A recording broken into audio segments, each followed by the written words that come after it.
Okay, so today I'm going to discuss a concept as I do in my recreation here. Not so much a specific episode, although I guess I could have made it one.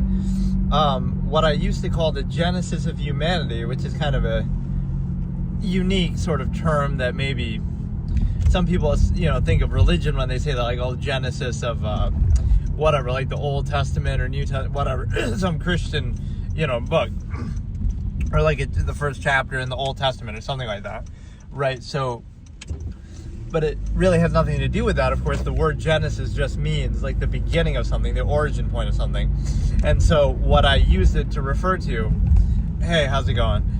Man, these roads are horrible though. I normally don't go this way, but you'll get the rumble, the first person rumble effect here in real life.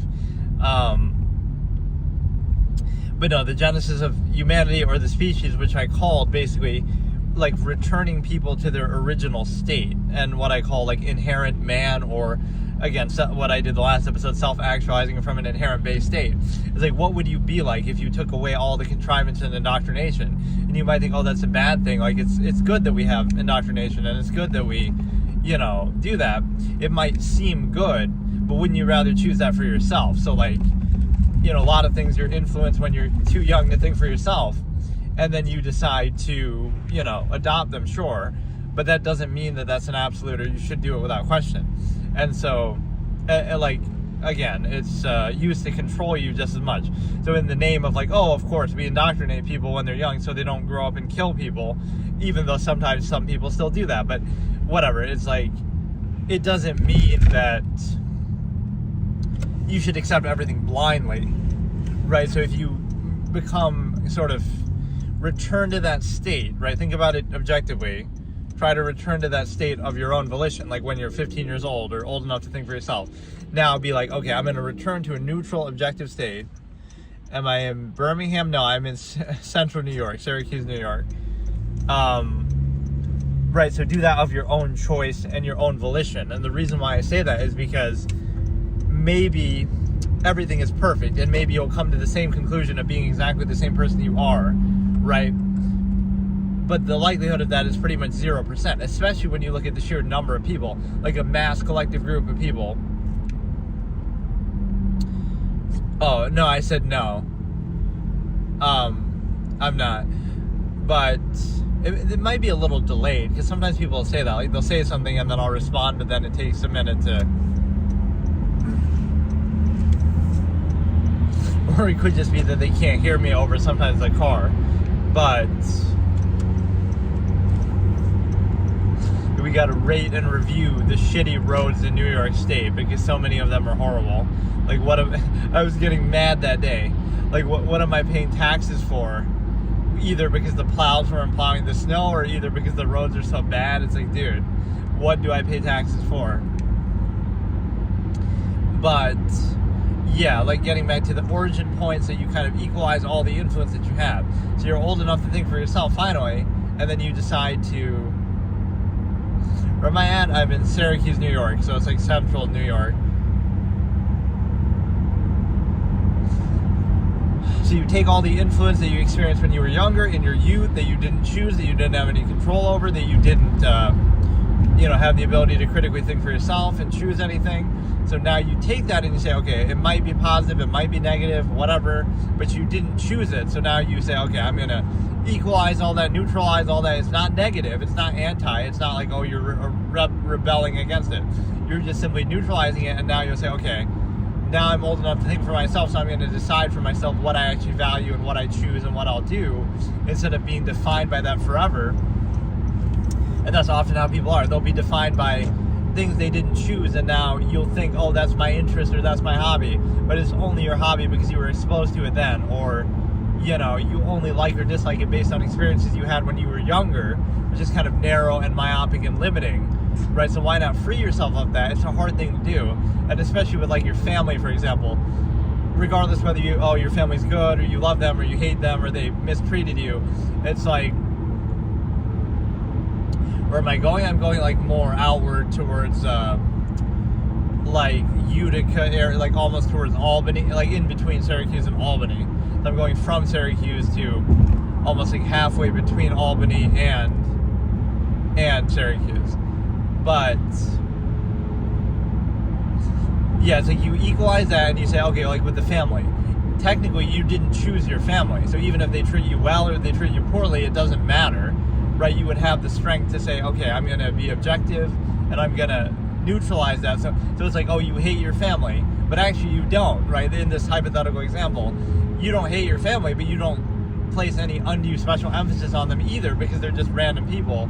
This is like amalgam theory, like, oh, the human race is my family, everybody's my family, right? Think about it like that objectively. Like, treat every human on the planet. So it's not that you're negatively treating your family, it's that you're saying like, oh, I'm treating my family the same way I treat anybody else, any other human being, because they're all part of my family.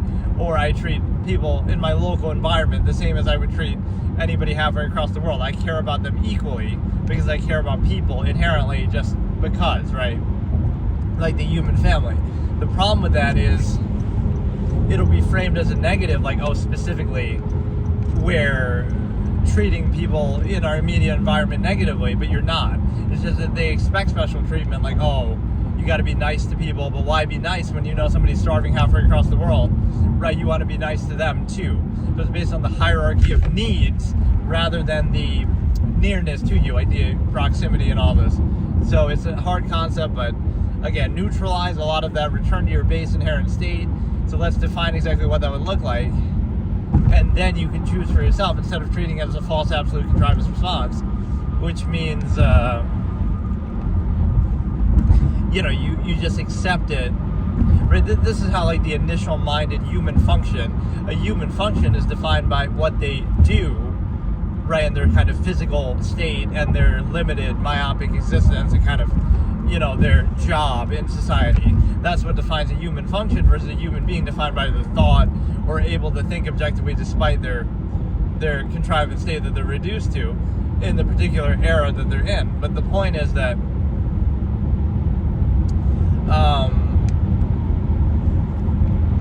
what it means is your inherent state of being would be like very free and uninhibited. So it's one thing to practice something, your lifestyle is defined by the era that you live in, the technology, the culture, the government, right? Those things are going to influence you, right? But that doesn't mean you have to like it or treat it like it's absolute. You can tolerate it or you can accept it, but you should be a little weary, like, okay, if I was born in Roman times, I'd be like, different. And if I was born somewhere else, you'd be different. So don't let that completely define you, or don't take that so seriously. Like, so this is the initial minded fallacy. People will do things this way. They'll care about appearances a lot, right? Like how people dress or what they look like. And they'll care about, the surface level, social interaction and stuff like that. Why? Because social interaction and contrivance is a tool to reinforce whatever era or state you're in. So it could be you could be in World War II Germany or China right now, like, eras, places that have flaws and issues that maybe you should be at discomfort with, you shouldn't be at peace with them, but it's the fact that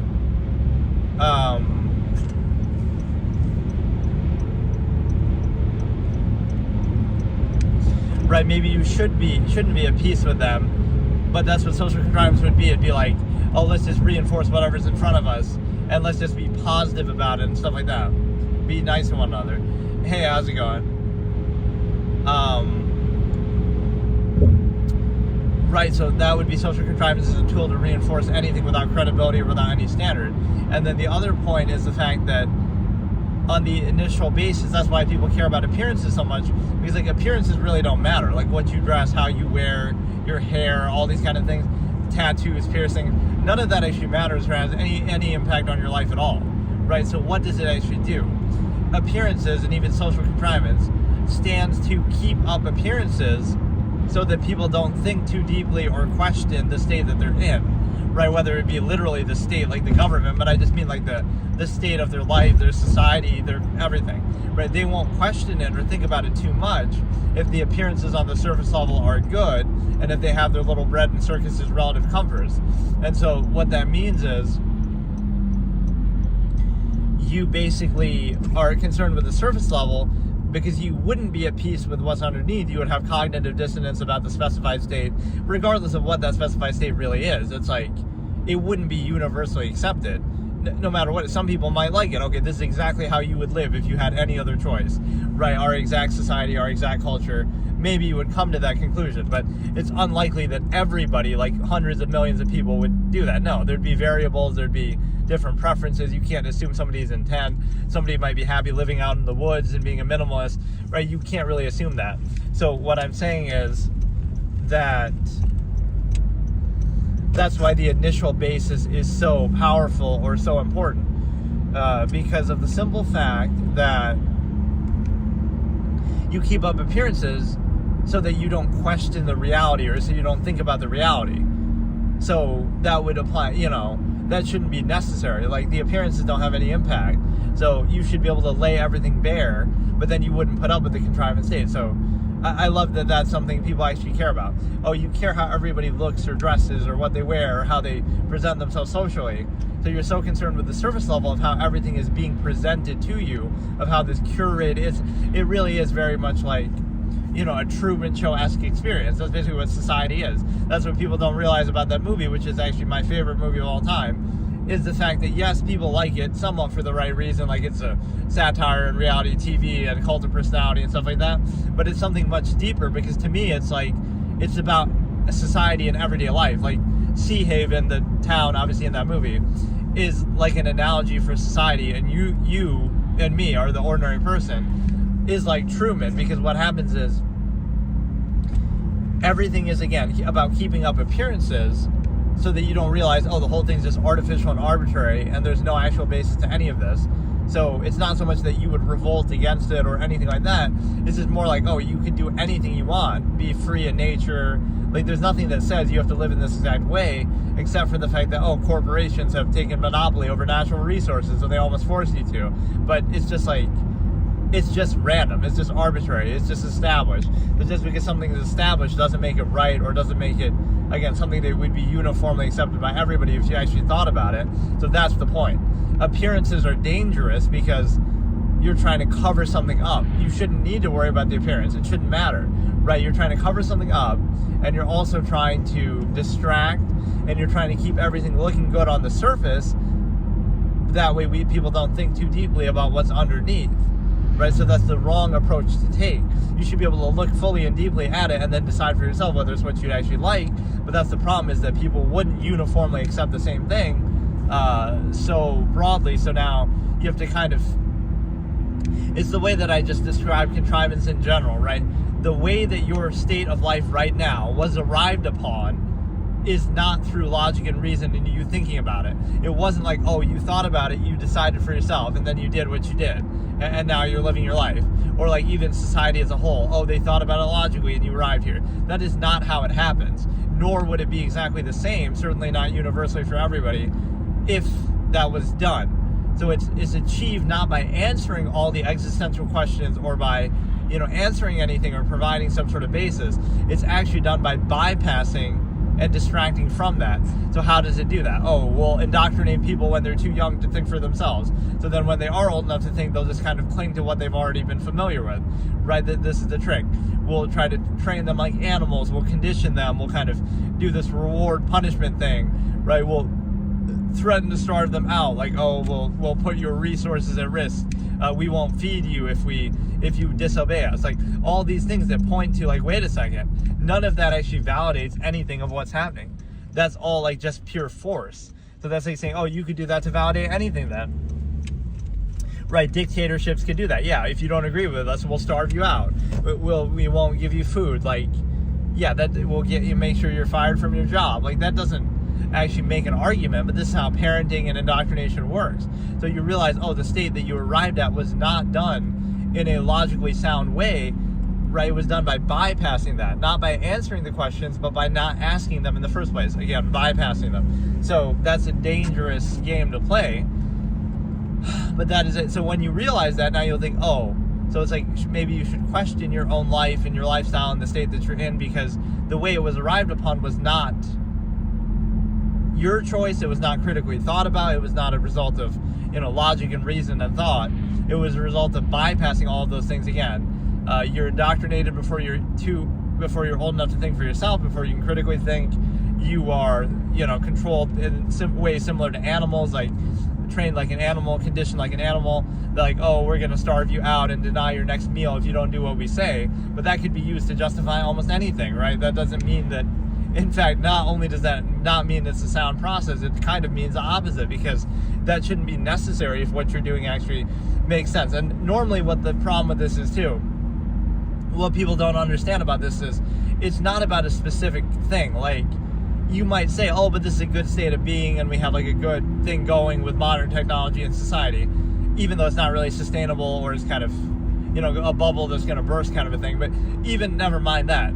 The point isn't to necessarily dissuade a certain lifestyle, say, oh, you're doing something wrong. It's just more so to make you question it from the inherent base state. Like, would you really have chosen this on your own? Maybe you would have. Most, it wouldn't be so uniform that everybody would have chosen the same thing, though, so that's how you know it's unnatural. But what happens is, it means that it wouldn't be something specific, exclusionary to everything else. So it's not that you're saying, oh, this is a bad state of being, or you shouldn't be in this state, whatever that might be. It's more broad than that. It's like, you wouldn't be in this specific state compared to any other state, right? So like, how do you specify it? It's not saying that there's anything wrong. This state could be perfectly fine, just like countless other states could be perfectly fine. But how do you limit it? How do you say that this is the only state, or this is like a uniform state that, the majority of people are in? There's no actual credible basis to do that, especially because you have to assume their intent. And you have this unqualified empirical authority behind it, and you have like this non-accountable basis, like a pretense will be posed to justify that empirical structure. Like, oh, we're doing this in the name of blank, but then it's not actually held accountable because it could be done better, or it's, just used as a pretense and a prop, not really fully committed to. And you can always do better then, and you can always hold it accountable. So what it is the fact that basically, this is actually one of the better views of nighttime that we've gotten. A lot of the time it's either so dark or so snowy and stuff that you can't even really see what's going on, but this isn't too bad, I guess. Right, with the weather kind of clearing out.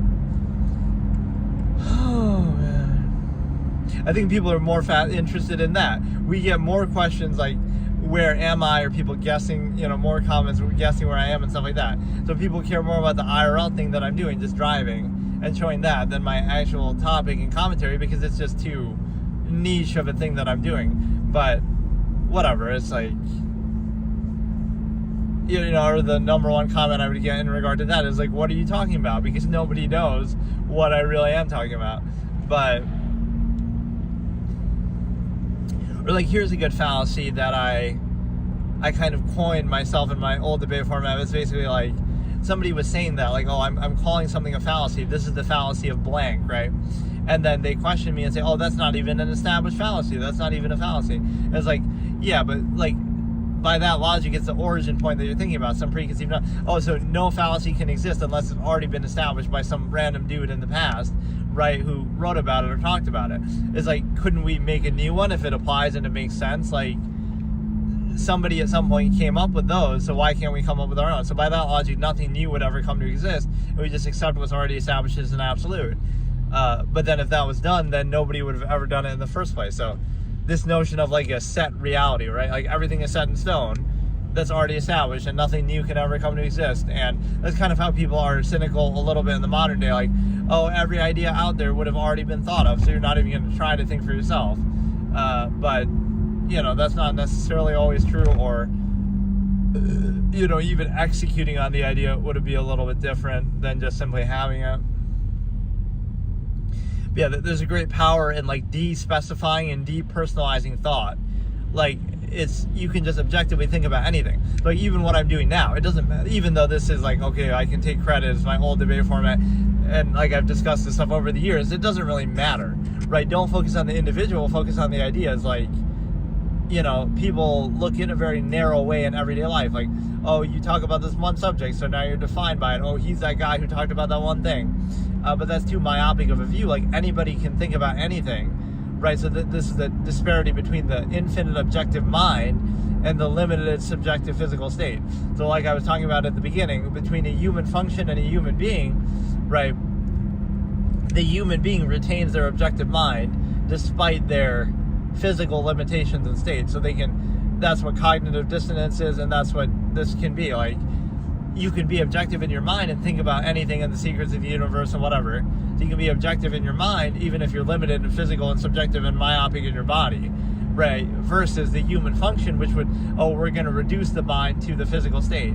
So everything is built around that, and we treat that as an absolute. So that's where people get into condemning thought. Thinking is bad, and like, it's an outward thing, not just a natural state and what defines humanity.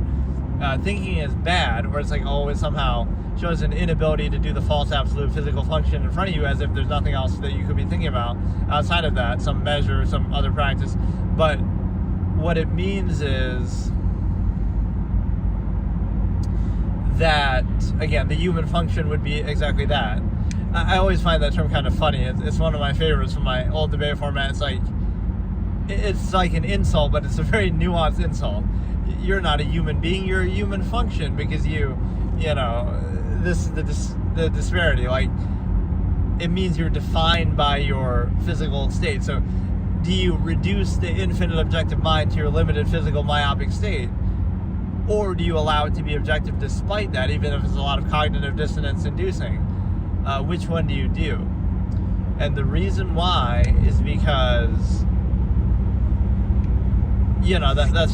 because you can't really raise the body to the objective level. But again, you have this infinite objective mind of which you can just be a vessel. It doesn't mean it has to be personalized. Because that's really the immature way that people think. Like, an idea is yours, or everything you think or say defines you, but it can't, because you're a human variable. The human variable is like, anybody can think anything at any time. So like, it's something that comes about, like, if you spend a lot of time alone, or you spend a lot of time thinking, or whatever, after a certain point you realize, like, wait a minute, you could just think and think and think about anything and everything and all the time. So it's not about you anymore at that point. That only makes sense in like a very short form sense, where people don't have an inner monologue and they're not really thinking much. Now it seems like, the one time you actually sit and think and reflect, now it seems like a big deal, and you're defined by that. That's my idea, that's it. No, but you could be thinking all the time about everything. And so it's like, it's not about you at that point, right? It's such a broad, endless thing that, anybody can do at any time about anything. So it's not about you, it's about the idea itself at this point. And then, even treating as an outward thing, like, you're being controlled by a process instead of actually thinking about the process and being self-aware about the process. So the process is still present, and if you were aware of it, you might have issue with it, but you won't think about it or be aware of it actively. And so it's kind of like, I always find that funny. There's everything is thought or a reaction to thought. So even social contrivance, even entertainment, thought, favoritism, escapism, everything is a reaction to that same thing. So would you rather get the real thing where you're aware of it and thinking about it, or would you rather not think actively, but you're still controlled by your thoughts, or you're still, processing that way? So wouldn't you rather be aware of it and then you can counteract it or choose, instead of just mindlessly being controlled by it on like an instinctive basis? Like, you have certain things going on in your head, but you're not aware of them. You're kind of just reacting socially on the initial basis, and that's how people are controlled in a mass scale. So it's like,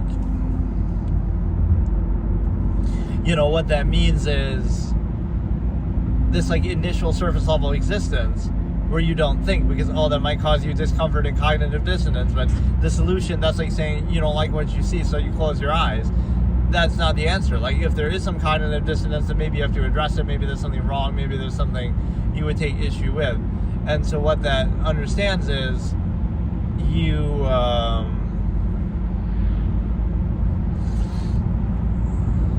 or like, those could be the two patented questions that we have here. What are you talking about, and where are you going? Those are the two things that people care about on my YouTube IRL streams here that I've been doing while driving. Where am I going, and what am I talking about? Try to guess, real life GeoGuessr, and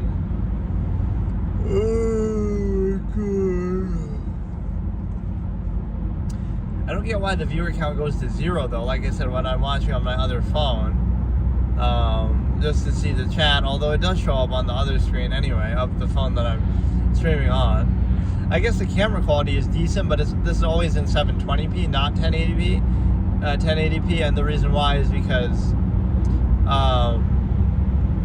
it would either crash or the performance isn't as good. So this is like a happy medium, like where it still looks good, but yeah, I'm pretty behind on uploading these on like a weekly level. I did like the first week, which goes up to like the 10th of December. So like I'm a month behind, which is fine. But like, if there's something time sensitive, I guess.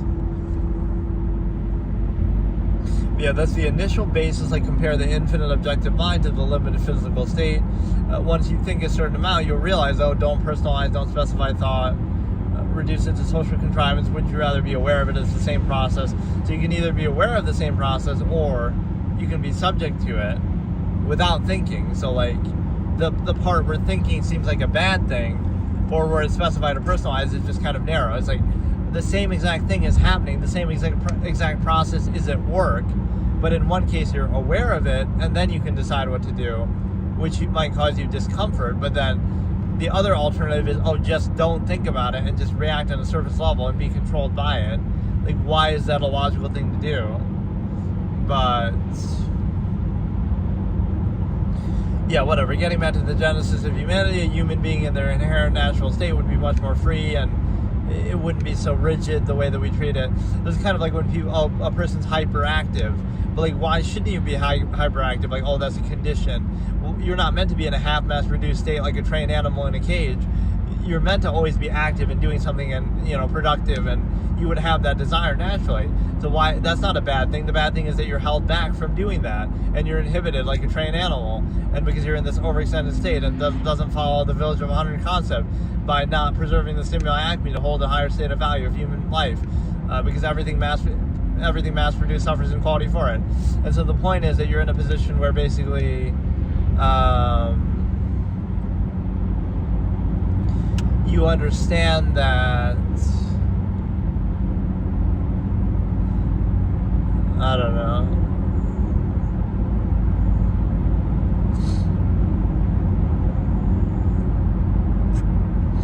you're basically in a position to realize that, okay, you would have this natural state of being that would be free and uninhibited, and again, the human variable, like anything you're capable of doing, you're free to do, and it's just like you would make a choice and hold it accountable.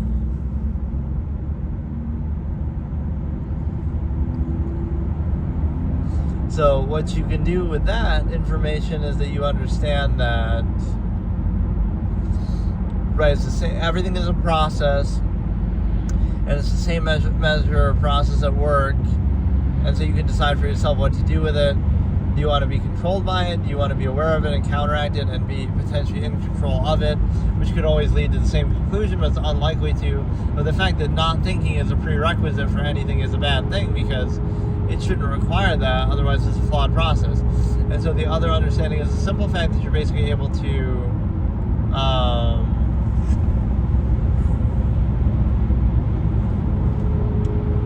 again, go to this inherent state.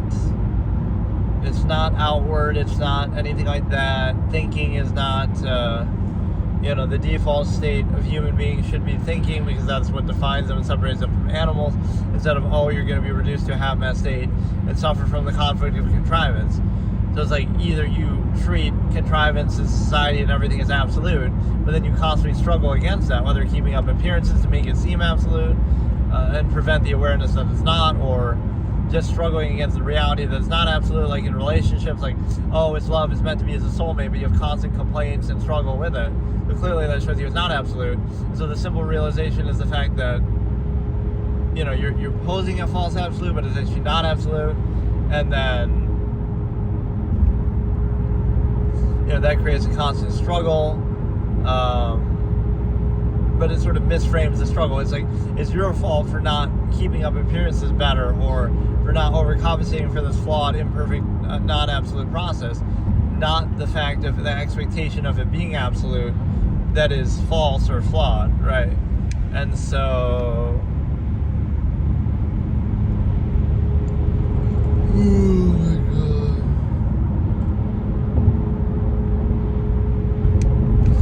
But yeah, this is always a familiar route, and it's gonna mess up my car because some of these roads are pretty bad. on this like second part of the trip, they start to get really bad here, like coming up.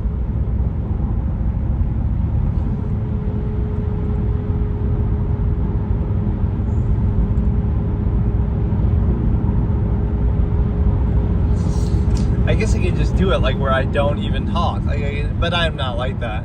Like you could just, it's just a driving stream and you can just watch it, right? But no, YouTube's algorithm is pretty wild. Like I'll give it credit that it's like, it's very, very hyperactive. You'll get these little bumps.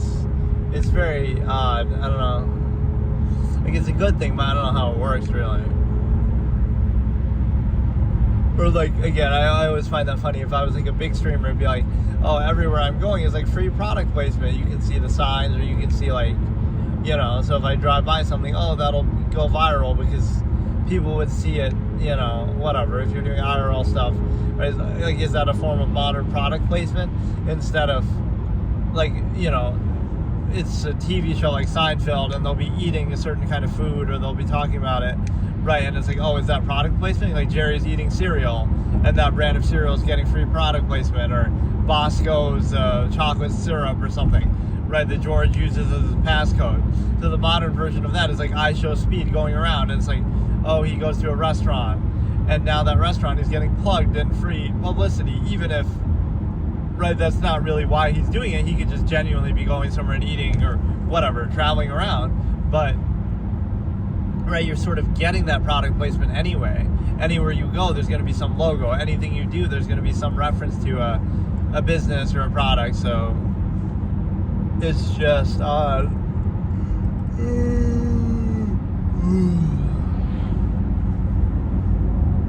I think that was about as much as I had to say about it. But basically, imagine the inherent state of a human being uninhibited versus this contrived, controlled state that we end up in after indoctrination, and the way it's arrived at is not natural, and the way that I've been pretty tired the last couple of sessions when I'm doing this, so like towards the end I just kind of don't even care. Like I start off pretty strong with something I'm trying to talk about, like I don't even care. Like we did the same thing in the last couple, it's fine. But some of these concepts though are super latent with me because I discussed them so much in the past, where I had like such a clear, like let's discuss this idea here of a thought process. Like a thought process is like a fully fledged established thing that you go into and you think about it and you kind of actualize it from a basic state, right? From a base state. So what you do is like, I can draw upon these things. For example, I can show you a real-time example, right? I can draw upon any of these concepts from my old debate format and things like this, some of these terms and logical razors that I've discussed over the years, and I can draw upon them and give a whole spiel like this, right? I don't use a script. I don't need any of that. Not because like, I'm so smart or something. It means that like you're coming up with this not as you go along necessarily, but this is like the idea speaks for itself. So it's like you're processing it so fully that now you can draw upon it at any time. So a thought process would be like something that's established and that you often establish or create yourself. Like it's like a fully formed take, basically, if you want to use it in this modern lingo, like a hot take, a short form little thing, versus like a long form take, like where you think about something. It could be anything, a subject, a sport, a game, a movie, whatever, right? Think about what you feel about it, right? Or some idea you have about it, but think about it fully and deeply and really analyze it, and then, right, that becomes like a latent take that's different than just like a surface level look. So that's often how most people think. Everything is just surface level. That's kind of cool, or that's kind of dumb, or that's all it'll be, right? They'll have some little in passing thing. But why not think about it a little deeper? Like, you come up with a fully fledged take on something that either is, based on your knowledge of other similar things, like, this is like something else from a different movie, like references or, form of preconceived value, or whatever, just you would have this basis of like, think about it more fully and more deeply than just the surface level, right? And so you come up with a take that's like fully formed. Let me try to think of an example. Like even some of the recent clips I've posted on this channel have been a good example of that. Like sort of topics I've discussed over the years, and now I can draw upon them at any time. So it's kind of a good thing. I use this as sort of like a dramatic example, right? Like this character in one of my short stories has his whole library of books burned, right, that he himself wrote or whatever, right? And it's like, then somebody asked him this question. This is a really interesting comment. Like, he asked him, oh, that's a waste. Now all your work goes down the drain. It was all for nothing.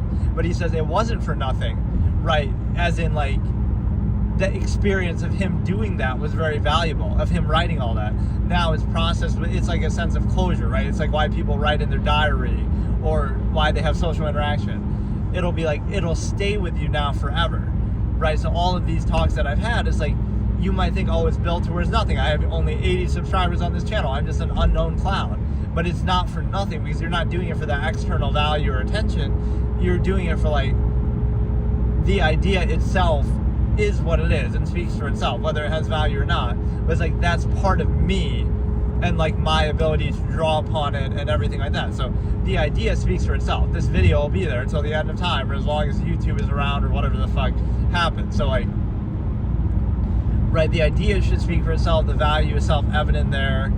And it's like, I don't know, you're forming it within your mind and part of yourself, that it doesn't matter if you burn the book or if you delete my channel or if you know, it'll still be there with me. I'm doing it, you know, you're doing it for the value of it, not for the external reaction or benefit or something like that.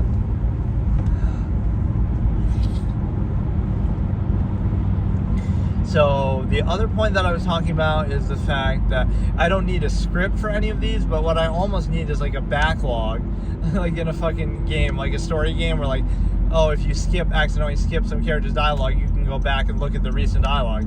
That's almost what I need, is like something that shows me what I was just recently talking about. Because sometimes I get a little sidetracked and then I forget. Right, so there's like one thing I was just talking about that I want to continue, but I can't remember now. But no, I made, like, my gaming streams more novel now, like, where I do, you know, I'm doing, like, something once a week or a couple times a month.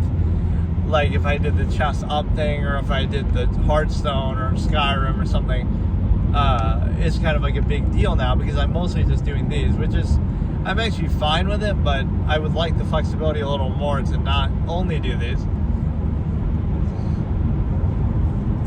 So yeah, I'm done. I forgot what I was even going to say aside from that, but basically the genesis of humanity, let's try to return people to their original base state, uninhibited, free of contrivance, indoctrination, and then they can decide for themselves what they want to be like, which is unlikely it'll be exactly what we have here in front of us in society.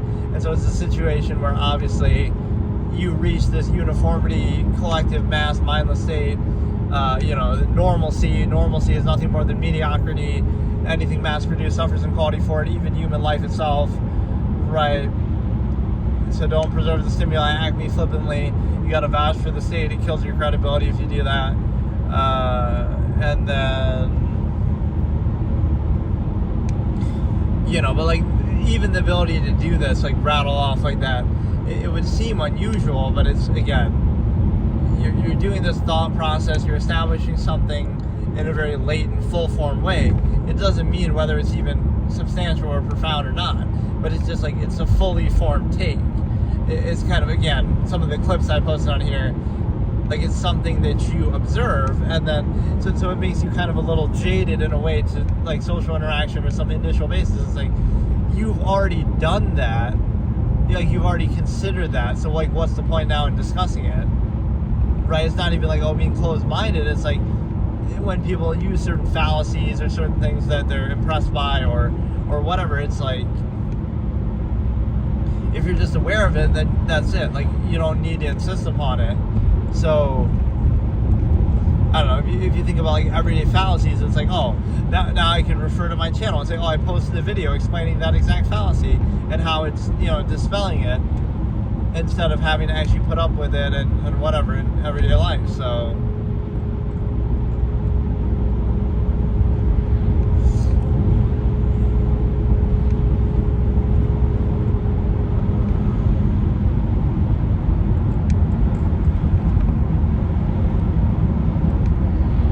or like, one thing that you see from people in general is like their inability to consider something of absolute value, like having a measure or a full absolutist practice, as I call it. Like, everything has to be half-mass reinforcement, regurgitation of their existing contrivance state, half-mass state. overcompensation, imbalance, there can't be any true absolute value that would put that to the wayside or see that as an obstacle. It can't even exist, right? It's not only would they not do it, but even the appearance of it or the possibility of it would be shunned or seen as a negative, right? Everything is like half mass, false absolute, inhibited state, overextended state. And so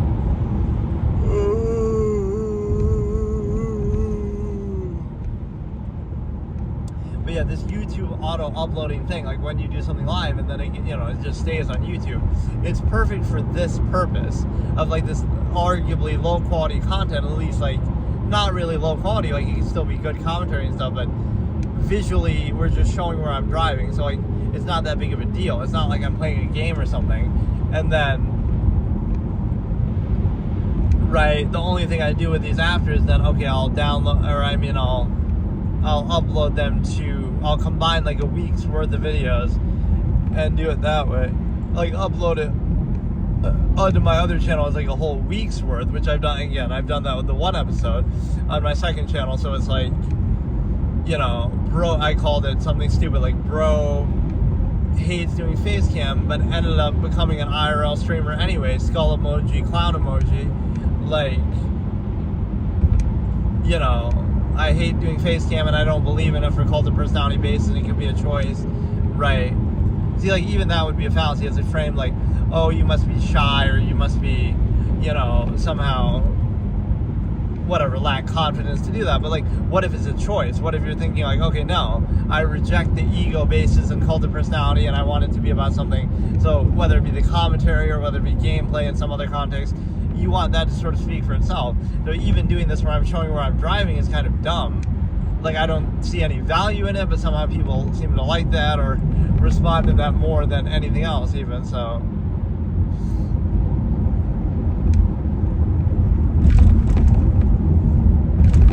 Yeah, I said that before too, and I should really do these in the daytime, because either I have more energy or again you get like a better view in the day and stuff, so.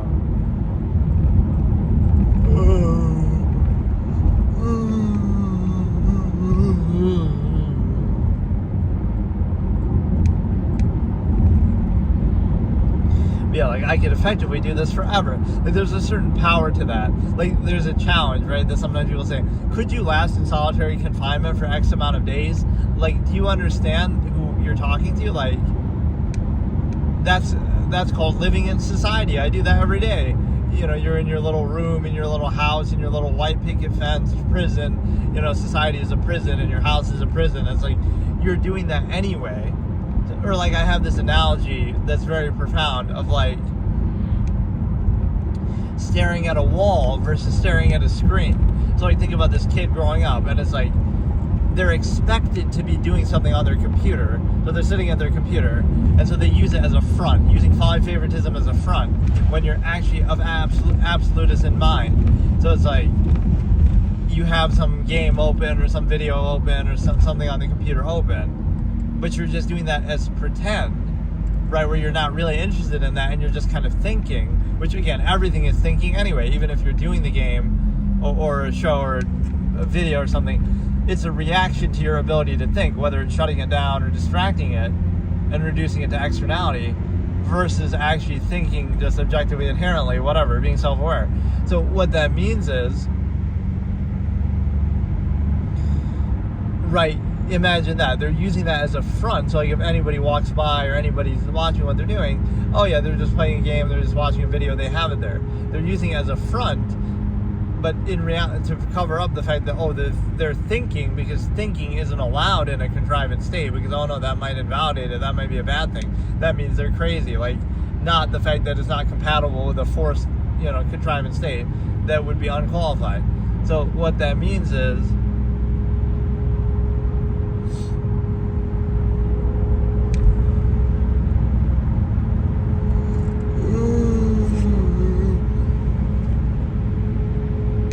imagine them having to do that, but like that would be perfectly acceptable. So it's perfectly acceptable to take the human ability to think and be self-aware and distract it and dumb it down with following favoritism, entertainment, escapism, and by staring at the screen. That's okay. It's okay to stimulate the mind that way or distract it or dumb it down. But it's not okay to simply think. So that same person, they're just sitting there staring at the wall and thinking about whatever it is, something in their life or just general things. Why would that be any different or worse? Right? Or like if you're writing something down, that's like you're thinking. You could be writing a story in your imagination, or you could be, when you're socially interacting, that's a form of thinking, even if it's typically a low form of thinking. You kind of dumb it down to a lowest common denominator collective kind of state. So the point is, everything is thinking or a reaction to thought, right? But you're just, if you compare those two moments, like, staring at the screen is just fine, like again, relying on externality or defining value that way, versus staring at the wall, ergo thinking, is a bad thing. Even though, again, they both are just involving thought, one of them just directly, and the other one kind of by distraction or counteraction. So why is that a bad thing, and why do you have to use that as a front, and why is thinking like censored as if it's such a bad thing?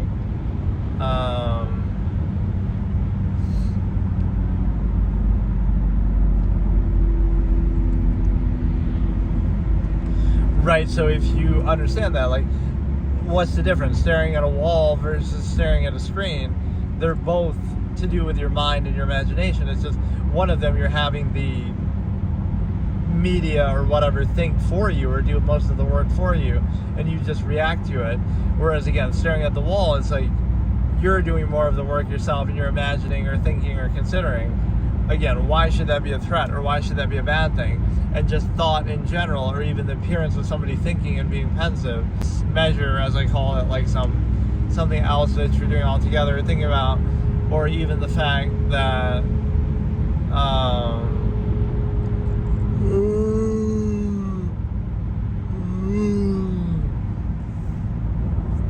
just the fact that you have to censor thinking and treat that like an outward negative thing. Like, either you like the ability to do this absolute, or I forget, but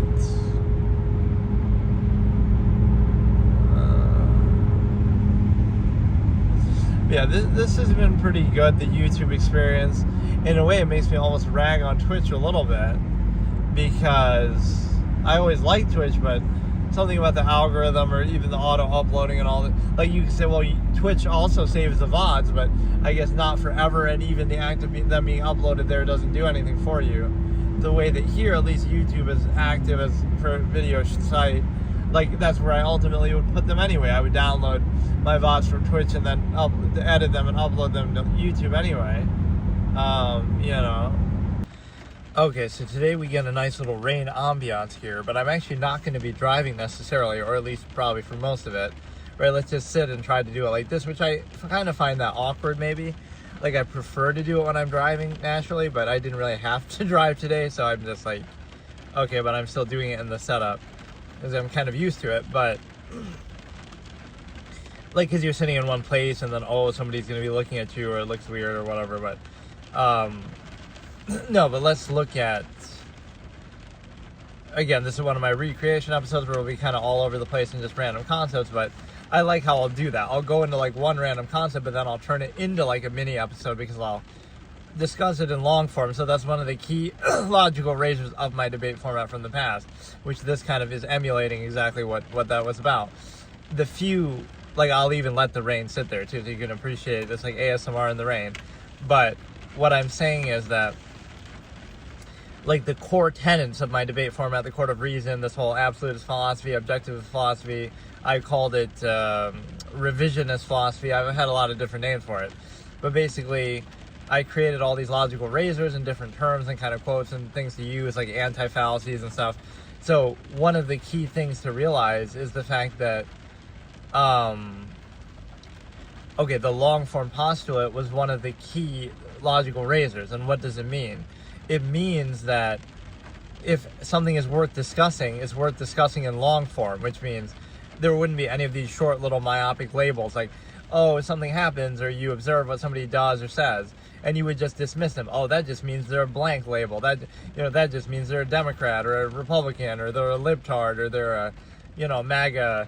Like, it wouldn't be that, there'd be nuance to it. You don't just, if it's worth discussing, then you discuss it in long form. And I have a similar quote that I would say, like, an idea only or like an idea or a thought or a comment only deserves as much thought as was put into it.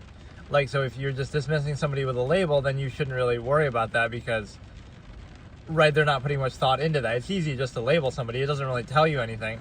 Or it's like similar to the like-dislike fallacy of like YouTube or stuff like that.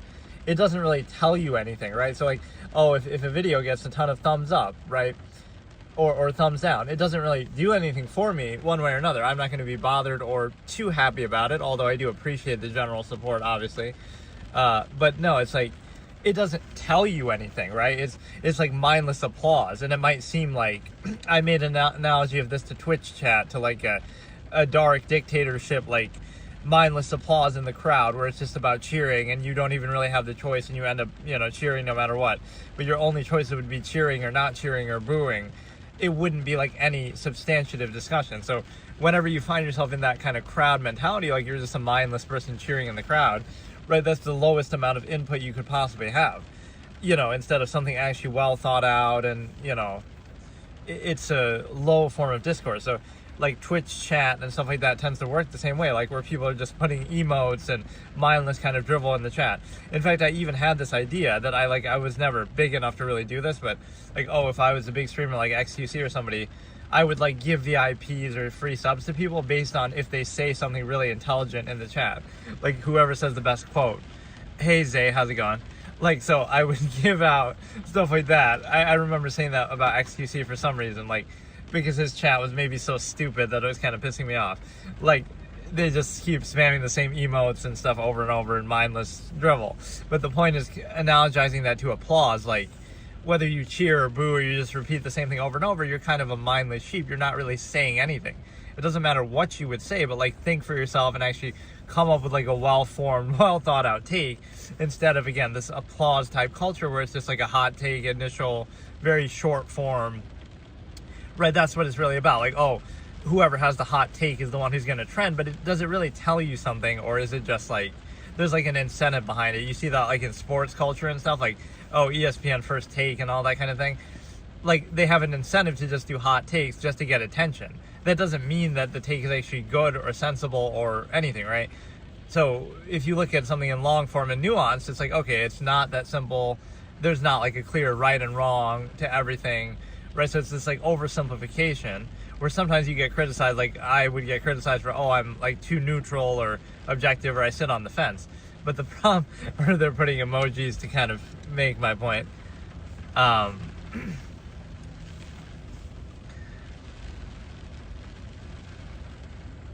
I like that one of the kind of bored face or the blank face with no expression. That kind of suits me. Or I need like that shush emoji always. I think I made my own emote like that. What's my favorite Pokemon? That's a good. Oh yeah, it was Exetu. I always love the psychic Pokemons like Exetu, or some of the ghost ones like Abracadabra, Alakazam, and then Ghastly and Gengar and stuff. So I love ghost and psychic stuff. Yeah, now that I do this IRL stuff, I gotta play Pokemon Go and literally like go to places. I could do that. If I don't have to get out of my car, I would totally do it. Like you drive to a monument or a certain place and you catch a Pokemon, but I don't want to have to get out of the car and look like a clown. But I would totally do that at some point because I've never played it and I'm curious, and like it seems kind of dumb, but it was just such a big trend at one point. Hey JD, how's it going? But yeah, what I was saying is like long form takes and kind of, really that's the thing. It doesn't matter what your take actually is, and it doesn't have to be like you're hard on one side or the other. That's the level of nuance that people can't handle or they don't seem to like. Maybe I should do this so you can actually see something, but it's sort of like he's got all the emojis here. Like they want like a quick, easy answer, right? So this is like the absurdist concept of unwillingness to be puzzled. You want like a short, easy, quick answer that like, gives you some false certainty, even if it's not true or valid. It's just kind of oversimplifying everything. And so, right, that's what people want. But, I'm the type of person, or in this context, at least I'm saying, look for something a little deeper. Try to think about it a little more. try to. Oh, pretty good. How about you? Nice rainy weather that makes me not really want to drive anywhere. But yeah, it's just, I don't know if this is really a good view or not, by whether people would prefer. I like letting the rain build up. It looks kind of cool, but then it becomes so much that you can't see anything. Not that there's really much to see, but it's a fine day. So yeah, like try to do a fully formed take and kind of like think about something all the way and come to some sort of like full form thought process. And again, avoid labels and these kind of myopic little hot take incentives. It's tempting to do that, but see, it often doesn't solve anything. Like, it doesn't answer anything. It'll be like, or, even my favorite thing with this IRL stuff is like, one day somebody's going to catch like a wanted criminal on their camera, on their IRL stream by accident. And then that'll help the investigation. Like, I'll catch some unlicensed vehicle that turns out to be, like, I'm not trying to do it, but it'll just incidentally happen. That's a kind of dumb story that probably has happened before. But no, it's like, it doesn't answer anything. It's like, oh, this person is this label, but so what? That doesn't do anything, right? It doesn't change anything. It doesn't solve anything, right? Just to label somebody, you're trying to dismiss and discredit them. You could be labeled somebody just but the same way, or like I would have that joke, like, you're just you label somebody something, and then I would label you, like, you're just a labeler then. You're somebody who sits by and labels other people and looks at them, but it's like, you're not being objective by doing that, or again, it doesn't solve anything. So it's kind of like a good example of what my debate format was about. It's more about the form of doing something than the specific, right? It's not making a claim of like what your take should be or what you should think or what you should say. I don't know what to do today, but I'm chilling. So it's kind of like,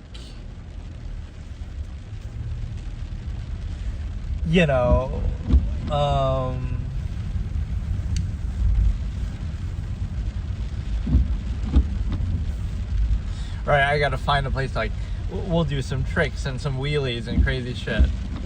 Like, I don't know where people have asked me to do that before, but I don't know exactly where you can go to do stuff like go find some empty, I guess in the middle of the night, I could almost do that. Go to like a big abandoned empty parking lot in the middle of the night and do it as long as you can before some cops come or something, but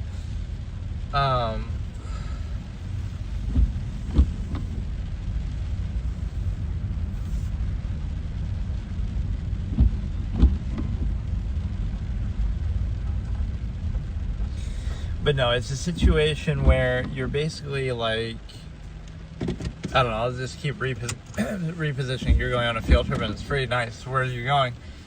But yeah, you would like be free of labels and be free of kind of short form temptations of what you could do, right? Of how you could describe something. And so that's what I have to draw upon, honestly. I'm kind of living proof of what the long-form postulate represents. But basically, those are the three tenets of my old debate format. Objectivity, where it's not about just you or seeing things from your limited myopic perspective, whoever it might be. It's about trying to see something objectively from an inherent, reality.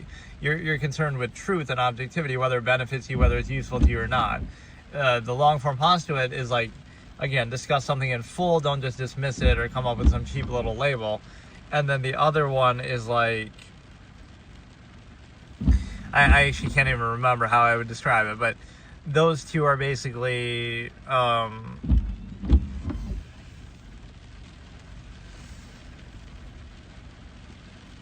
the defining tenets of what I would do. So, and the objectivity in particular was kind of my signature. That would kind of define me, because I wouldn't always take part just in debates, but I would kind of moderate them a lot. Like, I'm the kind of the judge, if you will.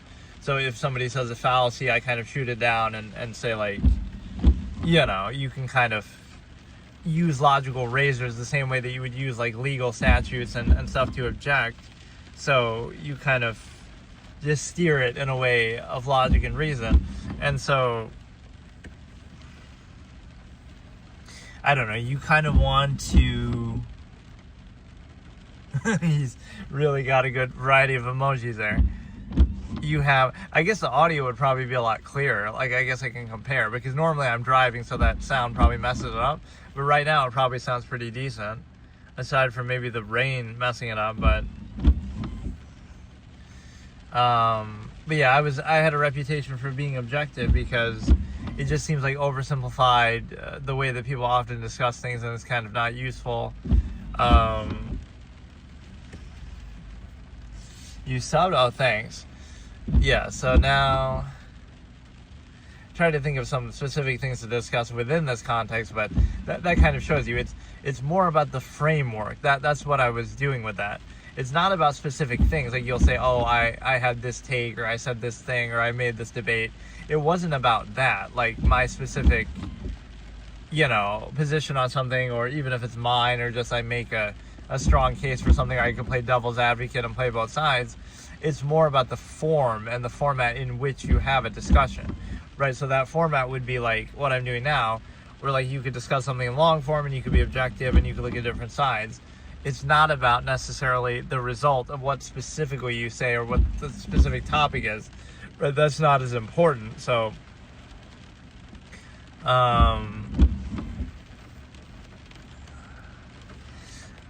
let me think. I don't know why it feels like harder or more awkward for me to do it this way than actually doing it when I'm driving. I feel somehow more comfortable doing it like that. Like, I don't like staying in one place, or I don't know. It just feels sort of unnatural.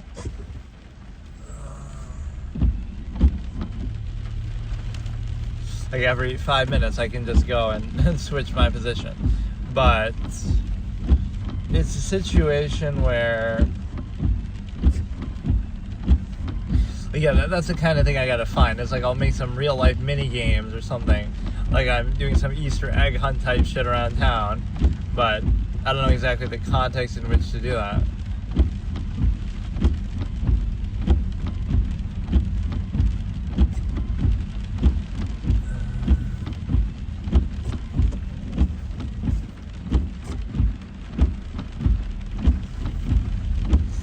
Like, for example, the, like Pokemon Go is a good example of that.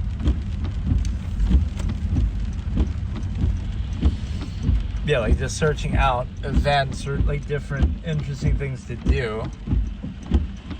I guess, for like places to go.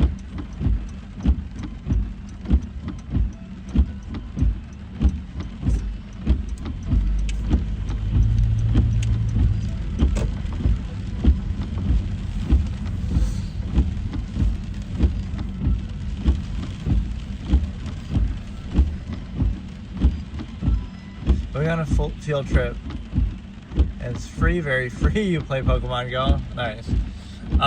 Where's your field trip to?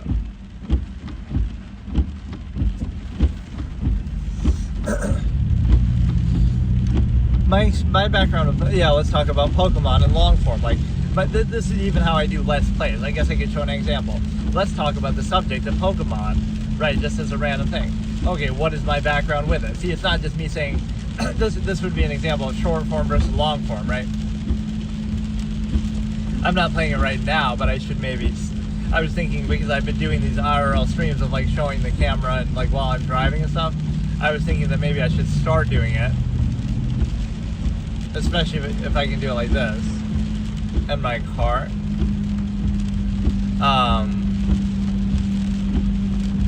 So like, okay, I'll give you an example. Right, the short form way of doing it would be like, oh, Pokemon, that's so cool, or oh, that's so lame. Like, it'd be something like that. You would just have some short little, this is like the Let's Play expert like me. Not that I'm really famous or something, but that's the field trip. I don't know what you mean. Like,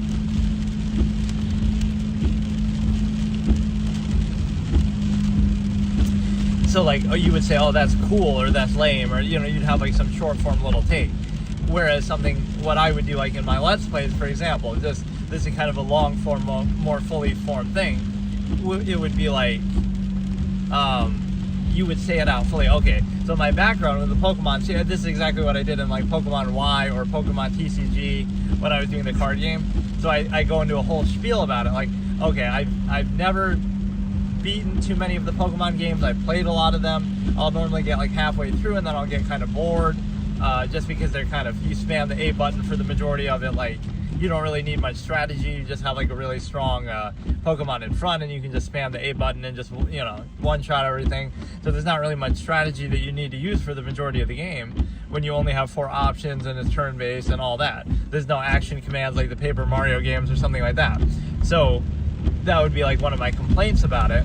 But what are my favorite games in the series? Like, my favorite was actually Pokemon Coliseum, even though it seems odd because you couldn't really catch Pokemon. But I like the graphics and everything like that, which to this day, it's still one of the best looking ones because so many of them have been on mobile, or they have like different kind of weird cartoonish art styles. That had like more of a serious art style. But that, and then Pokemon Leaf Green, those were the only 2 that I had actually beaten, right? Pokemon Leaf Green and then Pokemon Coliseum. I had never, in fact to this day, I don't think, I beat Pokemon Y obviously on this very channel, or like whatever, my Twitch, but when I had come back to streaming in 2021, that was one of the first, or was it? It was a series I did somewhat early on. So I did, so yeah, those are the 2 that I beat. And then so Pokemon Leaf Green, which is very good. Pokemon Coliseum, which I like maybe more than probably most people, because again, the big complaint would be not being able to freely catch Pokemon out in the wild and stuff like that. But the point is that I beat Pokemon Y, which is amazing. Actually, I like that playthrough a lot. You know, first playthrough permadeath. There were so many kind of funny ideas I came up with for like channel art and stuff like that for it, but I ended up not really making any of them. I just kind of, like, when you fight the final 4 at the end, like I was doing it like some Yu-Gi-Oh type shit. Like, oh, if you lose, then you die, and the little statue in the room will come and crush your head or something.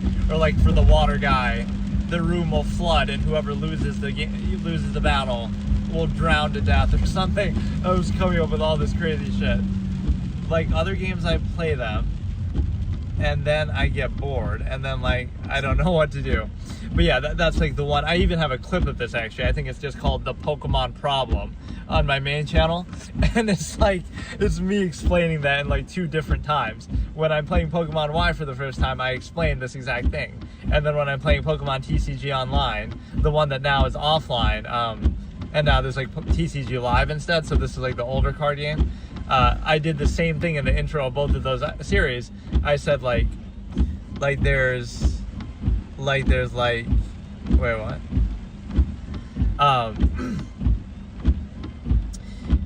I said the same thing, so that, the first 50% of every Pokemon game is just spamming the A button because you don't really need strategy and you can just get away with doing that, right? And it's kind of a fault of the turn-based genre or something like that, or you don't have the ability to,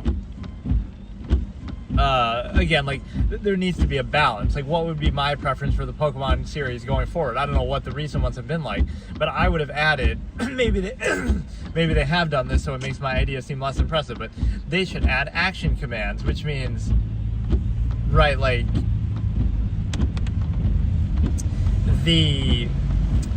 like in Mario and Luigi Superstar Saga or stuff like that. Some of those games where you do the attack, but then like based on your timing or some little mini game that you do, it determines your damage that you do with it, or the success rate kind of that you do with it. And so that's relevant because of the simple fact that it adds like an extra layer, right? So there's a strategy element, but then there's also that active element is very important. I love that in RPGs, like, again, Paper Mario series or Mario and Luigi series, right, that have that. I feel like more games need that, so that would mix it up. And then you also have like maybe more variety of, like, you can have more than 4 moves on a Pokemon, or you can have like many you can have like multiple Pokemon. That's part of the reason why Coliseum was so good actually too, because every battle is a double battle, right? It's always a 2v2, so that kind of adds a certain depth and dynamic to it as well. So yeah, those are the 2 that I've beaten, and then, or the two that I had beaten, and then I beat Pokemon Y, and I complain about that. But like, see, this is like a long form take. Like, look at how much I'm going into, like my background, my history. I remember as a kid, I liked the show a lot. I always looked forward to it, even though I hadn't played the games at that point, or I wasn't like a fan of the series for that. But I was maybe more a fan of the show than I was of even the games. And I didn't really play the card game ever, so although I had some of the setup for it, like little blue chips, those blue things that say 10 on them or whatever, the damage counters. And then I also had this little book that I would write like the times that it would come on, and it would usually be pretty early in the morning, and so it's like summer vacation, and I'm kind of planning my day so that I can watch it. There's like games that just make me like happy, like Mario Kart. I haven't played a Mario Kart in a long time, and some more games, but yeah, Mario Kart is like a really good game.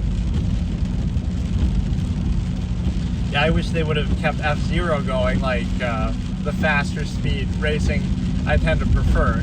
I actually kind of always made fun of Mario Kart, not that I dislike it, but it's like, who wants to go that speed? Like, you want to play Mario Kart, I'm playing it in real life right now. This is how fast you'd be going. Like, I might be going faster, and I, usually would be. Like, it's not, you're driving at a realistic pace or even slower than you would drive in real life, versus like F-Zero where you're going 1,000 miles an hour, or Sonic where you're going super fast, right? Why would you want to play a game where you're going slower than real life? No, I want to be faster and do something I couldn't normally do, right? It doesn't feel particularly memorable like that. It's like when I used to make fun of sports games, even though I played so much NBA 2K that I seemed like a clown. It'd be like, oh, why would I want to play a sports game when I could just go outside and play the sport for real, if I'm going to care about that? But obviously, you can't play it the way at that level that people are doing, but still, it seems kind of dumb. Like, why? Or even like in RPGs, I say the same thing. Why would I want to play a warrior? I love playing mages and stuff. Why would I want to play a warrior when I could be a warrior in real life, like a Roman gladiator or something? No, I want to be a mage shooting fireballs, because at least that's something people haven't done in real life or couldn't do, right, without the aid of technology, in modern day. But still, that's the difference. That you want to do something you couldn't normally do.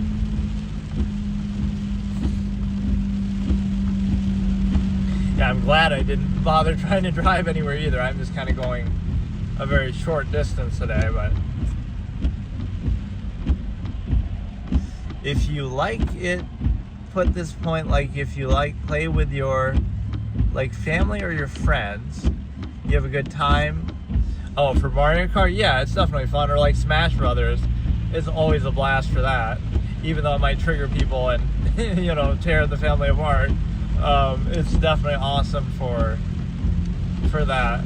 That's something, again, if I was a bigger creator, something I would make a whole challenge and make my own tournament of Smash or something.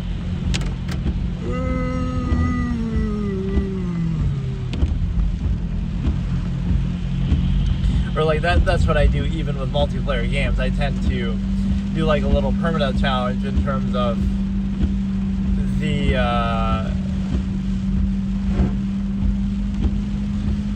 like you play as, I'll play a new Smash game and I'll play online or whatever, and I'll play as every single character until I lose a game, and then when I lose, like I'll start, okay, we start with Mario, and if I play as until I lose, and then if I lose, I can't play as him ever again for the rest of that game's lifespan, or at least whatever, in some sort of rotation. But so like it's permadeath characters, you play as each one until you lose a game, so it gives you variety. Either you go on a really good streak with somebody, or you lose, but then you get variety and get to play as everybody else. So I love that format. It's the sort of thing that people almost doubted that I could do. As somebody who loves permadeath formats and modes, I said, like, I'm gonna, even when I'm playing multiplayer stuff, how am I gonna bring my love of permadeath to that? But that's how I do it. Like, every character has their own life. So if I'm playing Overwatch, I say, okay, I play Overwatch 2 when it came out, and I do this permadeath format where I play as every hero until I lose. Right, and then when I run out, the series is over, and then I haven't played it since. So I find a way to make it happen even there.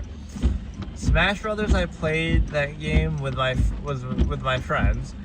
But You don't really have to like the real game. Yeah, I always loved those, although I think Brawl maybe took it in the wrong direction of certain, I don't know, Melee was really classic. And it's funny how, like, some things introduce certain characters in that game, in the early Smash Brothers games, would be known iconically just for that. Like Roy, right? Roy was introduced to the Western market through that game. Nobody knew who Roy was, or even Marth, because those games weren't even released in the West, like at all, right? Shadow Dragon, there was a re-release. So you're being introduced to the Fire Emblem series, possibly just from Smash Brothers, or, you know, those characters especially. For like Ness, even. Right? I knew Ness from that. I had never played an Earthbound game, and a lot of them, in fact, hadn't even come to the West. So you're discovering Ness and Earthbound from Smash Brothers, or you're discovering, again, Marth and Roy and Fire Emblem from the Smash Brothers. So that's an interesting commentary of, like, it's a good plug and way to advertise and kind of tie in these franchises. In a way, it's almost rubbing it in your face. Like, who is this character? This awesome, you know, fire sword that he's got, you know, Roy. You know, this badass theme that they have with the Fire Emblem music that plays in the Hyrule thing for some reason. It's like, you know, you don't know because you've never played that game, because you never could have. Like, oh yeah, you want to act like a nerd and you're so well learned about games. It's like, oh yeah, you don't know who this Roy guy is? No, nobody does unless you spoke Japanese or you live in Japan, because, right, it hadn't been localized at that point.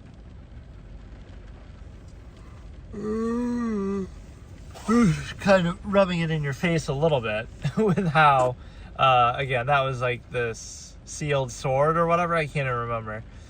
With Eliwood as like his dad, so that was the one Fire Emblem, and then Marth, obviously, like Shadow Dragon ended up coming out, and then what was the other one? Earthbound, Ness, right? Lucas, some of those characters you get introduced to. I just find that funny that you would be introduced to an entire franchise and a character just from that game, or you get spoiled on it in a way. Because, yeah, see, that happened. I played Earthbound Beginnings, the original Earthbound, basically, on this channel for the first time, right? I did my playthrough in 2021, end of 21. And so I went in with some of these preconceived notions from Smash Brothers. So I'm like, oh, I'm expecting to see Ness, and he's going to be using PK Fire and PK Thunder. So here's the problem with that. Number one is it's not even Ness. It's Nin-10. In the original Earthbound, he's called Nin-10, like short for Nintendo, I guess, which is really stupid. So it's not even called Ness, even though he looks like Ness and whatever. But number two is he doesn't even learn any of those PK Fire, PK Thunder type moves that you see in Smash Brothers that he must get in later games. It was actually the little girl who I called Cat who learns those, or, right, he's just using his bat the whole time, and Ness doesn't even have those abilities. So it completely misrepresented and baited me that, like, oh, I'm expecting PK Fire, PK Thunder, and those moves are in the game, but it's just not something that Ness or Nintendo can actually learn. So I'm going in, I'm getting spoiled by, imagine that, I'm getting spoiled on a major franchise by a fighting game, right? Like, it's ruining and coloring my perception of what the series is going to be like. Okay, see you later. Yeah, this turned into more like a gaming discussion one, but it's a good example still of the same thing. Like, I go into these long form things about my history with something, or like I'll tell you even my top most validating, this is like a plug for my other videos on my other channels, but it doesn't matter. Like, not really, because who cares, but some of the most validating things that sort of I've done, okay, in this last 4 years of being back to streaming or whatever, and some of the YouTube stuff, it's one thing, okay, some of my videos will randomly get a decent amount of views, like, okay, Dang and Ron put clips, I have like a couple that have 50k views, that just randomly, you know, people really like that game, I guess. So that's fine. But what I find validating actually most is probably two things, right? One is the Adventure Quest video that I did. Okay, I did 2 episodes on that. And the first one got like 1,000 views. And it's like, this random dude is playing some random unknown clown like me right, is playing Adventure Quest, some obscure, kind of, even at the time, a little obscure browser game, flash game kind of thing, right, really old school, just obscure, right, not something that people are really thinking about. So in 2025, I randomly decide to play that, and it gets 1,000 views, and it's like, that feels validating, because it's like, if I can get 1,000 views doing Adventure Quest as a small shitty channel, doing this random old school forgotten about relic of a game, right, that seems validating, because it's like nobody is doing that. No, you could say that's part of the reason why. It's like, oh, maybe they're starved for content, but it's like a bait, Do you do the category with the most amount of popularity and viewers and compete with everybody else? Does that help you or hurt you? It's a popular category, so that could help, but it's also competitive, so that could hurt. Or, the opposite, like it's some obscure, small but passionate fan base, like Plants vs. Zombies Heroes, like a small but passionate fan base that could be a niche, or it could be that the game is just dead and unknown and nobody cares about it. Oh, welcome back. That was fast. So, yeah, it's like those are the two. So Adventure Quest in 2025, imagine getting 1,000 views on that video. Like, that's validating, because it's like, I couldn't imagine, it's just weird, right? Like, it's so obscure, it's so random. I wasn't expecting that at all. Of all the things you could possibly play, right, I would never have expected that. So that surprised me. And then the other one is actually the opposite effect, right, is the GTA 5 series that I did. Again, even as a small channel, yes, it's a popular category, but that almost makes you think the opposite, that it's so competitive that it's going to be very hard, right, for those videos to do well.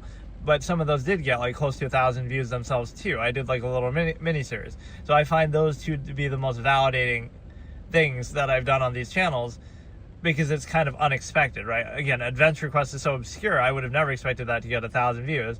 And then the other, GTA 5, is so competitive and so popular that you would expect to get buried and nobody's going to watch it. So for that to do decent is also surprising.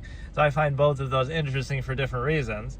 And then there's a lot of chess stuff, I guess, too, that did well, which I can't explain. Like, sometimes I just have like a funny title, maybe that's why, or again, chess just sort of exploded,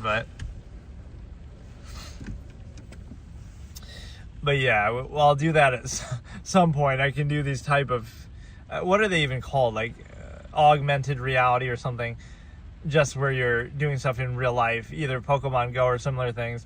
Because since I'm doing this kind of IRL camera anyway, right, I may as well try stuff like that at some point. Or just like challenges I make for myself. Like, I'll go to different places that are, I get to show, because like I've kind of done the same route over and over, like my normal thing, but if I like travel somewhere or go somewhere different or exotic, I could show that.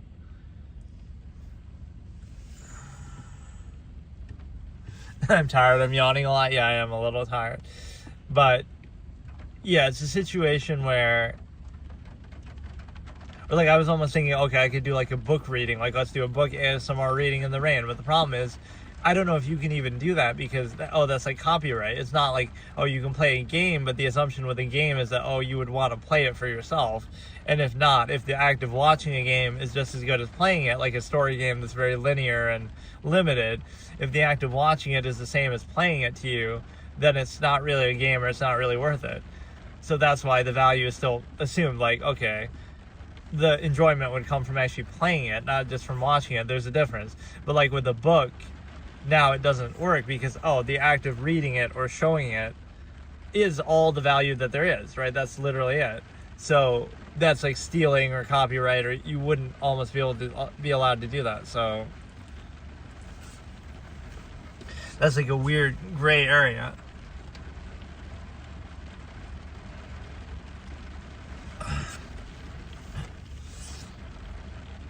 Street game is like that. They just go on with it. But if you don't play story games, it's like kind of like skip some stuff you like, don't really know.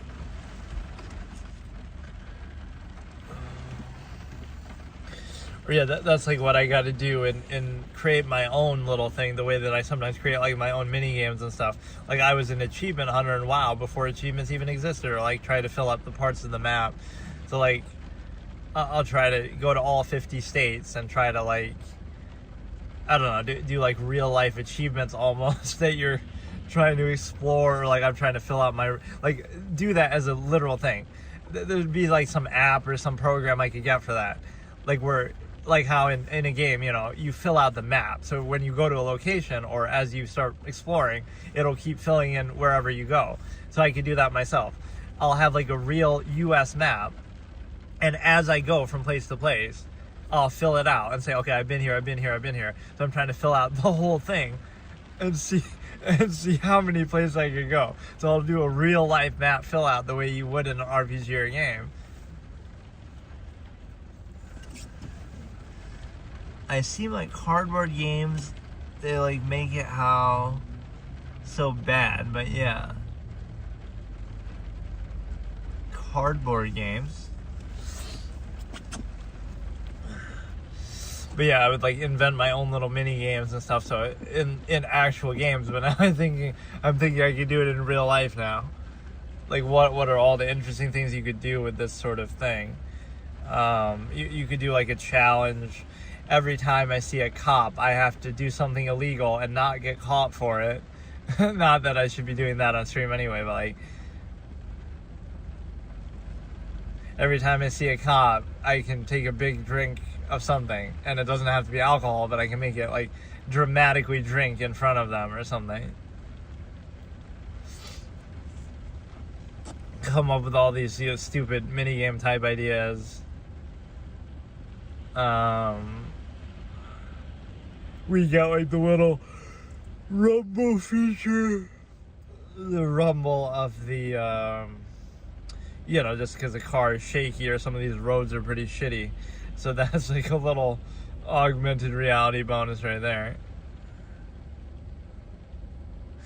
Or the one thing, I mean, again, this is very wide ranging, just there's no context to it. Like I've done a lot of the Absolutist Philosophy, but it could just be anything that I decide to do. So like the Avatar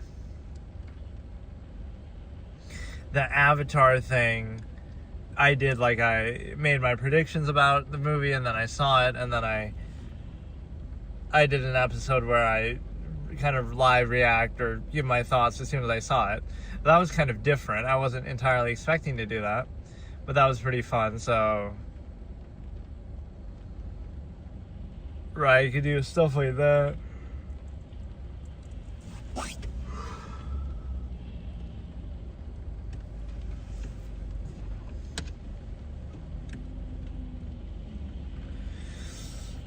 And I could do stuff like on foot too, in person like that, but the reason why I don't like to do that, I guess, is like I don't like to bother people or feel like I'm recording them or anything like that.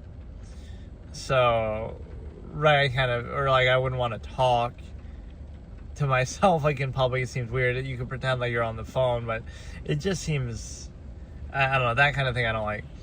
Like the blue Avatar or the last ever, yeah, the blue Avatar, the new, it just came out, Avatar 3. So I had seen that on like the 18th, right, the release day, December 18th. And it wasn't actually all that, it was a little bit disappointing, like they played it kind of too safe, but the fire chick was badass. She made it worth the price of admission right there.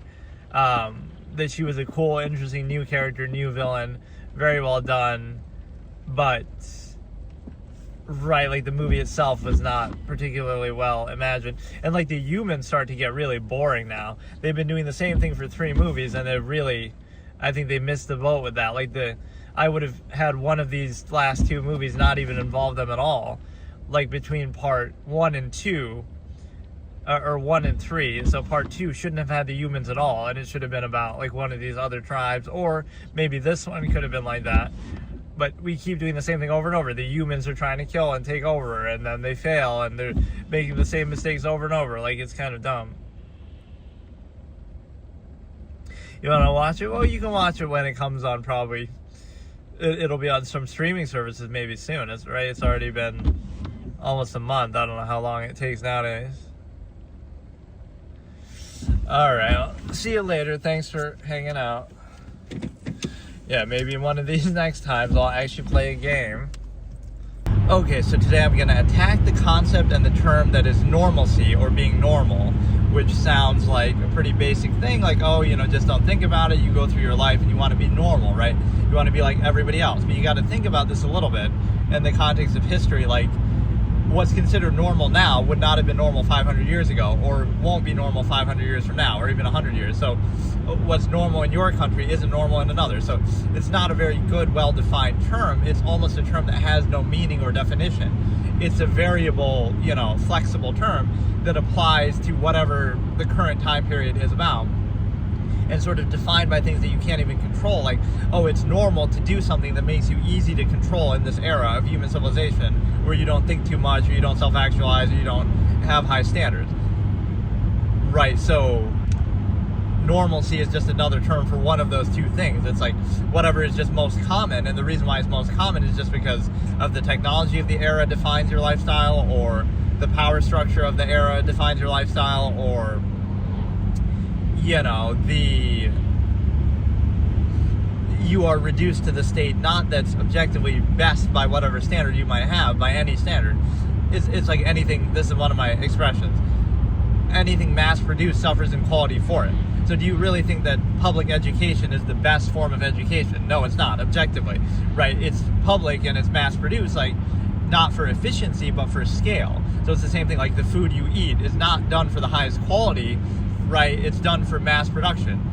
What else? Like anything in life is like that, right? It's done for the massive scale to appeal or apply to the most number of people, not to be of the highest quality or the highest standard. So the same thing applies to human life when there's so many people. The same thing applies to, again, a standard of normalcy.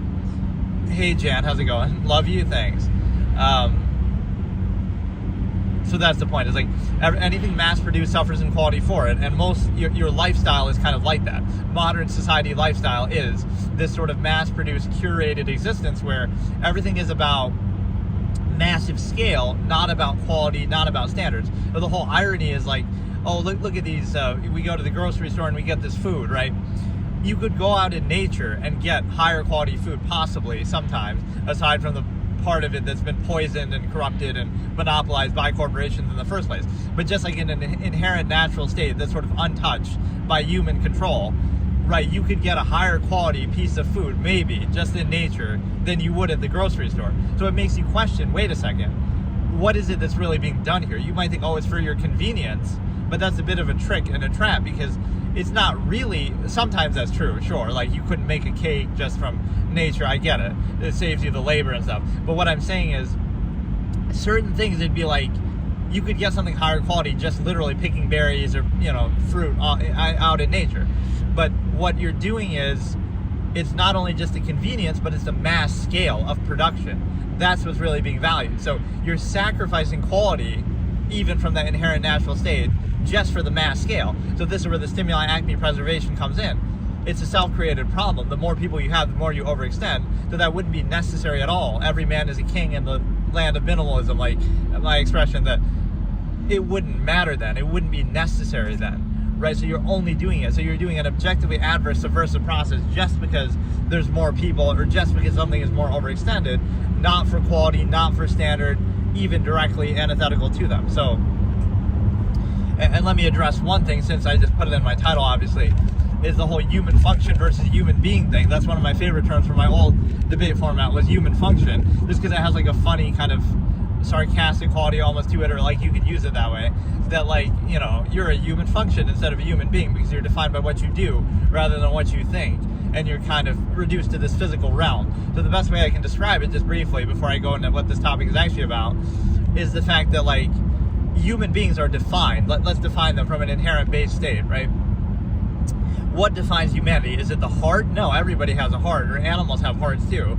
Is it the soul? There is no such thing as a soul. Is it emotions or something like that?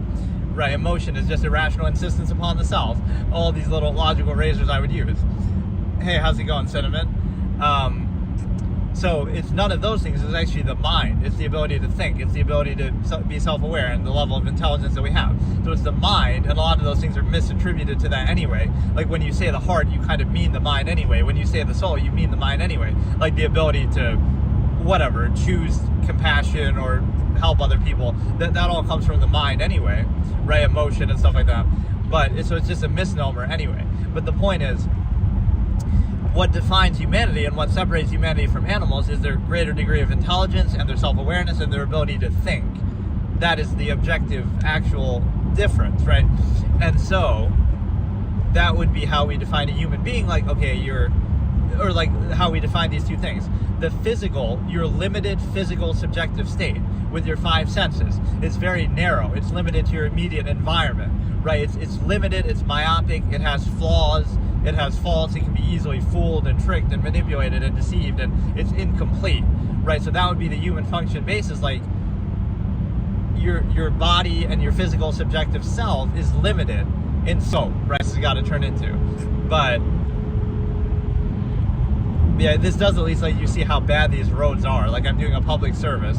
So some of these roads, this is New York State, but like some of these roads are just atrocious, and they're never fixed. Like, it's like, oh no, they'll get around to it eventually. They'll never do it. Right? Like some roads they just don't care about. It's like a caste system of some areas, you know, oh, it's a poor area, or it's like countryside, so they're not going to care about it.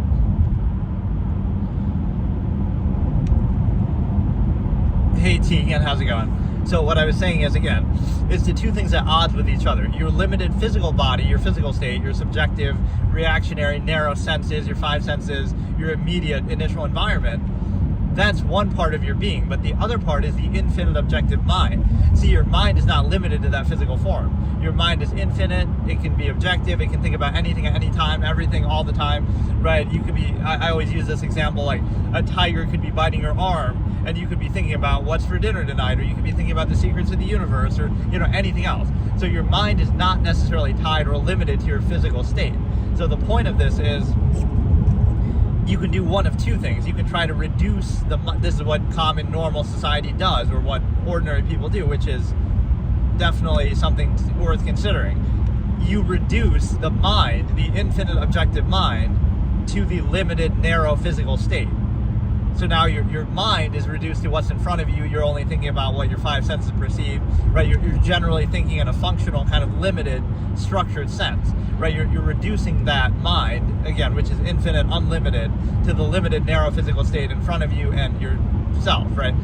So that is what you would call a human function. And you could try the opposite. So do you reduce the infinite mind to the subjective limited state, physical state? Or do you try to raise the physical state to the objective mind, which you really can't do, even with the technology we have?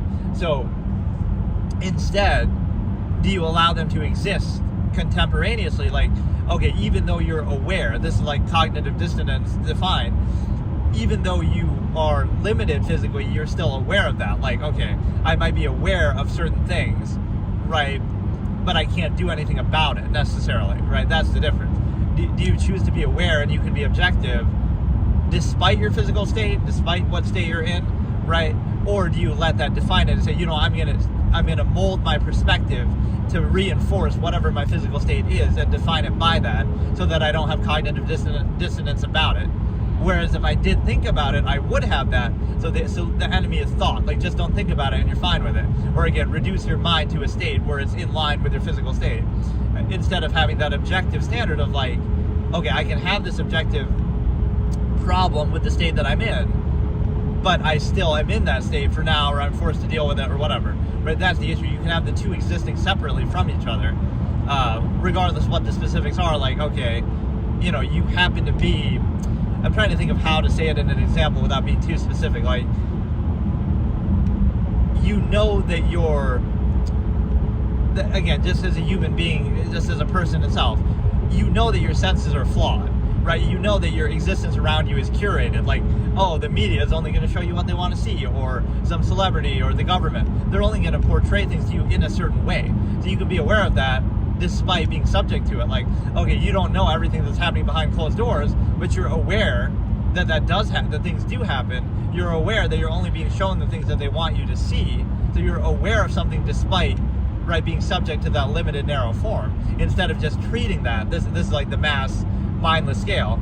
You're treating the initial of what is shown to you, or what you perceive in front of you, as the absolute, right? And only when something is brought to your attention, do you realize it, right? Whereas again, this might seem like a cynical perspective, like, oh no, you're kind of doubting it, or even if you don't know exactly what the issue is, or that there is an issue, you're still aware, like, oh, they're probably doing things behind closed doors that are fishy and, suspect, but I just don't know because they're hiding it from me, because why wouldn't they? Because, if there was something like that, then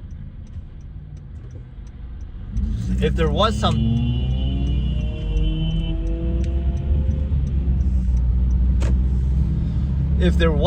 like that, then right, they would never show you. And so the point is that,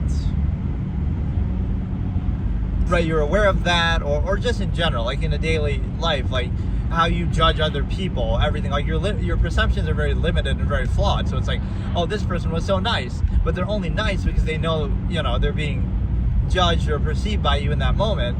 And then, oh, they might be a total dick behind closed doors, or, when you're not looking. So you can be aware of the two things, right? That something's being presented to you in your limited myopic perception versus what is actually true, or the totality of something, right? Instead of treating the two, oh no, I'm only going to define everything by my limited perception, but then that allows you to be controlled by it. Like, oh, so all somebody would have to do to appear good is to present it to you that way in the short period of time that you observe them, and then all the rest of the time they can be something totally different, right? So you're letting your perceptions control you, your limited myopic perceptions.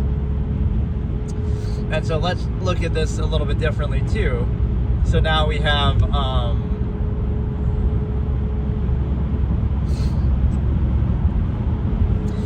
kind of, it's treated as a false absolute state, right? Whatever is considered normal in a particular era of society. But if you observe the origin point of how it came to be, it's like, it requires indoctrination of youth. It requires, it's defined by technology, by government, by media. Like, there's a lot of influences, so it shows you it's not natural. It's sort of a reactive state, so it's kind of arbitrary. So if those factors were different, then the state would be different, right? If you are going to value something like normalcy, what you should always do is define it fully, define it precisely. What exactly do you mean by that? And then hold it fully accountable. But what happens is, it's like a catch-all, just kind of generic term. Oh, like, oh, that's weird, or oh, you should be normal. It's like, you can't even define or explain exactly what that means, because it's just kind of general, right? You won't really think about it or define it. It'll just be like this general, broad thing. Anything that suits your limited, experience will be normal. Anything that doesn't is negative. So even that perception is kind of what I call myopic marginalization, or ignorance insistence. It's like, what you're familiar with is a small fraction of a fraction of all that there is, but you're going to insist upon that and take pride in it and give it special value, just like non-base of self. Like, you're defining value just by yourself and what you happen to experience, not by any actual standard. Versus if you have to do it the other way, it's like you're limiting yourself. You're limiting yourself, and you're saying, okay, all of existence is insignificant except for this myopic fragment that I've experienced, and that has special value just because I've experienced it. Say out the shoulder. I'm not on the shoulder, but it maybe just looks like that. The angle of this is like, it does look a little bit like that. But no, it's a situation where this is like more geared, or the camera's like more in the passenger side. But no, what was I saying? Like, it's a curated state, it's a reactive state, it's a situation where, yeah, I love that. People are backseat gaming my driving. That's a classic. Literally backseat gaming, backseat driving. It's like they're pretending like they're in the backseat telling me how to drive. That's a pretty funny thing. But no, it's a situation where, again, it's not a natural state. You should define it. You should hold it accountable. And so it's kind of the inverse of what people would think. Like, why would you feel gratified or positive for being normal? It's actually a negative. It's just like a peer pressure fallacy. It's how all the bad things in history actually happen. Like, oh yes, there's a mob mentality. There's a group of people who are just, you're kind of pressured into doing it just because of massive people, not because it's actually Not because it's or there is like a certain philosophy you can have with that. You'd always rather be a little further on the right than on the left, even if you are going off, because, right, you would be like, if you go too far right, there's no problem, but if you go too far left, then you're screwed. And somebody in Europe listening to this now does that and then gets in a crash, because obviously it's the opposite there, but no, like normalcy is just another word for mediocrity. If you were truly exceptional or above and beyond, or, you know, one of a kind, you're some whatever exceptional person, you're not going to be normal, and so you might be condemned or ridiculed. Like, that's how it's a weird perception. We would kind of condemn and ridicule, like, oh, this Elon Musk or Einstein or whoever, right? They have all these weird habits, and we're gonna define or label them a certain way. Maybe that's part of the reason why they're so exceptional. Those things that we condemn, that we don't consider normal, maybe that's part of their excellence. That's what makes them great. They're obsessive about it. They're, you know, their passion, or they do certain things that might not be normal, but that might be a bad thing. Then maybe those are things that hold you back. Maybe those are some of your flaws. Just because you share them with a mass of people doesn't make them good, right? So why don't we think like that? We think, oh, this person is, this person is exceptional and successful, but we look at all these weird habits that they have that make them abnormal, instead of saying, oh, maybe that's what makes them exceptional, maybe that's what makes them better, maybe those are good things, right, that we don't do or aren't allowed to do, kind of. So it's kind of a backwards logic, right? Something isn't good just because it's common, or something isn't bad just because it's uncommon. Normalcy could just be another word, again, for mediocrity. Like, which would you rather be? Would you rather be just one of the herd, one of the crowd, or would you rather be some exceptional, one-of-a-kind person in whatever capacity, whether it be successful, rich, or famous, or something? It doesn't even have to be based on that, but again, just being exceptional would not be normal, so it's an odd perspective to have.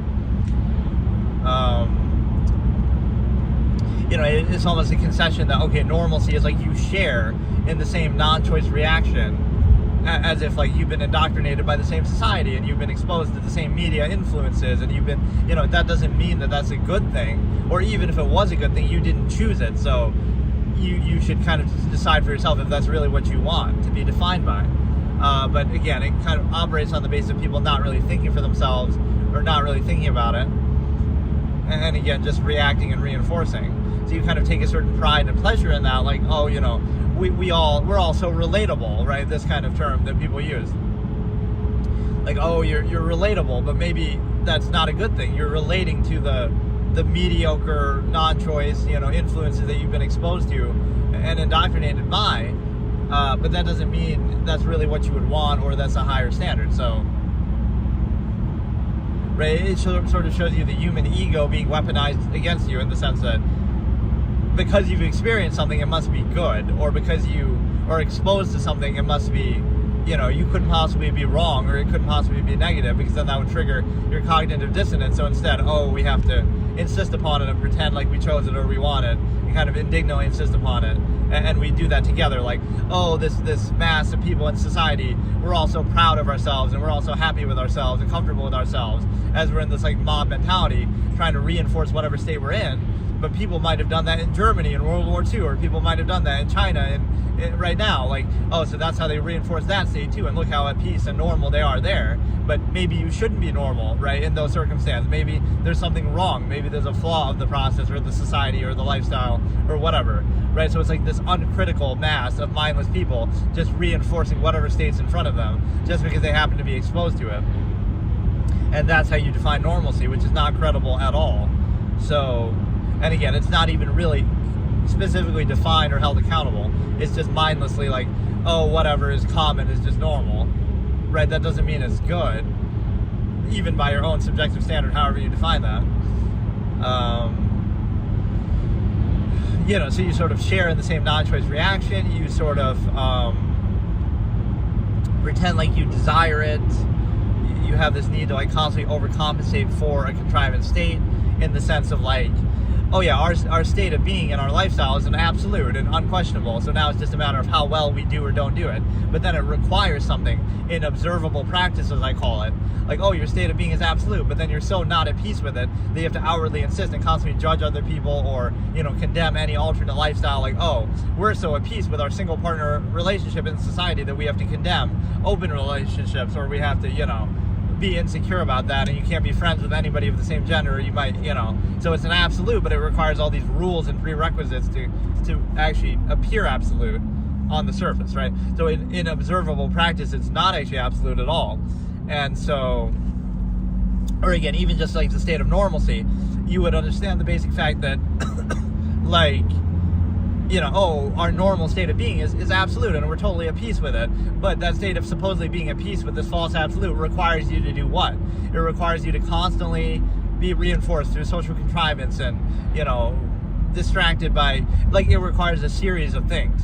It requires indoctrination as a prerequisite. It requires constant social reinforcement. It requires overcompensation, distraction, folly, favoritism, entertainment, escapism. It requires, kind of ritualistic things, self-gratification. So a lot of that is done through the social realm of like, oh, it's absolute, but it just requires all of these things to appear absolute, right?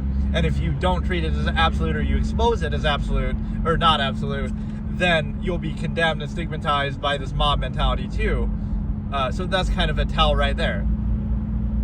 Right, they're so at peace with it that they have to outwardly insist and attack anything else, but also it's a state where, you're basically just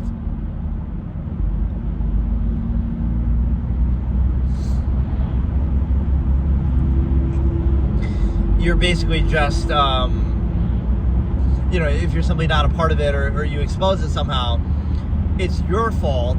So like, again, it's like the Bolshevik rhetoric, close structure, contrivance, false duality term that I use. It means that it's absolute, like the state of normalcy in society or whatever lifestyle is prevalent.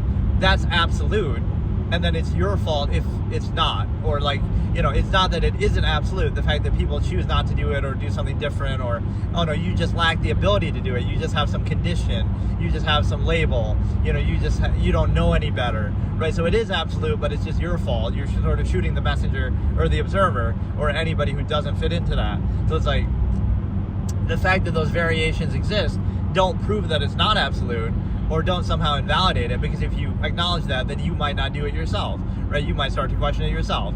So instead, it's, oh no, it's just, it is absolute, but it requires all these prerequisites, which would show it's not absolute, and those things can be applied to maintain countless other things, right? So it's sort of arbitrary that it requires this constant contrivance to uphold that illusion of being an absolute, but also it's like exclusionary to everything else. So you would say,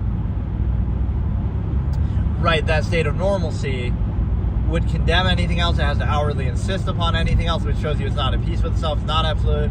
But also it's the fact that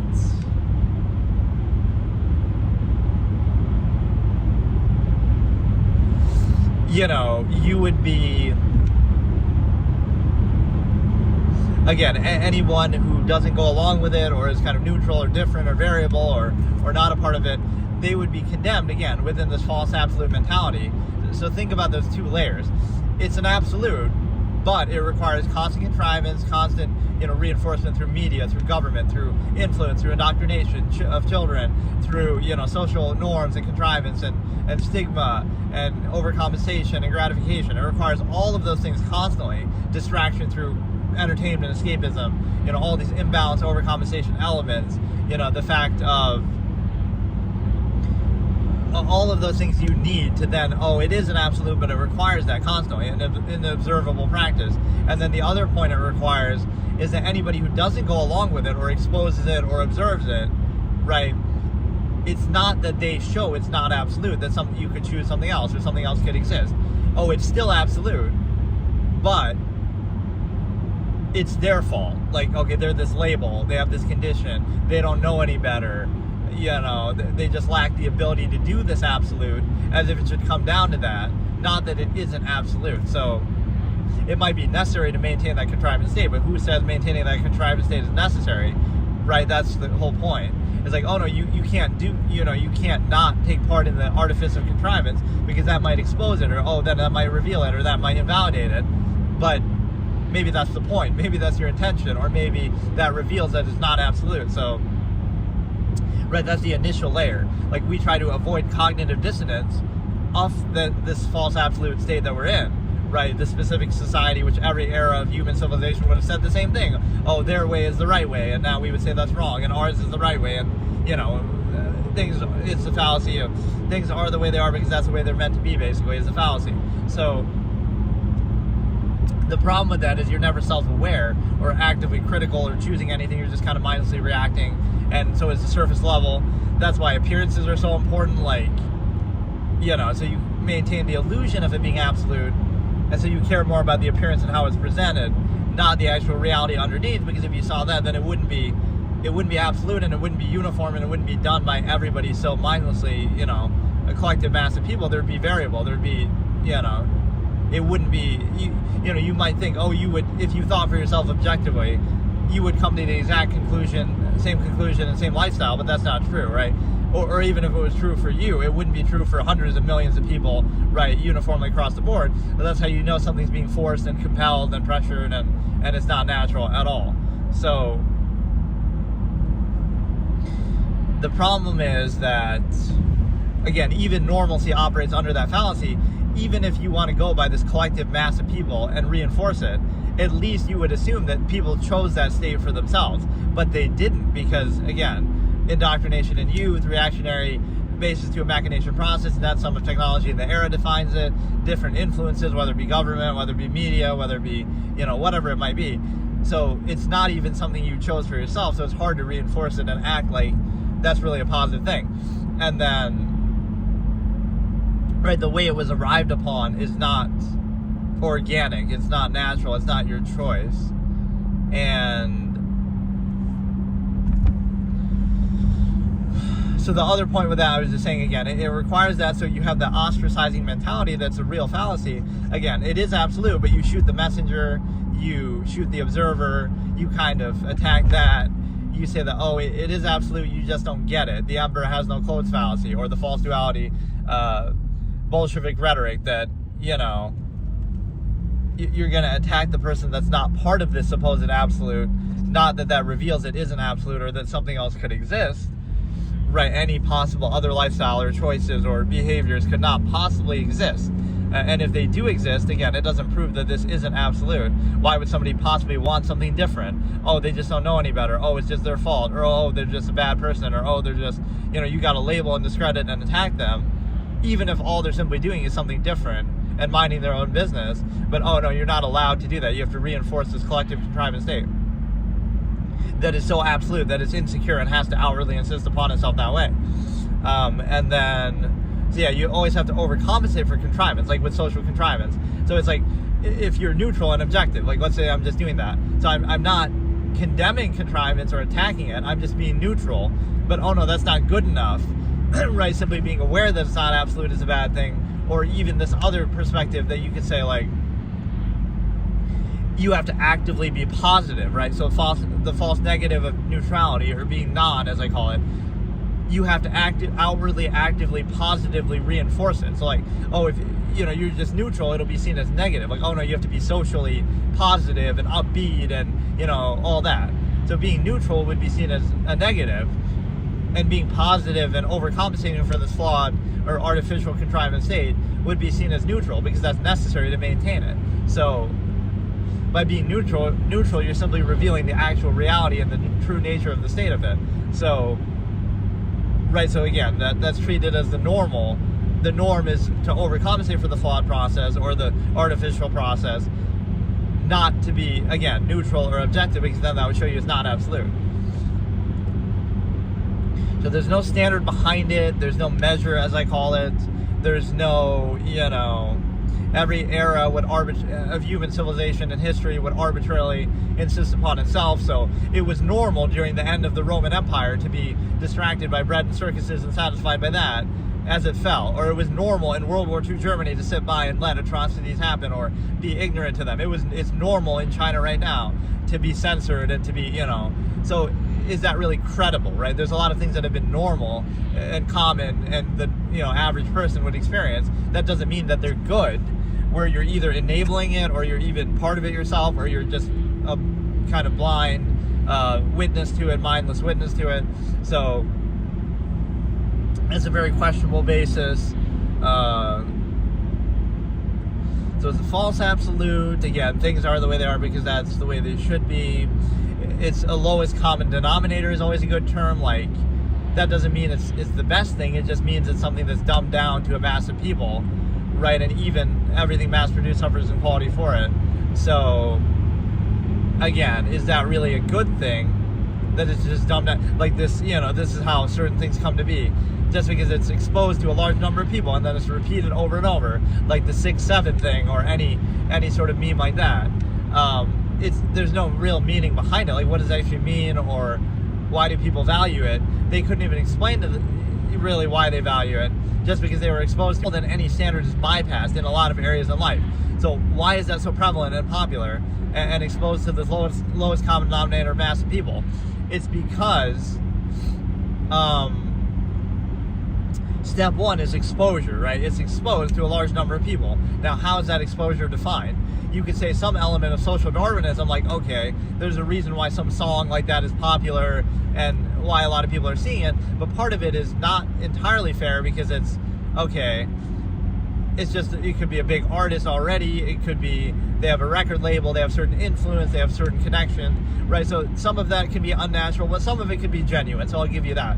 So social Darwinism, okay, the song is popular, people like the song based on whatever criteria. Even that I could poke a hole in and say, well, the mass public is not always the most credible. Like Taylor Swift could be more popular than, Mozart or whatever. That doesn't mean she's really better by any objective criteria, however you want to define it. So there's a bit of a variable there, but I'll give you some social Darwinistic pass on that. But it's exposed to a lot of people, right? That doesn't necessarily mean that there's anything valuable about it, right? Anything could be exposed or not exposed to a large number of people, right? That's just arbitrary through the mass media, etc. And then number two is, again, so you're exposed to it. Now it's preconceived, like you're familiar with it, and then now it's repeated over and over, so you become more familiar to it. So it's kind of like this fallacy of references, like, oh, if you reference something that you're familiar with, that's the people are familiar with, that's in itself a joke, or that's funny, but it's really not. You're just simply referring to something else that they may or may not be aware of. So like, there's no actual value to that. You're just simply saying, okay, there's this other thing that exists, like, right? That's what a lot of humor is. It's just nothing more than, oh, we're just going to reference something else, right? So something itself that isn't funny is going to reference something else that isn't funny, but that somehow makes it funny or, valuable. And so it's by definition the subversive state. And so, again, like something with the 6-7, it's exposed to a lot of people. There's no inherent value in simply something being exposed, aside from maybe that social Darwinistic arguable point.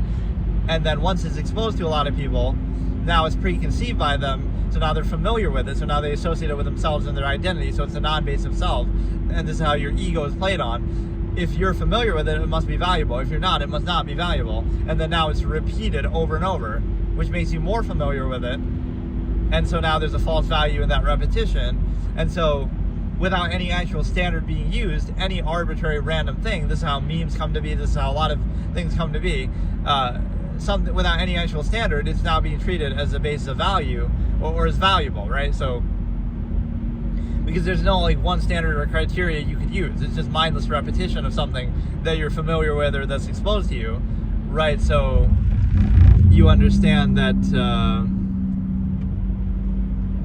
right, that could apply to almost anything. Then it's mass appeal, mass exposure, and then it turns into just repetition. So none of those things require any standard being used, right? Oh, we're valuing this because of blank, right? No thoughts being put into it.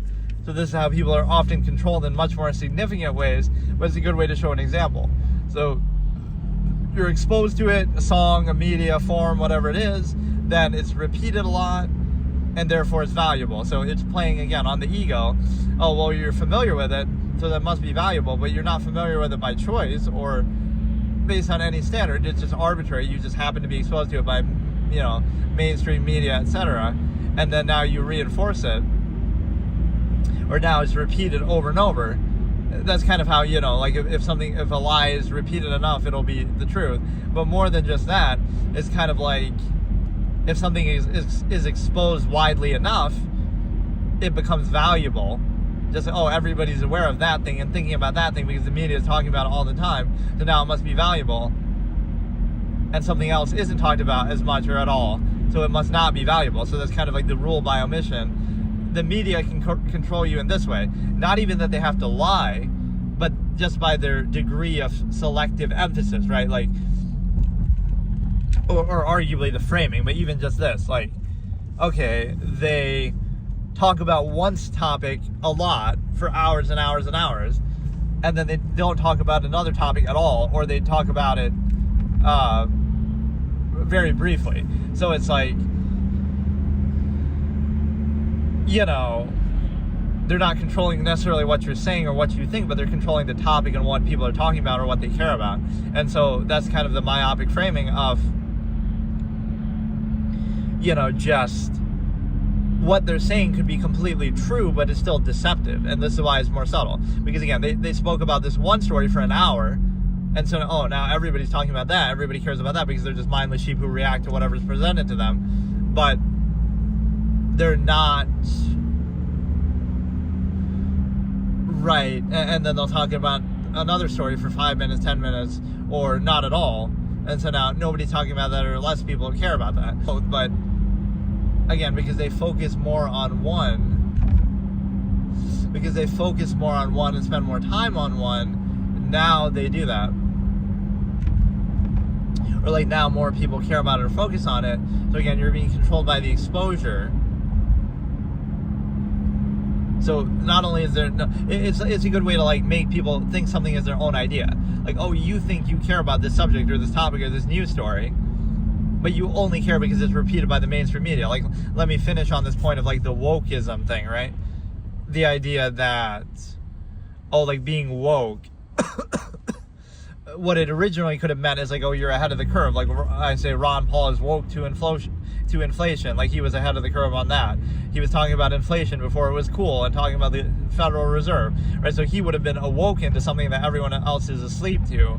Or like the Dixie Chicks protesting the Iraq War. They were woke to that issue. They were ahead of the curve while everyone else is mindless and asleep going along with it, right? So that would have been the positive meaning of woke, but now it's been hijacked to mean something else, like which is negative, which is still a true tendency, but again, they're just different meanings.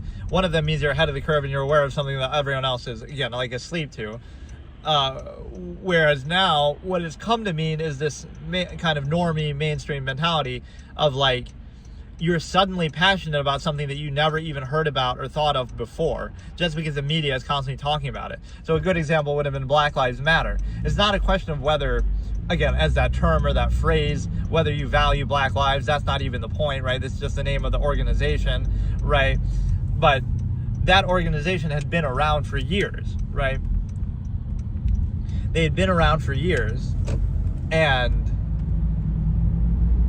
they hadn't gotten very much media coverage, and hardly anybody knew they existed or what they were, or etc., right?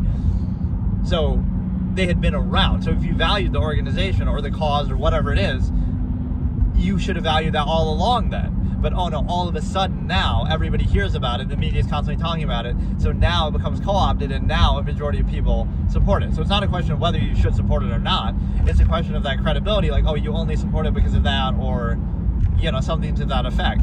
So that's what it would mean to be, again, woke in this modern meaning of it, which is, again, this normie, mindless mentality. You're suddenly passionate about something that you never talked about, never cared about, never thought about before, just because the media is constantly talking about it. The mainstream media is constantly talking about it, right? So it's not a question of what your position actually would have been, or, it's not a question of whether it's worth supporting or not. It's a question of, the timing is sure convenient that the mass of people is suddenly supporting this thing. What about people who had supported that same thing before, right, for years and years? It had been around for a long time, whatever the cause might be, right? Like global warming is a good example.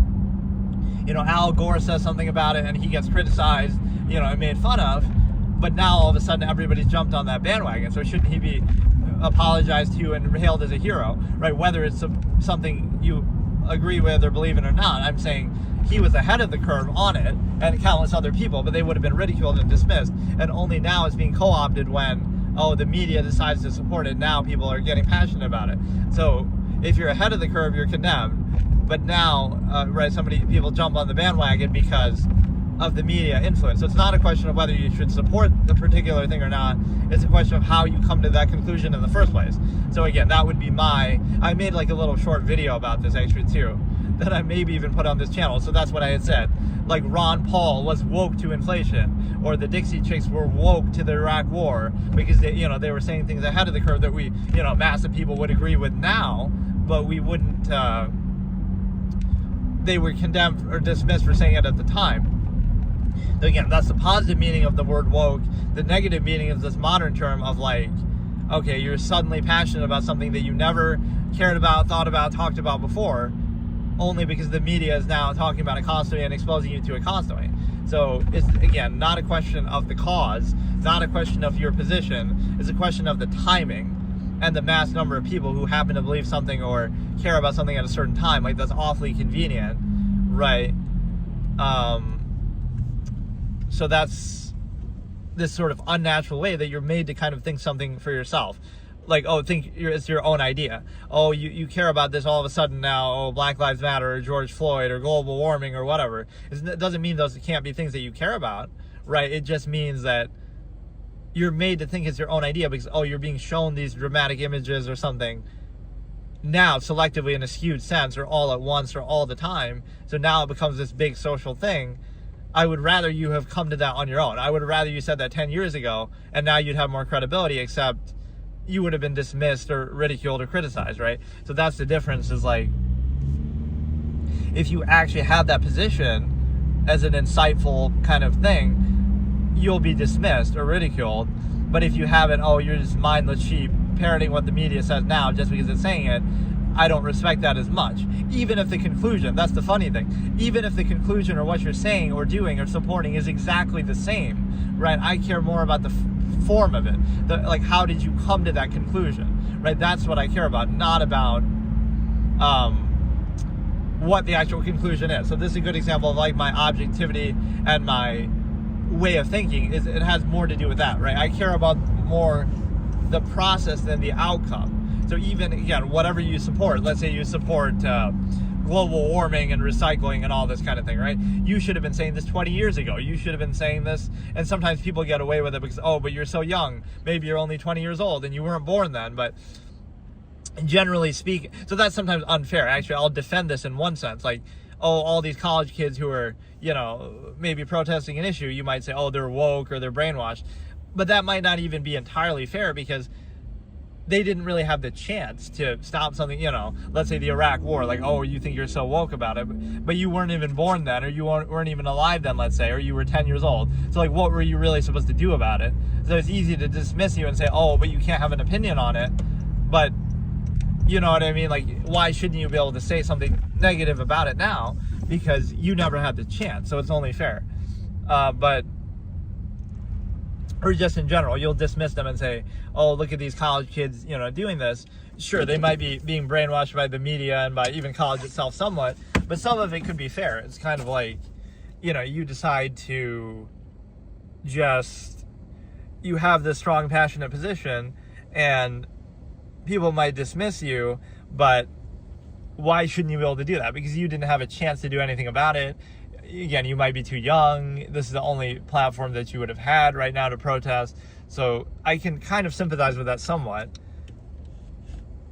Because again, any position they'd have then would be discredited. You're just a college kid, or you're just too young, or why didn't you do something about it then? But you really couldn't have, right? You weren't alive, or you were too young, you didn't have the power, the influence. So in a certain sense, that is a positive thing. It's just the manner in which people come to that conclusion is sometimes, again, the trick of like, they make you think it's your own idea, but really it's not, because it's only being talked about now. So it's kind of convenient timing that like, maybe I can defend it a little bit too, but I'd almost reject that. Let's say you had thought or talked about something a long time ago, right, you had that position, but you were kind of dismissed for it, and now everybody else jumps on the bandwagon. I wouldn't be happy with that, whatever that position is. I'd kind of reject it or be annoyed, or that's why in this modern social media age and stuff, you could get credit for it. It's like I'd be pissed and I'd say, oh no, I deserve for this old video of mine to go viral, and for everybody to say, that where I was talking about that same thing that everybody's co-opting now, that like, oh, I was ahead of the curve and I deserve credit for it just because of how stupid the timing of it is. Right, that, oh, now everybody's jumping on the bandwagon. So I'd be kind of salty about it or discredit it.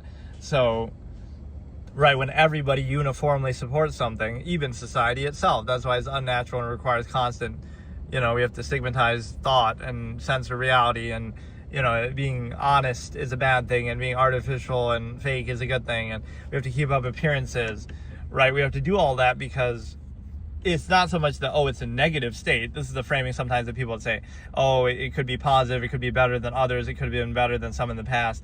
But it's not a specific criticism or a preferential alternative that's being posed. What it actually is a simple fact that it wouldn't be a specified, universal, one-size-fits-all state that would be accepted or chosen by hundreds of millions or billions of people.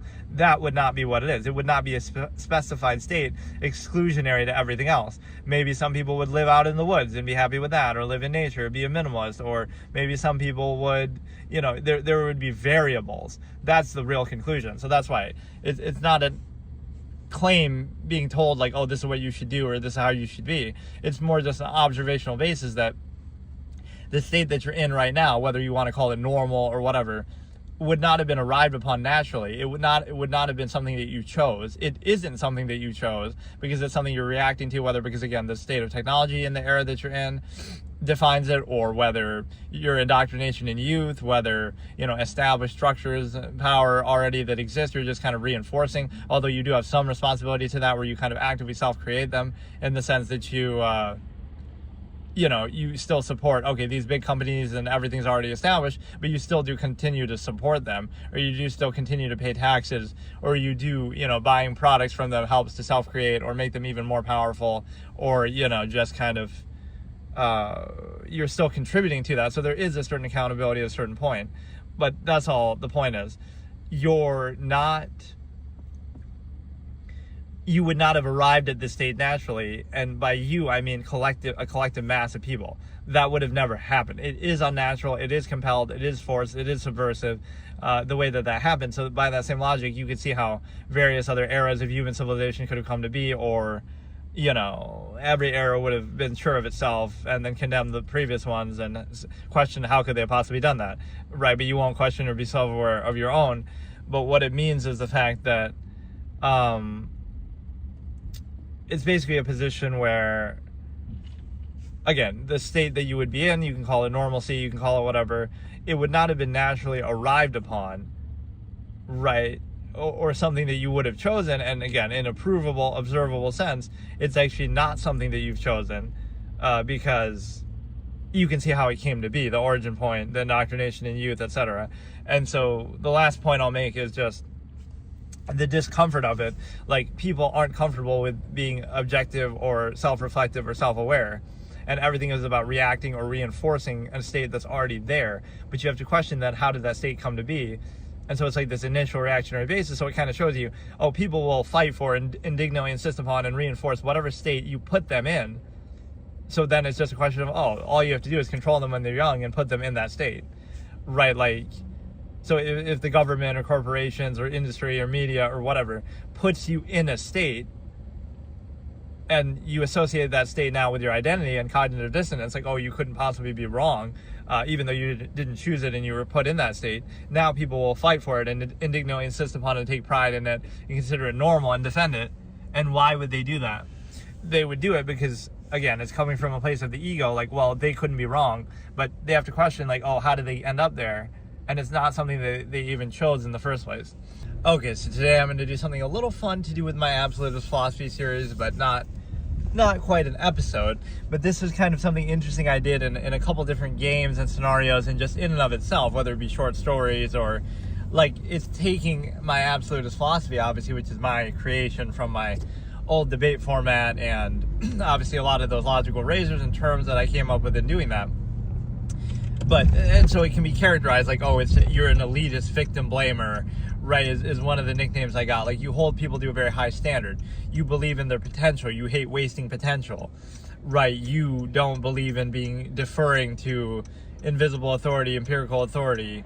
You don't, there is no God. There are no absolutes. That's why it's called absolutist, right? Because there are no absolutes. The only absolute, which still isn't one, is like human potential and human ability and human action. So you put the onus on you. Like, if you suffer or if something bad happens, it's your fault. You should have stopped it. You should, society, humans, it's you're enabling it. You're weak and you're enabling it, and you're kind of just, it's self-created, right? You don't have tyranny. You don't have dictators. You don't have atrocities just naturally occurring, right? That doesn't happen on a mass scale, especially, right? That requires organization. That requires, deference to authority, unqualified empirical authority. So it's like, it's putting the onus on you, and it's emphasizing human potential and human ability. It's rejecting false absolutes that are used to control people, because this is the problem with the false absolute, right? The false absolute would be like, oh, God and religion, right? But what is it used to do? It's not used to make you, hey, how's it going? It's not used to say, okay, there's this absolute standard that we have, like, oh, God tells us to do blank, floor it. Yeah, this is not really the right, we will soon when I get on the highway, but hey, Devin, hey, Johnny. But no, what I'm saying is the false absolute comes into play with respect to, although it is nice to have this open kind of, I normally don't drive this late, and not that it's that late, but you have like this open road all to yourself, so it's kind of tempting to just go crazy and fast. But what it is the fact that you place the onus on human potential and action and ability, and you reject false absolutes. Because think about it this way, okay, there's God or there's something that's posed as an absolute, right? But it's not posed as an absolute that leads to people living in a way that would be like full potential. For example, what does it lead to when people believe in something? It leads to them reinforcing their current state, which is like a half-mast state, where they kind of defer to authority, and like you hope and pray for something to happen instead of trying to make it happen yourself. So that's kind of your ode to your own powerlessness. Like, instead of doing something that would actually have an impact, you accept the fact that, oh, you don't have any power, because you're deferring to authority and you're just letting them have monopoly over everything and whatever. So now you accept your lesser state and less power, and then what do? You pray and you hope and you blame the stars and you say astrology is, to blame for my life or my problem. You defer to all these things instead of just realizing, okay, human beings have potential and actions, and let's let it come down to that, right? Don't worry about all those things, because even if they were true, it wouldn't matter. Like, oh, if all it took was to pray to God, then everybody could do it and anybody would do it, right, all the time. Or, right, so even if that was true, he's going to do what he's going to do, and then you're going to deal with it, like, right, it wouldn't matter. So don't focus on things you can't control. And then, but no, the core point of it is the fact that, again, false absolutes are not, it's a twofold issue, right? It's one of two things.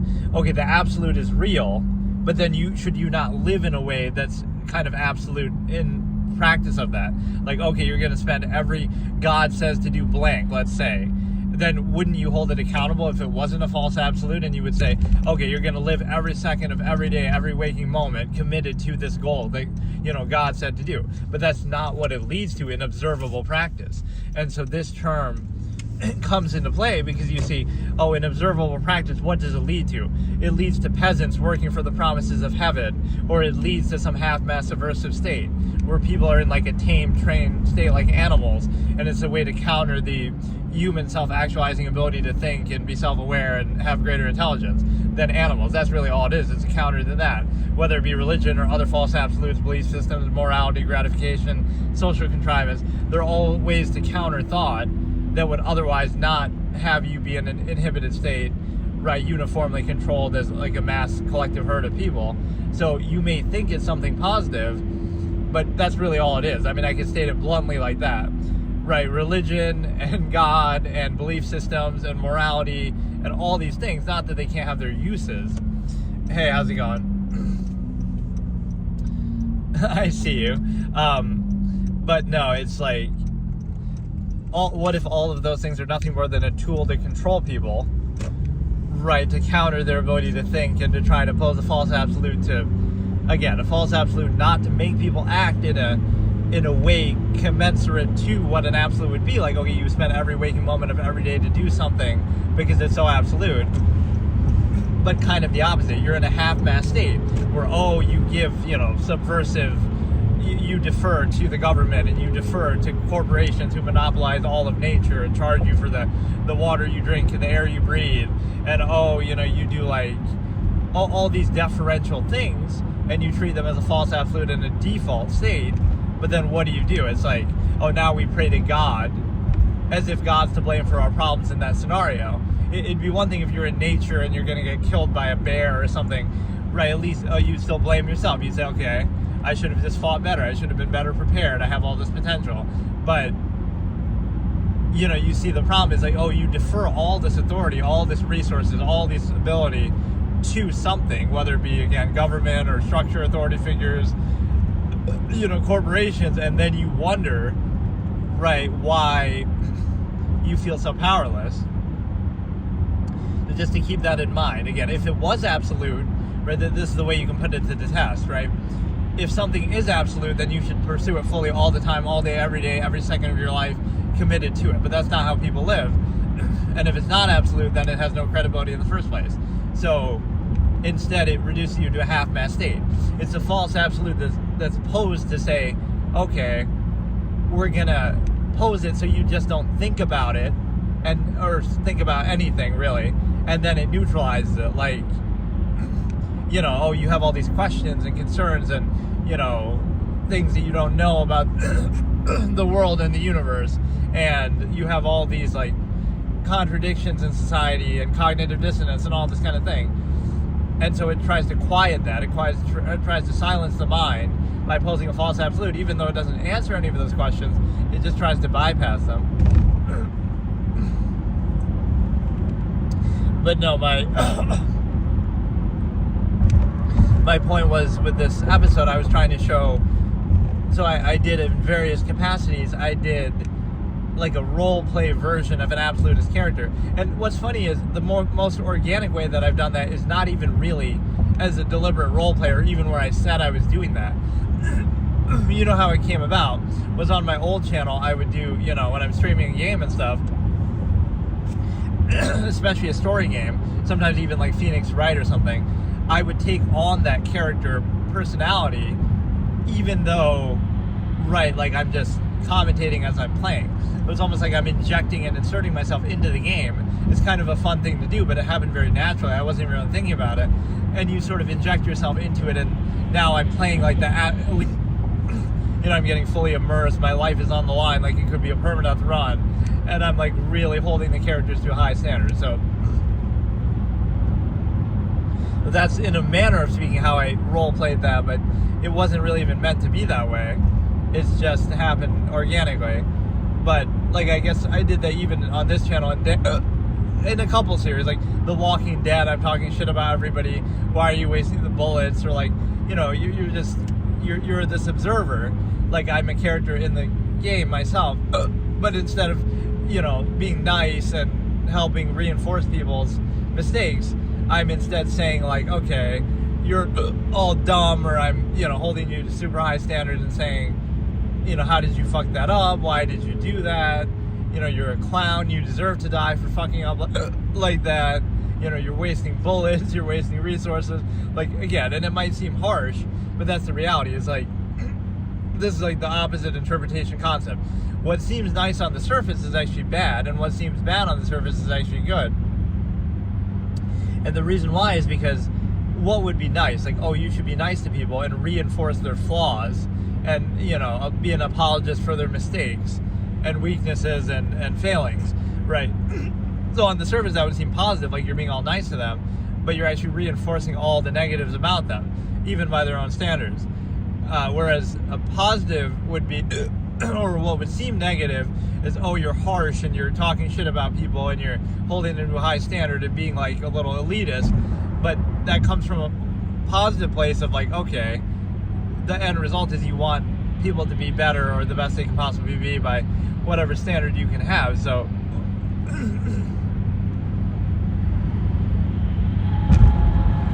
right, so would you rather be dishonest, be artificial and dishonest to reinforce and make everybody feel happy on the surface? Or, so why is honesty a negative? Why are appearances so important, as if to cover up for something? So what happens is the fact that, again, I would sort of insert myself into character that way a bit. I maybe did that with my Danganronpa playthrough on this channel. It's like sort of an incredulous thing. Like, how can you people be so stupid? Or you know what I did that would have been, probably should get me banned, even though it was kind of a fortuitous thing. I'm playing Life is Strange, right? Story games definitely bring it out more. But I would do it in a lot of things, just... I'm playing Life is Strange, right? And it's like episode 2 or 3. Spoilers, I guess, for Life is Strange, the first season or first game or whatever. And so that one character, Kate, is going through something. So I am talking shit about her the whole time. But my mic was actually muted that episode, and because my channel's so small, I barely even noted. Nobody even would tell me or notice. So that whole episode was muted. And it's where Kate has some tragedy happen to her, basically. And I'm talking shit to her the whole time, calling her weak-minded and like you're a stupid, whatever. I'm talking mad shit because I'm holding her to a high standard. But then, based on what actually happened, that would have made me look really bad. So it's kind of fortunate that it was muted. So I find that unbelievable. Again, my mic happened to be muted by mistake. Right, but it worked out. It saved me from getting banned for that episode. But that's my genuine reaction, right? To see a person suffering or a character suffering is like, you're a worthless piece of garbage and you deserve it. Or you should do something better about it yourself. Right? Hey, how's it going?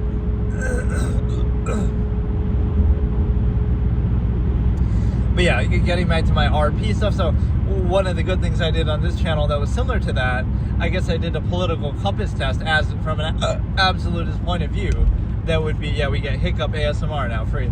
I did a political compass test from an absolutist point of view, which kind of allows me to, again, be objective. I can separate myself and not necessarily say that, oh, that's me or I'm defined by that.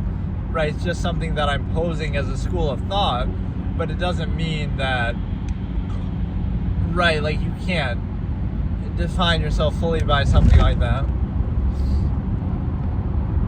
Or one of the cool philosophies, this is kind of off topic, but is like my principle of streaming. Like there's two or three lessons that you can learn, right? Let me take advice from a shitty low viewer streamer, who's done content for 10 years and has nothing to really show for it, but I've enjoyed it, and there's a lot of good moments and takes in there, kind of building up, certain thought processes that I can draw upon at any time, like the Absolutist Philosophy thing. But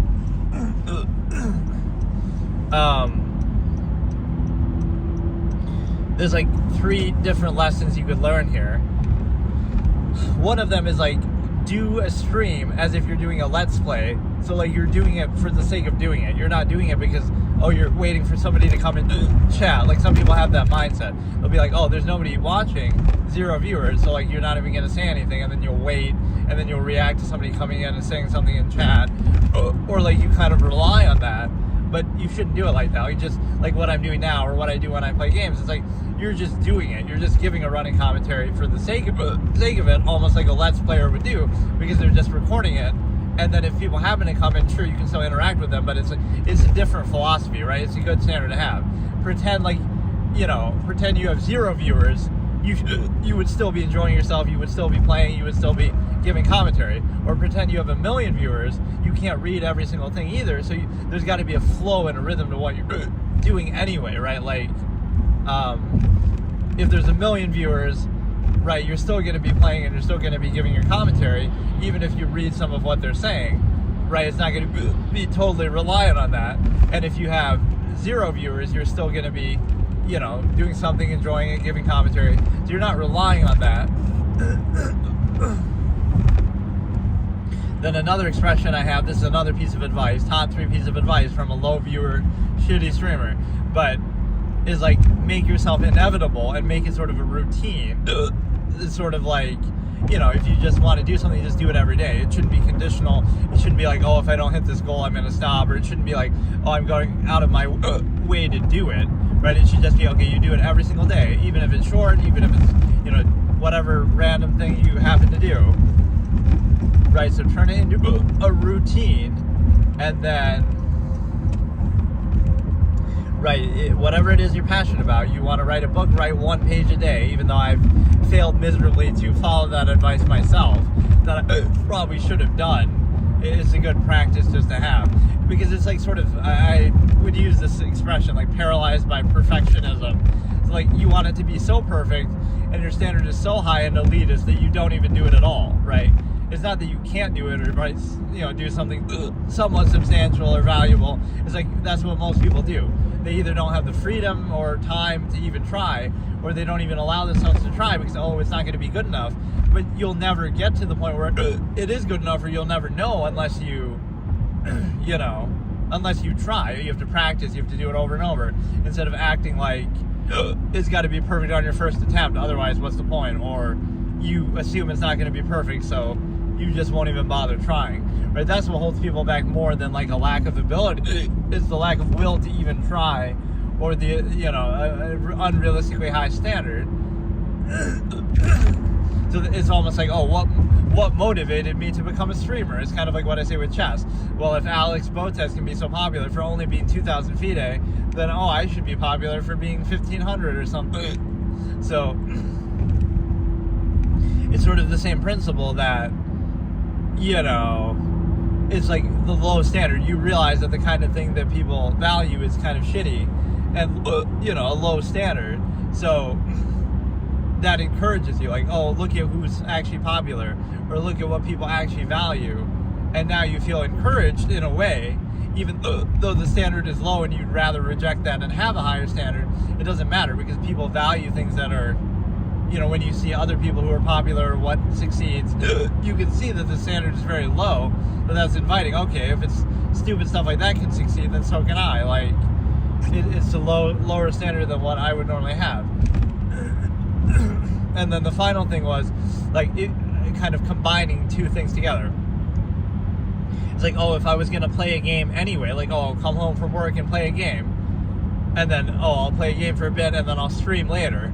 But then you think, like, why not just combine the 2? You come home from work, you play a game, you want to play a game, and then you also want to stream. But you could do them separately, but then I figure, why not just do them together? It's like kind of combining that. You would do the sort of thing you want to do anyway, right? So you're not going out of your way. Like, oh, you wanted to play this game tonight, right? You just felt like it. But then you also stream it at the same time. So, like, how does that hurt? Well, that makes it very organic, because you don't feel like you're going out of your way or doing anything, you know, above and beyond. So it'd be the same thing like with anything. It doesn't even have to just be that. It could be like, oh, you want to learn how to play a guitar, so now you make a little vlog series about it as you're practicing and training, and it's like, you were going to do that anyway, and it sort of gives context to the experience too.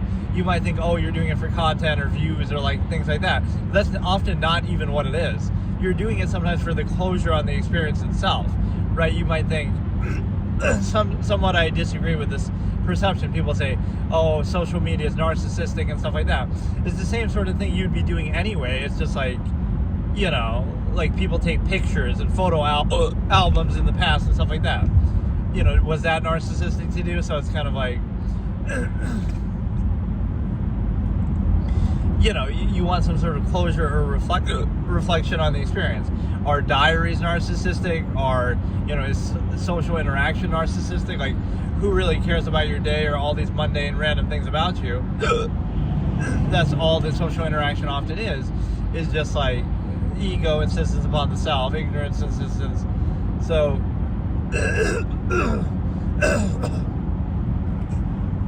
that's kind of the problem, is that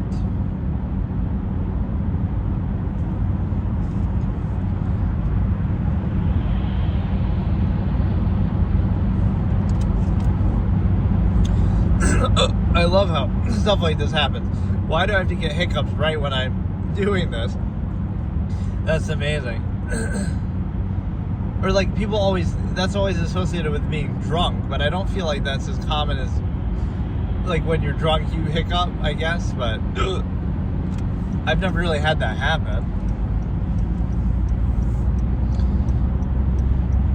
Like for that reason, it's more like when you eat something too fast, that tends to do it. Almost like you're trying to burp, but it, you know, it doesn't come out. But I don't know. But those are like the 3 tips of advice. Like, okay, number 1 is make yourself inevitable, which means just if you want to do something, do it every day until you get it right, or until you get lucky and you go viral, or until you get better at it, or until something. You're just doing it as a routine, so it doesn't matter. It's not conditional, like, oh, I have to get this many views, or I have to make money from it. Or no, you would just be doing it. Like, that's maybe a good proof. Not that I really think of it like this, but like, oh yeah, I've done content online in some form for like over a decade, right? Even though I'm an unknown nobody, although some of my phrases and expressions have been quoted here and there by other people, but whatever. It's just like, you can be an unknown nobody, and you might say, oh, that just means you're a clown and you're stupid, which I can accept that in part, but it's like, what it means is you could never accuse me of like, oh, you're trying to chase clout, or you're trying to do, you know, do it for some benefit. It's like, wouldn't that prove more than anything, like, oh, I did it unconditionally, I had 0 viewers for months and I still kept doing it. You know, I could have any amount of viewers now and I still keep doing it. I get 0 views on my videos that I post, but I still keep doing it. Right, that old debate format didn't have that many viewers, but I still kept doing it. Like when somebody does that for over 10 years, or even just on this channel for like 4 years, right? You've done for 4 years and you have 300 subscribers. Like, you're not really getting a huge growth out of it, but yet I still wanted to do it. So that's a certain credibility to show like, oh, you're not doing it for any reason. You're just doing it because you want to do it. So again, make yourself inevitable. If you want to do something, do it as a routine. Do it every day, even if for a short period of time. That should be a rule for everybody, right? Instead of watching TV, or instead of doing something, you know, basic, dumb like that, you know, take that 1 hour a day. Everybody, everywhere in the world, take 1 hour a day and do something you're passionate about, whatever it might be, and maybe even make a record of it, to make a video of yourself doing it. But it's just like, and then either you'll get better at it, or you'll get some closure on it, or you'll, you know, make that into a career somehow. But simply by doing that, you're at least giving yourself the chance, right? Then you might be really good and it might turn into something, or you might not be, but it's still, you can enjoy it. So again, combine the two together. So make yourself inevitable, and then, like I said, if I was going to play a game anyway, and then I was going to stream anyway, why not just combine the two? So it turned into kind of like, if I ever was going to play something, anytime I felt like playing something, I'd be like, oh, why not just stream it? So then I'd only play stuff on stream then. I wouldn't play stuff outside of streaming at all, because I figure, oh, if I'm going to do one, I may as well combine the two, right? So it's just kind of convenient. Like, oh, I would want to stream and I would want to play something, so why not just combine them and do both together? Right, so I'd be committed to that, and then I wouldn't do anything outside of streaming. And then the third one is the fact of,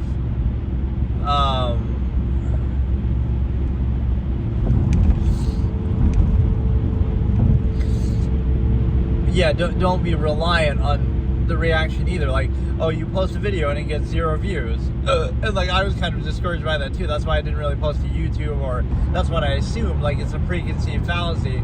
Like, oh, nobody's gonna watch this anyway, so then you don't bother posting it. But if you don't build it, they won't come. Like, at some point you have to just keep putting stuff out, and then eventually see what sticks. But you know, you can't have the attitude like, oh, I'm an unknown person with 0 subscribers, so who's going to watch me?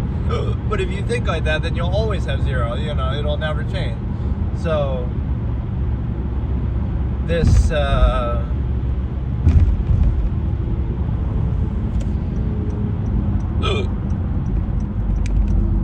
you know, one format, I'm gonna do that too. When I start my traveling thing, Speed Does America, the bootleg version, right, where he goes like every state. I'll go to some of my childhood places, and I'll either terrorize them or I'll just at least go back and explore them. There's a certain freedom that you have to have, like, I don't know, like certain other states. That'd be kind of cool. Or like I'll go to specific places that I had been to before, or like lived and been there.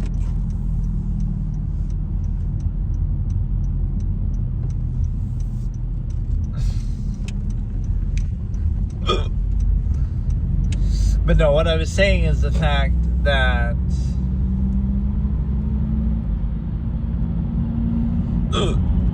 fucking hiccups ruined the whole thing. I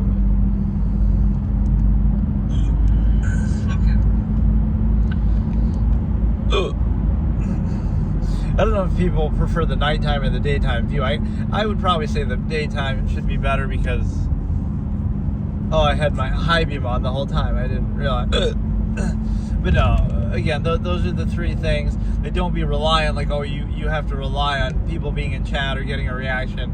Like, again, you're just doing what you're doing. There could be 0 people in there, you're still giving a running commentary, you're still playing, you're still enjoying, doing it like a let's play. Or you have 1 million people in there and you're still not relying completely on that or reacting to it, you're just doing it.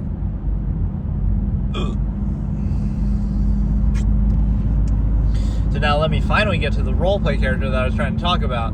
The fact that, because see, this is one thing though, okay, let me get distracted again.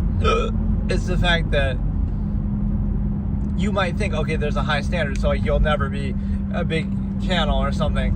But first of all, you wouldn't have to be that big necessarily. Like, I might be satisfied with something else. Like, I you know, oh, I don't have to be XQC and like some, you know, millions of followers. You could just be like 1% of that, and that might be still good enough to make a living or to be happy, right? Just a, you know, a couple hundred viewers at a time, or you know, a couple thousand subscribers. So, right, you could compare yourself to those people, but then you say you don't have to be that successful. If XQC makes hundreds of millions of dollars, right, I'd be fine with just 1, right? Just be fine with a couple thousand, you know. It doesn't mean you need that. So you could, it could discourage you or it could encourage you. It could say, well, you'll never be like them. You'll never be as big as them. So that's intimidating. But it could actually be the opposite. It's like, if they can be that big, you're trying to tell me I can't do 1% of what XQC does, right? And then the second thing is kind of like the standard. You have to understand the nature of the process. One of my expressions I always use.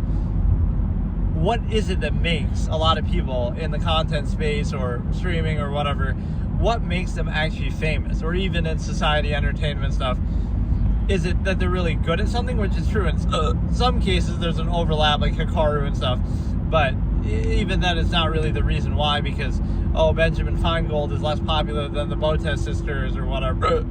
But it's not just about that, right? Like being good at something. But either it's that or it's something else. So you realize, oh, why is somebody popular? Any of these big streamers or somebody, and you almost couldn't explain it. That's the sad part. You almost couldn't explain it because you'll say, it's just random, right? There's no real criteria. Oh, they're funny, but there's a lot of people who could be funny, or it's kind of subjective. You know, there's no way to, you know, cult of personality, exposure basis. There's no real standard behind it. It's like, oh, they just happen to, you know, XQC has that one video where he says Cheeto, and then, oh, that goes viral, or, oh, he's an esports pro. At least that's a reflection of him being good. But it's often when you realize, like, oh, people's popularity and success is not really based on anything. It's just a bunch of random stuff, and then something sticks, and then they grow. So it's almost by accident. They couldn't have planned it even, sort of thing. So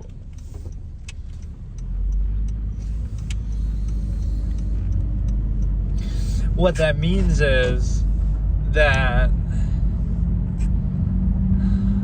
or let's look at the functionless fallacy for a second.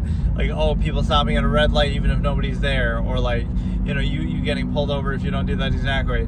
That's like a basic psychological fallacy of like, you would value doing something that doesn't serve a purpose, and you would neglect things that do, right? So it's not a true value state, or it's kind of like, you know, you would just, if you could make people think like that, you could make them do anything, basically, right? Like, oh, you'll stop at a red light even if nobody's around, and it serves no purpose, but you're just obeying authority for the sake of authority, right? Even sometimes at the expense of efficiency, by the same pretense as being posed as to why you're doing it. But no, what I was saying is the fact that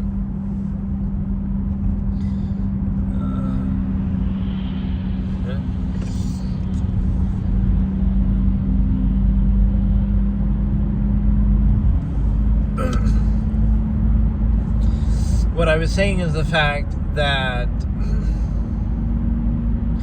you know, if you see what people actually value collectively, or what makes a person famous, or why some of these big creators or anybody's famous, very little of it has to do with actual ability as something that's measurable, like how good they are at a game or something.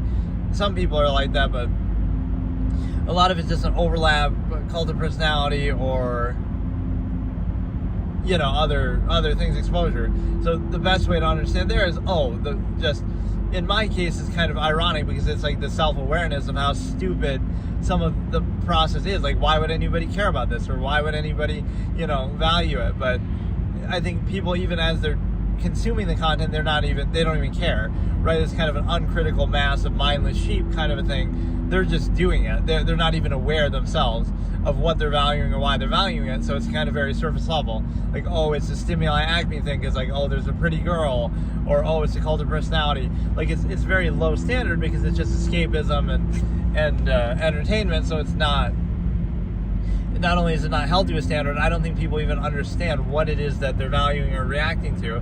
They're just doing it on a very surface initial level without thinking about it. So they're controlled by it instead of being in control of it. But the other thing is the fact that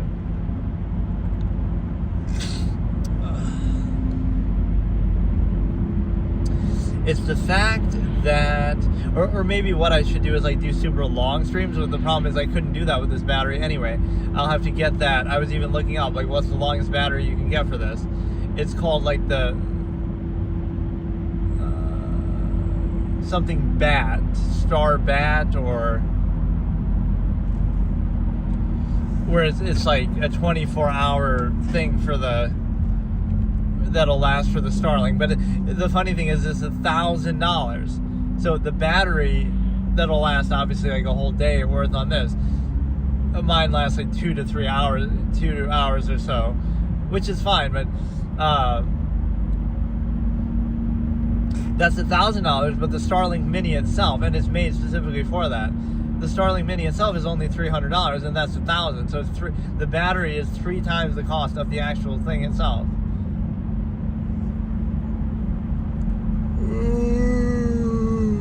Or let's look at a concept here of like scarcity creates value, or even like, would you rather have the finest, nicest thing, but then you're worried about using it or damaging it or whatever, or would you rather have something mediocre and then you're more willing to use it, even if it's not as good, like kind of the scarcity issue. I'm getting very sidetracked this episode because I'm not even still talked about what I'm trying to talk about. But basically, the final point was the fact that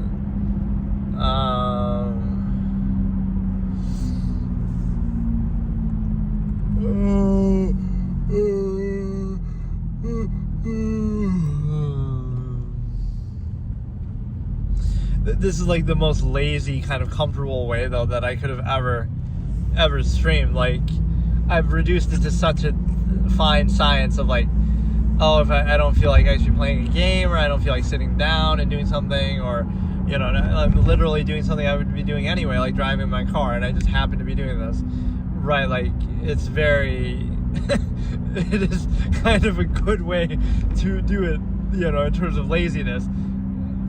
Like, I'm too lazy to even stream. But no, it's like, you know, getting the Starlink Mini thing, getting the battery, getting all this set up.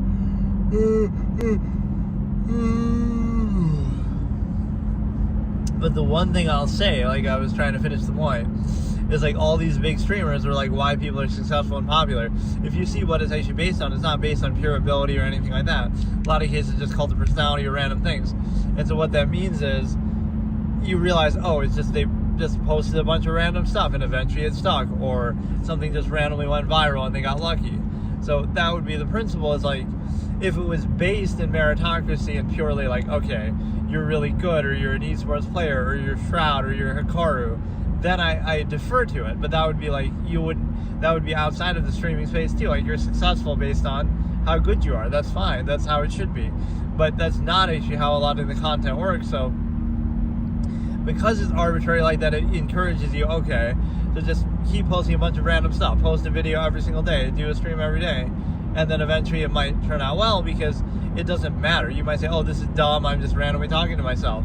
But that's the kind of thing that people value, or that in many cases, you know, is done. So, or like ends up being successful or famous. So it doesn't have any clear criteria. But finally getting to the point of what I was actually saying is the fact that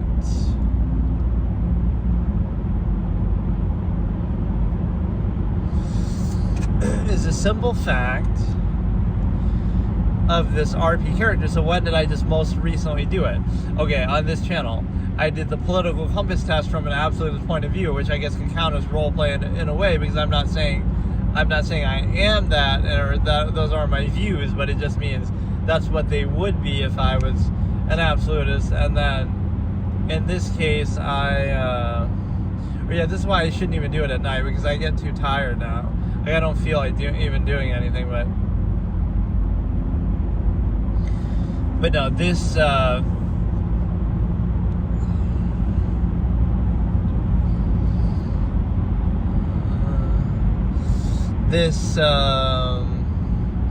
roleplay character, again, I did the political compass test, but then I also did GTA RP, which I should almost turn into a series or do a funny character with that, because it was so on the nose. I have a couple of videos on my second channel of me doing that. So I'm doing GTA RP as my absolutist philosopher character.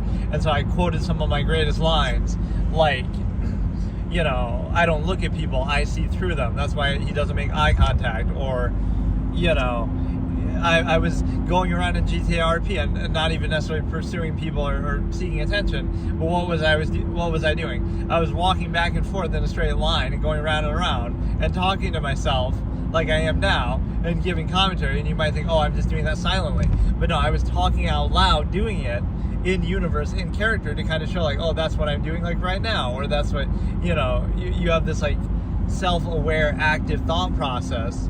So there's nobody around and nobody's listening to me, and I'm like screaming from the rooftop, right, talking to myself about some of these same concepts. The Stimuli Acme is preserved in this era, as I see a sign of a chick with lingerie on or something. It's like you're just understanding the larger process and everything. And so right, so that took on a funny interpretation, but that character was pretty good. It's just like, I don't look at people, I see through them. I'm kind of qualifying that, or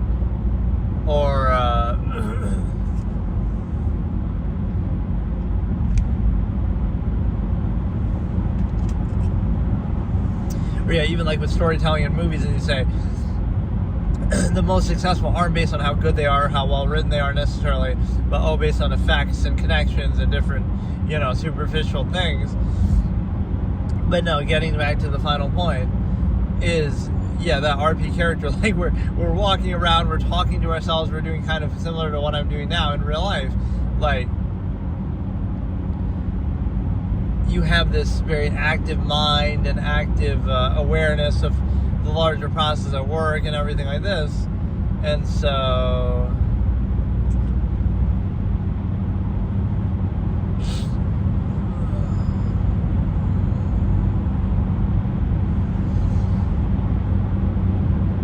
you know, that takes on a definite form with respect to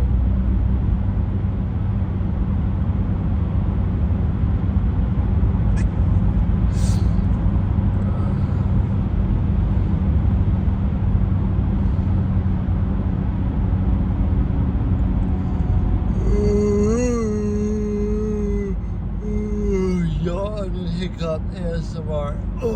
Or I could always react to videos, even in doing these sessions, but then I wouldn't actually show the video. But yeah, and this cuts down on my editing and stuff too, because I don't really have to do anything with that. I just combine like a week's worth of episodes once a week, and I upload that on my second channel. But I mean, they're already auto-uploaded too, so that's like the real clincher for like YouTube over Twitch, though, is like if it benefits like Twitch, I'm gonna lose my affiliate on Twitch probably too, because I just haven't even been streaming on there. But no, it's like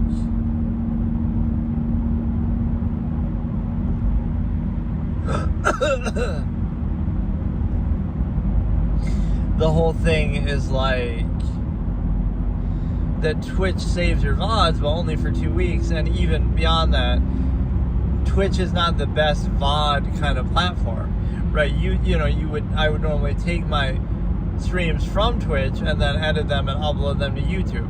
So what does that tell you? Is that obviously them being uploaded on Twitch or automatically there is not the best place for them. And like, so again, not only does YouTube auto upload them, but it's just a better place to be at. Like, it's where you'd want to go anyway.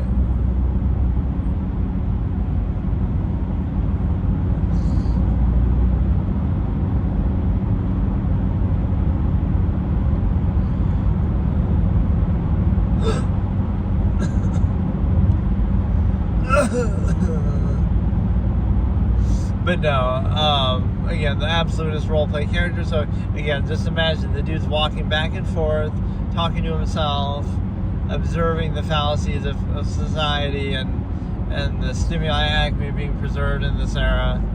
That's exactly what that's what I would do, right? I would be like,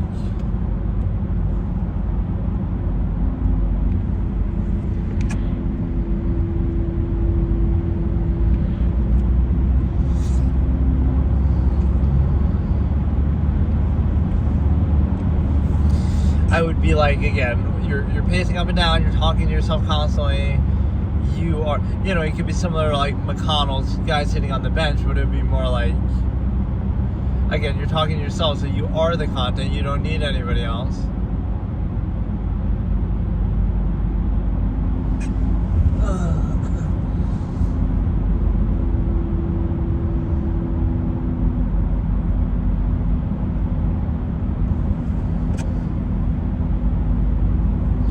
But no, what I was saying is the fact that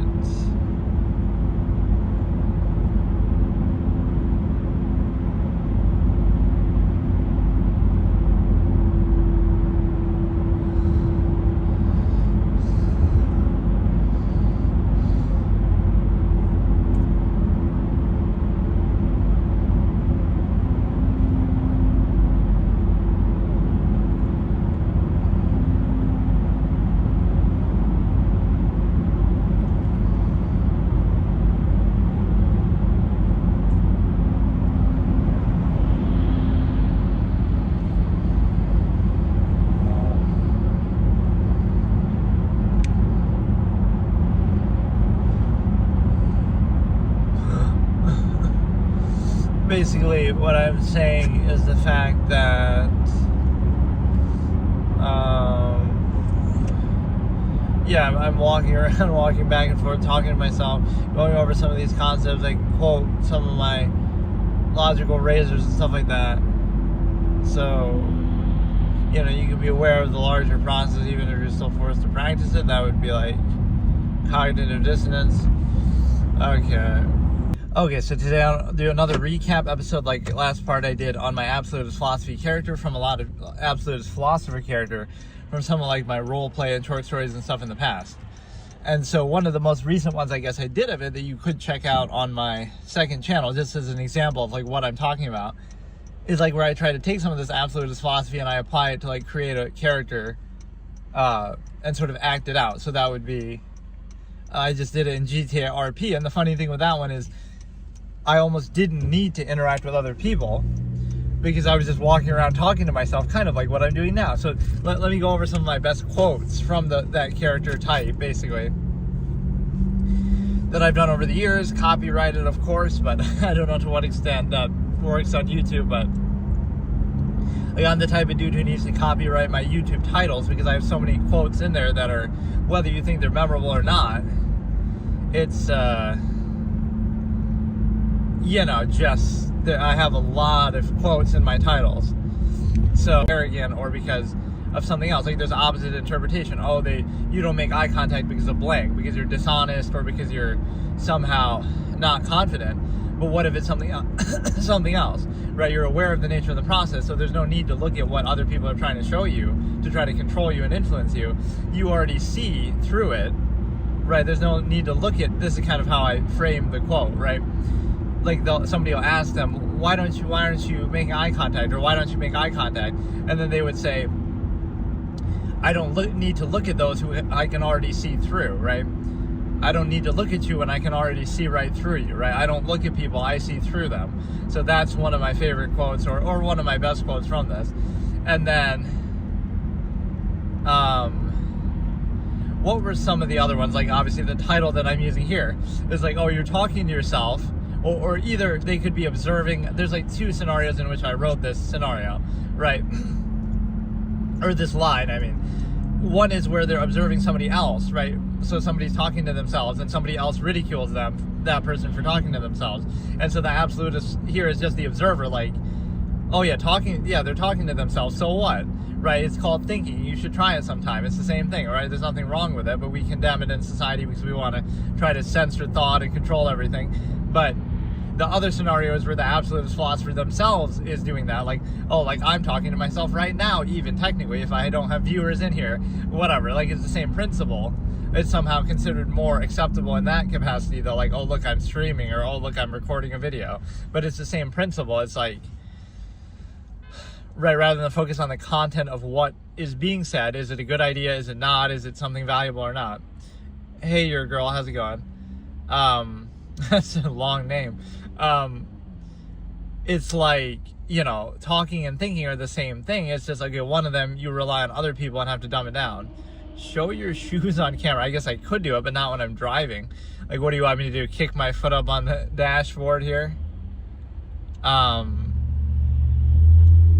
Show my shoes on camera. Like, why though? No, but what I'm saying is, like, they're talking to themselves, and then it's like, that's somehow a bad thing. It's like, yeah, talking to myself, this is like how they would say it. Yeah, it's called thinking. You should try it sometime. So it turns from seeming a negative for yourself to a positive. Like, oh, you should try it too. Why should we be afraid of thinking? Squeaky, squeaky, squeaky. Oh, that's probably the sound of the car if you're hearing something squeaky. Not my shoes. Where am I going? I'm in Syracuse, towards, like, partway between Syracuse and Albany, basically. Positive vibes. But yeah, that was another quote, and then some of the other ones, like, kind of just like their mindset. So again, think about this character. We're going to paint them one step at a time. They don't make eye contact because why? They don't look at people, they see through them. Or, again, they talking to themselves or thinking to themselves, right, is better than social interaction because they have to dumb it down to a lowest common denominator instead of doing the same thing but just at a higher level. Or, this would be kind of a mindset of theirs. Like, anybody can just reinforce and regurgitate the current era of human civilization and contrivance. But what they would say is they're aware of the larger process. They're aware of that, like, you would have, in any era, you could just go along with it and say, oh, that's normal. But whatever's normal is just mediocre. Or it's just going along with atrocities or a tyrannical government or something like that. It smells like straight sturgeon in here. So, yeah, that's what we need, is like the artificial VR that with smells now, right, for the PS6 or something, I saw something on that, but I forgot when they're releasing it. It's like it'll be VR, but it gives you the smells in addition to the, whatever else. Augmented reality. And the way that you can do that is obviously, you might think, oh, how would they be able to do it? But they have like a fixed number of scents in there already, right, for like every scenario. And so now it'll just draw upon it when you it'll draw upon it when you come into contact with something that's relevant. But yeah, like anybody can reinforce and regurgitate the contrived state of the current era of human civilization and the machination process, which is, the net sum of technology and the power structure and all this. And so the point is that anybody can just do that. Anybody can be normal. Anybody can be mediocre. Anybody can just do, half-mass functionalism, zero-sum means, right? You can struggle against it. You can try to overcompensate for it. But their awareness of the larger process would prevent them from doing that. So what that's framed as is, it's the inability, right? Like, you lack the ability to do this absolute, not that it isn't absolute, right? So there's so many things that they would question, but it shows you how overextended our society is that we don't even think like that. They'll go out and live in the woods, and they'll pick berries, and like, they don't need anything, right? So that's the minimalist interpretation. Then the other side of it could be, okay, they'll exploit contrivance.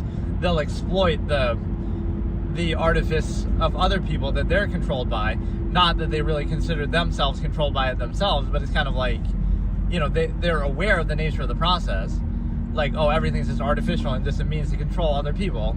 But somehow on an individual basis, we treat that differently. Like, this person's nice or honest, but they're only doing it because they want something, or it's only part of a, structure that is trying to control you. So what does that do is that, they might exploit it, but they don't take it seriously, right? But because other people do, and they're kind of forced to endure that, right? Then, okay, everybody else is stupid.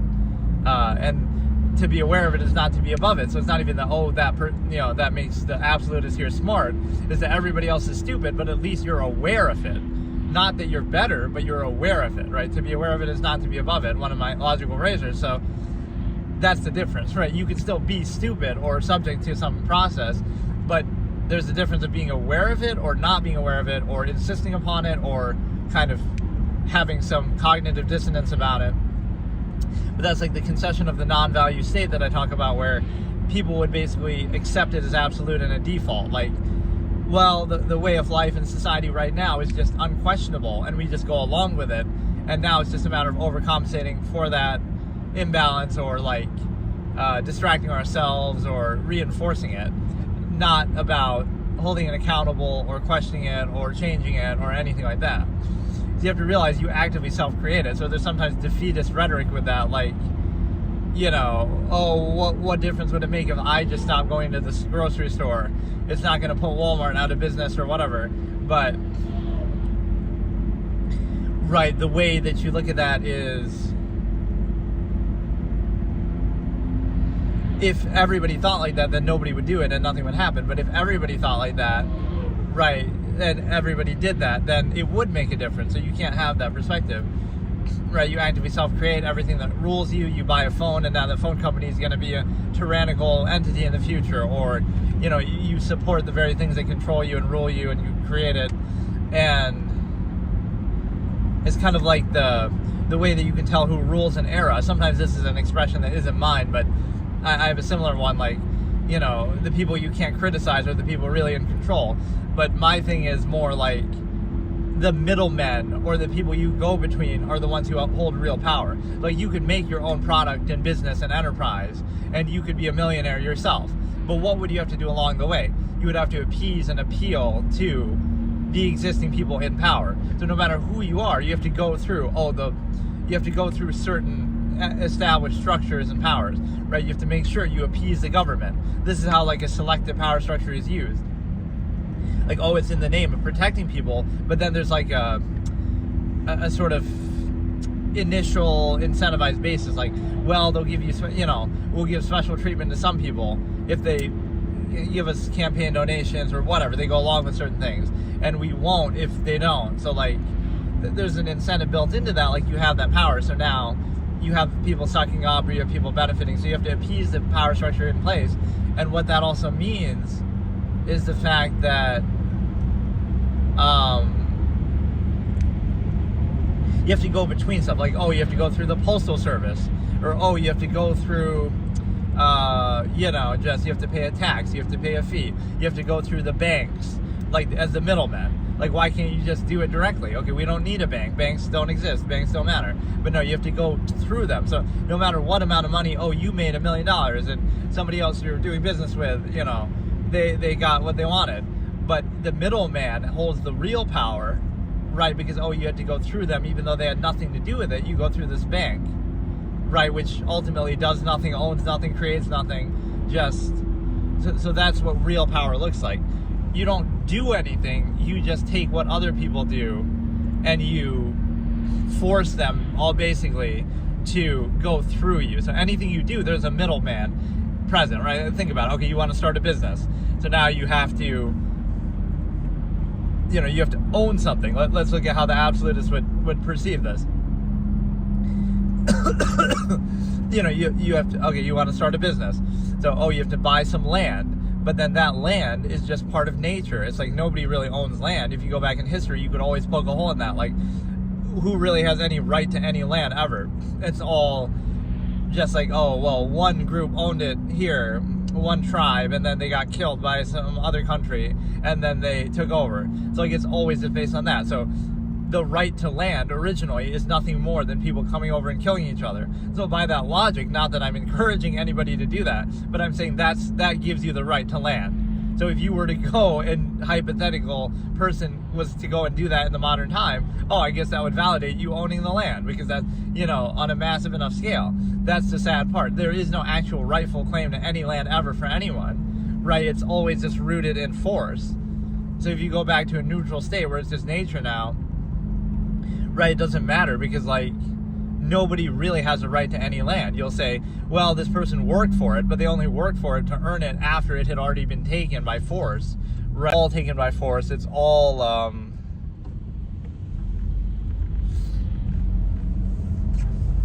right. So at some point you might say, well, you just accept it.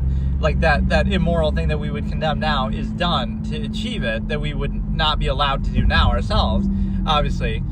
But because it was done, we just accept it, and now we try to say, we're going to be better than that now. But it never gave you the right to it in the first place. So that authority, that ownership is not validated. It's not qualified. It doesn't mean you can't still play along and pretend, but it's not really based on anything.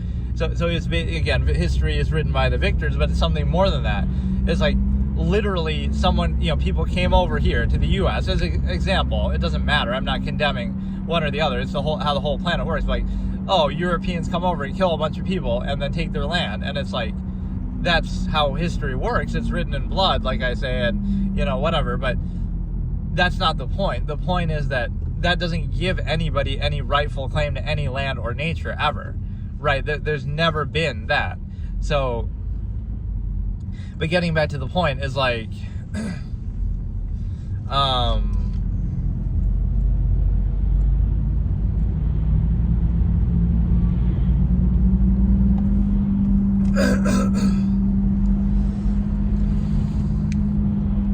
getting back to the point is the simple fact that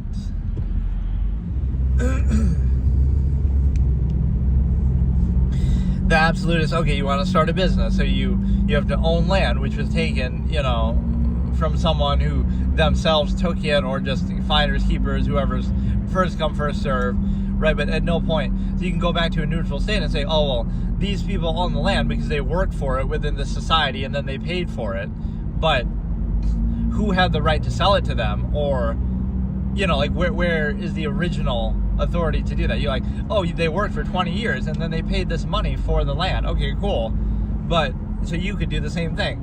But where did the right to sell or buy that land come from? Like, from who? And what you're really doing is taking it away from everybody else, like nature. So it's a very odd thing, right? You could look at, there's no actual basis for it. It's arbitrary. And if the same thing was done again, then I guess you would accept that too. So, but yeah, you have to go through, now you have to defer to that. Unqualified empirical authority, you have to go through a middleman. You'll have to go through a real estate agent or something. Then you'll have to go through a bank.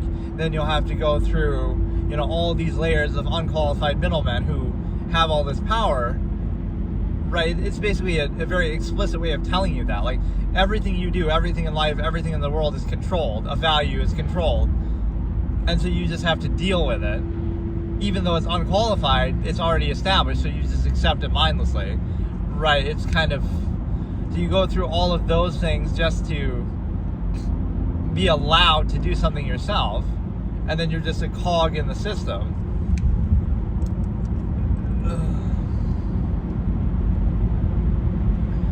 I don't know, I'm feeling kind of sick this session. Actually, I don't know what happened. But no, yeah, it's called, like, I'm just trying to go through some of the quotes. Like, I don't look at people, I see through them. Talking to myself, it's called thinking. You should try it sometime. Or even just some of the core absolutist quotes of mine, like, imagine what you would do, or like, whatever would you do without the benefits of society and all the, technology and convenience. Like, whatever would you do with all that you rely on? And then the absolutist would come back and say, well, imagine what I could do without its inhibitions, right? Don't forget how much you're deferring to contrivance. Don't forget how much you're inhibited by it. So now you say, you would be inhibited by it. So you're deferring so much, there's monopolization of means and nature, like I just said. So what that tells you is that, again, that would be the exchange. Like, whatever would you do without the benefits and convenience of society? However would you survive? And then the absolutist would say, but imagine what I could do without its restrictions, without its inhibitions. It'd be more like Darwinism. It'd be more like earlier history. And even if you fall before that, okay, somebody else will kill you or whatever, you would be okay with it on the basis of, like, you'd be free to do so many things that you can't do. Then, like, nature is your oyster. You can just go and do whatever you want. Because you're saying, like, you don't want the benefits of society, but why should you have to defer to it? Right? It's like this imaginary thing that they create where it's this imaginary thing that they create, like with this fantasy that we have to go along with. The world is cut up into these imaginary slices, but just lines on the map kind of thing that we just invent. And you have to defer to that even if you're not part of it. This is the part that completely falls apart, because it's one thing, okay, you don't want the benefits of society, so you just live outside of it and you just, live off the land and mind your own business and pick berries or hunt animals. It's like you can figure it out. But you're not even allowed to do that, or there is no outside of society anymore. Everywhere of value, or anywhere, go to Antarctica, but everywhere would be like,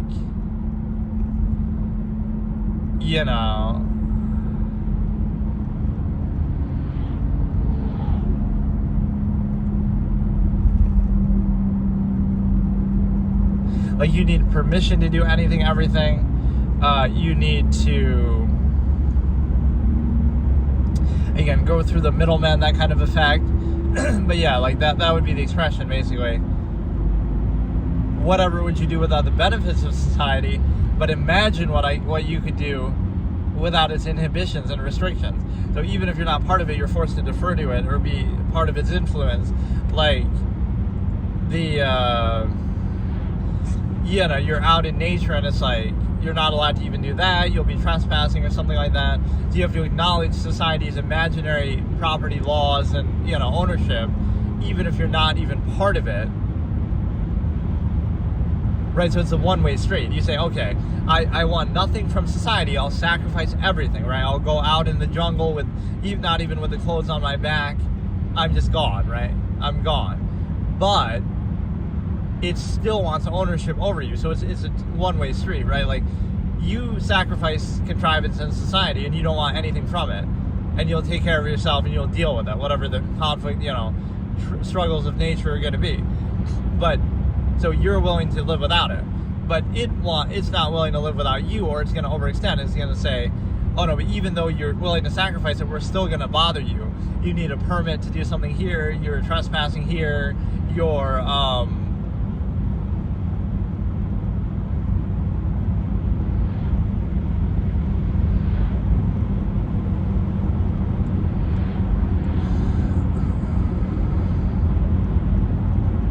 you're trespassing here, or you have to acknowledge its laws and like, oh, property. Like, pretend you're born in the jungle and your family, lived in the jungle, and it's like, you wouldn't even know that those property lines or things like that exist. You're not even interacting with society, but you still have to somehow respect them. You don't even know that they're there, but you'll be subject to them anyway. Oh, you'll get arrested because you trampled on this, or you stole this, or, you wouldn't even know that. But yeah, that's the point, is like, you have to acknowledge things that are like these made up aspects of contrivance in society. You have to make them up, or you have to believe them and acknowledge them, even if you're not part of it, even if you're not benefiting from it. And that shows you it's kind of a lie if you were to say, oh, if you just don't like society, then just don't be a part of it. But how? Because everywhere you go is going to be part of a country, and everywhere you go is going to be overextended, and everywhere you go is going to be ownership of land. So like, you can only fit into the thing, like, oh, you can own land yourself, but that's not the point of like, you don't look at it like that perspective. You'd be like, okay, it's just nature. Nobody owns anything really. It's just made up. And that's why the sheer number of people make it so that it's a controlled process. Like, society is designed to make sure the majority of people are just mediocre. Because imagine, if everyone was just enabled and exceptional or something, then, it wouldn't make sense anymore, because it's like, there's only so much, so people have to be held back and held down on by design, right? Like, oh, everybody's a millionaire, so now everybody owns a ton of land, and now there's not enough land for everybody, so, right, there's an incentive built into that that's not, society and contrivance aren't meant to enable you or to empower you.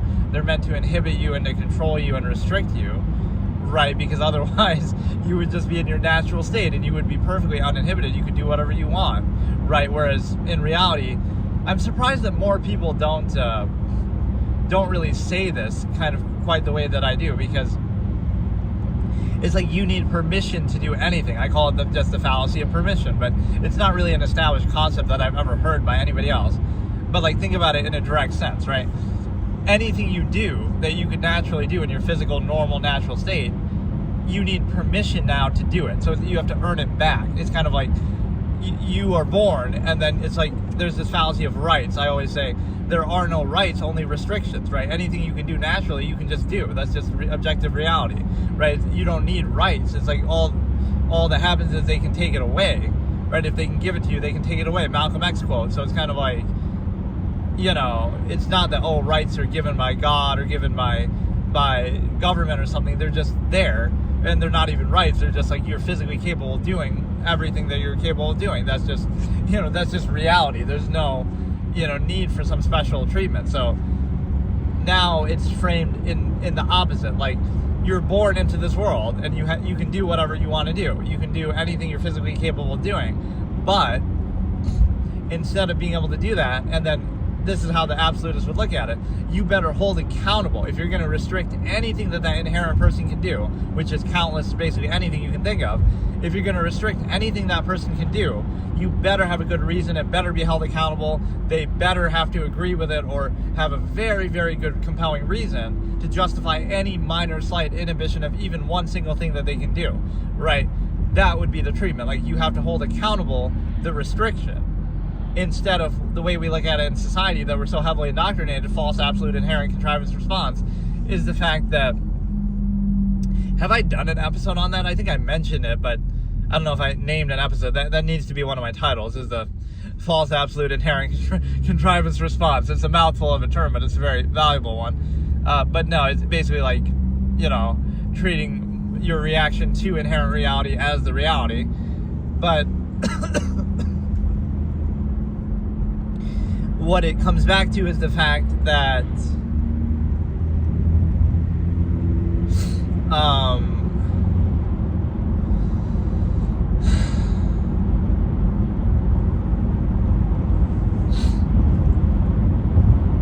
it comes back to the fact that I was saying, you hold accountable contrivance or anything that would inhibit and restrict you in any way, right? That has to be held accountable versus the opposite, which is the way we treat it in society, that no, you have to justify and get permission. Like, why do you want to do this thing? Like, you have to justify what you're doing, not why you should be restricted from doing it. Like, right, like even a basic harm-help basis. Like, you're not hurting anybody, so why do you have to justify it? Right, so it's like a guilty until proven innocent aspect that you're dealt with. Like, you need a permit to do this. You need a license to do this. You need why do you need that? Instead of the opposite, like, okay, if you do something bad, then you get punished for it. But why do you need, permission to do everything? So it's like you have to justify anything that you do, not that contrivance has to justify why you shouldn't be able to do it. Right, so you're doing it backwards. You're justifying what little you can do or anything that you can do, not that you have to qualify why you can't do it. All these permits and license and permission that you have to get for every for every little thing that you do. And then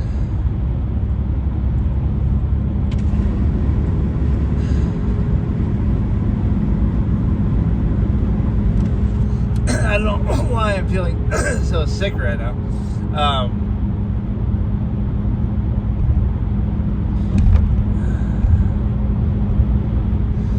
But no, yeah, you need permission for everything that you do, and you have to justify what you're doing. As even if you want to use something kind of the way that society discusses things, like, oh, why do you need blank, whatever it might be? Why do you need that? So therefore, it should be outlawed and banned and controlled by the government.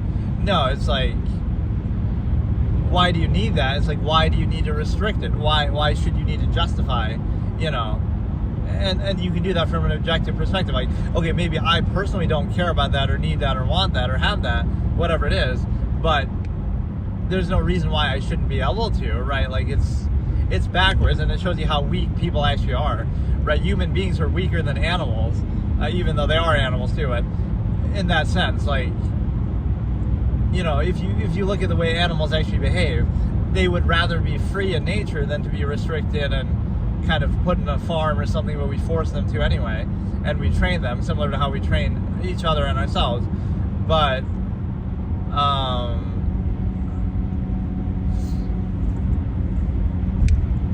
the problem with like specifying value is like, oh, you want to specify something and you think that it benefits you, like, oh, you're gonna possess something, you're gonna own something, you're gonna have your nice little picket fence plot of land in your little house, right? Or even like Stimuli Acme, you're gonna possess, oh, you're gonna be with this one person and struggle to maintain the illusion of it being absolute. But what you do in doing that, when you specify something, is in order to value one thing, you sacrifice everything else. So you specify the Stimuli Acme to one person, and now you give up everybody else. Or you specify like that ownership of like, oh, I'm going to own this one piece of land, but then you're kind of trapped there. It's like your own self-created prison. Instead of, oh, I can go anywhere in the world and I can do anything in the world and I can be free. And it's like,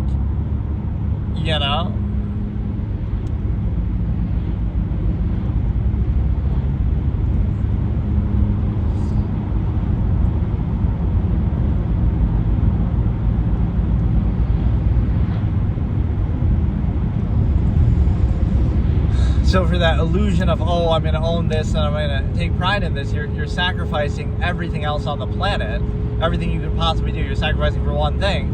And also the other part of it is the fact that,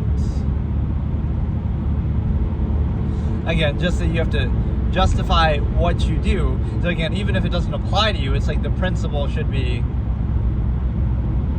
But yeah, like how weak-minded people are, that they sacrifice all inherent rights and abilities and everything. They'll just give up everything just for convenience, and it's kind of self-defeating, because it's like, oh, you would struggle in nature to try to survive, right? And so now you give up so much of your humanity, your ability to think freely, your ability to do so many things, right, that you're capable of doing.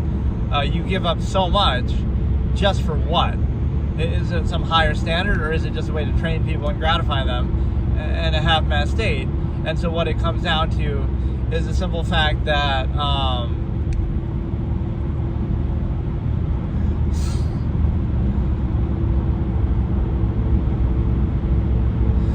It's the fact that it's nothing more than reaction relief, zero-sum, sustenance, like taking those same zero-sum needs and either, making them easier, more convenient, or even distracting from them, or, overcompensating, like with hedonism, for the need to eat. So you sacrifice so much just to achieve the same things that you would inherently do anyway. Like, it's not for some higher measure. It's like, in nature you'd be, struggling to survive and get food and whatnot, so that you're doing the same thing. It's like you're just sacrificing everything for that. The same sort of thing you could do anyway, especially if, without the collective mass of people, you could do it anyway. Like,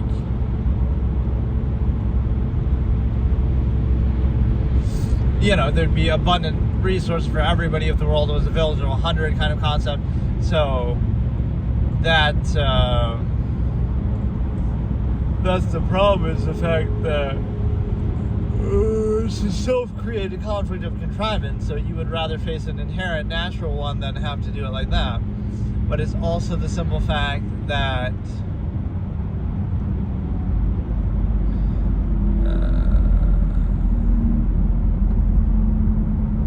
it's a simple fact. I don't know what that person, it smelled like straight sturgeon in here. I don't know if that's some expression or what it meant, but no, what I was trying to say is just the fact that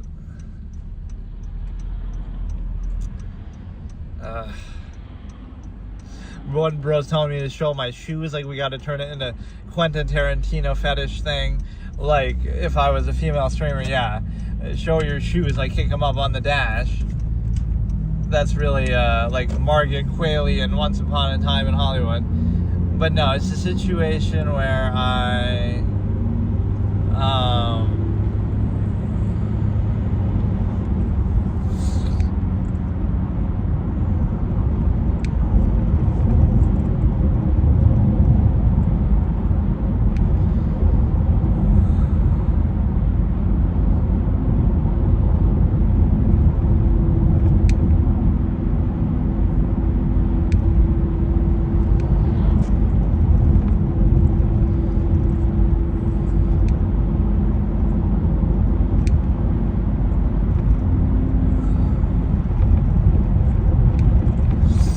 basically, I was in a position to... What was I just forgot what I was saying. That you need permission, or again, people are weak, that they sacrifice everything for just the same thing. So you're an inherent person who would survive and live off the land or figure it out, and you sacrifice so much of your inherent self just to achieve the same thing in the end anyway, zero-sum means. It might be more convenient, it might be more pleasurable, it might be more abundant, right? It might be somehow easier, zero-sum process, but it's the same thing. So there's nothing higher measure about that, but somehow we glorify or gratify things just to control ourselves or to be controlled, basically.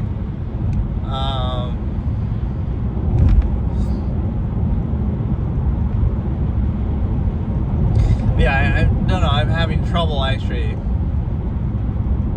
doing this a little bit today. I kind of have to project my voice a little bit, so maybe that makes it a little harder for me, so I'm not feeling too good right now. I mean, I always do that, but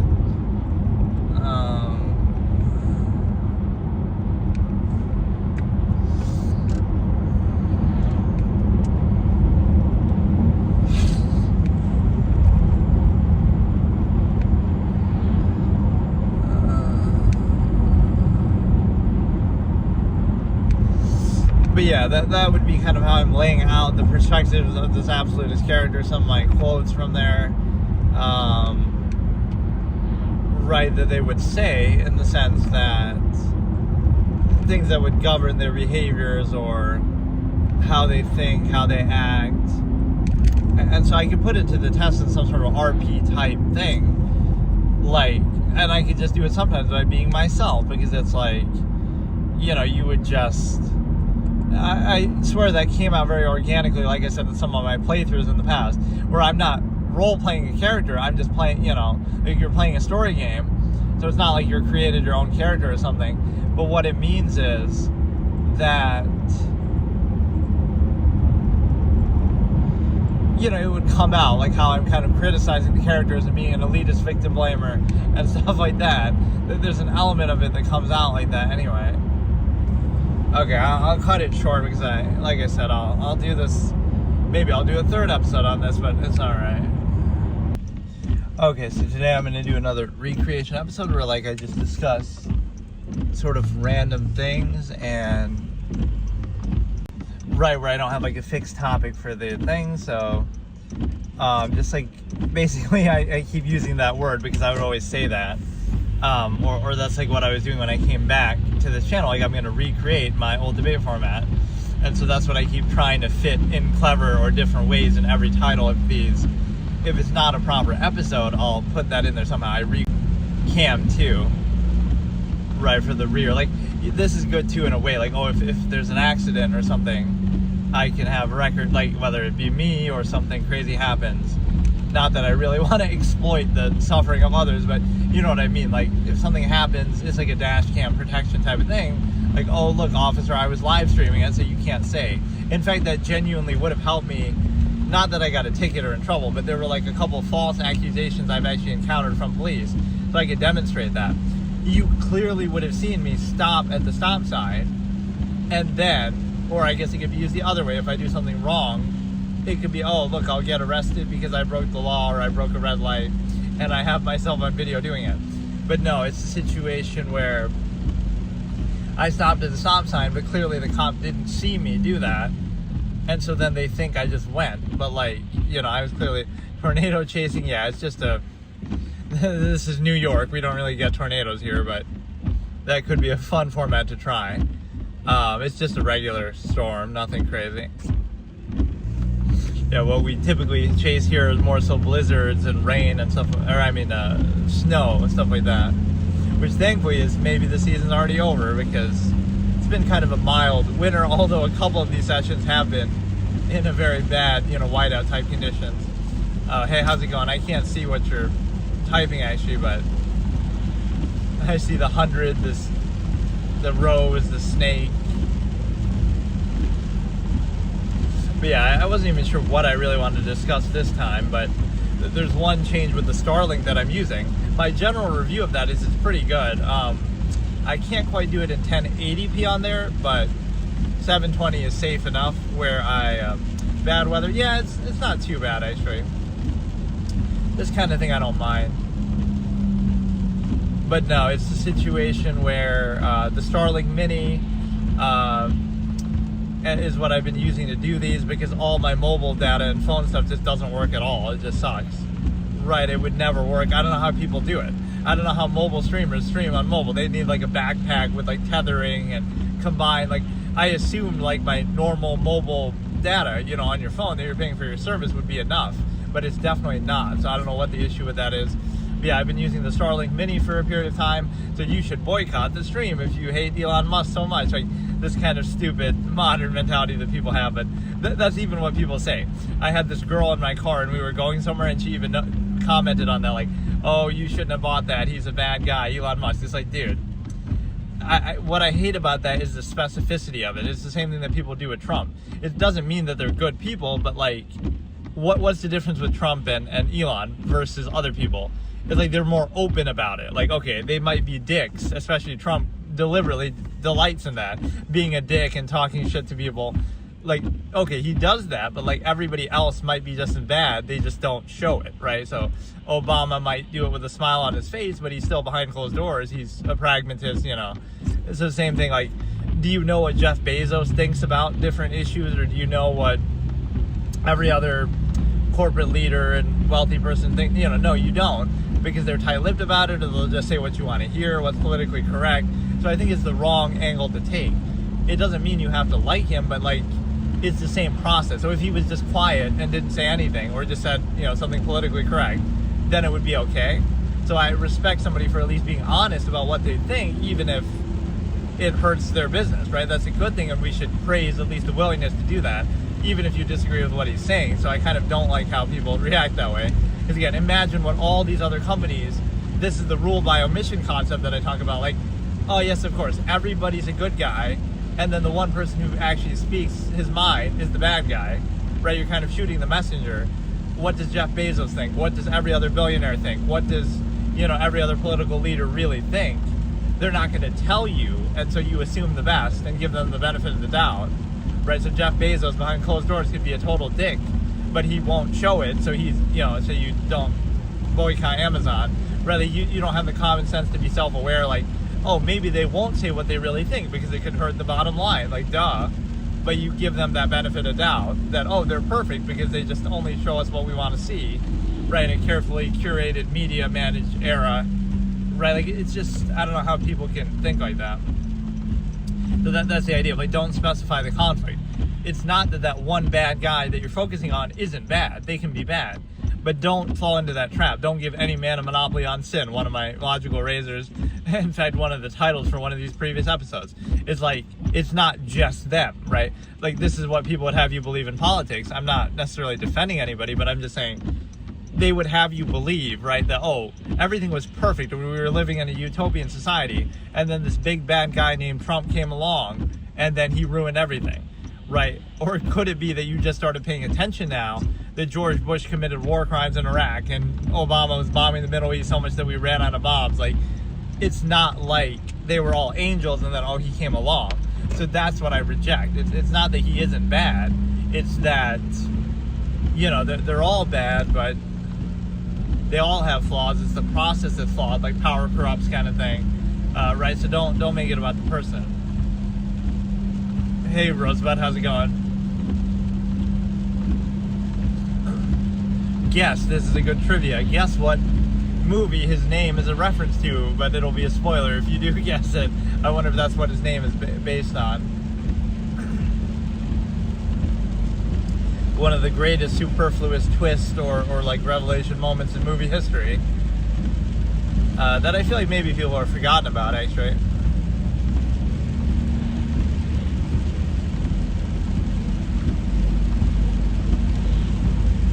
But yeah, okay, that's the rule by omission thing. Oh yeah, what I was going to say is the Starlink Mini. So I was on like the Roam plan, which is like 50 gigabytes, and then I pay like $1 extra for everyone after that. Which, with how much I've been doing these streams, in fact, this is exclusively how I've been streaming lately, it was starting to almost go over that a little bit. But now they upgraded it to 100 gigabytes on the same plan. 100 gigabytes a month, Roam data, whatever. So that's, I don't know why exactly they did that, but as long as the quality of it stays the same. Again, it's the one thing I like is that the weather doesn't seem to affect it. It can be a blizzard, it can be raining like this. That doesn't affect it. What affects it is if there's like obstructions, like if you go under like a drive-through overhang or something like that, that'll actually mess it up, or like under a bridge. But yeah, I don't even feel like really, I don't know, some of these sessions I should just discuss random stuff, like not even my philosophy stuff. It's rain, yeah, it's kind of a little messy day here. I like how people think that though, yeah, that I'm a tornado chaser. I've had a couple people say that on days like this, even though, oh, see, we get some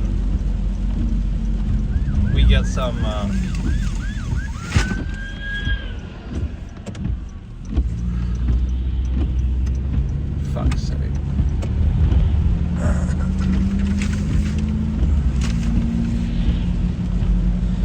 Get some excitement there, I guess, but these are the kind of things I can, I don't know, some cool random events will happen in real life, like we're playing an open world game.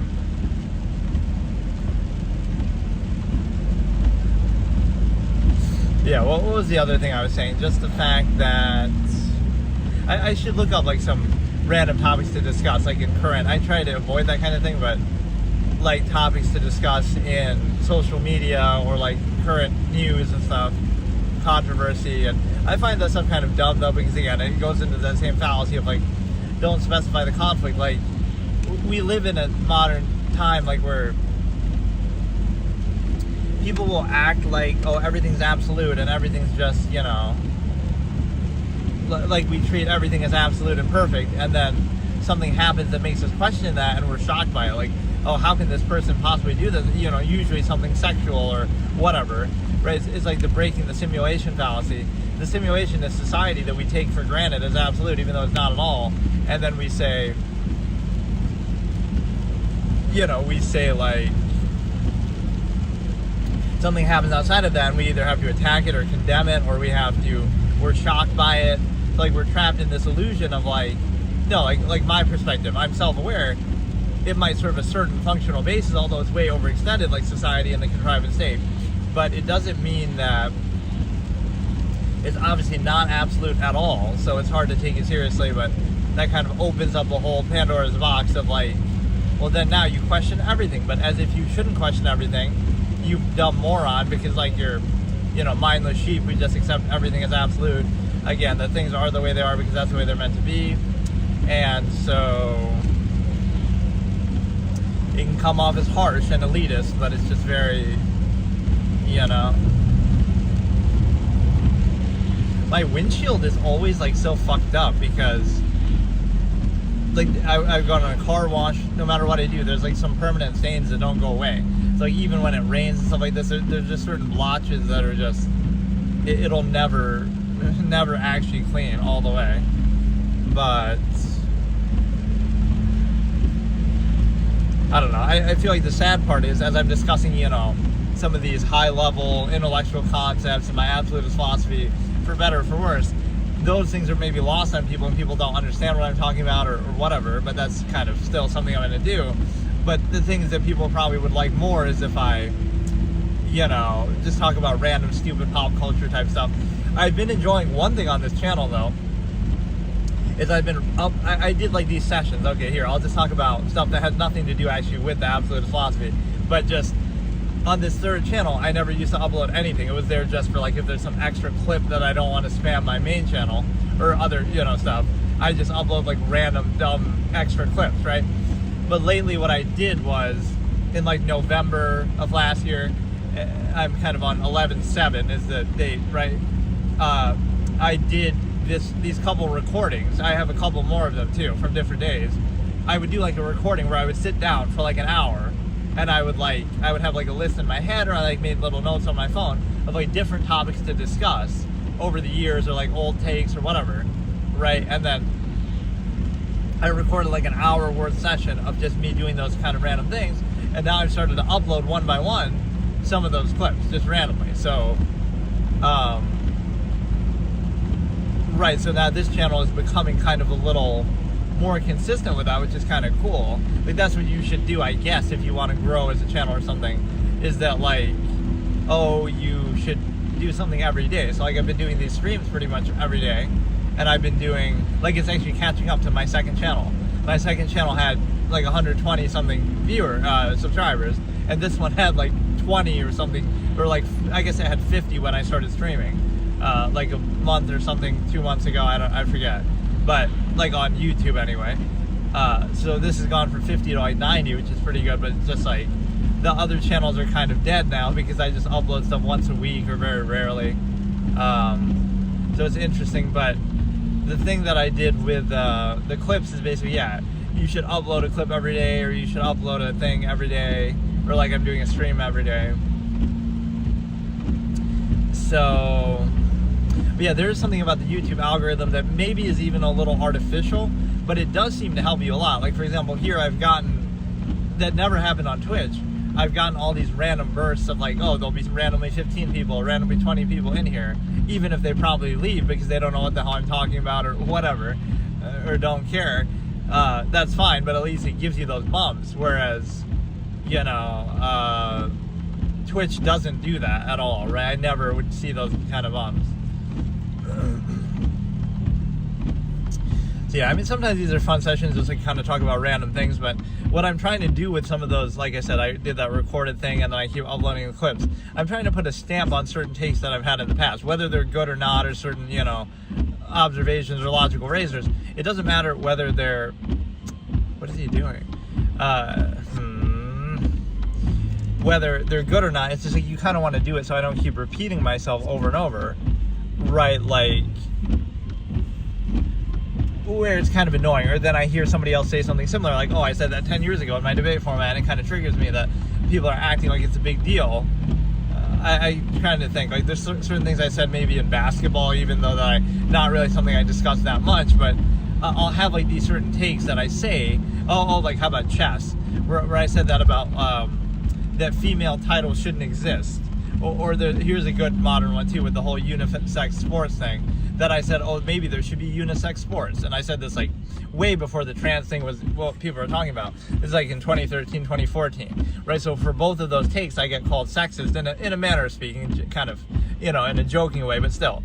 Like, oh, it's anti-women to say that women titles in chess shouldn't exist because it's a meritocracy and you shouldn't, chess, you don't have any advantage, right, biologically or whatever, right? And now, so that was either hated on or ignored. And now, the Botez sisters who benefited from female privilege in the first place want to say that, the same thing, and then it's a trendy take. Or the same thing with the unisex sports. I find kind of funny because that's part of the elitist thing. Like, meritocracy always wins, and it's going to come for everything. So it's like, it's not anti-women. It's just like, maybe we should have unisex sports, not to do with anything trans, like what we see now, which is kind of ironic because that's kind of what ends up happening anyway. Right, like it turns it into that, so why not just do that then? Then it won't be an issue of trans, it'll be an issue of just, okay, the best players play, and if they happen to be more men than women, then so be it. But that would be the meritocracy way of doing it. Don't give anybody special treatment. So in an elitist kind of way, that's what I had said back then, like, right, there shouldn't be men's and women's sports, just let the best players play, and that's it.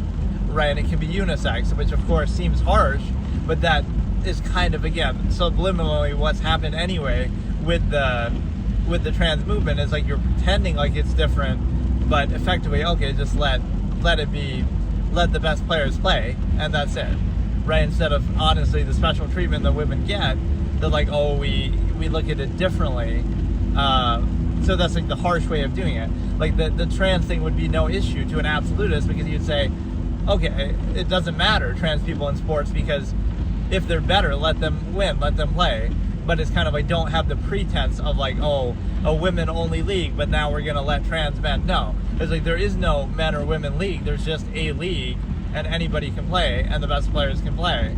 And again, the majority of them might be men, obviously, but it doesn't matter. That just means men are better. So why, in a weird way, that's what those things kind of do. It's like, it's openly, well, that's different because you could say biologically, but like with chess has discriminated against men for a very long time because it gives them unfair treatment. Like, it gives women special titles for being women, and there's no perceivable, provable advantage in that because it's not physically based.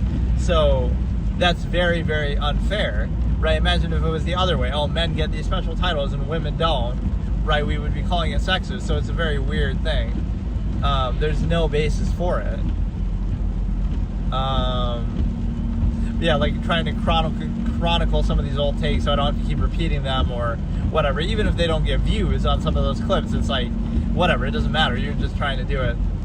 Because like that's what I did in the past that was a mistake, is like I kind of just did stuff and I would just talk about it, but I would let it go in passing.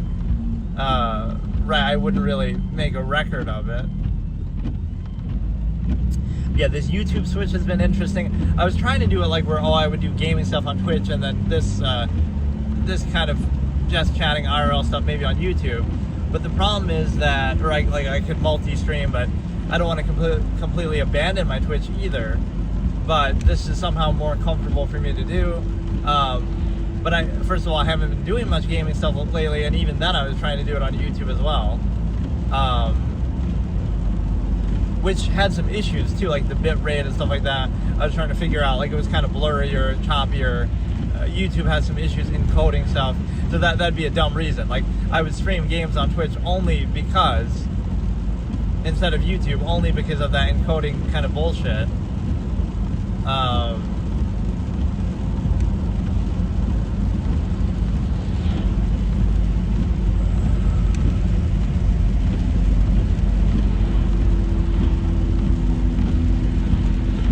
Yeah, I kind of didn't have a fixed topic that I wanted to do here, but just like, I don't know.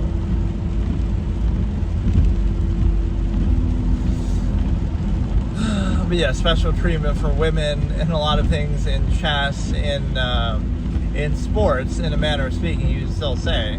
So that's why meritocracy is coming in the form of trans athletes, that, oh, all the special treatment that women have gotten in sports over the years, even though I'm not really saying that, but like, you know what I mean, that would be the harsh elitist way to look at it. They're like, oh, it's a good thing, because that just shows you, if women just aren't that good at sports, then why should we care compared to men? Like, why is it, you could say, oh, it's a biological disadvantage, but like, okay, why should we, you know, it might indeed be fair to say that, but it doesn't matter. Like, you know, meritocracy doesn't do that. It's like the best are the best, and that's it. Let the best succeed, you know. Everybody competes, nobody stopped from competing, but it's like whoever's the best wins. And again, if it's the majority of men, then why should we interfere with that reality of nature? It is a little contrived, right? You would go against the absolutist principle if I was purely saying that. Like, you would have no interest in such things, right? You want to see the best result in any area of life. You don't care about why or how or what, right? Like, pretend it was like a life or death thing, like, oh, it's the military or something, right? It doesn't matter about, you think, oh, that's unfair to women if there's going to be less of them or fewer, you know, few of them. It doesn't matter. You just care what's the best result, and it doesn't matter why. Right, so with sports, it's entertainment, and you have the luxury to do that, but it kind of distorts the reality of it. And so,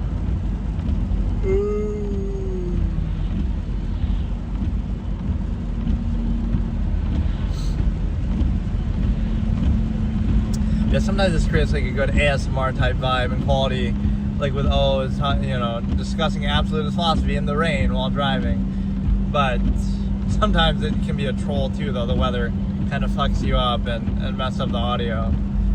But yeah, so I got to keep trying to figure out how the gaming stuff works on YouTube, because there was an immediate drop off of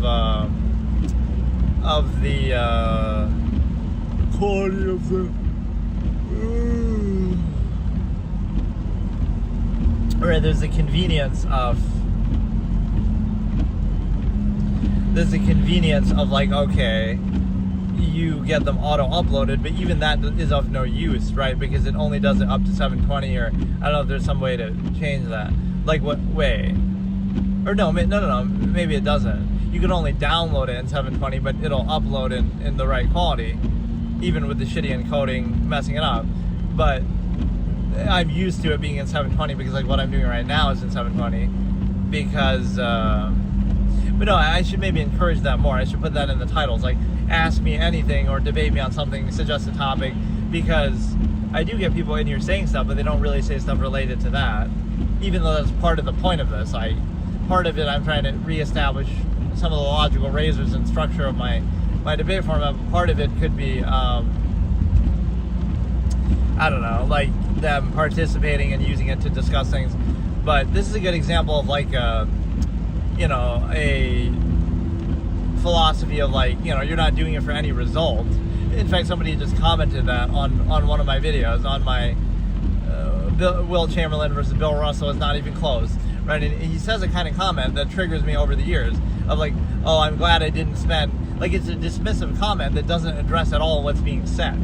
So I'm fine with like, oh, you dislike the video, or I'm, give it a thumbs down, or I'm fine with you, disagreeing, but at least give me something of substance. That's what I care about, right? I'm not offended if somebody said, oh, you suck, or this video sucks. That's fine, but why don't you tell me why, right? Give me an actual reason. Like my Path of Exile got a lot of hate in the same way, but they wouldn't tell me why, or they didn't have very good reasons. Like, it's just random, just because I'm kind of bashing the genre a bit. But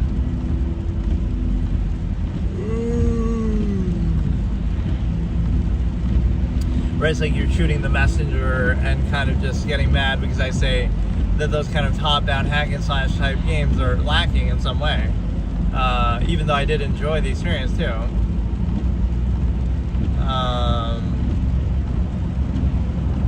A symbol of my objectivity, my channel art, the fact that, oh, I'm a Diablo hater supposedly, but I use the Diablo thing as my channel art.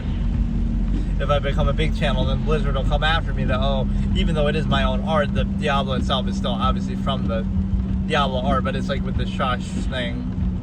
Obviously I added the his finger shushing.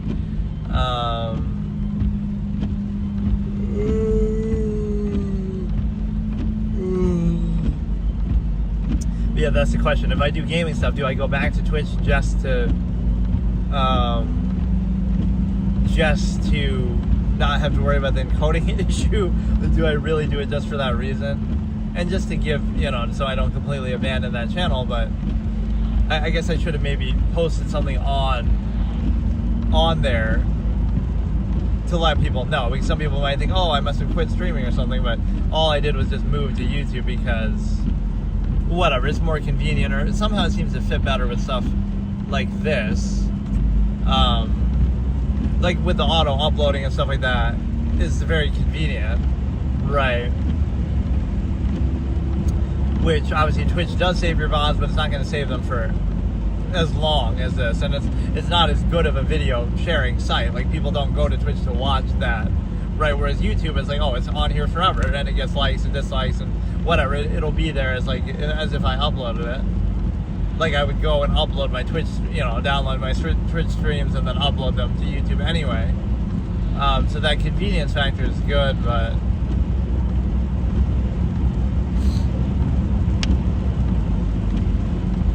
yeah, it maybe is even too dark for your side where you can barely see what's happening. But I don't know what people do really in just chatting streams and IRL stuff. Like, they just talk about random stuff. Like, they're not talking about this deep philosophical stuff that I would be doing. But I don't know. It's just, there's something very like cult of personality based about it.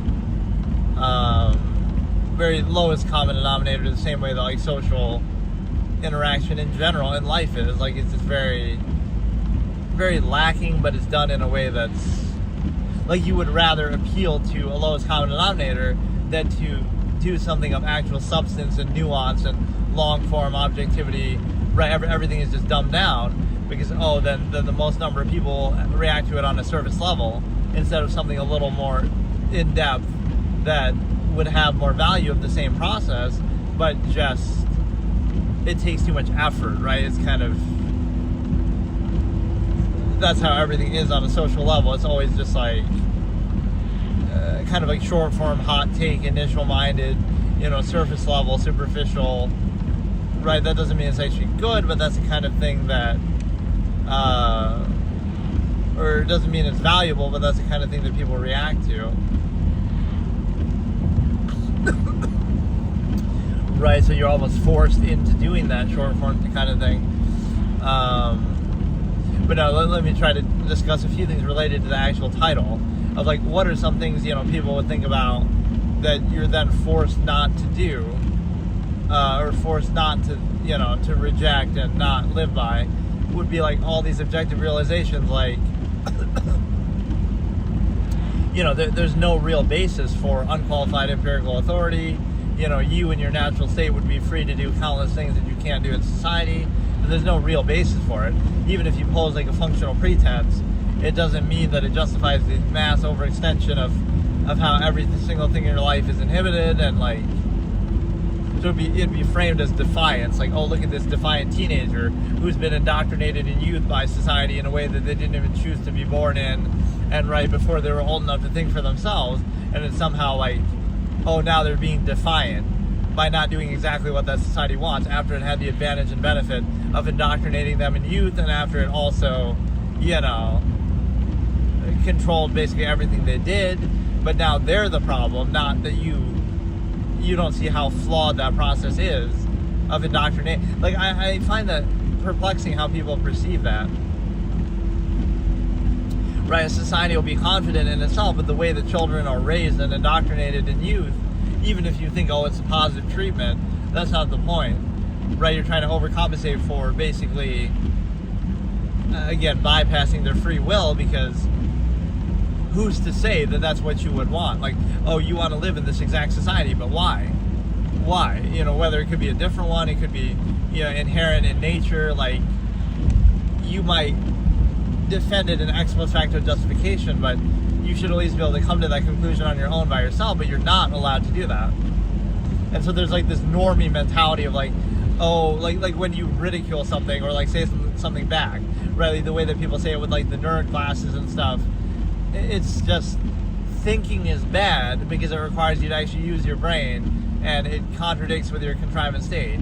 So just don't do it. And thinking is the issue, rather than, right, the fact that not thinking should hurt your credibility, like the fact that you can't think or have to not think, right? So somehow that's an argument, like, oh, that requires thinking, so therefore it's bad, or oh, you don't understand that, so therefore it's invalid, right? Sort of insisting upon your own ignorance and myopic thing with perspective. So, right, so like imagine that as a basis, but that's how society treats it, or a collective mass of people. Thinking is bad, and the person who thinks is the enemy, like shoot the messenger, and then, you know,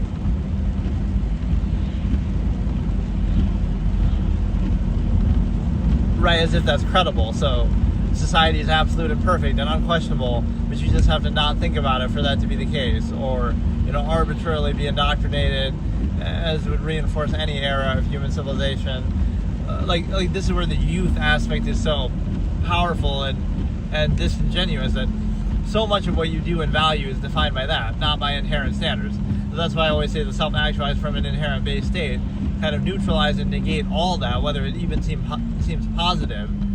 Neutralize all that and now decide for yourself, right? So if I was to go and live in the woods now and pick berries, it's like, oh, that's you being defiant or trying to prove a point, but it's like none of that is valid in the first place. Defiant of what, right? That's something I'm capable of doing from birth, like, you know, from your natural state.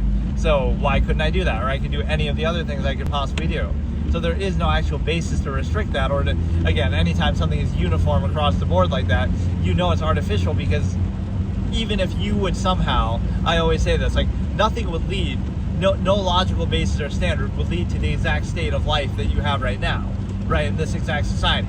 There's no one sound, consistent, logical process that would lead to the exact state that you're living in. So it was arrived upon by bypassing logic and reason and critical thinking, not by answering it or, you know, based on that. So what happens is, it's kind of arbitrary, and that's why, oh, every era of human civilization thinks that they're absolute and right, and then we go back and question, oh, how could they have fallen for this trick, or how could they have been this dumb, or how could they have done this kind of whatever. We would question people of the past, but we don't see the flaws of our own society that people in the future will question. So the thing is that, you know, self-awareness is kind of the enemy, or it's the case where nothing would be so uniform, right? Sure, so if by some miracle you came to you had all the choice in the world, right? Like you choose for yourself, what kind of life do I want to live and what kind of standard do I have? It may lead to this exact situation that you happen to be in for one person on the planet out of 8 billion or a couple of people. But it would not be uniformly that, oh, hundreds of millions of people would live in this exact kind of way. That would never happen because, again, the human variable, like, no, some people would be minimalist, some people would be, you know, different variable lifestyles, but that's not right. So you can see it's forced in that way. It's not even saying that, oh, your lifestyle is wrong or you should do this instead, right? It just means for something to be uniform like that, it's unnatural, and it's impossible to assume the intent of other people. So when you say like, oh, look at people acting out or being rebellious or defiant, it's kind of posing it as a false absolute. It's like, defiant of what? Defiant of some arbitrary, unqualified, empirical authority structure, like, that isn't absolute, right? There's nothing to be defiant of.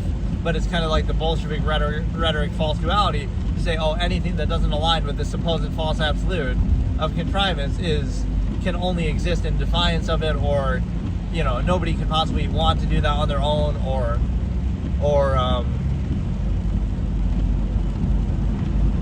nobody could possibly want to do anything besides this absolute contrivance that we have, right? It's just, it's their fault, they're bad, or they don't know any better, they lack the ability to do it, right? Inability to do the false absolute, now that's not absolute. And then, you know, it's just kind of dumb, but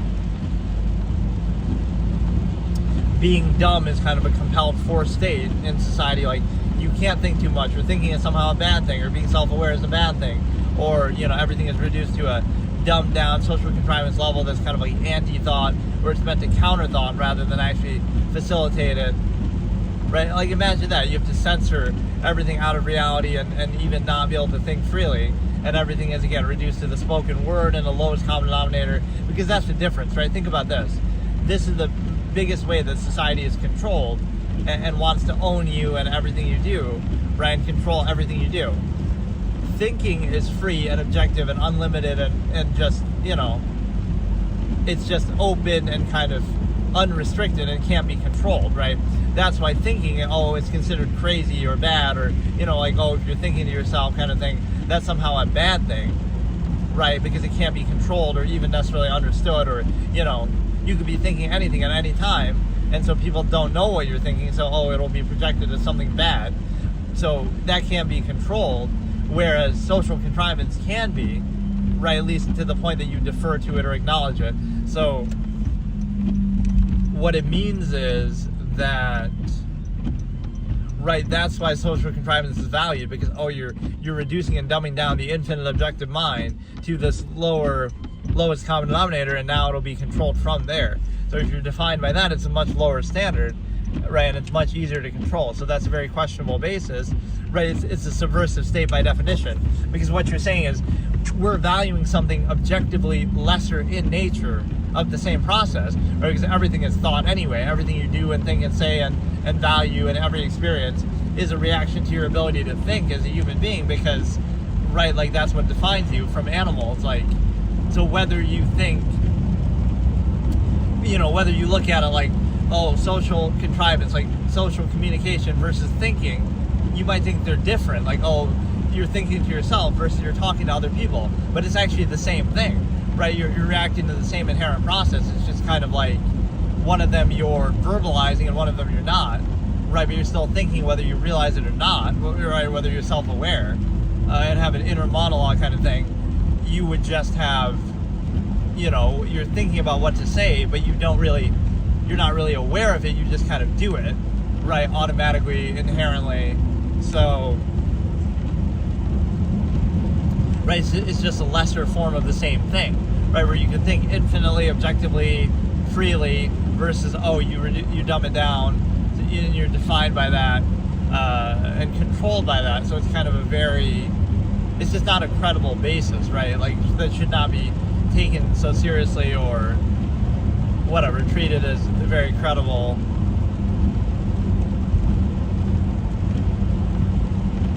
Yeah, doing these it's not even night. I mean, it's only like 5 o'clock, but doing these at this time is maybe not the best idea. I don't even mind the weather, but like, you don't get a very good view of what I'm looking at. This session I was not feeling particularly energetic to discuss too much, and then yesterday I was feeling sick actually, so I kind of cut it short and whatever. But yeah, I should try to do them in the morning, but sometimes I'm not really in the mood then either to do it. Like by the end of the day I'm tired, but by the beginning of the day I'm also kind of just waking up, so maybe it's not the best, but for the visual clarity of it at least,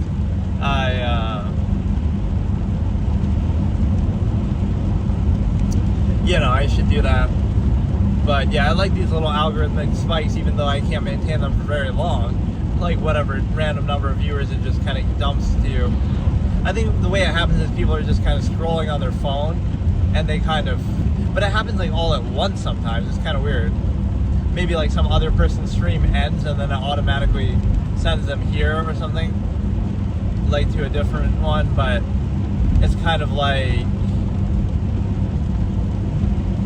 right, you'll be scrolling through, and I see that all the time too, like where sometimes I'll see the same people over and over, even if I don't want to or I'm expecting. So either that means like, there's a small kind of limited number of streamers on YouTube in general, or maybe in this vertical resolution. So like if you're scrolling up and down, you might run into one, the same few over and over, or I don't know how it works, but it seems to benefit from the algorithm a bit that way. Like people aren't specifically looking for your stream, they're just kind of scrolling through the shorts and stuff.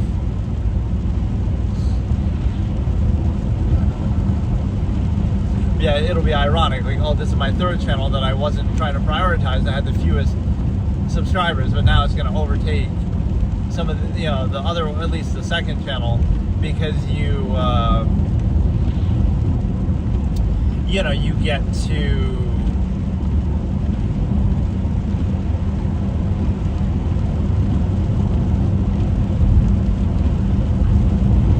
whatever, like, just because I'm doing it so regularly. But no, looking at social contrivance, like, it's not a very credible basis. There's a lot of preconceived notion, false duality, structure reduction. Like, it's not a basis to take it seriously by an absolutist. So you say, like, oh, you lack the ability to do it, but what if you just reject it or don't take it seriously? You don't need it. Non-required, non-desire is one of my expressions. Like, it's like, think about it this way. Okay, like, in society, if you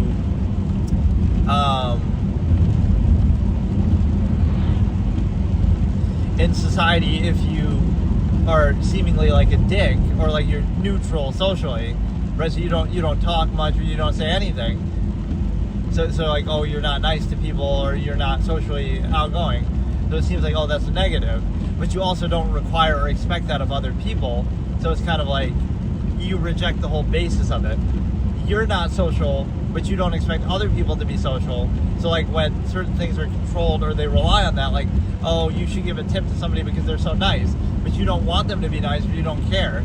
You just want to be directed to the point. So you don't care, but they don't care. Like, so why can't it be a choice, right? That's what I would represent. Like, oh, I'm doing this on purpose, but somehow it's projected that, oh, you lack the ability to do it because you're supposed to do it in society like that, like you have to do it.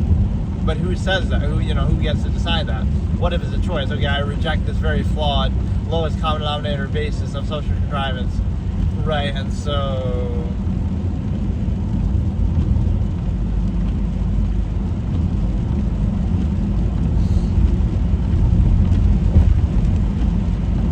or again, I can never tell if the YouTube thing really crashes in the way that it doesn't give the same kind of feedback. I don't know. Right, I should go through and read some of my friends' comments that are often stolen from me anyway. Or like, we have this unholy trinity. One of them will leave comments that are on, so like, I'll make the comment, like verbally, I'll make a little stupid joke or something, like on stream, or just in general. And then my one friend will post it in a YouTube video as a comment. And then my other friend will make a video of it in some way. Like, it'll be some stupid joke. And then the third friend will make a video. It's kind of hard to explain, right? Like, oh, the Emperor in Star Wars, when he says, young fool, only now at the end do you understand. So I make the joke that, like, that moment is like M. Night Shyamalan at the end of one of his movies. He'll say that to the viewer, basically, right? They're like, oh, only now at the end do you understand. And then so my other friend might have commented it, but the one friend made a video out of it, so he has like a lot of these little stupid clips like that, where it'll take like a quote and it'll be a funny title. So M. Night Shyamalan, when you get through one of his movies, is saying that, young fool, only now at the end do you understand.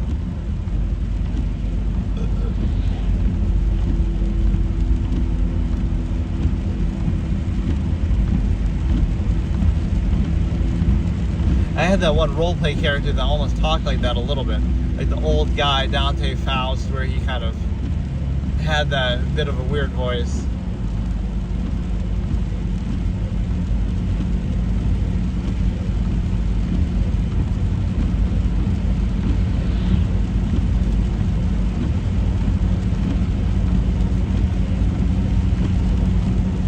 Or again, with this low viewer thing, I could almost just not talk, but that's not my nature here. Like, I kind of like, but no, think of it that way. Like, oh, somebody's quiet, but it could be like, oh, it's like social contrivance is so controlled that you can't take it seriously. It's like, okay, if I'm going to do it, then I'll do it freely, like what I'm doing now.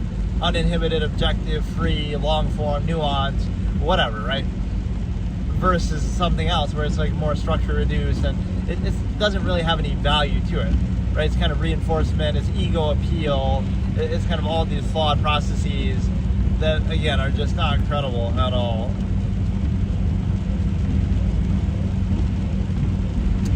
yeah, I like the growth of this channel.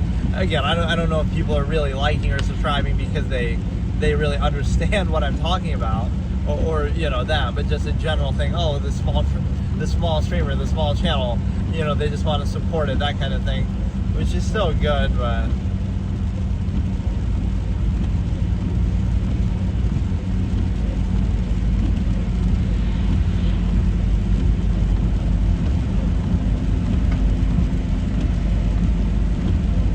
Right, like sometimes they do that as a general gesture, which I appreciate that. And some of these have gotten a good number of likes as well, which maybe that helps with the algorithm too.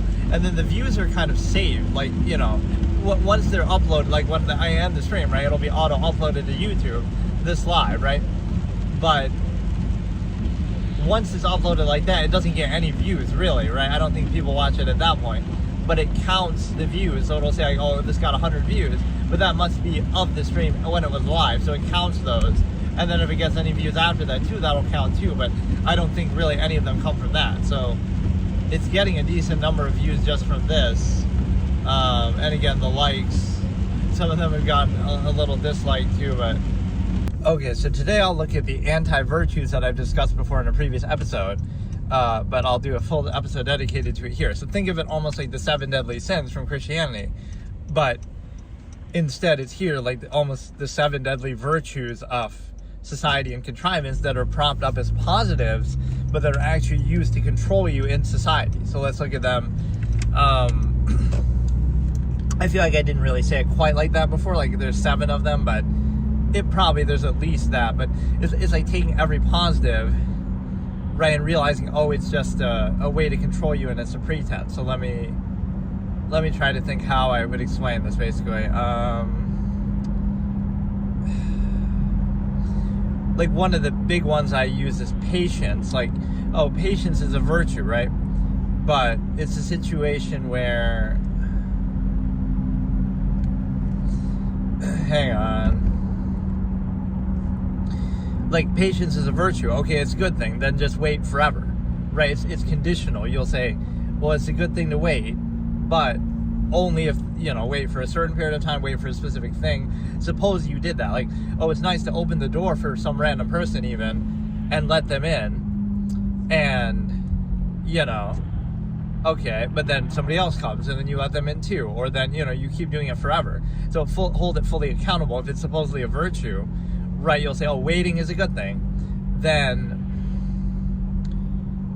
just wait forever then. You know, people will keep you waiting your whole life, right? Like peasants working for promises of heaven or other things that I say. Basically, again, if it's a good thing, then do it fully. Hold it accountable fully. You know, that's what I call the absolutist accountability. The way an absolutist would invalidate something is not by, hey, Xavier, how's it going? Is not by, ignoring it or dismissing it or trying to dismantle it. Oh no, they would do the opposite. They would hold it fully, absolutely accountable, and then it would be revealed as invalid because, oh, even, you know, you see this all the time, even if it's used as a pretense, right? It's not really being valued. So a good example is amalgam theory, where you say, I don't know what that means, Vici, is like, oh, we value other people, right? We value human beings, but actually, no, you don't. Right, it's the nearness postulate. It's non-invasive self, because if you truly value other people, okay, then let's sacrifice 2 meals a day so that somebody starving gets a meal, and we can do amalgam theory where it's like the human family. So how can I eat 3 meals and somebody else is starving? Again, I'm not saying to do that. I'm saying it's a way that you would hold it accountable. Oh, you care about other people? No, you don't. You'll care about people in your immediate local environment right in front of you. You'll help some old lady across the street, but you're doing that for ego gratification, and it's the nearness postulate where they're right in front of you. Bigamist, what does that have to do with even what I'm talking about? Ligament. Hey, how's it going, Milan? So yeah, that's the strong point is, right, if you, a good example, right, patience is a virtue, except, okay, then wait for somebody, then wait longer, then wait forever. Wait as long as possible. If it's a good thing to wait, then wait forever. And then that's the best thing ever. Or wait, you know, longer on purpose just because it feels good and gratifying or it's a virtue. No. If you hold it accountable, you realize, oh no, it's pointless. If you could do the same thing faster, why not do it? Right? Wait for what? So you can tolerate it but you don't glorify it. You don't say, okay, it's a good thing to wait, right? But then if it wasn't, okay, let's wait longer. Scoot up. Why leave? Oh, okay. Yeah, it doesn't really matter. I love people backseat gaming, even driving, IRL backseat gaming. But yeah, like those are two good examples to start, basically, in a topic that's quite a strong lot to it. So basically, again, number one, patience is a virtue, but it's not, because then you'll be waiting for nothing, or you'll just wait for everybody, waiting for promises or for, pretense of something in the future. You'll be waiting your whole life to finally be free, or to finally do what you wanted to do, right? You're always holding back. You're always, waiting for something, right? So if it's really a virtue, then okay, just wait forever. So it's not. It's just a way to control you. It's just a way to, again, take the same process that you would want to do anyway and just word. Hey, Moon. It's the same process that would be present. So if you can do it more efficiently, then why not? If you can do it without waiting, wouldn't that be better? So again, it's one thing, okay, you tolerate it, but not to glorify it. Michigan, no, it's a New York state, central New York.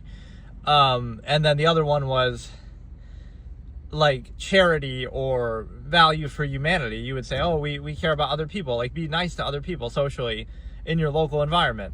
But how, that's kind of a farce, because, oh, you'd rather be socially nice to people around you versus, oh, if you truly cared about people inherently, then you would care about everybody. Yeah, it's near Pennsylvania. Then you would care about people starving halfway across the world. So the hierarchy would be of harm, like how much are you helping them? You're helping somebody from starving by giving up a meal versus, oh, you're being socially nice to somebody to make them feel a little gratified or whatever, appeal to their ego. Right, so it's based on how close in proximity they are to you, not based on how much you actually value people. New York is the Michigan of the East. It's certainly not like I'm the biggest fan of it. In fact, I'm trying to get out of here a little bit. But yeah, okay, so those are two of them, and then let me think of a few more. Like being honest is a great example.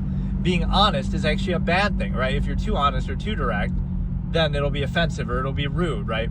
People want you to be fake and artificial and suck up to them and be myopic. Only children can be honest, and oh, that's a bad thing. Or only drunks can be honest, or only people with nothing to lose on their deathbed can be honest, right? As a normal societal trend, being honest is a bad thing, right? It's condemned, it's criticized, it's, it's rude, it's harsh, it's unforgiving. But the ultimate goal of that, like the elitist mindset of the absolutist that I always talk about, and have been called myself, elitist, victim blamer, it might seem like you're saying something negative, but it's ultimately, if it is negative, then shouldn't you try to improve it? Not to impose a standard on other people, like, oh, what you think they should do, but based on whatever standard is present or that they claim to have, right? You would hold it absolutely accountable and say, okay, I'm going to, if it's flawed, it's like the fallacy of being offended. This is one of my favorite concepts actually I've ever said, is nothing is offensive, right?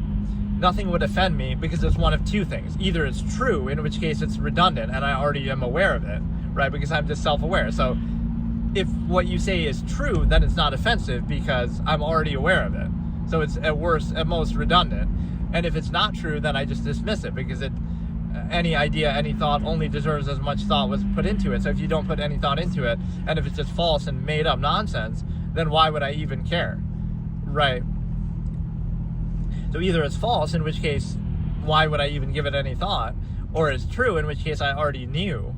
So why would either of those scenarios wouldn't bother me? So, and again, it's a form of love. Elitism is a form of love, to say you believe in people's potential, you believe in how strong they can be and everything they can do, but instead they glorify their weakness. They kind of glorify their flaws and reinforce them. Like it would be nice to socially reinforce somebody's mistakes and flaws, but no, you shouldn't do that, because you should, be harsh about it. The stigma effect, like, okay, don't make that mistake ever again then. And like, it might seem like tough love. It might seem positive, like, oh, you want to be nice to other people, but what is really more nice? to lie to somebody or be artificial and reinforce their mistakes and flaws and failings, or to be honest and direct so that they can actually be aware and improve, assuming that's their standard of what they want to do. So sometimes it can just be you're aware, but you just don't care, right? That's different. That's like when I talk about defining your own measure, like, oh, that's bad for your health, but maybe you don't care about your health, and it's a longevity process versus half-mass hedonism. But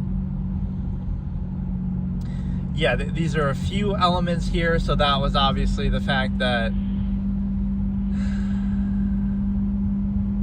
then even like restraint or temperance sort of a thing, where it's just a way to control you, especially when it comes to the stimuli acme, and even doing it yourself, I guess you could say. It's like you could remove the need by doing that, or otherwise you can be controlled by it. Like repression leads to obsession. So it might seem like a positive, but it's actually negative. It's just a way for you to specify it. It's a way to engage with lower standards. Like if you have options all around the world and you're going, dating people all around the world all at once, open relationship, you're Leonardo DiCaprio and you have the option to do that, it's condemned by a mass of people because they don't have the option to do that, but maybe they would want to if they could, but they'll pretend and gratify and act like, well, it's a net positive by the same measure of the same thing, but you'll say it's negative just because you can't do it and act like you're morally superior and gratified. You see, that's just how a mass collective of people are controlled, like trained animals. They'll glorify their trained state, restrictive state, lesser state of the same measure that they still value just because they're forced to be in it or controlled by it.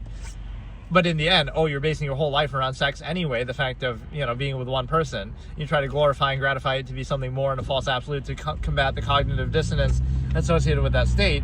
But, so that's one aspect.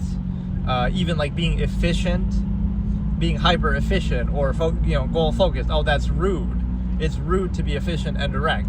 You have to kind of couch it and reduce it to a lowest common denominator and overcompensate and use social contrivance, appeal to ego, right? Simply being efficient is somehow rude or a bad thing, even though you're getting done the same thing just as well or better. Why shouldn't that be a good thing? Why shouldn't everything be as efficient as possible? That's how the absolutist looks at it. Like it's a nuisance. It's a zero-sum process, so just get done with it. Remove the need, right? Not like insist upon it or associate it with the ego or attach it to the self or specify it. And so I've never heard that before, though. New York is the Michigan of the East. I don't know exactly, I don't know that much about Michigan, but I mean, I'm assuming that's not a compliment. But that one is, again, being honest is somehow rude or a bad thing, or being mean. Being efficient is somehow rude, right?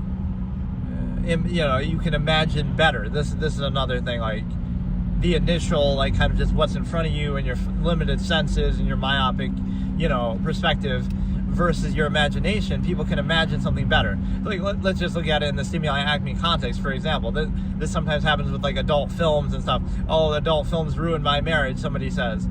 Well, but that's just something that's out there, just an idea or something you could have imagined yourself. So what you're basically saying is there's something better than what you have that invalidates what you have. So in other words, it's not an absolute and you would prefer something else. So the solution is, we should ban those things. Because if we're aware of something or if we use our imagination, we'll realize that we can imagine better than what we actually have in front of us, right? Or that there are things better, so then we're not as happy with them. So like, that's what sometimes the fallacy of being desensitized. Right, it makes no sense because that just means, if you have more options and higher standards and more experiences and more opportunities, more resources, you have more of everything, then you wouldn't settle for what you settle for now. So the enemy is options. Like, this is where people say dating sites are bad or something like that versus, back in my day, we just went out with the girl in our local school or environment or whatever. So you had to settle for that because you didn't have the option. So you're going to gratify and glorify that, even though it's just limited options and nearness postulate, false absolute. Versus now you can still come to that same conclusion, but you probably wouldn't. So you'll say,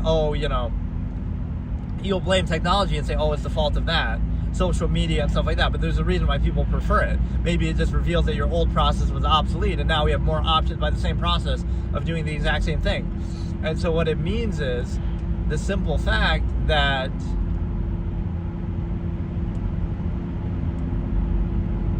it's just very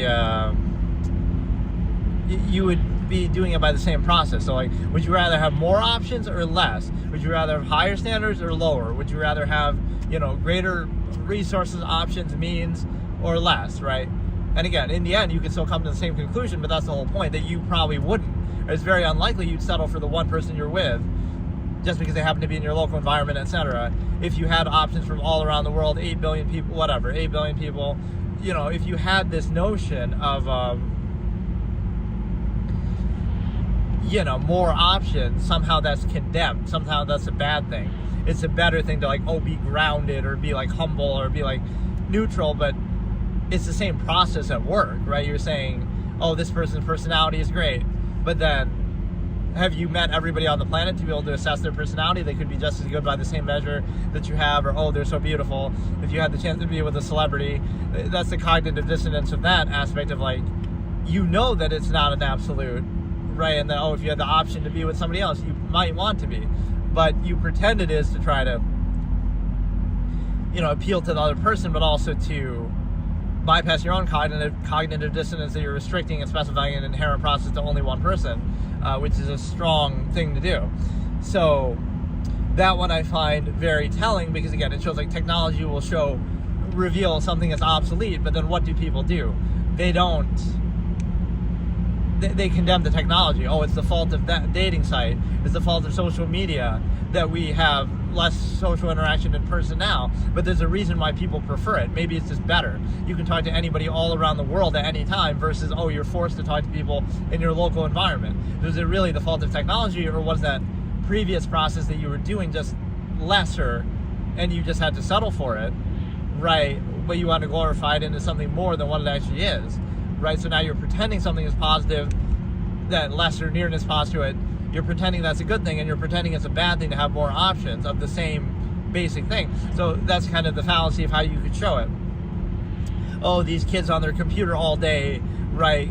Back in my day, we didn't have computers, like some old person saying this. But what are they doing on the computer? We used to go and talk to people. But what do people do on the computer? They often talk to people too. They just have more options. Or, oh, you used to play sports in person. Now you can play, games online. You're doing effectively the same process, but just the form it takes is what's condemned, because it gives you more options, and it kind of makes it makes everything obsolete. But people want to cling to that old, antiquated machination process they were forced to endure.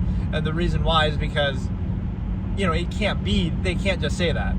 We had to settle for that because we didn't have the options that you have now. We had to settle for it, and now you have better options or more options. Instead, it has to be, that was somehow better and more pure, and what you have now is worse, somehow. Again, being desensitized, but you're only desensitized by quality, by options, by standards, by, having more experience, by having more at your fingertips. So yes, the internet should desensitize you to human communication. Why? Because you can experience, compare the two. I'm going to talk to some random person in my local environment who's going to talk about random day-to-day things, or I could have at my fingertips all of human history and all of human knowledge and all of human works of fiction and, nonfiction and everything, right? Why wouldn't that desensitize you in a way? Because it's objectively better by the same measure, right? That same thing that person could be saying to you, the one person random in your local environment, could be online somewhere, you could talk to anybody all around the world. So it's objectively a higher standard. So that's the trick. You're condemning things that are objectively better. You're glorifying things that are objectively worse, right? This is the trick of it all. So again, that's my concept that I call imagine better, where you can imagine something in your mind better than the reality in front of you, right? It's when people have fantasies, your fantasy of your partner in a relationship could be better than the reality of what they actually are, right? You put them on a pedestal and stuff like that. And again, the adult film thing, adult films ruin your relationship, but is it really their fault, or is that just some scenario or fantasy that you could have imagined anyway? Right, so you have to censor reality out of your existence, and you can't have much imagination for yourself. Otherwise, that'll invalidate what you're forced to endure of a lower standard, right? And you're supposed to treat it as an absolute. So you're forced to be reduced to what I call the initial basis, where everything is just what's in front of you, what's your five senses.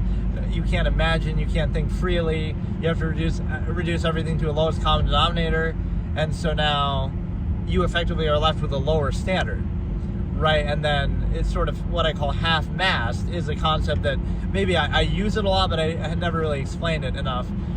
Well, recently, like, again, the absolutist would take a standard and do it fully with no inhibition, or the minimalist would not do it at all. They would, be neutral and kind of, just live in nature and pick berries and be, very minimalistic and neutral, right? So they're not trying to do any particular standard, but the absolutist would do it all the way and it basically invalidate the process by doing it. But the half-mast is like you pretend it's absolute, but then you practice it at half-mast in observable practice, what I call basically like in everyday life, you'll say, oh, this is absolute, or this is our base of value in life, but then you do things that are contradictory with it. A good example, again, this is the longevity process. The virtue would be to live as long as possible, but then you can't say that. Why? Because, oh, you drink, you smoke, you eat unhealthy food, right? So clearly that's not actually the basis of value, even if you wanted to assume the intent that that's what people want to do is live as long as possible, but there's contradictions with it, right? So that's the half-mast state, where you pose a false absolute pretense as a basis for something, but then you don't practice it, you don't consistently practice it. Hey, how's it going? I can't read what you said, but only thing I'm worried about with this is sometimes my viewers will go to 0, which is believable, especially if I don't have it open on my other phone, which right now I don't. But then I don't know if that means it's crashing somehow. I've seen like little short parts where it skips ahead, but let's see here. I'm trying to think. One of these things is or even like folly favoritism, right? You're supposed to be credible, and we're taking a half-mast human function in society, like, oh, the ordinary person. What credibility do you have? But you don't have any credibility because why? You engage in entertainment and escapism and imbalance overcompensation, and you drink and all this kind of stuff. You might say, oh, that's just normal, and it might be normal, but then what credibility do you have? The same person that's telling you what to do, or having like some sort of indignant, insistent standard of, their lifestyle, they're also, again, engaging in folly, favoritism, escapism, sports, and so that shows you there's no real credibility there because their base of value is half-mast, that it's imbalance overcompensation, one extreme for the balancing out the other. So there's no, if it was a credible state, it would be consistent. Like, okay, it's a value state, so they're always doing something of zero-sum value, or it just shows, again, a lack of credibility. You cannot empirically tell someone what to do when you yourself are not in a consistent value state, right? You'll say, oh, it's good to be hardworking, but then, oh, you're watching sports, or you're escapism, entertainment, or, you don't truly value. That's the definition of a subversive state right there. Just like it's not a true value state because why? You do things that are not impactful to your life at all, or anything. So you're conceding to a non-value state, right? You're conceding and saying, okay, life and time and everything doesn't matter, right? And so you have no credibility, and you're just basically, living inconsistently. There's no real standard or criteria behind it. You're just kind of mindless sheep who goes along with the current power structure and just distracts yourself and overcompensates and dumps yourself down, right? There really is nothing behind it. So there's just no credibility to it. Right, you can do what you want to do, but there's no basis to tell anybody else what to do or to have this overextended structure of society itself, unqualified empirical authority, right, telling people what to do, but then they're so inconsistent that they lack any credibility to tell anyone else what to do. Again, with folly favoritism, with drinking, dumbing down, imbalance overcompensation, that really hurts their credibility, because you could say the same thing, like, oh, if I do that, let's say, oh, I engage in folly favoritism, or I do something like that. That's fine.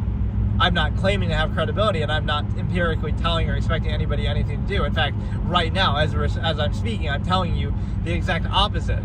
So, like, not to have unqualified empirical authority. So that would be the whole point, right? So if I did this all day, every day, that would give me credibility, but it's not a real thing.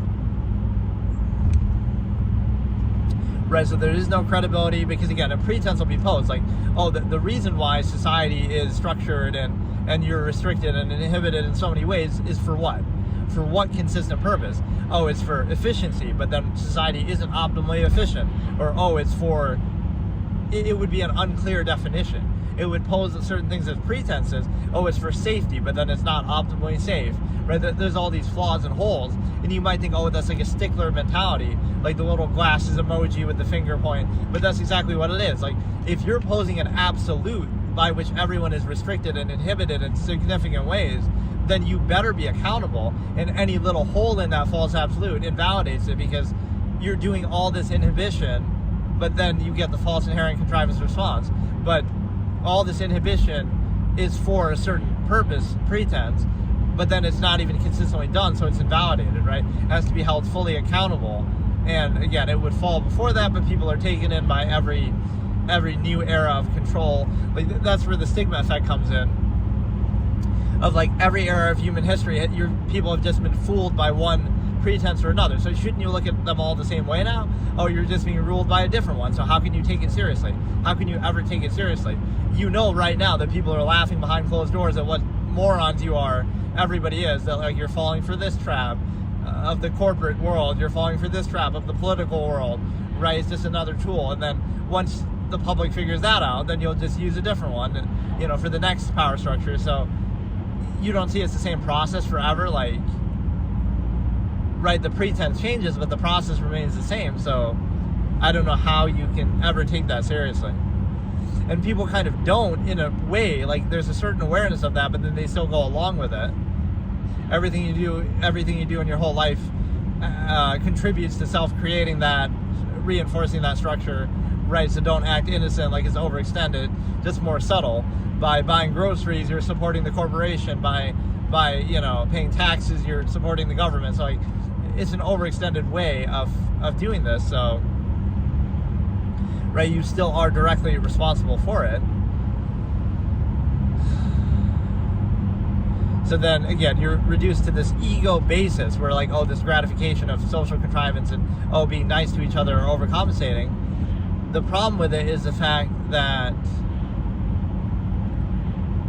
right, it shows you a non-value subversive state where the defining factor is ego, just non-base of self, ego overcompensation as like a placeholder for value, which basically means like, if you didn't do that, like pretend there was no social interaction at all, now you would be more pressed to actually do things with your actions fully. Like, okay, there's no inhibition, so now it's like, oh, I'm going to fully practice whatever frame of value that I have, and I'm not going to hold back. Instead, now you are held back, and now it's like, oh, you make up for that desire that you would otherwise have to do more, to have a full value state. You make up for it by, oh, you overcompensate socially for the fact that you're being inhibited, and everything is half-masked and held back.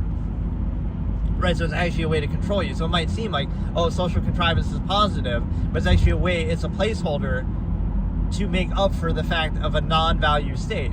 Where, again, if you were full value, meaning like you do everything uninhibited and to the max potential, right, freely, fully, completely, as you see fit, now there would be no need for that. There'd be no time for that. There'd be no, it wouldn't serve any purpose, right? Social contrivance doesn't do anything.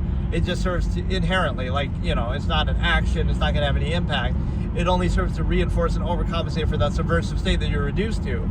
Either distract from it or overcompensate from it or reinforce it. Again, serve as a placeholder through ego overcompensation. But that ego basis is very subversive, you know, versus like an objective standard of something that you would value, that would speak for itself.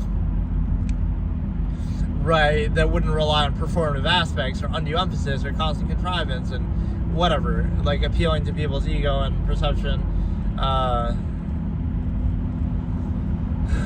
So that's why, again, even objectivity would have projection framed towards it.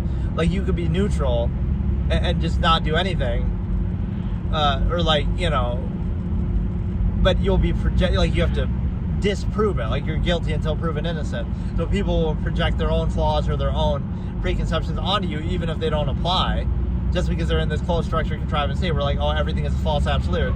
It's kind of like with certain things like labels and conditions that people are given. It's like there's this supposed absolute of how you should be or how you have to be and how society is, and if you don't fit into that, you'll be labeled even if it doesn't apply. So it's kind of like, it doesn't matter whether it's true or not. The truth doesn't matter. It just matters this is a false absolute, and it has to be either you're doing that false absolute thing that society wants you to do, or you lack the ability to do it, or oh, you have this condition, or oh, you don't know any better. It could never be that you are choosing not to do it, or that you could do something different, right? Nothing else different can exist. It's false absolute, right? So, but yeah, the endless waiting would be one example. Again, you hold a supposed virtue, oh, patience is a virtue, but then, okay, then wait your whole life for nothing.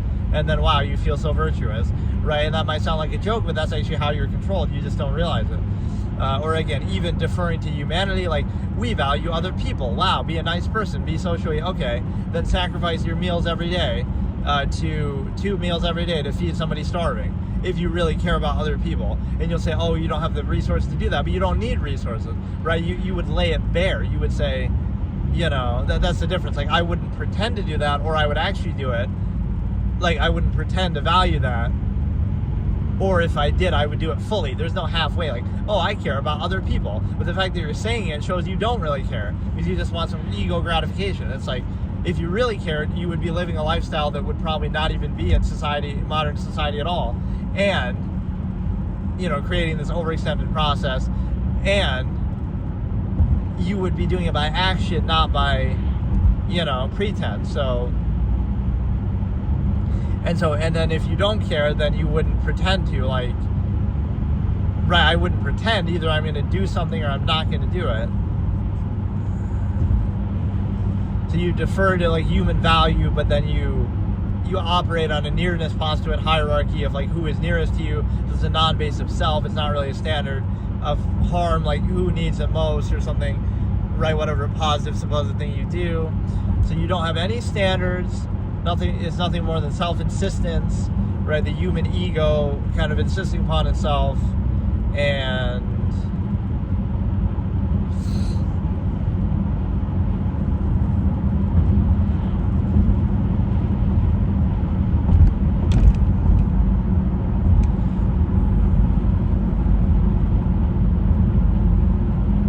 yeah, so just like to reflect on those, you know, honest. I think I did a pretty good job listing some. I don't know if it was exactly 7, but I'm just saying that in theoretical comparison to the 7 deadly sins. But again, honesty is rude and harsh, right? Even though it's ultimately an elite, it's the initial basis that we're really condemning. Like, on the surface level, it seems like being honest is a bad thing because, oh, you're being mean or too direct or rude.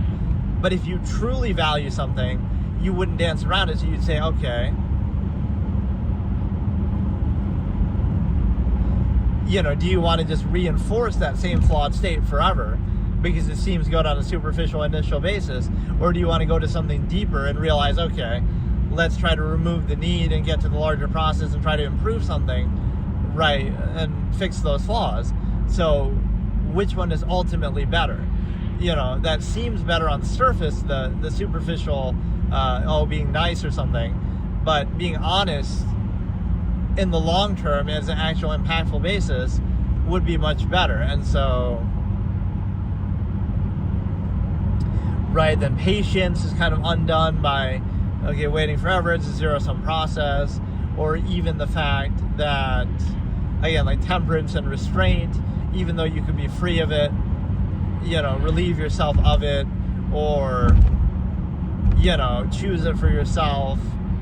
Again, all these things that you're sort of forced into, where like more of something would be objectively better, or at least you have the option for it, but we'll condemn it. We won't just say, right, you can't just say to a person, oh, the reason why we're glorifying that is because we don't have the option to do something better, right? We just don't have the resources, so we're going to pretend like it's a good thing to do less of something.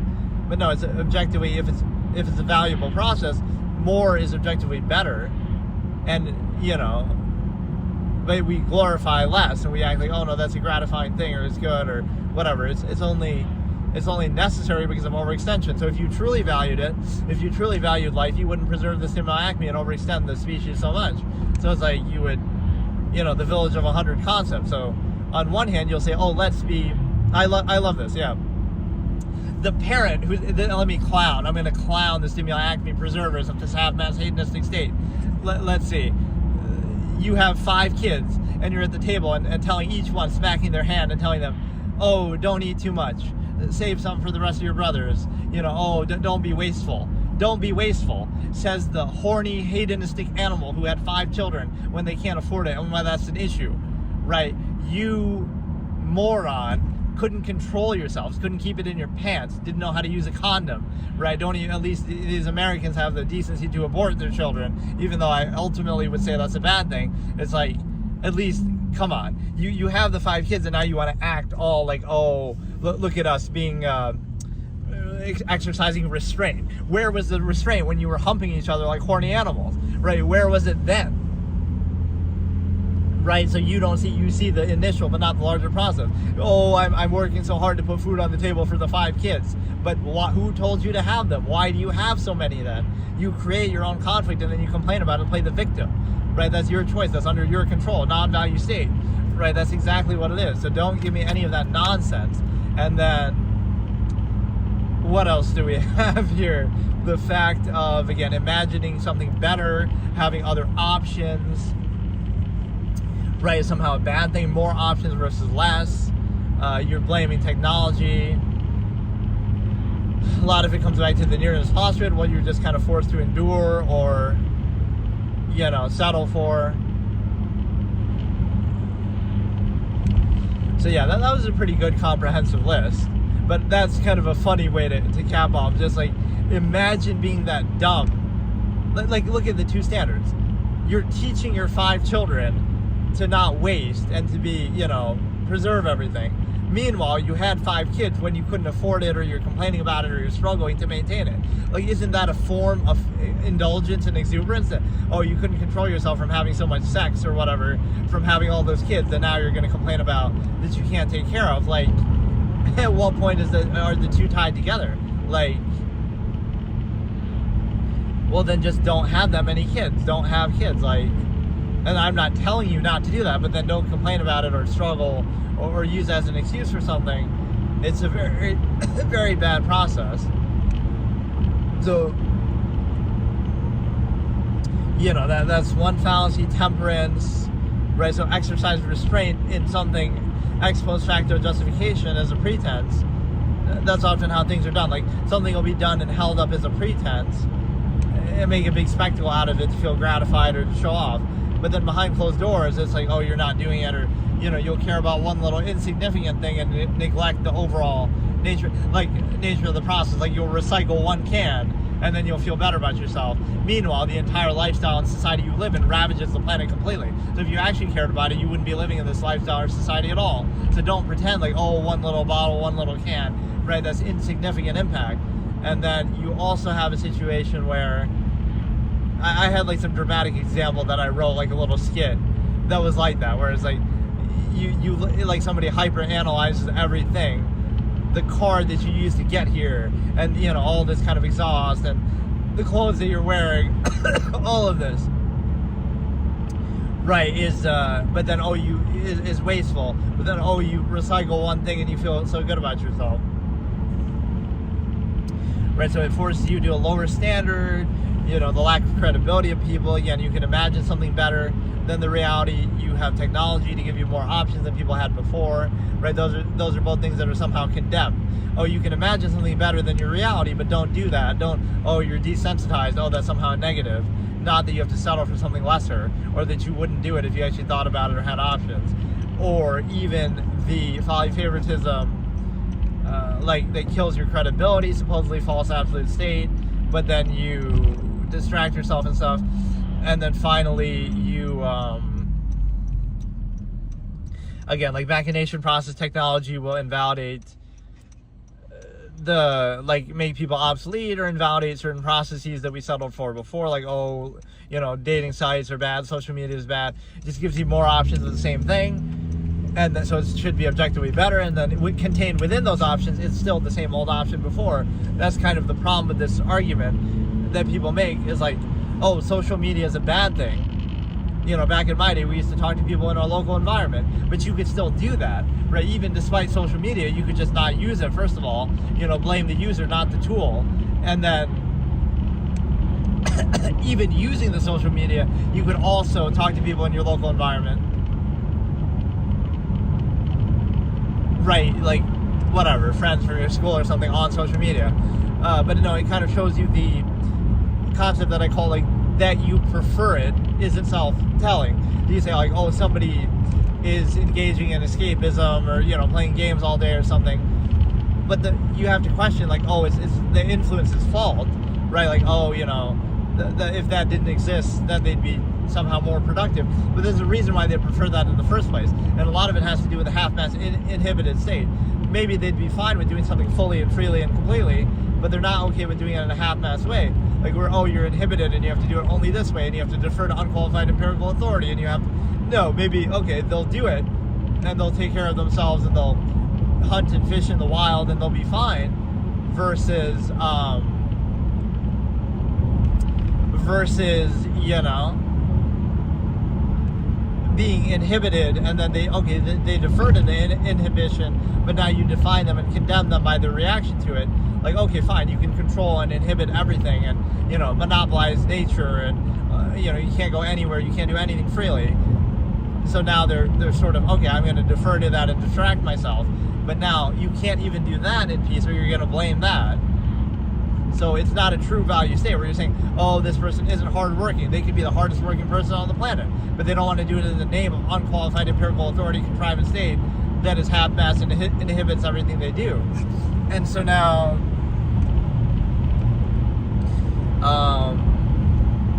again, it's a non-value subversive state. It's also the ego gratification. Again, self-insistence, not based on a standard. It's based on some myopic little reinforcement of your own limited experience that you place special value on. Emotion is nothing more than irrational insistence upon the self. The ego insistence is nothing more than, again, a myopic reduction of something. There's no actual value or standard behind it. It's just people insisting upon themselves because they're themselves. Like, there's nothing, you know, versus some objective standard, even by some of the same pretenses that are present there.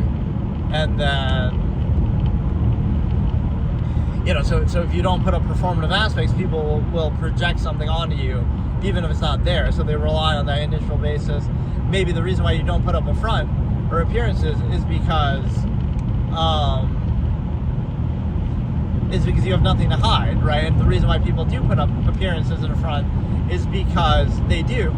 So they're, you know, it's like opposite interpretation concept, like where, you know, the initial basis is not credible. Right? Anybody could put up good appearances, anybody could not. So when you judge something by that, all it tells you is they don't take the basis of appearances very seriously, right? They could be, it's the opposite. Again, the worst person ever could have good performative aspects, or the best could have not negative. So you're just going on the appearance.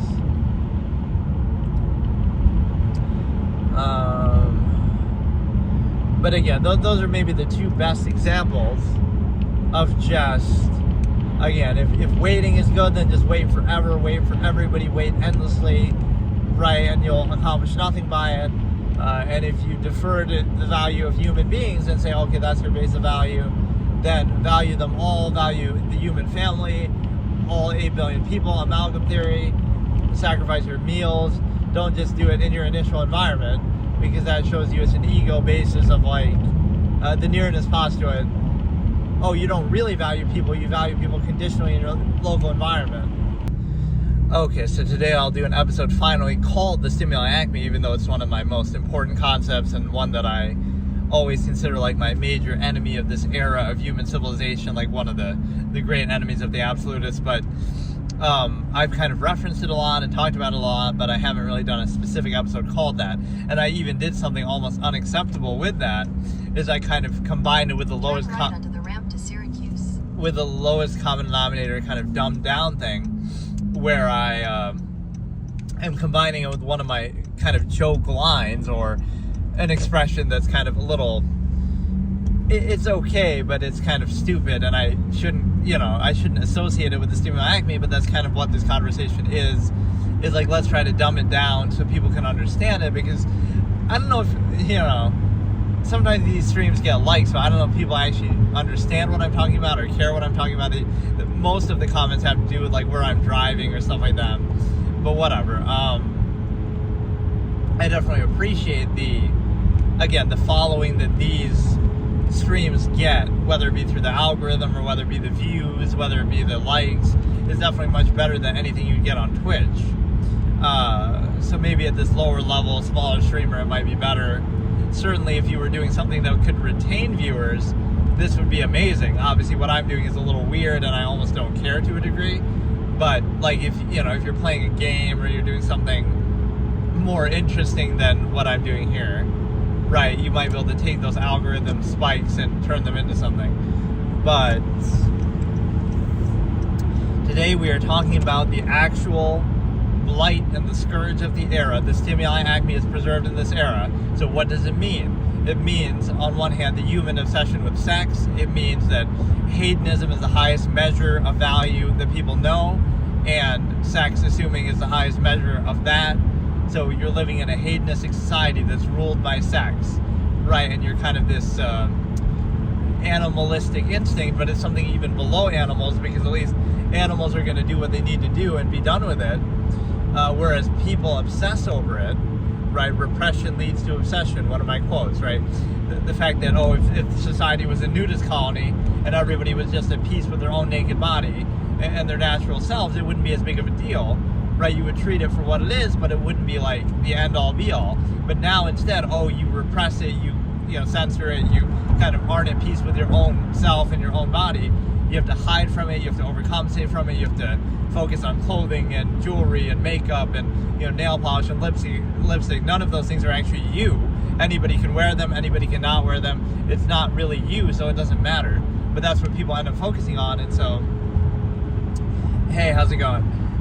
That's the problem. It's like it's not you, it's artificial, it's kind of covering it up, and it's also a distraction, and it's sort of a obviously overcompensation, but it's something deeper than that too. It's the fact that you ultimately again, it's the obsession with hedonism, the highest form of value that people know. I'll go through the proofs of it in a minute. I feel like I have to explain this like a mathematical equation. Like it's a concept that's so basic, but nobody ever seemed to understand it. Like the number of times that I've had to go through this, but it's just so intrinsic and so obvious. But what was I saying? The fact of like you wear all these things, lipstick and nail polish and things to cover up or to overcompensate, right? But those things aren't you. Right, so it doesn't matter. Like, you look great today.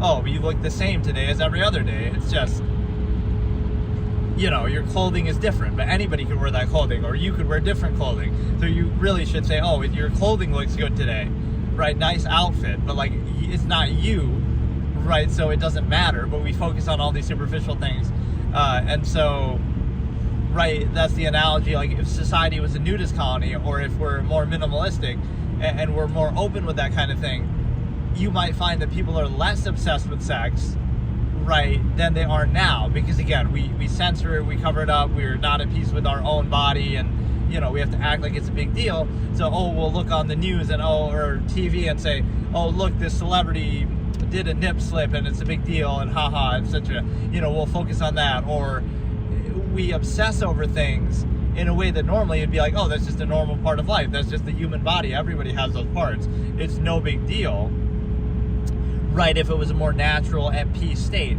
But it sort of shows you an imbalance that we try to censor it. So again, repression leads to obsession. We try to censor it. We try to act like it's a negative, and then it turns into like an extreme positive, like people are sort of down bad. I guess I should explain this in brain rot terms, right? Just people are down bad because of that lack of, hey, how's it going? They're down bad because, again, that inhibition. So it's a false duality. It'll be treated like, it's so terrible, it's so bad. Hey, familiar, how are you? It'll be treated as an extreme negative, like, you can't do it this way, or it's a sin, or it's horrible, or it's terrible, right? And then on the flip side, it's a soulmate, and it's meant to be, and it's love, and so on both sides of it, you're still being controlled by the same process that is placing undue emphasis on something very basic, very natural, very intrinsic. So just think about some of these elements, right?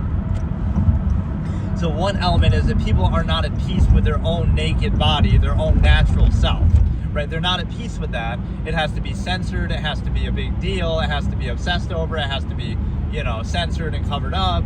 It has to be, just this undue emphasis is placed on it, whether it be positive and negative. So does that seem like a society that is really got it all together, in the sense that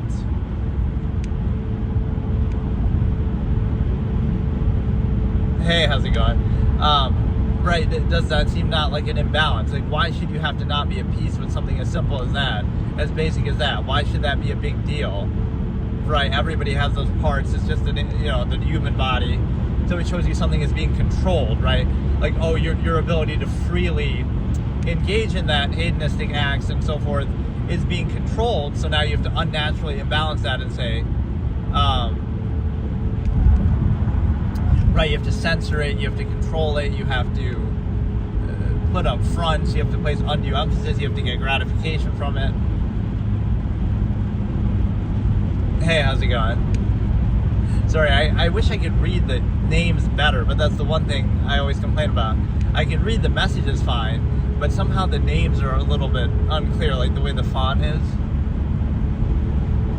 Okay, so let me go into the proofs of the stimuli acme now that I've explained what it is.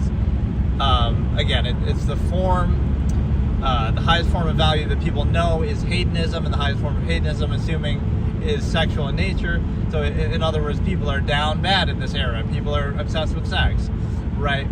And so if you're truly at peace or free with it, you might not do it at all. That could be your choice. Or you might do it all the time with anyone, everyone, open relationships, right? It wouldn't be like, it wouldn't be that you're obsessing over it, basing your whole life around it, right? Marriage and again, nobody's telling you not to do that, but it's more like a pressure that you have in society that, you're in a position to, that's like a life goal, right? This is the first proof of the stimuli acme. How do I prove what I'm saying, in this concept? Well, one of the examples of why people are so obsessed with sex and hedonism, right, as a form of value, would be the fact that, one of the major life goals, right, that people have is, the goal of life is to, fall in love and get married and have kids. And so that means what? Like, you're basing your entire life, who you live with, who you spend most of your time with, a lot of your activities, a lot of your hobbies, a lot of your interests have to do with that, right? You have kids, you raise a family, right? So you can argue a certain functional basis, like, that could be good for society, arguably, but the fact that you're basing your whole life around that is odd. You're living with the other person, you're splitting your finances arguably down the middle, right? You're basing your entire life around this sexual stimulus, hedonism, right, that we are obsessing over. Is nothing more than, again, you're glorifying it based on your own pleasure and all of this. So it's the stuff of animals, it's the stuff that would be, it's nature's way of inspiring reproduction amongst animals, but you, in the human ego, you're controlled by your own ego gratification to say that, it's something more, which actually reduces you to practicing it as something less, because you obsess over it so much that you're reducing it to a half-mast state, right? You're not simply doing it and just treating it for what it is, or you're not simply not doing it at all. You're obsessing over it and allowing it to control you, where it's a half-mast state. You're doing it sometimes, but you're basing your whole life around it. You're overextending. You're pretending it's more than what it is, as you're practicing it as something less than what it is, right? You're devoting your whole life to it, splitting your finances down the middle. You're basically, it's a very flawed process, inconsistent imbalance overcompensation dynamic that I talked about. So again, as a life goal, that's one proof of the stimuli acme. Another proof would be the fact of profanity is one of my favorite ones to use. So profanity proves that. Why? Because most profanity has to deal with sex in nature, like the F word or the B word or the C word, or most of them have to do with that. Even ones that might not seem to do with it, right? Like the A word, right, might not seem sexual, but it could be or it could not be. It could just be like the same way that people say the S word, right, is like something negative and undesirable, but it could be also the sexual innuendo. So the thing is that most profanity has to do with sex. And you might question that, like, even when you're saying it, you're probably not thinking about sex, right? I'll even give you the benefit of the doubt. You're probably not thinking about something sexual when you say it, and the topic of conversation might have nothing to do with it. But people can think of no higher form of expression, right? Whether it be positive or negative, something really good happens, something really bad happens. You use profanity to express it, and that profanity has to do with sex. But the fact that it's considered negative, first of all, is proof of the stimuli acme, right? That we're trying to control it and suppress it or censor it. But on the flip side, the fact that you would say it is like you can't think of any higher form of expression to use than something sexual in nature, something hedonistic in nature. Even if you're not thinking about that, and again, this is a very Freudian concept, and I'm taking it to a greater extent with this, but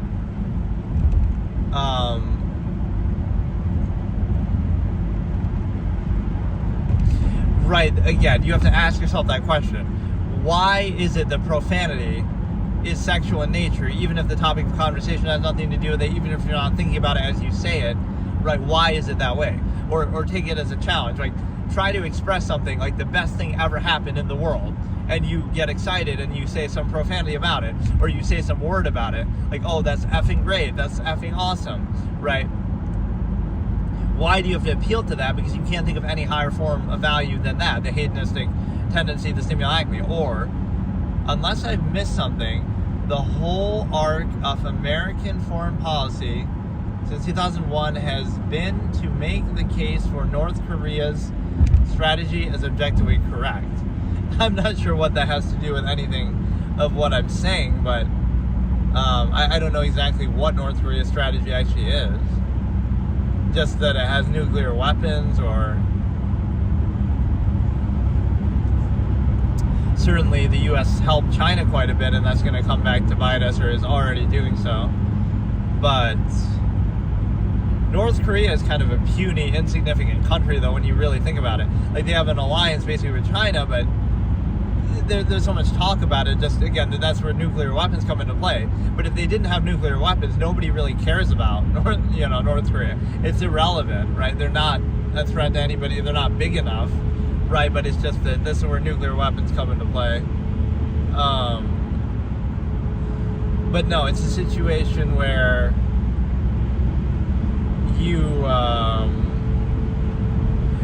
like a mass of people that are controlled by something in a way that is overextended and specified. But yeah, the profanity thing is really important and poignant, because why is it that you appeal to that? Why can't you think of any other way to express something really good or something really bad than to appeal to it? It shows you that is, in a way, it's almost like when people say God. Like, even if you don't believe in God, you'll say, oh God, or you'll kind of appeal to it, like when you don't know what else to say. So it's the same sort of thing. You don't know of any higher base of value than something sexual or hedonistic. That is your God, in a way. That is the highest form of value that people know, whether they want to acknowledge it or not, or whether they try to dress it up like, oh, it's literally dress it up, because again, you got to censor the naked body. But what it means is that you have to pretend it's something more than what it is. It's an absolute, it's meant to be, it's love, it's, kind of fantastical thing that you do. But what happens is that proof is very clear that, oh, you can't think of any higher form of value than hedonism, and the highest form of hedonism is sexual in nature. And the way that is proven is you show that, again, profanity, swears, whether you say them in a positive way or negative way, that's effing great, that's effing terrible kind of a thing. You try to insult somebody, you try to praise somebody,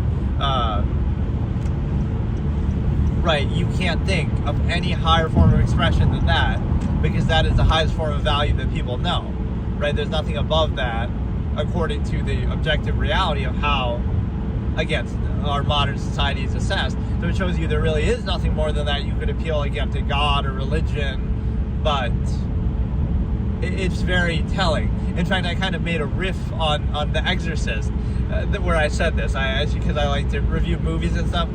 I was going to have my friend make a clip, or like a compilation, how even the devil himself comes to the planet Earth, right? And in the form of possessing this young girl. And what does the devil do? What does the devil say? What is the most evil, profane thing that he can do? Is he going to kill people? Is he going to, do certain things? One of the most common things he does in the movie is sexual, right? He'll make these, he'll swear, he'll do, he does a gross thing with the cross. So like, even the devil is not immune to the stimuli acme. Even the devil can think of no other way to offend or to disgust you than to refer to something sexual. So he's cursing, your mother sucks, you know what, in hell, or like, he seems like an edgy teenager that way. Like, even the devil is at a loss for any higher form of value or expression. So even he has to appeal to the stimuli acme and say, okay, that's all that people respond to, that's all people know. So it's just hilarious to me. Like, that's the best he can come up with. He's saying the F word, and he's saying, he's trying to do sexual things and say, innuendo and stuff. Right, so I'd have my friend make a compilation of that. Like, every time the devil evokes the stimuli acme in The Exorcist, right? So even he is at a loss for any other form of value. That either it's such a bad, profane thing, or it's somehow, again, like a sacred thing that has to be controlled. So that's like where you can look at the objective reality and nature of science. Like, what is it objectively? What are people objectively? People are animals, and sex is nothing more than nature's way of inspiring reproduction. But that's not how people think, or that's not how they want to think, or again, they let their own egos kind of lead them astray, but then that's how you're controlled by it. Instead of being free and inherent and objective and then deciding for yourself, it's more like, again, a censored process. You can't really observe it objectively. Emotion and bypassing reason happens, and emotion is nothing more than a rational insistence upon the self. So yeah, that's a good proof. The profanity argument, the idea that, again, it refers to the stimuli acme, whether you're aware of it or not, whether you're thinking about it or not. That is a human obsession with sex and hedonism, the highest form of value and expression that people know, whether it be positive or negative. And then let me kind of explain the little quote that I said in the past that I've used as my title here, that like, oh, if pickup lines work on you, then I don't want you, because it's such a shallow, simple basis. Like, that's all it takes. Like, oh, we're gonna end up, that's how I met your mother type of thing, right? Like let's analyze the premise. It's gonna end up to be, oh, that's love, and it's meant to be, and that's your soulmate, and you're gonna be with them forever and base your whole life around it and have kids with them, right? And so all it took to start that relationship was you walk up to a random person on the street, a random stranger, and you do a pickup line, and that's it. That's all it took. And then now you end up together eventually, you go on a date, and that's it. So the problem with that premise isn't that you're doing that, like, okay, use the pickup line, you go out, you have fun, you do what you got to do. The problem with that is the simple fact that the premise that it would be absolute, right? It's similar to the nearness postulate that I talk about, like where, oh, you're going to meet your soulmate out of 8 billion people on the planet, and it's love, and it's meant to be, and it's an absolute, right? And again, false absolute to specify, right? The reason why an absolute is posed is to kind of bypass your cognitive dissonance and to tell you kind of, why would you settle for just one person when you could, you have options all around the world, or, you could be in an open relationship, or all this. Like, how do you limit people's freedom that way? You convince them and trick them that, oh, it's something I actually want because it's a soulmate and it's love, it's meant to be. That's the way to appeal to the ego, instead of saying, oh, it's just easier to control and that's what society wants, to, create the family system and all this kind of thing. Marriage is a construct and stuff. It's easier to control people by appealing to their ego and gratification, to say, oh no, it's something that you actually want, and it's an absolute. Everybody has their own absolute, right? Which means it's obviously by definition not absolute, but right, it's a good way to control people. And the other way that you look at it is the fact that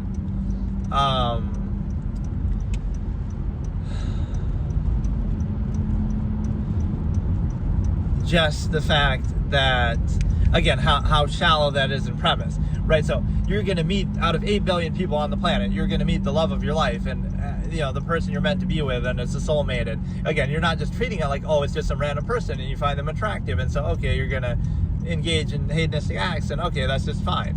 You're not treating it like that. You're treating it like it's an absolute, and you're going to be with only them, and it's specifying it, limiting it, inhibiting yourself. You're going to, make it a big deal and base your whole life around it, and limit yourself to them out of everybody in the world. So that false absolute is not consistent with the fact that, oh, they happen to be in your same geographical environment within, they happen to live in that same town or the same area as you, and that's how you met somebody out of 8 billion people in the world who's supposedly an absolute, right? So that's contradictory.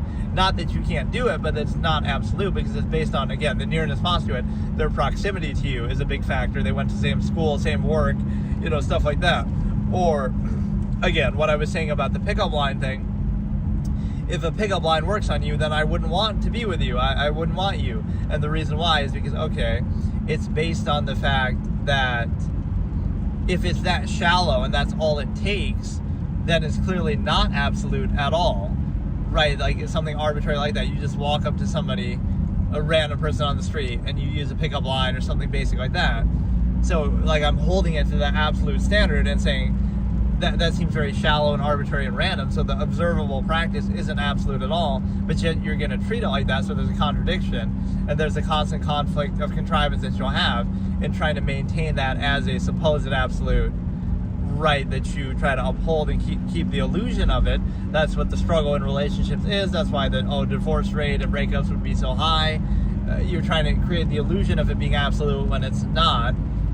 You have this ritualistic tendency, and you kind of have to remind yourself, like, say I love you, as if to remind yourself. But the fact that you have to keep up that constant contrivance and keep up appearances, you might think that's a good thing, but the fact that you have to do that shows you it's not absolute, and you can arbitrarily do that with anything. It's kind of interchangeable. There's a lack of credibility, because, like, it's love and it's meant to be, but then you break up and then, it's not. And so it's like this non-accountable thing. Emperor has no clothes fallacy of, like, it's just you haven't found the right one yet. You haven't found the soulmate yet. It's like fairy tale for adults. It can never be wrong. It can never be held accountable. It's kind of like God and religion, where people say, again, non-accountable, false absolute, as I call it. If something good happens, you thank God. Oh, what a wonderful thing that he saved us from this horrible flood. But you don't blame him for creating the flood in the first place, right? So when something bad happens, you don't blame him. But when something good happens, you thank him. It's the same thing here, right? Like, when a relationship works out and goes well, now you say, it's soulmate, it's love, it's meant to be. But when it doesn't work out, you don't use that to discredit and say, well, you used the word love there, or you did something else, and I guess it's not that it's wrong, though. It's just that you didn't find the right person or something. But yeah, the shallowness of the pickup line would show you the observable practice of what is happening is kind of arbitrary and subjective and shallow, and so that's fine, but that means that it's not a basis for an absolute. And the other point of that is the simple fact that, think about it on a deeper level too. If that's all it takes, and it's such a shallow thing, then, again, how can you treat that relation as absolute? Right, and so all the corresponding conflict is self-created, and the fault of expectation that you're kind of treating it as something more than what it actually is. You can try to struggle to create that illusion, but at least be aware that that's a self-created struggle, and you're imposing that, and you're choosing that, and it's kind of arbitrary, interchangeable. You could struggle just as much with anybody else to create that illusion, or with anything else, right? Just because you have to constantly uphold that, right? That actually proves it's not inherent at all, right? Otherwise it would speak for itself. It would be inherent. So it's arbitrary. And then the other point there is the simple fact that, right, if that's all it takes, then think about what would happen. If a pickup line works on somebody, then you shouldn't be surprised if they end up cheating on you, or somebody else comes along down the road and uses a better pickup line, right? Or basically uses the same process that you did, and now they'll be with them instead of you, or they'll cheat on you with them, right? Because if that's all it took, then, right, for you to be with them, and again, even just the base is the starting point, but still, right, all it took was, a pickup line, and then you woo them, and you buy them dinner, and you get them gifts, and you say a couple jokes, and, like, so that same basic process, it's not like that's unique. Somebody else could do the same exact thing. That's why people are so insecure and possessive, and why you have to censor reality, and you can't be friends with people of the same gender that you could be attracted to, which I always make fun of. Like, if you're bisexual, then you can't be friends with anybody on the planet because you could be attracted to either sex. So think about what a restrictive, stupid, insecure basis you have to be able to maintain a relationship. Does that really mean it's absolute at all, or are you just really trying to create the illusion of that and having to censor reality itself and limit yourself that much in order to create the illusion of this false absolute, right? And so what happens with this is, again, that would be the premise, that if all it took to be with the person you're with is a pickup line and, wooing them a little bit, then you realize, oh, somebody else could come along and do the same thing and do it better, and then they'll cheat on you or they'll be with them instead, right? So it should be no surprise. It's not like the basis of what you're doing is like so solid, like, oh, you're doing something that nobody else can do, or you're doing something really above and beyond the way that it's pretended to be. No, you just walk up to a random person, you use a pickup line, and then, oh my goodness, 10 years later, you wonder why they cheated on you. Like, this was supposed to be absolute, this was supposed to be love, but think about the arbitrary way in which it started. Like, oh, well, you walked up and used a pickup line, then 5 years later, somebody else does the same thing, and it's like, oh, that worked on them too. Like, if that's all it took, then, it's a very shallow basis, right? There's nothing actually absolute about it, but that's how you're treating it. So again, just remember, the same process that you used, now you'll be shocked. Oh my goodness, how could they ever cheat? How could they ever, how could anybody else ever woo them? But think about how you did it. It's not like you did something that special, right? Why couldn't somebody else just do the same thing or do it better, right? So that process is observably not absolute. So it just makes you wonder, like, oh, if that's all it took for me to do it, then why couldn't somebody else just do it, right? So would you really trust that? So it's a cognitive dissonance between the reality of what's happening and the pretense that's being posed, like, oh, it's soulmate, it's love, it's meant to be, versus, oh, it's just a random stupid pickup line, and oh, you just paid for their dinner, and oh, you just said a couple stupid jokes, and now all of a sudden that you're trying to make it out to be something more than what it is, right, when it's really just random, just basic normal human interaction, sure, but nothing about that points to it being an absolute. This should be specified exclusionary to all other interactions or all other people, right, whether it be in the Stimuli Acme context or otherwise. But the other point of it is the fact that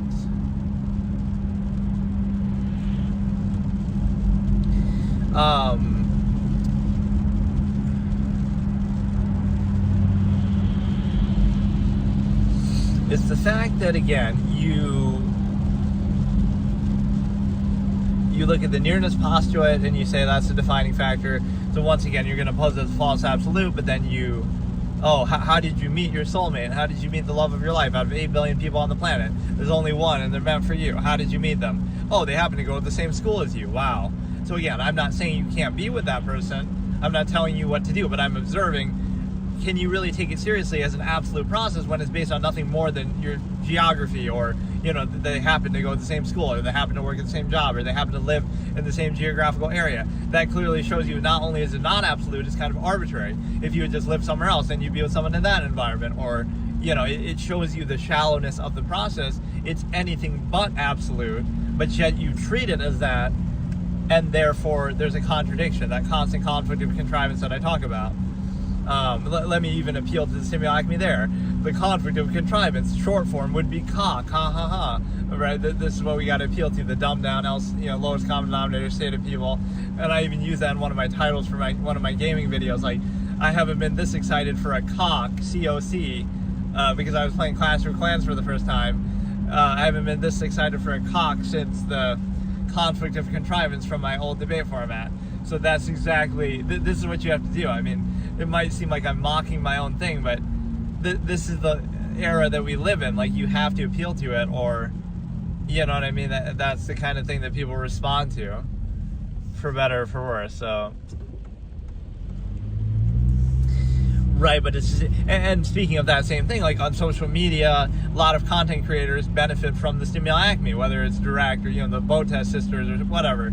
Like, how many female content creators are there who benefit from their looks? Whether they intend to, whether they really care to, is clearly a part of it. Whether you want to say ASMR plays into that, whether you want to say, again, just in general, a lot of people are down bad, a lot of simps. The thing is that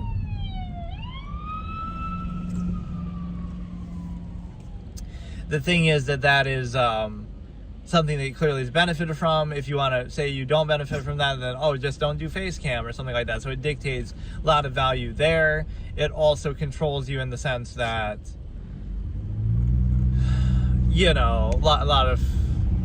a lot of benefit and privilege to be had from that, just from being a girl in a highly sexualized society. And, there's a certain, because sometimes there's like some victimization with that too, like, oh, people perceive you a certain way. But I have this case example that I use, like, you do realize, like, okay, don't wear makeup, don't do face cam, don't, even in society, don't dress in a revealing way. And you might say, oh, that's like telling people what to do. But I mean, you define how you are yourself. Like, if you pretend that example, people won't look at you in terms of your looks and won't define you that way if you don't wear makeup and wear very basic, non-revealing clothes and just wear, a t-shirt and, simple things, right? Like, so now you're not trying to focus on your looks, so now less people will emphasize that. So that is sort of up to you how you present yourself.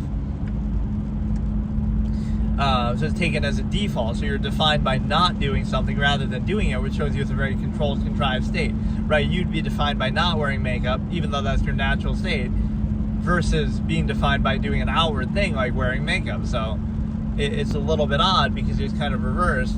And so what I want you to understand is the simple fact that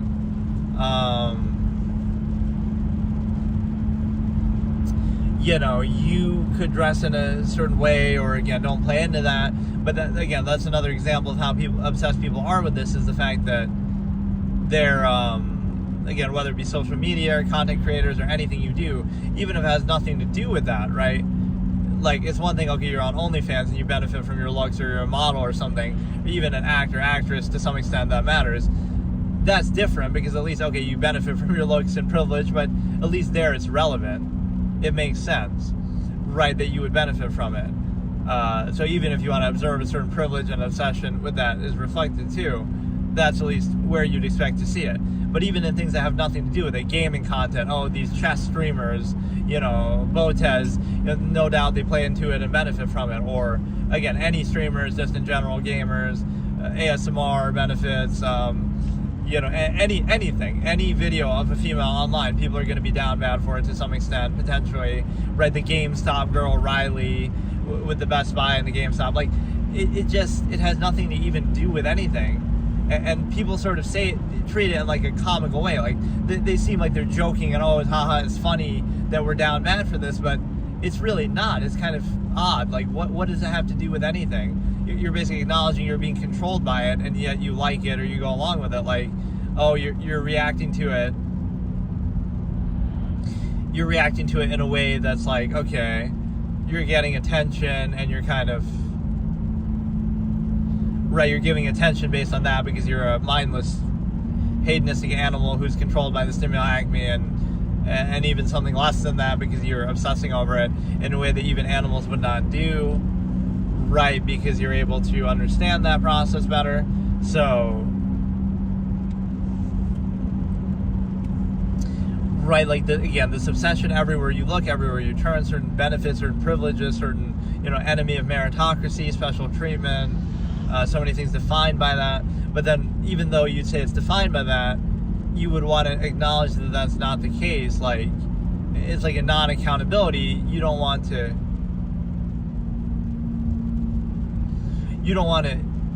acknowledge it, right? Like, you don't want to be called out for it. Like, oh, look, you're benefiting from your looks or something like that, the stimuli Acme. But you want to benefit from it without being held accountable for it.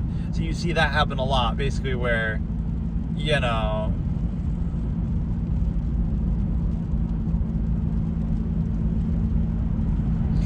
right, you want to benefit from something, right, that you're either playing into or you're at least aware of it, but you don't want any accountability for it, in the sense of, and then you have projection, like, even if that's not your interest at all, because you happen to be male, and, oh, if you're interacting with a female, everything is framed that way, right? Like a video of a male and a female interacting, even if it has nothing to do with sex at all, oh, they'd make a great couple, right? Everything is projected, everything is assumed, right? Even on a personal level in society, like, you'd have to justify, oh no, I'm gay, or oh no, I'm not interested. You'd have to somehow justify that because that's the default, that's the preconceived, that's the false absolute, that's projected, right? Like, and the absolutists would reject such things, fallacy of permission. Like, you don't need permission to do that. Like, no, you'd be direct. As an absolutist would be direct. If they want that, they would just say directly, hey, I want to have sex, right? That, honestly, they'd just be direct. So there's none of this, but people are used to dancing around and pretending, if you wanted to have sex, you wouldn't say that at all. You would say anything but that. And then you would, I want to go out and buy dinner and shallow pickup line and this and that and beat around the bush, all to achieve the same thing in the end. So I kind of have this imagery that'd be like a scene from a short story of mine or like a little short film. And the reason why is because what it shows you is like a hedonistic contrast, right? So you have like a nudist colony having an orgy or some, something more free like that. And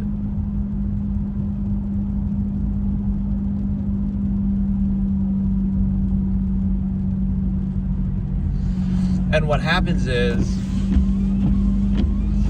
they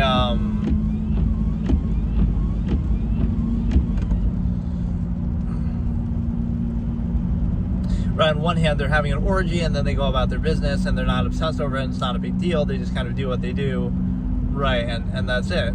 They see it for what it is. They treat it for the process it is.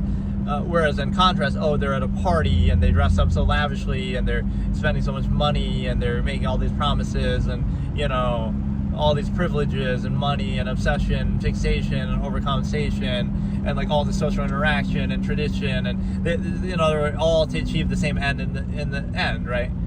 So like, which one is really more primitive? Which one is really more pathetic or negative? Like, one of them you're obsessing over it so much that you're basing, so much money and time and effort and rituals and all that just to achieve the same thing in a lesser half-mass state, right? Versus, just doing it inherently uninhibited, separate, what I call basically separating the process. Separate social contrivance from zero-sum means. Separate, all these kind of things from Stimuli Acme.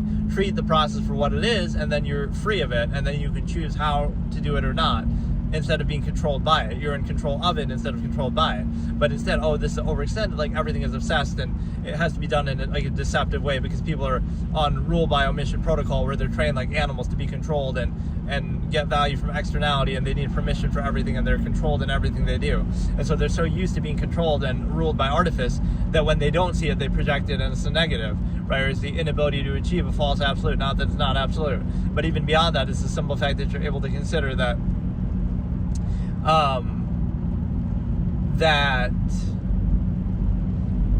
right, they're so used to it that they almost crave it. So it's like you can't just choose, like, you want to have sex or you just want to do something. You can't just choose that. You have to be embarrassed of it. You have to somehow be inhibited in that, right? You somehow need permission, or you kind of want to be forced and tricked into it a little bit, like sort of have your critical thinking bypass because you're somehow not allowed to do it, and then before you know it, you have to drink and dumb down your senses to be in your more inherent natural state, right? You can't, you rely on externality. You need a substance. You can't just do it on your own because your mind isn't free. So you're a prisoner, and you can only be free and your natural self with permission or with substances or with externality or with permission, like at a party. You have to be at a certain holiday or something, right? Even to be free of contrivance, you have to get the permission of contrivance only when it allows you to, only in certain environments, only, you need the use of external substances and so forth to actually be free in your inherent state itself, right? When you could just be that naturally, but you're not allowed to, and you have to be a human function, and then only with permission and external overcompensation can you break free of that. And so what that means is the fact that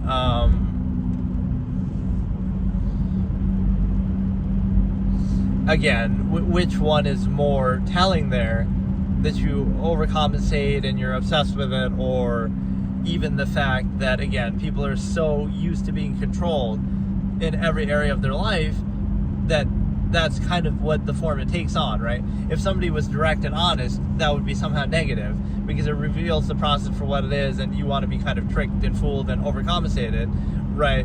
So if somebody was, hey, how's it going? If somebody was direct, that's a negative. Direct and honest is negative, but you want to sort of be lied to and tricked and appeal to your ego and kind of have that awareness bypass, and then you realize in the end, it's the same end goal, but you want to pretend it's something more. So you kind of want to be tricked a little bit, you want to be forced a little bit in the sense of, again, rule by omission protocol, that like you're so used to being controlled in every other area of your life that you apply here, like you apply it here in the sense that, you know, that there's like a games playing with it. You want to reject your inherent nature, you want to pretend like you don't really want it, but even though you do want it, right, you're controlled by it instead of being in control of it, right? You're not aware of the nature of the process, you're kind of denying it, and you're also able to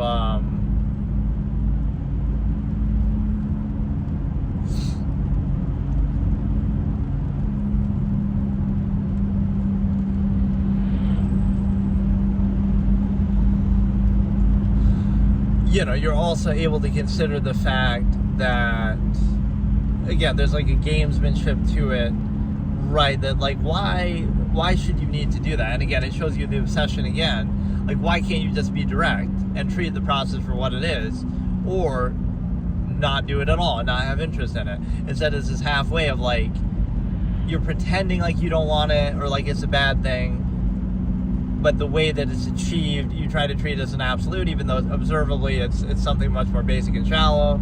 So you want to pretend like you don't want it, but that just shows you want it more, and you want this kind of gamesmanship back and forth, and you want to kind of use it as a prop and use it for certain privileges and benefits, right? Like, oh, it'd be a shame if you're a girl and you don't use your looks to try to get gifts from a guy, or you get some benefit back from a guy. It's like, why can't it just be the inherent process? But there's an incentive to it, like, oh, you know, you'll project on one hand that, oh, that's the only thing people could be interested in talking to you, right? There's nothing more to humanity than hedonistic, you know, tendencies, of course. But not only is that all there is to people, but it's also the fact that, oh no, you have to leverage it for some benefit. You can't just, you know, treat it at face value for what it is, the nature of the process. So it's some very shallow incentive that you have that, like, oh, it must be leveraged for benefit. It can't just be practiced on its own, or not practiced, but it has to define and encapsulate everything. So that's my social experiment case example, right? An asexual goes around and, oh, they're projected as,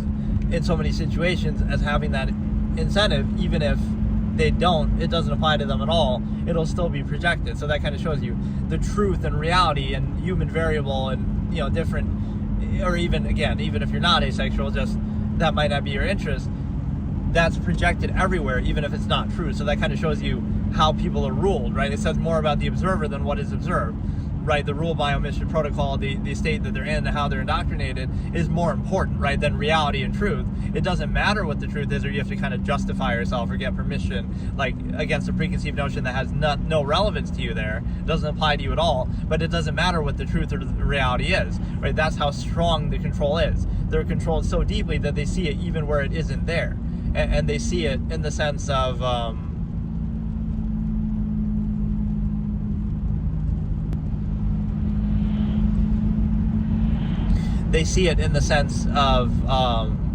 you know, because they're used to, like, people overcompensating for it or something like that.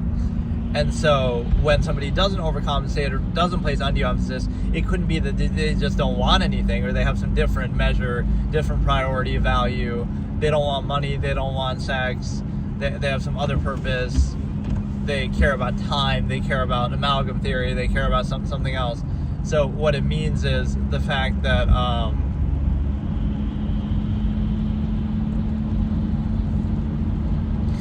what it means is the basic fact that it'll be projected even when it's not there. That's how strongly they're controlled. So it's almost like you make a joke out of it, right? Like somebody who's asexual and isn't attracted to anybody, and maybe even would play into it a little bit because they have to, like, you know, you want to hang out with somebody, but, oh, you can only do so much with friends, but you have to, you know, create a pseudo relationship to really spend a lot of time with somebody, because that's how society determines value. So, oh, it'd be weird to hang out with a friend too much, so it has to be sexual in nature, because that's the way that, you know, you still want to have quality relationships with people, but, oh, you have to involve sex somehow or project it, because that's what society defines it by and forces and allows. So, right, you would kind of play into it even if it doesn't apply to you. Kind of like playing into the lowest common denominator, like dumbing yourself down even if you're not dumb and you're self-aware. You have to play into that. So, like, oh, that'll be fake. You're fake.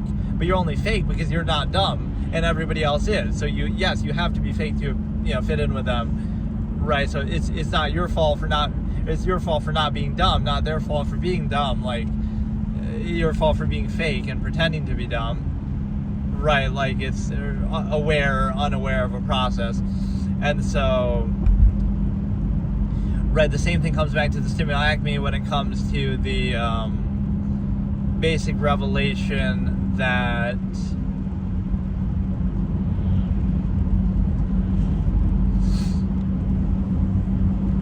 I don't know, you're basically in a position to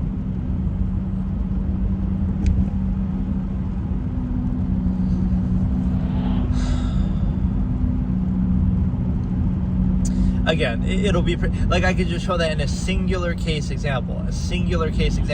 That's what the ordinary person or what society and people would do. They're projecting what they're controlled by, what they're obsessed with, what they're trained to value, what they see everywhere, what they project, the only value that they see in themselves. Oh, it must be sexual, or the only thing that people think anybody else could care about or be interested in. So again, you're asexual with low performative aspects, and you're not. You don't have any incentive, so you're just kind of appealing to a lowest common denominator, or appeasing that, or whatever. So you don't want anything, right? Certainly you're not interested in anything sexual, but it'll be projected anyway. So like that's such a great case example to show, right? Like, it's a great case example to show how deeply people are controlled by something and obsessed with it. Like, even when it's not there at all, it's projected, and then you'd have to justify something against it. Like, oh no, I'm actually gay, or oh no, I'm asexual. Like, why should you have to justify that when it's not even present? So that shows you that truth and reality are secondary to the contrivance state. Oh, because it applies to most people, or because it's assumed or projected and preconceived. That's the reality, even if it's not. Right, even if that doesn't apply, it'll be projected as if it does, and you have to justify against it. Right, that shows you how deep the control is. That should bother you, because it's like, yeah, sure, something might apply to a large number of people, but on an individual basis, if I'm posing you this example, this asexual person is going around society, and it's like they're just being neutral, or just interacting with people, or just whatever. They're very, again, combine that with amalgam theory and a neutral basis, non-ego, like this very direct and topical and kind of thing that I talked about. Like, what does that mean? It'll be projected as negative. Like, oh, they must be arrogant, the fact that they don't go through the lowest common denominator social contrivance, or oh, they must be lacking in performative aspects, and they're projected. Not just that they don't want anything, or they separate the process from value, and they hold accountability. So, right, and the same thing with the Stimuli Acme, like, oh, it must be the inability to achieve it, not that they don't have any incentive there, they don't want it, they don't care. So, right, think on that for a second. It'll be projected where it doesn't even exist, and you have to somehow justify yourself, even though it doesn't apply to you. So, it's a situation where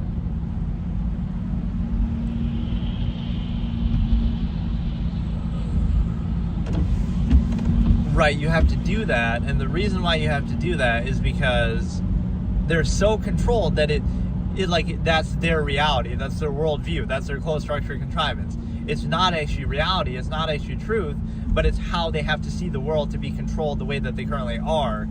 And so either they'd have to, anytime they see something outside of that control, they have to shrink it down and say, oh no, it fits there, we're just going to project it, or oh, it's a bad thing, nothing can exist outside of that, or like, oh, they just don't know any better, right? They are interested in that still, even if objectively, like I'm saying, they're not.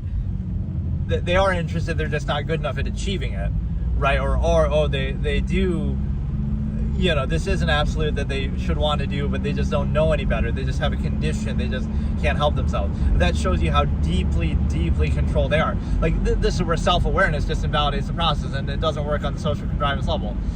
What if a person says that? Like, oh, they're self-aware of the nature of the process, that you're aware of the Stimuli Acme, so therefore, that projection exists, so, like, it's your choice whether you pursue it or not, instead of, again, like this sort of weird lack of awareness of the nature of the process, or like human nature or something. You're aware that people are horny, hedonistic animals, and so you can account for that, instead of acting like it's a surprise, or trying to hide from it or cover it up, and it applies universally. So you can, it's a degree of how much effort you're willing to put to be artificial and kind of overcompensate for it. But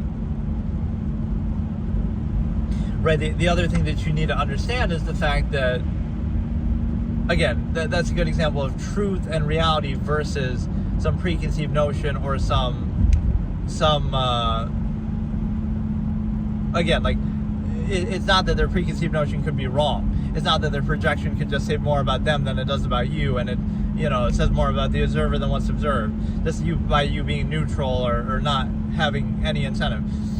Unconditional, is a threat to contrivance, because everything must be one side or the other, right? Either you want something or somebody else wants something from you by the same basis. It's a way to control people, sure, it's effective, but right, that shows you the difference between reality, which could be, again, they could have various incentives. They could have no incentive at all. They're unconditional. They're just, they're the world's richest person. They sleep with women all the time, so they have no interest. They have no incentive, right? In a random person, or they're a minimalist and they don't need anything. They don't want anything, right? But contrivance wants something from you, so you have to justify yourself to it, right? So again, that projection is very telling, because you understand that, right, what it's saying is that it's telling you that, again, that is the truth of contrivance, even if it has nothing to do with reality. And again, you would have to justify somehow against it, right? It doesn't have to apply to you at all, but you need the permission, or it's a fascinating dynamic, right? Show an example of somebody who has no sexual interest, but just by going around and being like neutral with their performative aspects or something, or like by not like justifying themselves, like, oh look, I'm gay, or oh look, I'm whatever, without you having to justify that would be assumed, right? That would be assumed of you, or ordinary people or average people. That just is there, right? Even if it doesn't apply, that's what's so amazing about it. Even if it doesn't apply, it's still projected. So that preconceived notion or that projection can't possibly be wrong. Even if it is wrong, right? It's still that's the perception, and then it's just somehow your fault for not justifying or not, right? Like you're not appeasing you're not what's the word I'm thinking, like assuaging, or I forget how you say it. You're not adequately like relieving their preconceived notion. You have to say, oh no, wait, I'm actually asexual and I'm not interested in either sex. You have to justify it. Oh, now they're okay. But why was that preconceived notion there in the first place if you had no interest, right? Why was it there? And so you understand that,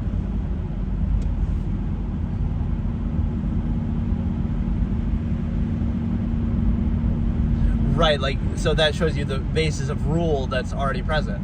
They're all obsessed with it, and they're so obsessed with it and they're so controlled by it that they see it even where it isn't there, and they see it everywhere, and they project it, and it's like you have to somehow justify or argue against it, right? Even if it's not there, even if it's not relevant, even if it's not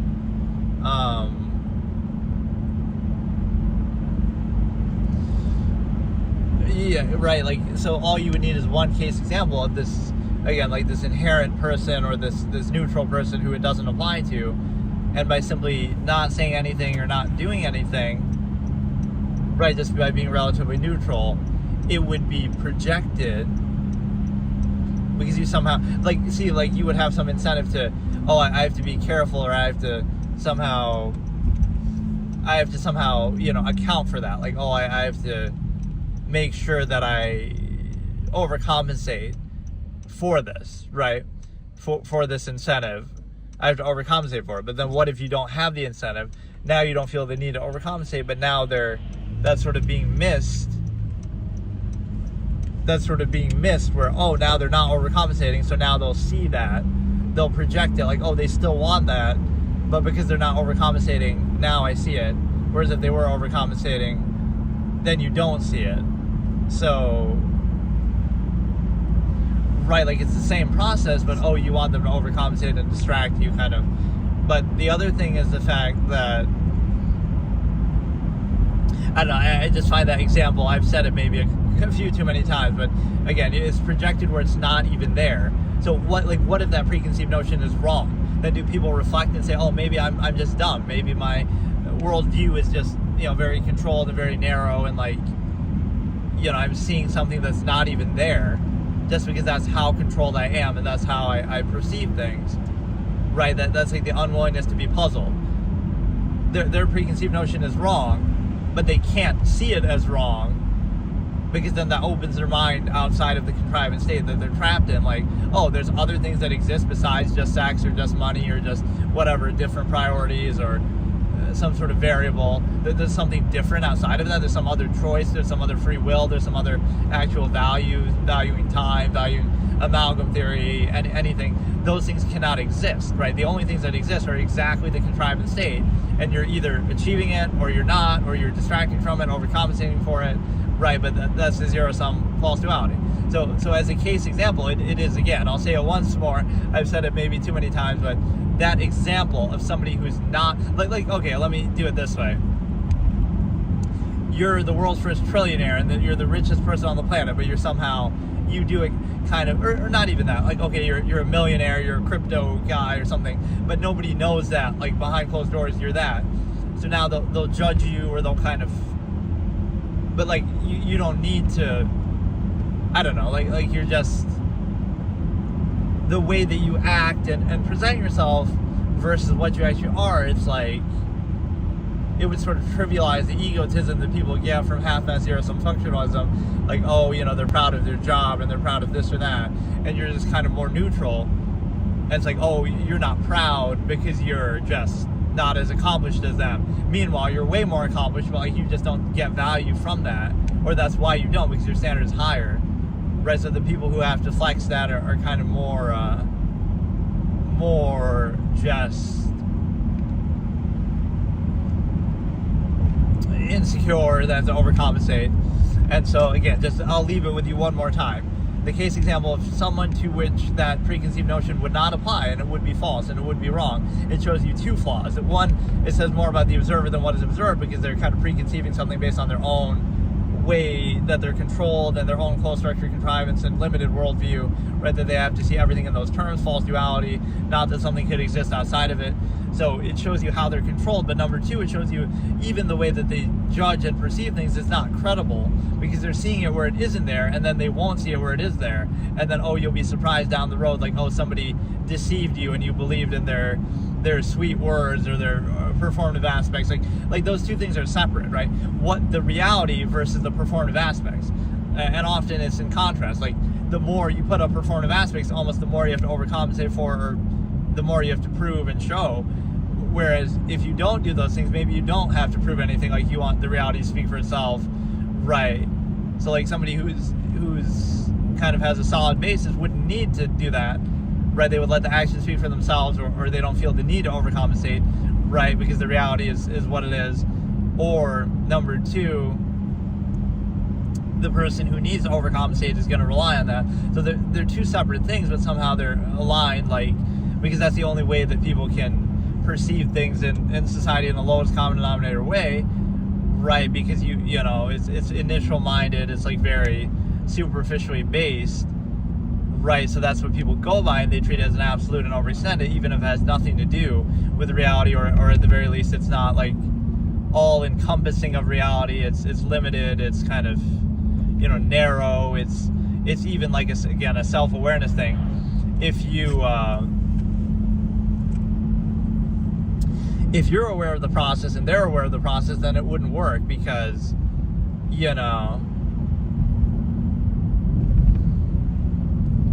it only works if one person isn't aware, basically, or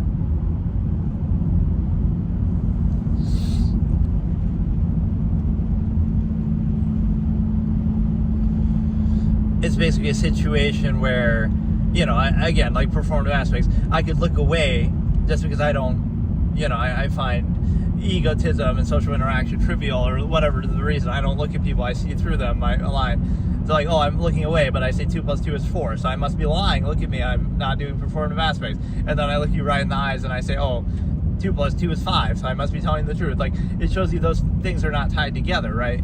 there's a certain crackpot psychology thing, but like you're aware of it, like, oh, well, people put up certain fronts and performative aspects to achieve a certain goal, and so they train it in sales school, or they do it a certain way.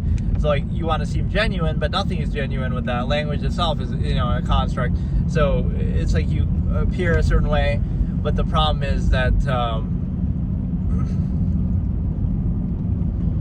right, non and neutrality and unconditionality is negative, because everybody is ruled by the same artifice, so they project it, but it's kind of like if it doesn't apply to you, then you're revealing the artifice by which everybody else is controlled and controlling each other, and so that's kind of a thing. And then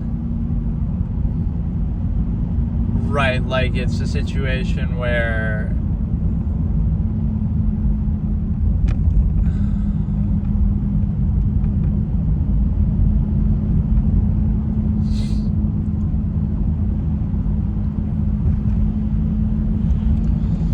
I hate that should be something that's solved by now. Like your high beam should be able to be on all the time without blinding the other person. But right, with modern technology, whether it be the windshield on their side that protects it, or whether the lights themselves can be still bright but not blinding to them.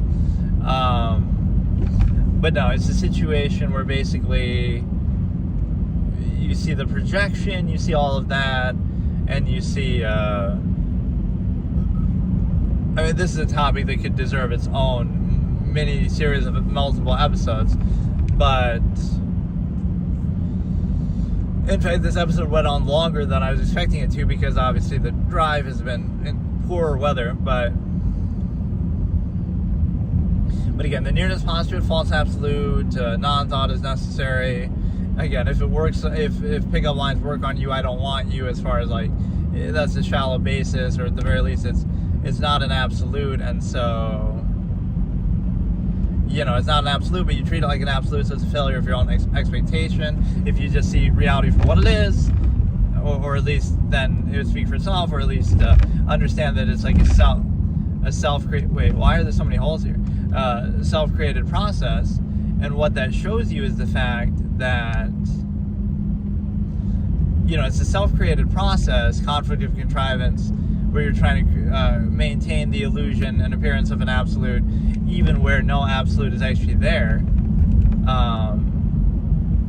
I never noticed there were that many holes there. Like, what the fuck? This road is always pretty bad, but yeah, I just uploaded my week 2 episode of the Absolutist Philosophy, and where I'm talking about Avatar a bit and chess and stuff. Can Anybody Be a GM by Acme, The Take.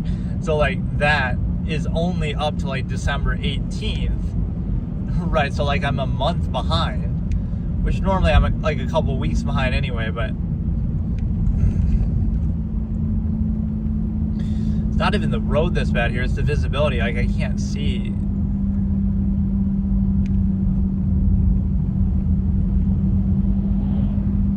And it's something shitty with my windshield always, that it's just always dirty and gets the glare and stuff.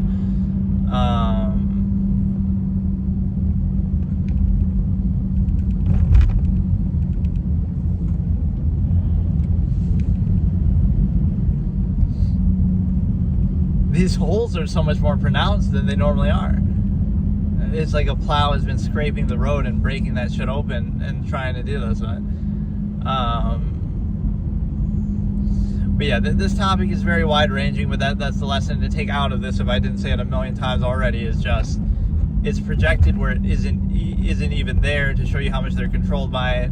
Again, it says more about the observer than what is observed. It might not even apply at all, but that's just all they see. So, right, so like if it's a female interacting with a male, and that male is neutral or doesn't care, it's like somehow, like it's projected, like, oh, they must want something, stimuli, acme, projection, right, any interaction that happens. And like, oh, they must just lack the ability to do it. Not that they don't have that incentive, or they have some other measure, time, they value, amalgam theory, whatever. So like, on one hand, let's kind of tear that example down. On one hand, you're saying that's all it would take. Like, all they'd have to do is socially interact a bit, and that would be all it would take to be with you, right, potentially. Right, so you're saying how easy you are and how shallow it would be if that is what they wanted. Number 2, you're saying that that's all they could possibly be interested in, and like that's kind of all you're worth. Like there's nothing else about you that could be of value, so you project that that's the interest. And then the last thing is the fact that, you know, again, so like as if to imply that's all it would take if they were to just interact with you, that would actually work. So you're insecure about that. And number two is the fact that you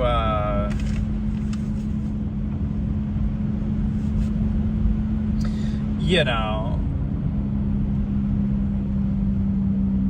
number two is like, oh, that's all you're worth, and that's all that anybody could find value in you. There's nothing else to life. There's nothing else to you. That's all you're worth, and that's all it would take, is basically what you're saying by projecting that. Right? There's nothing else to life than that. You're right. That's it. And right, like it's amazing though. It's a limiting, you know, kind of worldview, and that shows you how insecure and censorious that becomes. Right? You have to censor reality itself and project and outward insist.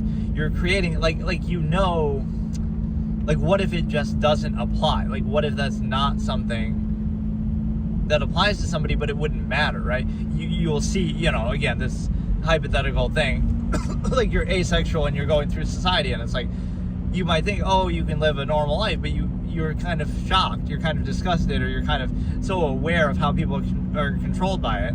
You know, you can be objective like me, but you know, it's something, you see all these signs and posters everywhere, you see all these ads that reference sex and try to exploit sex, and like a million different things that are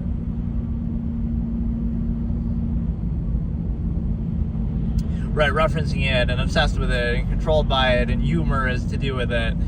You know, those are some of the other proofs. Like a lot of music has to do with sex. A lot of, you know, comedy has to do with sex. You know, movies, books. Like it's everywhere that you see the majority of, you know, song lyrics are romantic. Right, the same way that I was saying with profanity. And so what that means is basically, right, you see it everywhere. You see the obsession, the fixation, you know, the hedonistic tendency. So it shows you people are not aware of the nature of the process. They're not at peace with it. They're constantly having to censor reality and outward. Because again, that's what it takes to maintain a false absolute, right? It's your soulmate, it's love, it's meant to be, but you're so insecure about it that, oh, they can't be friends with anybody of the opposite gender. Because again, you're recognizing the shallowness of this basis that isn't absolute at all, like as if that's all it would take. Right, think about the prerequisites. It's absolute, it's soulmate, it's meant to be, it's love, but it requires you not to be friends with 4 billion people of the same gender because, oh, you could be attracted to them. Or it allows you to, and again, as if that's all it would take. So like being,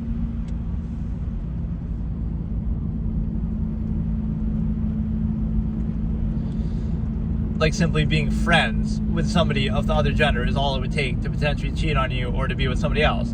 Right, so wow, how absolute is that? Simply interacting with another human being, that's all it would take.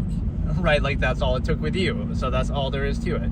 So again, the fact that you have to censor and control that and argue with that shows you like the shallowness of experience. Like, oh, it's the nearness postulate, and it's how much experience you have with that person. So you'll insist upon that. But what if you had the same experience with somebody else? The amount of time you spend with somebody or whatever, like, is a defining factor. So you'll say, oh, that's love and that's uniquely special. But that's just because you gave that person that opportunity as opposed to anybody else. So is it really that special to them, or is it just like, oh, it's the structure of the dynamic that you're saying you're giving this person the chance to do that? And so no, but it goes back to the same point again of the shallowness. Like you're so insecure about your supposed absolute that, oh, you have to censor reality itself. You can't be friends with 4 billion people, right, that of the same gender that they could be attracted to, and that's all it would take. Right, that like I have this expression, I would say like, oh, it's not, it's kind of like an opposite interpretation thing that I say,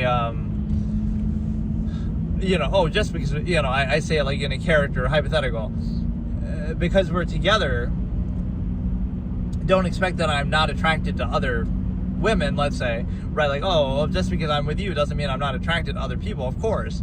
And it's meant to be like a shock, like, oh, so you're saying you're still attracted to other women even though you're with me? Like, of course, that's only natural. That's, you know, everybody, you know, you can't, that doesn't just stop just because you're with one person. But the fact that I resist that temptation, the fact that I wouldn't pursue it shows you how much I care about you, right? So it's a good thing. It's a good thing that I'm attracted to other people, not a bad thing, you see, because again, it's like, don't pretend like, oh, I'm not attracted to other people just because I'm with you. Of course not, right? But so it's not that that's a bad thing, right? That's only natural. That can't be helped. It doesn't stop you from being attracted to other people, but it stops you from acting on that, right, out of respect, and so therefore that gives you a good basis, like. But this also shows you like the collective contrivance standard of like a lot of things are only done for a collective mass of people. On an individual basis, if you really try to assess it, like, oh, maybe you just want to sleep around and have an open relationship and be with anybody all the time, but a collective mass of people seeks gratification from their own control. So like, oh, it makes you a good person not to do that. What does that really mean? It just means you're a mindless herd of animals who are being trained, like, oh, to be in a lesser state. If you had the option less or more of the same process, right, you would want more, but oh, you just can't handle it, or oh, you don't have the means, resources to you don't have the opportunity to do it. So you pretend to desire something lesser just because you pretend to desire something lesser just because you're kind of forced into it, or that's the only options you have. And again, it's for a mass collective number of people, so anything mass produced suffers in quality for it, so you settle for a lesser state just to be part of a collective mass of people. Objectively adverse and finite lesser state, lesser form of the same thing. It's one thing to settle for it, but then you cognitive dissonance, you have to pretend and gratify that it's absolute, even though it's an inhibited lesser state objectively. So the being free, being, you know, something of a higher standard is framed as a negative, right? Just because of having the opportunity that you might not have, something lesser, subversive is glorified. So, right, and again, the shallowness of the projection, that's all they have to offer. This episode definitely went on longer than I wanted here. But that's good. I mean, it's a very wide-ranging topic. It's like, what didn't I touch on? Let me try to think. Because, I mean, I've discussed this concept countless times, obviously, but again, it shows you the shallow, observable practice that is very, you know, not absolute. The fact that you have to like constantly keep up appearances and struggle to maintain the illusion, and you're so insecure about it, you need constant reinforcement, you need constant, you know, buffers and sort of, again, censoring reality and stuff like that. So it's a self-created conflict that you're kind of, it's not absolute, but you're trying to maintain the illusion that's absolute, so you have to kind of curate your own reality and your view of everything. That's where it shows you in anything, not just this topic, but like in anything, people are not credible at all, and their perspectives are subjective, and kind of, you're not really looking at the world for truth, you're looking at it for your own reinforcement. Like, you're trying to reinforce your own reality that you're already in, which might be somewhat credible if you actually chose it, but is based on reacting to things in your youth that you were indoctrinated into, that society kind of pressures onto you. But when you're old enough to think for yourself, now you take that as an absolute, instead of realizing, oh, I didn't choose that, so why should I take it seriously? But you just mindlessly, indignantly insist upon it, treat it as an absolute, and then you take gratification from being a well-trained animal, and so now you view everything in terms of that and try to reinforce it. And again, you could say as an unnatural state, but more broadly, you would not specify it. You would say, you know, you can do that if you want, but it wouldn't be so universal. That shows you it's achieved by force and by bypassing people's critical thinking. So you could be trained in any state. If you were in Rome, you would be like them, or Romans at the time, bred in circuses, or if you were in China, if you were in any other period of history, like, you would just go along with whatever era created you, so there's no self-actualization in there. This is what the absolutists would do. They wouldn't just go along with the era, they would self-actualize from an inherent base state and equalize and neutralize, and then decide for themselves, instead of just indignantly insisting upon taking pride and overcompensating for the state that created them, that they didn't choose, right? But people don't think like that, or they just don't think at all, period.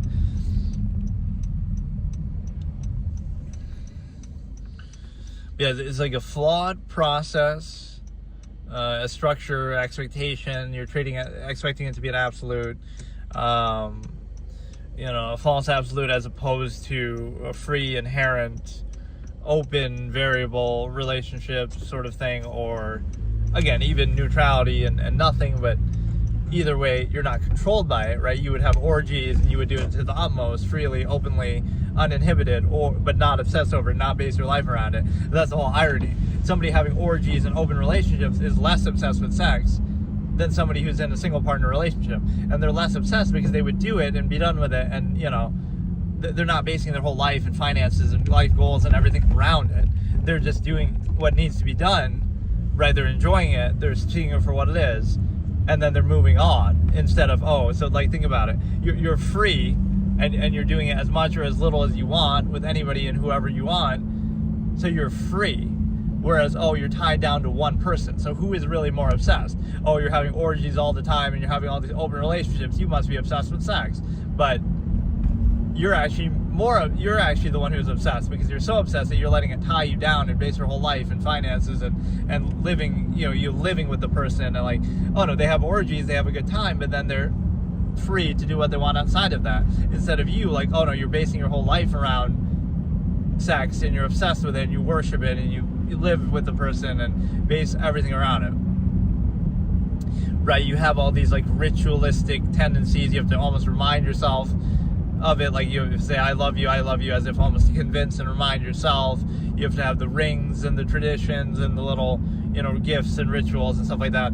All relationships by extension are prostitution. That should be one of my titles for a future one of these. Like, it's always a give and take. It's just kind of more indirect or not aware, and that creates conflict. That's why, absolutists would be direct. Like, okay, let's just have sex, and here's a gift, here's a benefit. You might think, prostitution, but it's not. It's just like, or everything, there's always a give and take. There's a benefit, and that's only natural and understandable. But it's like this subtle, it's just how direct it is, right? If it's a little more indirect, but then you take things for granted. Like, okay, we don't want anything, but then we give something in return, and we expect something. It's just more like, why not just be direct? So there's no disappointment or confusion or whatever. Yeah, the biggest indictment against it too is again the censoring of reality. You're in this absolute relationship with your soulmate and blah blah blah, right? It's love. It's meant to be they're the only one for you. And how do you address that?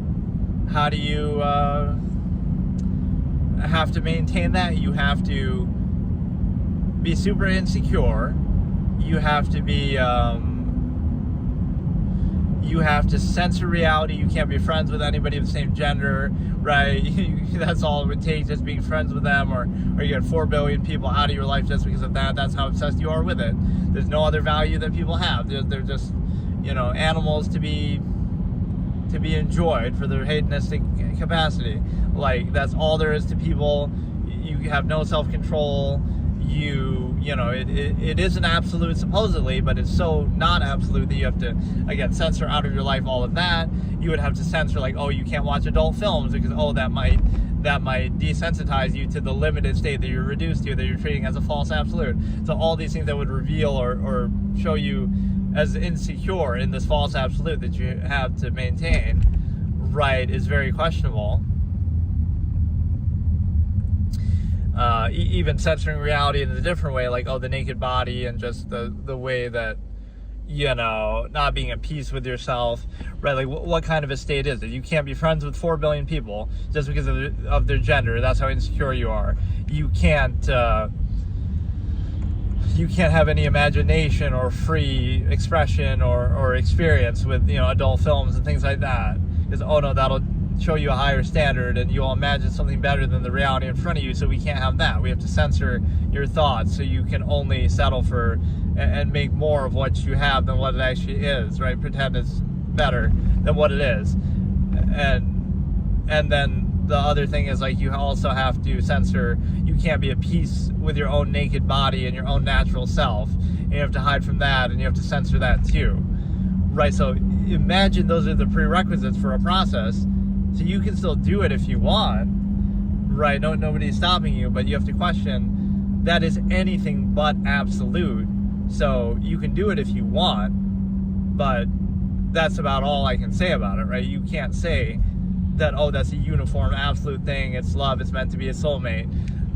That loses its meaning upon any objective observation of what I'm telling you here, because that's what it requires. You have to sacrifice being friends with 4 billion people. You have to sacrifice imagination and thought and higher standards of the same thing by the same process. You have to sacrifice, options and freedoms and, base your whole life around it. And you have to sacrifice even being at peace with yourself and the naked body and the human body, and, you have to censor that. Right, so the fact that you have to censor reality shows you it's unnatural, it's imbalanced. It creates a cognitive dissonance, conflict of contrivance, even like where humor comes from, like with, again, another proof of the stimuli acme, the fact that, that'd be sort of funny and discomfort. Sex is often the butt of jokes. Because, why? Because people are so controlled that they have to pretend something about it that's not true, right? That they're always obsessed with it, and it's kind of like,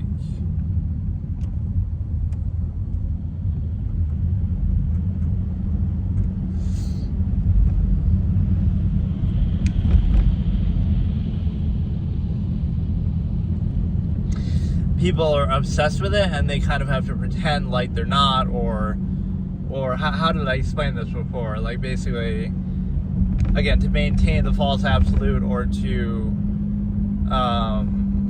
deal with the cognitive dissonance of that, like, it's always like, again, the same sort of thing, that it's the highest form of value, or like a contradictory element, like sex is funny or anything to do with it, because you can't just, we're just all horny animals who would just want to go at it uninhibited, and even that, you'd laugh at that, but it's like, that might be the objective reality, but we have to pretend that's not true.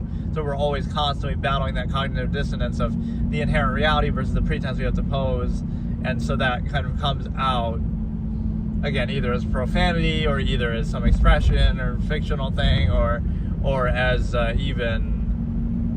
So like the level of self-awareness that I'm sort of trying to display here is the kind of thing that breaks down contrivance, because what you'd be here is like, you might be labeled something, like you'll say, this guy's just blank, right? But it doesn't matter, because if you look at that objective basis I'm posing, right, that speaks for itself. It doesn't matter, right, who I am. Okay, so today let's look at a concept that basically goes back to what is, I guess now, my most viewed clip on my Quarter of Reason channel, which I've only posted like, 20 videos or something talking about some of my old concepts here. And I haven't even used that channel anymore. I'm basically just making this channel into that now, right? It has like 4 subscribers or something. But that concept, it got like 200 views or something, which surprised me compared to everything else, which got nothing. Basically, the concept is the pro-non-anti-dynamic, or false inherent contrivance response. So let me explain this simply and say, neutrality or truth or reality or objectivity is framed as a negative in society in a contrivance state compared to the artifice of contrivance, which means we have like this human-centric, egocentric view of the world and everything, that it should revolve around us. And so by simply acknowledging that it doesn't, and acknowledging reality, that's somehow a negative. Like, you're being negative because you're not placing undue emphasis, you're not overcompensating for something, you're not... Again, so if you're just neutral, you're not doing anything positive, you're not doing anything negative, that's somehow, that's treated as negative, right? It's not like, you're doing something helpful, or you're like, you're helping somebody, or you're being nice to somebody, that would be positive. Or you're being mean to somebody, or you're being, doing something outwardly harmful to them, that would be negative, right? That's the harm-help basis. But there's something in the middle where even being neutral and just simply not doing anything, right, would be considered negative. So like this is the pole of contrivance. So let me use the pronoun anti-dynamic. I need like some visual aid here, like a Venn diagram. So one of the circles is pro, the circle on the right is pro, the circle on the left is anti, and then in between where they cross over, right, is non or neutrality, right? And so what happens? In a contrivance state, oil now thanks Venezuelans. That's probably part of it, although I don't know what the whole story with that actually was. But then we'd have to go to like a full-scale war, honestly. I don't know where... It's not like what I'm talking about is political here. So I wonder why people say... Somebody was saying something similar the other day, too, like something to do with North Korea. Like, I'm happy to talk about stuff like that, but I mean, I guess that's the sort of thing I should do eventually with this. Once I recap all my concepts from this debate format, I should open it up to what I used to do, which is, okay, I'll discuss anything that people suggest within the context of the subjective format. But anyway, the point is the pro-non-anti dynamic. So on one side you have pro, one side you have anti, and in the middle you, who will Donald Trump kidnap next? Yeah, is it Vladimir Putin, or who did he threaten to do? He said, oh, it might be very soon. I think he even said that, maybe jokingly. Right, we have our eyes on somebody. But yeah, even if he did that with Putin, he might be celebrated by Democrats or something, or by liberals, right? They almost would want him to do something like that to happen. But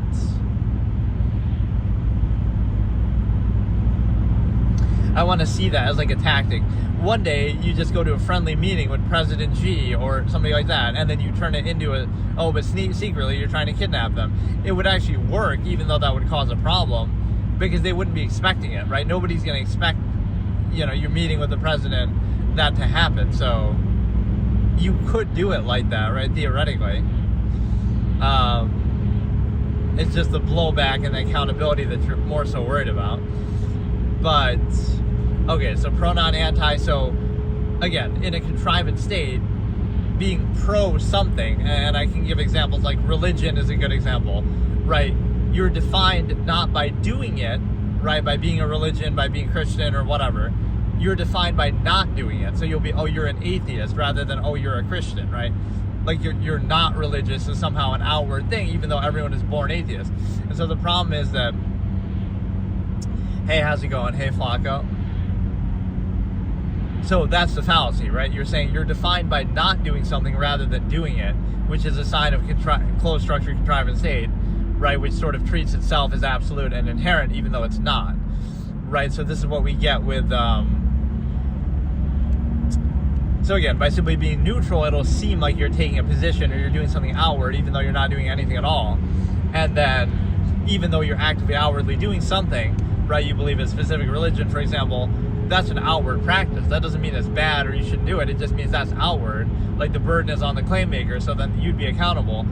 But that's treated somehow as an inherent or an absolute, or like it goes without saying, like the default, right? And so the problem is that neutrality comes into play. So when you look at that Venn diagram, or I'll use like another example, like the masking or the vaxxing thing with COVID. Like if you simply didn't do anything, right, you're simply not wearing a mask, or you're simply not getting a vaccine, that's seen as outward now, right? And doing those things is seen as like a neutral, like just a default. And so, hey, New Jersey, how's it going? So again, you take like an outward action and you treat that as now neutral. So what happens is, again, a contrivance state does this. It'll take being pro-contrivance or outward, and it'll move it over one level. It'll move it over to the left, to the neutral, so that'll be the new non. So being pro-contrivance is the new neutral, and then being neutral is the new anti. And then anti is pushed over, I guess, even outside of the whole Venn diagram. The first one to like, oh, thanks. Hey, dragon lover, how's it going? What's your favorite dragon from all the fiction? But no, it's a situation where, again, you take pro, being outwardly in favor of something in contrivance, and it could be a religion, it could be a certain habit or tendency or behavior, and you take that position of being pro in favor of it, in outwardly practicing it, and you take that and you move it over one level to neutral, right? So the new neutral default state is treated as this outward pro-contrivance practice, and then neutrality is pushed over and act like you're being anti, you're being outward, you're being negative, even though you're just being neutral, right? So neutrality as a false negative in an outward contrivance state. So you can often reflect that back, right? By being neutral and just like by not saying anything or by being very to the point, you'll be seen as negative, or it'll be like, that's like where the absolutist doesn't vouch for the state, so they're just doing everything to try to get it over with, like, do a zero-sum process, just try to, there's no special meaning attached to it, right? It's a zero-sum process, so just try to do it as efficiently as possible and try to remove the need, which is the net sum accomplishment of all of human history and technology and priorities anyway. And the reason why is because, like, you know, that, like, what did human accomplishment do up to this point in history? Is it some idyllic, you know, kind of higher standard? No, it's just we're doing the same zero-sum needs that we always did, right? When we were cavemen and 10,000 years ago and all other points of history. It's nothing more than, oh, it's just more convenient now. It's just more overextended now. It's just better technology. But it's all still a zero-sum process, right? There is no higher standard. We just have more food than before. We just have maybe better, it tastes better, or, you know, we can live longer, but it's still a zero-sum process. Valdora Tempest from the anime The Time I Got Reincarnated with a Smile. Oh, or as a slime. I misread it. I haven't seen that one, but interesting.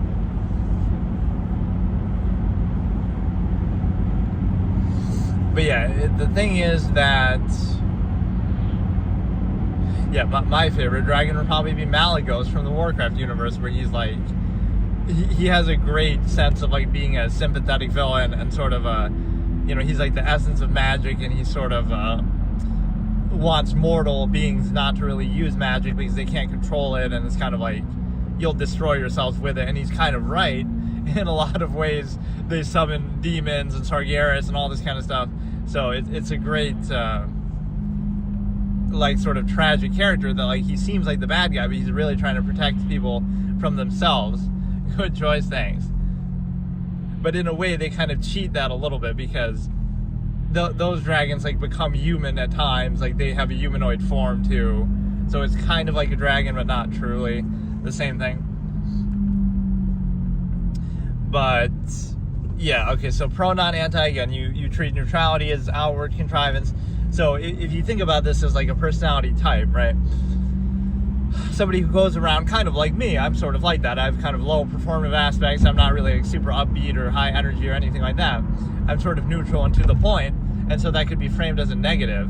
And the reason why is because, again, contrivance is a flawed state that allows you to it's a flawed process. It's an outward process that requires constant reinforcement, constant overcompensation, constant something, either distraction, you know, you have entertainment, escapism, you have undue emphasis, you have appeal to ego and emotion, right? You have something always. Social interaction is a big thing of like trying to counter thought or try to reinforce. So if you take all those things away, now you reveal the reality, but now you would no longer practice that contrivance state, or at least there wouldn't be like one universal specific contrivance state that everybody just does like uniformly, right? There would be much more variance to it.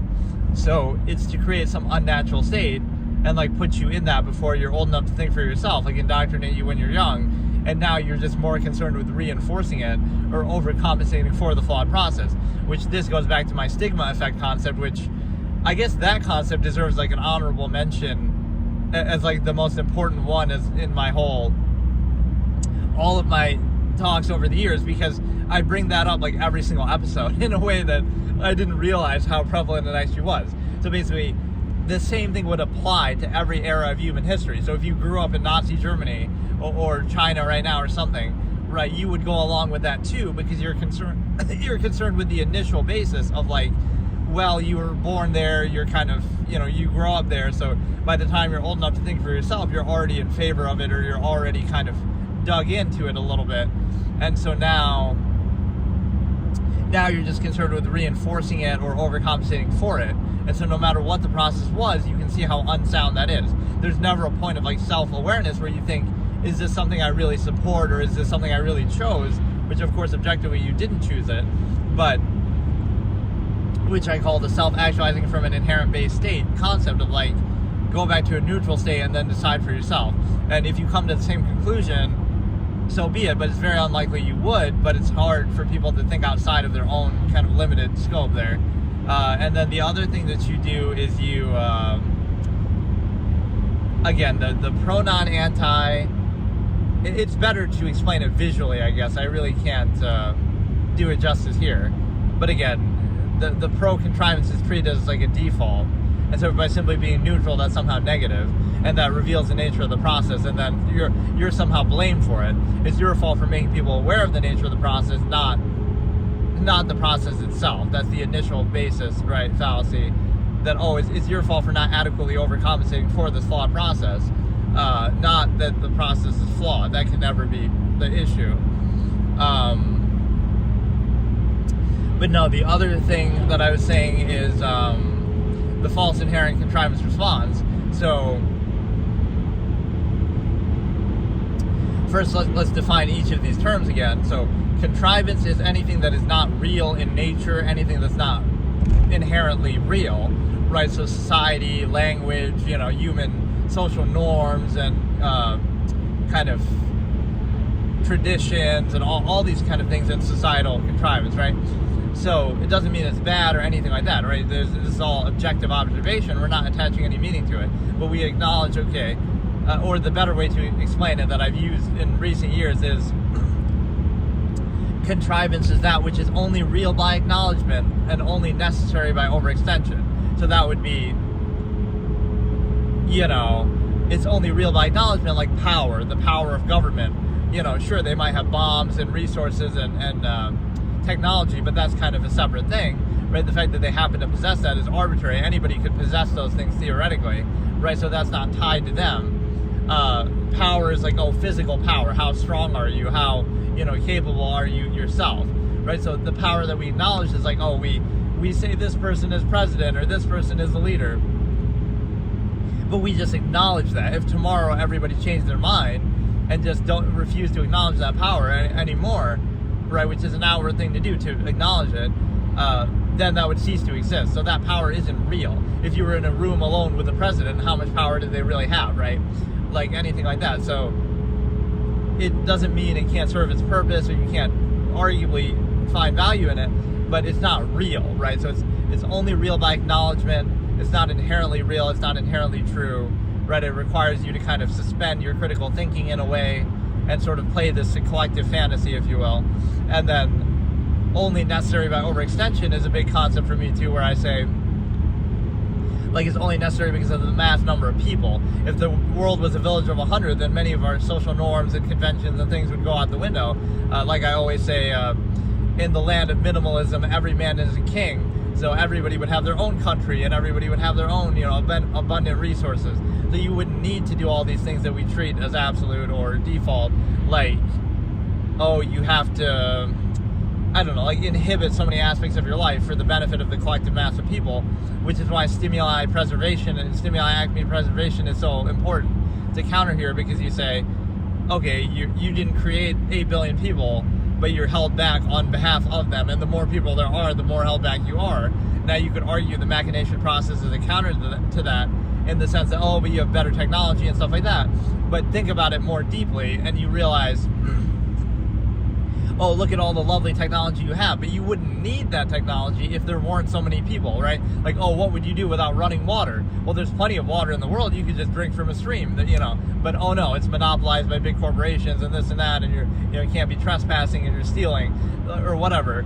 Like, the point is, because there's so many people, that's why you need running water. You don't really need it, right? Because there's so many people, that's why you need electricity, arguably, right? So, like, a lot of things you think you need, you really don't, but because of the overextended mass of people you have around, now it seems to be a necessity, right? Even like, you rely on big companies and, fast food and stuff like that, but there's plenty of food in the world for everybody. It's just right now, because of there being so many people, we kind of overextend that and defer that to authority, right? But what would you do if whatever would you do if those things didn't exist? Like, these big corporations and fast food. You could easily go out and pick berries and hunt and fish, and you're not allowed to do those things as freely as you otherwise could do. So you can't have it both ways. You can't say, we're going to have, this is the thing that triggers me actually the most, just from a minimalistic point of view. You would say, if you don't like society, just don't be a part of it, or just go be a minimalist and live in the woods or something like that. You can say that, and okay, let me do it, right? Hypothetically, okay, I'll go do it. But why is that an issue? You'll be arrested for trespassing, or you need a permit, or so even when you're leaving that and you say, okay, I don't want any benefit of society, I'll give up everything, But even then, you're not free. It'll still be, oh, you still need its permission. You're still going to be bothered and held back, and oh, you can't hunt here, you can't fish here, you need a permit, you need a license, you're trespassing, you're stealing, right? Like, this is... So even by not being a part of it, you're still controlled by it and still subject to it. So you can't, on one hand, say, oh, well, if you don't like it, just don't be a part of it, go do something else, go live out in nature. But then you also, at the same time, are saying, oh yeah, but by the way, anywhere you go on the planet Earth that has any valuable resources of any kind, and nature itself is monopolized by big corporations. Oh, they have a factory there, they own the land, they, take all the resources for themselves, or they, governments will have, like, there's a monopolization of nature itself, of resources, of everything. So anywhere you go, it's like, oh, just live outside society, but you can't. Oh, go to Antarctica, I guess, you could make it work. But I'm just saying, all the places that would have any resources of any value are already owned and taken over by other people, or by government or corporations. So it's kind of a fallacy that you would say, oh, what would you do without these things that you rely on? But if you were free of those same things that take a monopoly over nature itself, then you'd be just fine. So it's like a self-fulfilling problem, right? You defer. This is kind of the thing. You defer to those things. You say, okay, I, as a human being and understanding the world and nature itself, I accept and acknowledge and defer that the planet itself and the land itself and nature itself is owned and controlled by big corporations and by governments and by other people even. I acknowledge and defer to that unreality, that artifice, that contrivance, right? That there's no such, what really gives anybody the right to own land or to own resources, right? That's just nature, that's just part of the world, right? You could say, well, they earned it, but like, how do you earn it? Because the origin point would have been like, okay, somebody killed somebody else and, they invaded their land, and, you could say finders key. Like, let's try to define that. Property rights from an absolute subjective standpoint. There's no way to actually own land or resources or nature or property. Well, property is different, but there's no way to own land, because why? Like, you could go by a finders keepers, first come, first serve. Okay, you venture here and you, like, for the first time, and nobody else is living there, and so, okay, now you can take claim to the land. You could argue that, maybe. But then that never remains, because somebody invades them and takes over, and then somebody takes over again. So there's no real basis to it, right? You'll act like, oh, well, they earned it within the modern capitalist society, but the ability of them to earn it is only based on the fact, and this is everywhere in the world too, it doesn't apply to just one place, but I'm just saying, like, they're only able to earn it because, oh, they, before them, hundreds of years ago, people slaughtered everybody here and took over their land. So, like, by that same logic, okay, if that happened again, then that would be justified. Like, oh, China comes over and kills everybody in the U.S., hypothetically, and oh, now they're okay. Now they own the land, and you can earn some of it back yourself. Like, if that's the basis of it, that's how it came to be, that's not a very sound process, right? Like, you might act like you're better than that now, but that was a necessary element. So there's no real rightful claim to any land ever, because it's just always taken by force, right?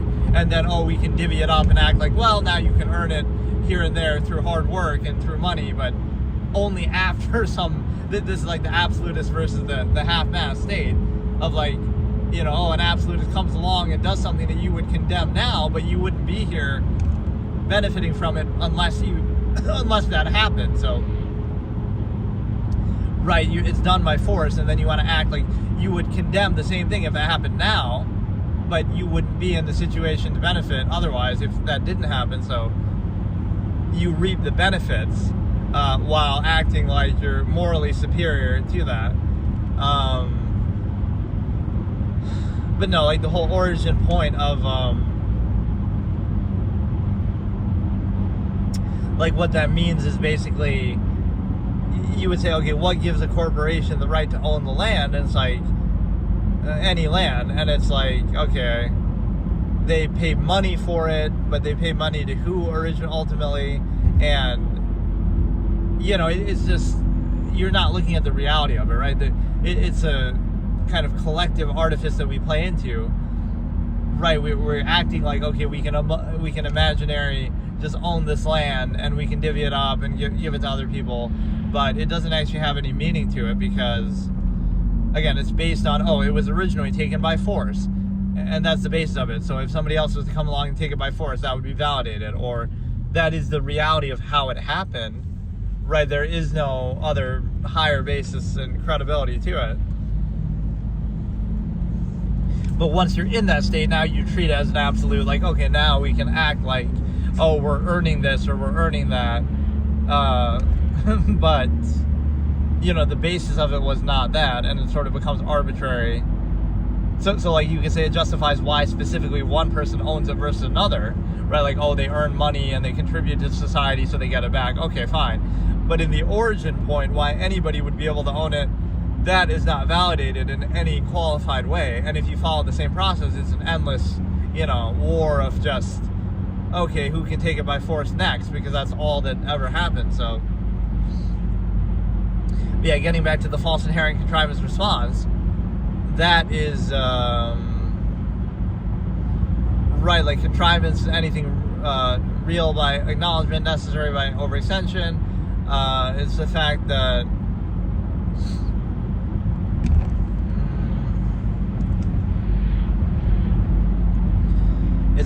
that you're basically in a position to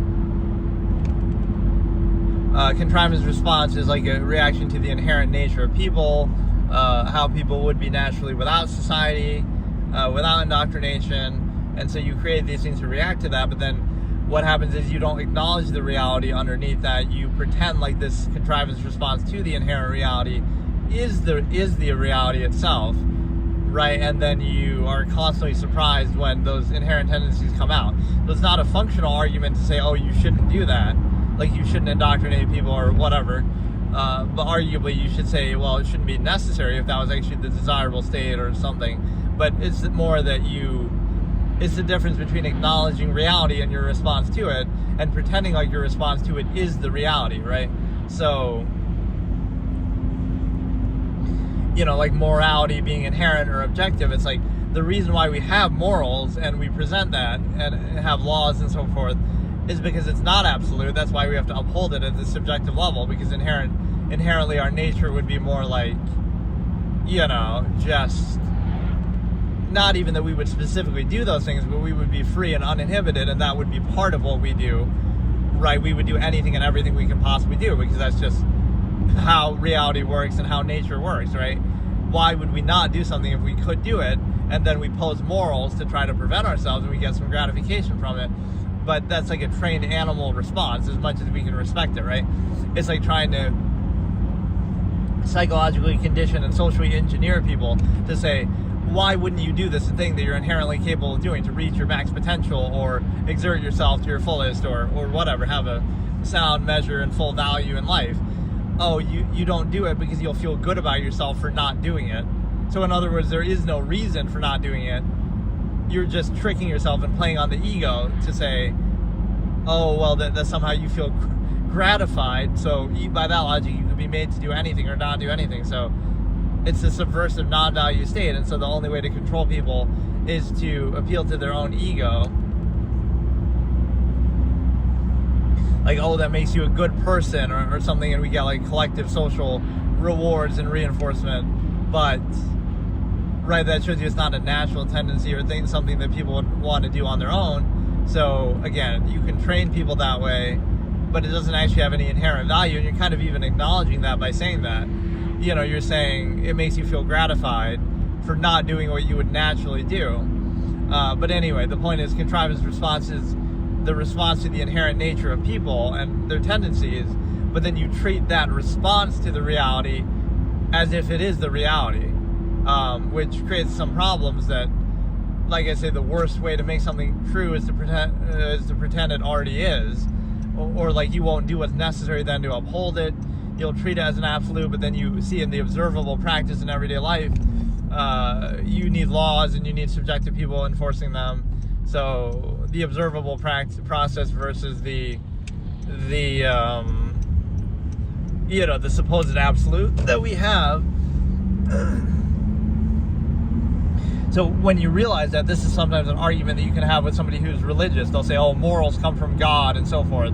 But the problem with that is, even if they did, they're so weak and subjective that they change from era to era, right? Like the laws change, the fact that we need laws, the fact that, sometimes the law is wrong by our subjective standard. We'll say, well, slavery was once enforced by law and protected by law.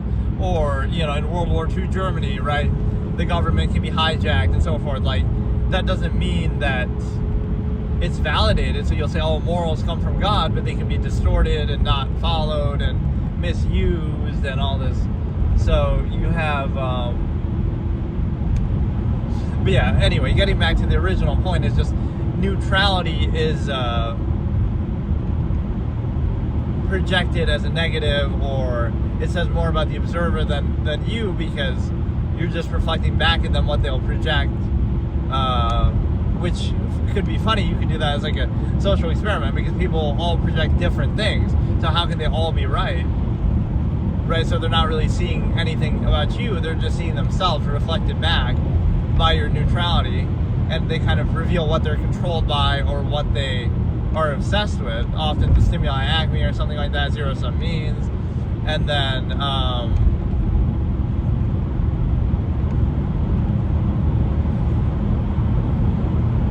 yeah, like being neutral versus being outwardly in favor of contrivance or overcompensating for contrivance,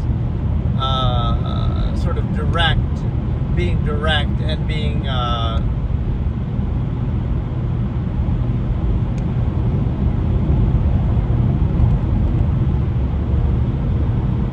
sort of being directed to the point, oh, that's somehow rude, or being honest is somehow negative, or being,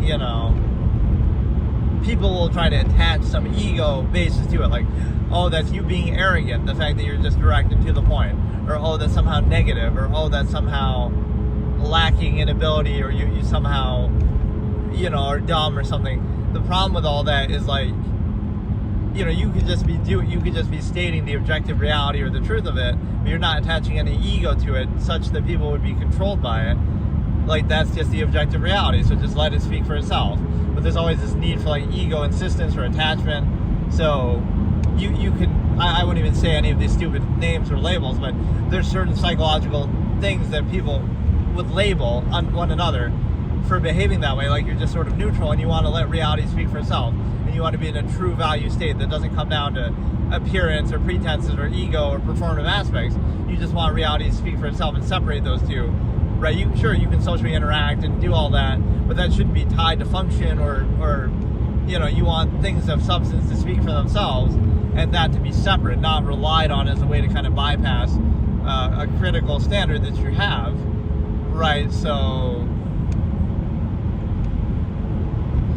it allows you to basically kind of bypass critical thinking and accountability, and it also allows you to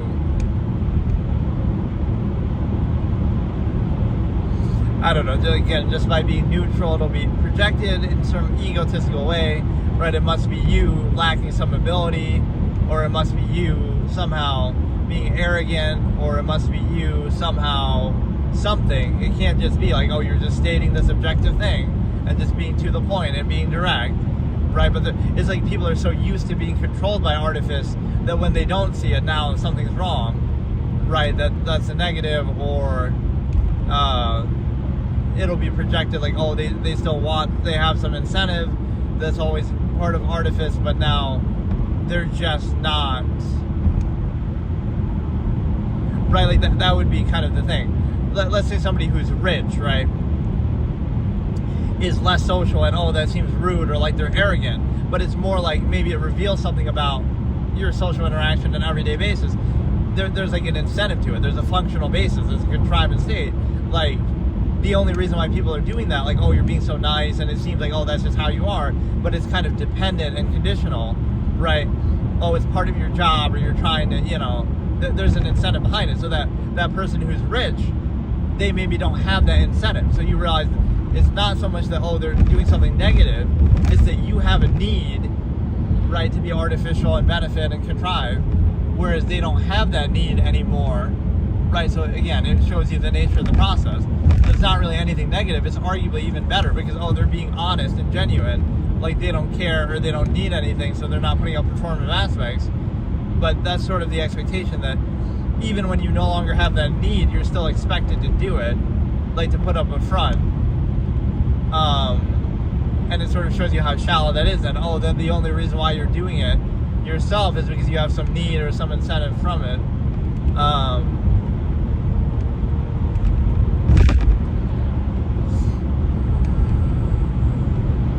Or like, here's a good expression just in general of self-awareness, which doesn't really have a whole lot to do with this topic, but whatever.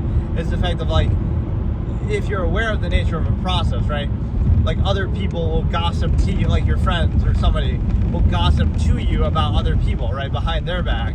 So as soon as that happens, you should be aware and nervous about that. You'll say, oh, so somebody I know is gossiping about somebody else behind their back to me. So what does that mean? You know that they'll be gossiping about you to other people behind your back, right? It shows you that same tendency is present. So, right, if you're aware of the nature of the process, now you can account for it, or you can be at peace with it. And yeah, it's like, think about the hypothetical person that would be perceived negatively in like a neutral way, or who is like neutral. They don't care about appearances, they don't value them, they don't require, desire them, or emphasize them too much themselves. They don't care about performative aspects, they don't care about that. They're direct, they're to the point, they're sort of focused on actual value or merit or so forth. And so that means that basically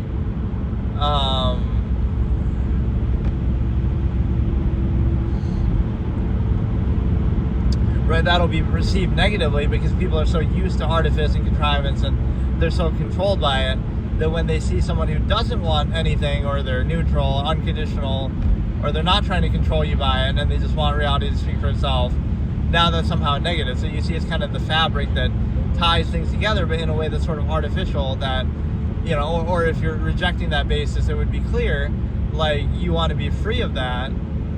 So you don't want to control others that way, but you also don't want to be controlled that way, which would lead to basically the contrivance state withering out. So it's the difference of trying to reinforce and regurgitate the contrivance state versus trying to remove the need for it, right? And that's the absolutist self-governance that I talk about. That's the whole premise of my whole way of thinking here, that it comes back to.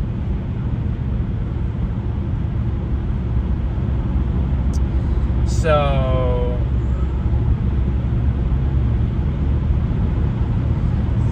yeah, I'm trying to think of other ways to explain that basically, but again, neutrality as a negative, sort of being neutral, and non, as I call it, would reflect back at others what they value or what they project, or what they're obsessed with, or what they're controlled by, right? So it says nothing about you. And again, you'll be labeled like all kind of different things by different people, right? One person will think you're arrogant, one person will think you're dumb, one person will think you're have some ulterior motive, one person thinks you want sex, one person thinks you want money. Like, so you're just being neutral, not doing anything, but they're all coming up with these different theories because it shows you the way that they think. You might not be interested in any of those things, or you might be interested in all of them, or you might be interested in time instead of money, or you have some other measure. You have no need for those things. You know, you're unconditional, you're already rich, you already have everything you want. So that's like the neutral objective being treated as a negative. The person who wants to control you with artifice, with some incentive, is positive because they overcompensate for it and appeal to your ego and bypass your critical thinking. But the person who has no incentive, they're unconditional, they're neutral, so they have no need to place undue emphasis, they're somehow negative, right? Because they reveal the artifice and the nature of the process, but then you specify it to them and blame them for it, even if, right, the two are sort of tied together. Somebody has an incentive, so that's why they're nice, for placing undue emphasis or whatever. And somebody doesn't have an incentive, and that's why they don't do that.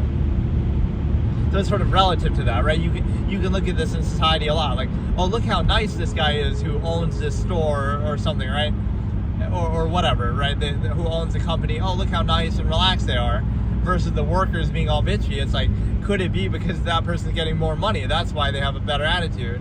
And those people are getting less money, so they like, why should we care, right? It's kind of like tied together. So is it that person is really nicer or better, or is it just simply their station of like, well, they're making less money, so they don't care enough to put up that effort, and somebody who's making more money does care, or now they, have a reason to be. So you're kind of rewarding the wrong thing, and this is rule by omission protocol, right? Where you're kind of you're rewarding the person who's making the big money and not doing any work for being nicer, whereas you're punishing the people who aren't making any money and doing all the work, or making very little. You're punishing them. They're like, oh, they have a worse attitude because of it, but shouldn't they? Because why should they be happy when the other or like positive and whatever, when the other person is getting all the benefit, right? So it's sort of relative to the position of the statue. It's sort of self-fulfilling that you have. You'll say, oh, the reason why you're making minimum wage is because you have a bad attitude, but the reason why you have a bad attitude is because you're making minimum wage.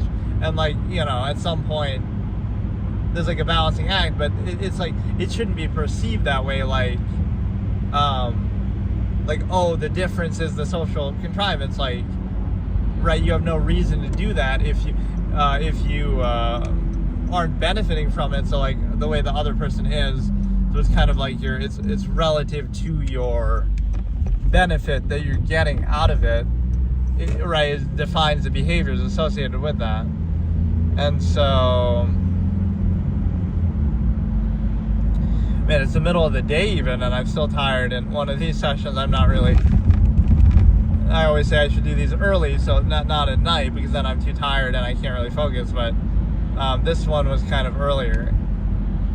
But yeah, yesterday's was really amazing. The Stimuli Acme returns, and this one was okay. This concept is a little hard to explain. Like I said, I almost need the visual aid to really make people understand what I'm saying. With the pronoun anti, I do have that clip on my other channel, which again is even more obscure and small than this one. But basically, again, you draw the Venn diagram, you put pro on one side, you put anti on one side, you put non or neutrality in the middle, and you realize that neutrality is treated as a negative and an outward contrivance state. So it might seem like, oh, you got to be positive and place undue emphasis, and that's the neutral state, and that's good. But the fact that that's necessary is telling, because that's like saying, contrivance is always absolute in any era of human civilization or whatever. And so all your positivity and undue emphasis that you place is in service of reinforcing that overall contrivance state, instead of questioning it or holding it accountable, or right, the very fact that it's necessary is questionable.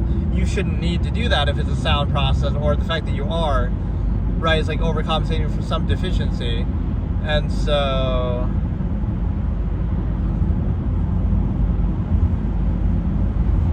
again, I use this example maybe too much, but I'll say it again. Like, if you were in Germany in World War II times, you might be saying, oh, look, you're so negative, stop being so negative, right, just in general. But you'd say, maybe there's a reason to be negative. Maybe there's something going on that should be stopped. Maybe there are flaws in society. And so, like, at what point do you balance those two out, right? You're being nice and whatever and positive versus something actually being wrong and needing to be changed. This is like the bread and circuses mentality of like, well, as long as you have enough to eat and you should be grateful for it, and oh, people survived on less, right? But that's not the point. The question is, are you in a sound process? So, like, in other words, you would let the government or anybody rule by that. Like, oh, people used to live on one meal a day, or you could easily do it, right? But why should you tolerate a contrivance state while doing that? Okay, you could be out free and in nature while doing that, right? So don't use it in service of a specific contrivance state, as if to say you're reinforcing that just because you can tolerate something, right?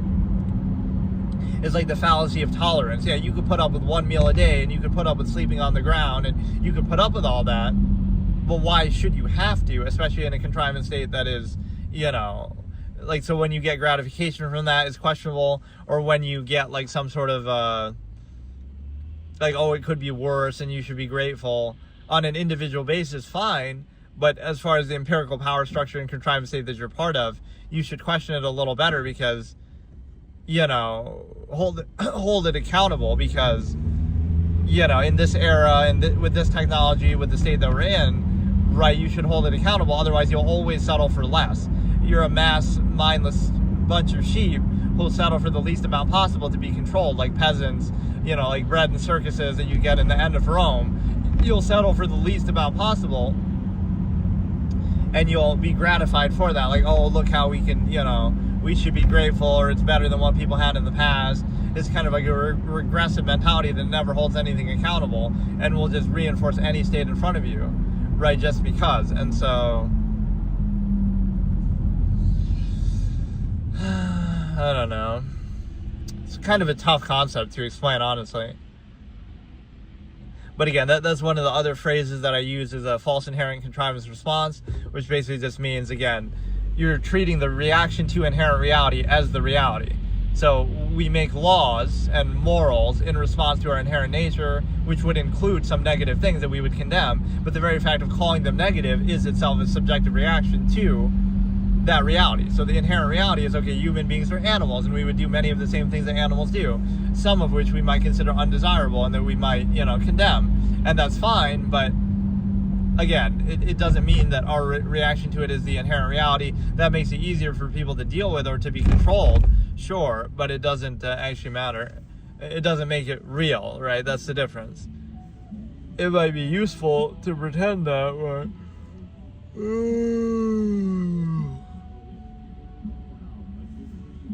I wonder if you can hear this guy's music, like, on the...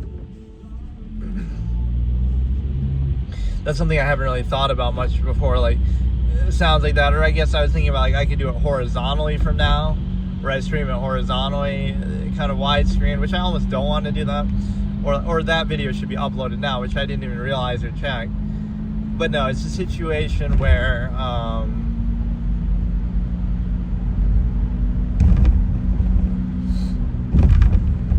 or like it almost seems too far back, right? Like where you're seeing too much of the car itself, right? Not enough of the road. But it does simulate what I was trying to do, which is like the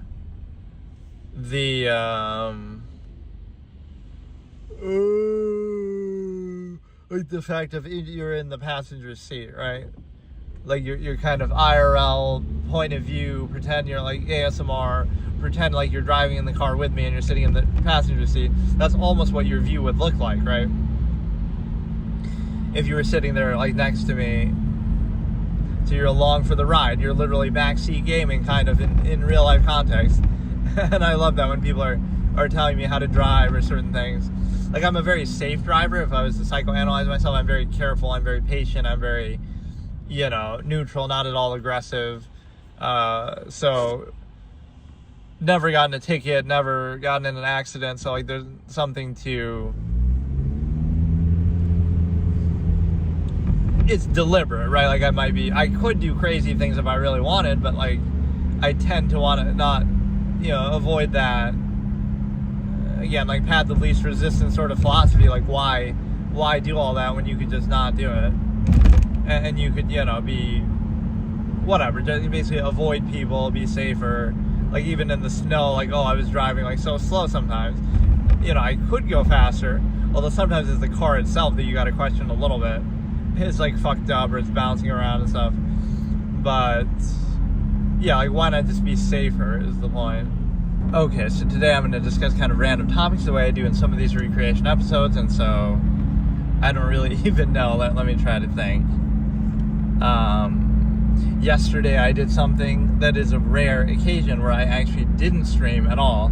Either on, I could use the excuse like, maybe I was just doing it on Twitch instead, because I still have that and I don't know really what to do with it. Either I could multi-stream, or I was trying to say, okay, I'll do mostly gaming stuff on there, but then I figured I may as well do it on here, but then I tried to do it on here, and it because of the encoding or other things, it didn't come out quite as clear, right? There's some bitrate issues and stuff, but no, I didn't do it on there either. I just didn't do anything, but I should try to, I'm usually pretty good about that, like every day, no matter what, I always do it, but let me think about something here.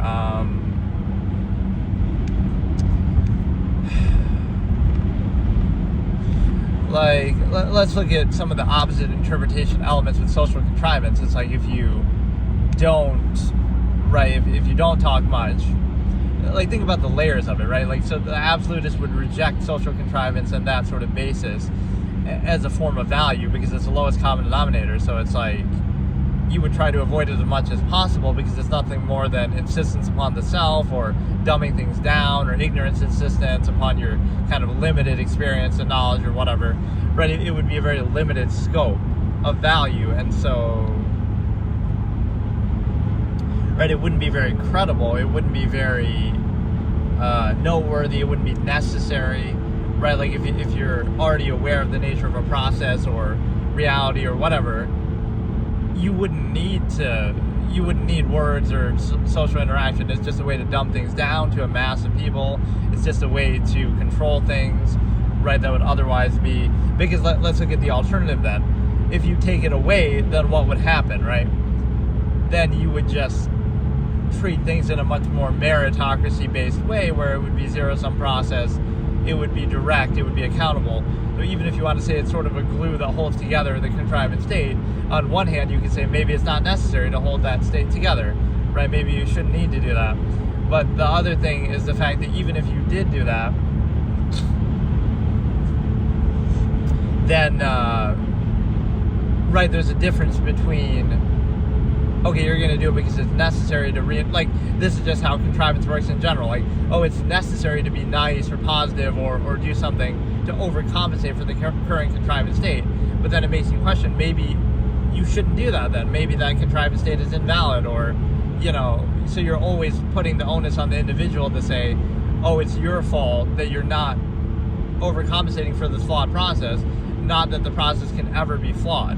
So you can look at that in context of like therapy or, you know, medicine that people take or anything like that. Why should you need to do that? Like, oh, it's your fault because you can't tolerate the contrivance state in the current era or whatever. Not that, oh, maybe those things shouldn't be necessary, right? Imagine saying that, oh, you need to take drugs to be part of modern society. Like, maybe that shows a flaw of modern society, that there's some imbalance, but no, somehow it's your fault. It's the individual's fault.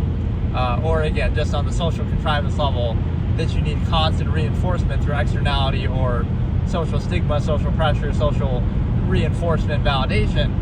That would kind of indicate an imbalance or a lacking, that, oh, maybe there's a flaw, maybe there's a problem with that.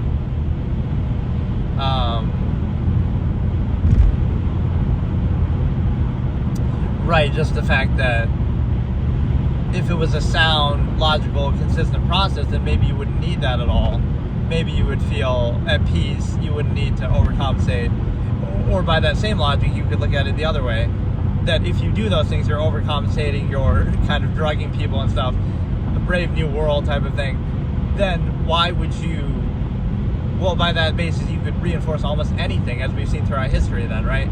Like, oh, you could put up with, you know, dictatorships, you could put up with China right now, censorship and all that. Like, you could put up with all that by virtue of, okay, well, if you're not, see, that's the problem with it. It's, you might think those things are objective, like, oh, that's science or that's medicine or something, but it's not, because where in science would it say that, oh, you have to put up with this specific government or this specific contrivance state or this specific culture, this specific era, this specific technology? None of those things are natural in the world. So it's like your ability to tolerate or overcompensate for that is subjective, and it is, you know, a choice, but it's kind of forced upon you. So it's like, of course, when you force a mass number of people into a situation, people are going to have different reactions. Some of them are going to be okay with it, some of them are not going to like it. So it's like an overcompensation basis that you would have, you know, you need to overcompensate for this flawed process.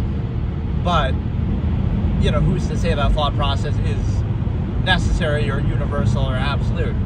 And then the other thing is the fact that, so that's what you would see, like the rejection of this, you would think, like the rejection of identity or the self in a negative way, like, oh, but you kind of, you know, like you have a low self-esteem, or it's one extreme or the other would be the absolutist kind of framing.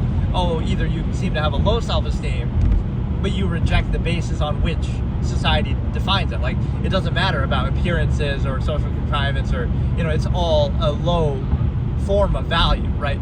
Like, you would care about, okay, actions or results or something of substance, or you wouldn't care at all, right? But you wouldn't get ego or value from kind of superficial things like, oh, how you dress, but anybody could dress that way, or, you know, those things are meaningless. They don't have any impact, right? They even serve as a way to control you, because now you care about that instead of something of actual substance. It serves as a placeholder, right? So look at this placeholder effect that I've talked about.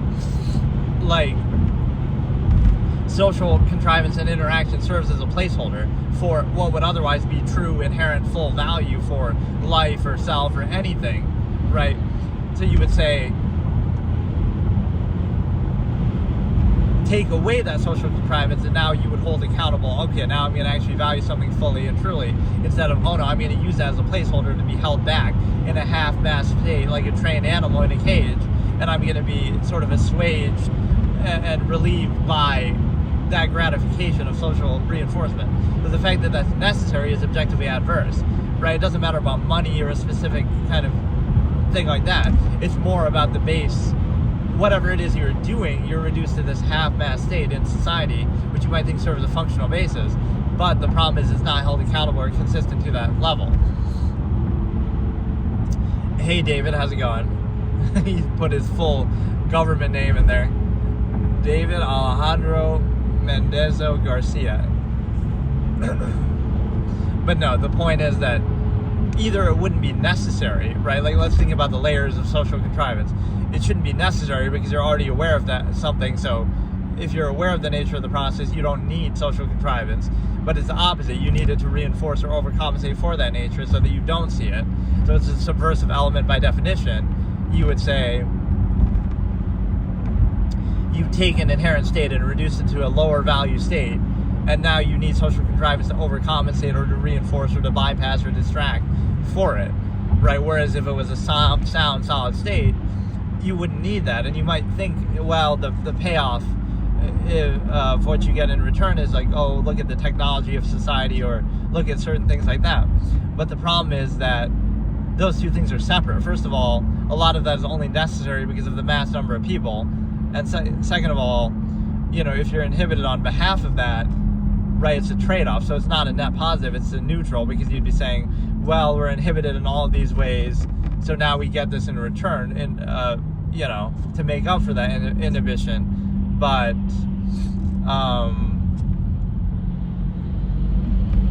right, so it's a self-created conflict, because you're saying, okay, we're gonna indoctrinate people and restrict them in so many ways, and then we'll act like technology makes up for it. But it kind of is a separate issue. It makes you maybe not question it as much, or ask for anything, or ask for like a reason or a sound process. But it's kind of right, like that's how I always describe technology and what I call the machination process. All the technology in the world is only going to make you not ask the reason for something. So you'd say it removes the reason that you would question government or society or culture or authority, right? Oh, but you have all this technology, you have all this convenience, like bread and circuses to an extreme degree.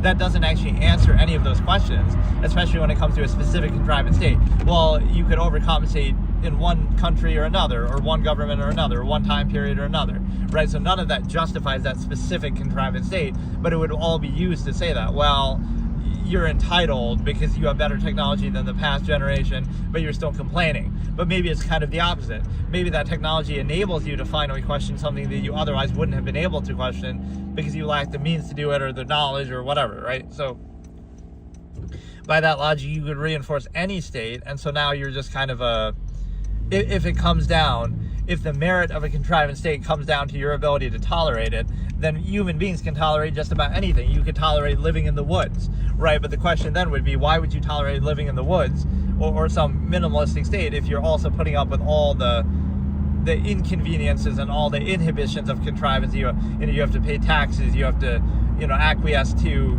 certain rules and regulations, and everything is inhibited and restricted. Why should you have to put up with that if you're going to tolerate something? If you wanted to tolerate something, you could do it on your own in nature, etc., as people have done in the past throughout history, tribal lifestyles, etc. So you're putting up with the imposition of contrivance, but you're also putting up with the inherent conflict. So you have to choose, right? You should be expecting something in return for that. So this is the false inherent contrivance response fallacy that I talk about.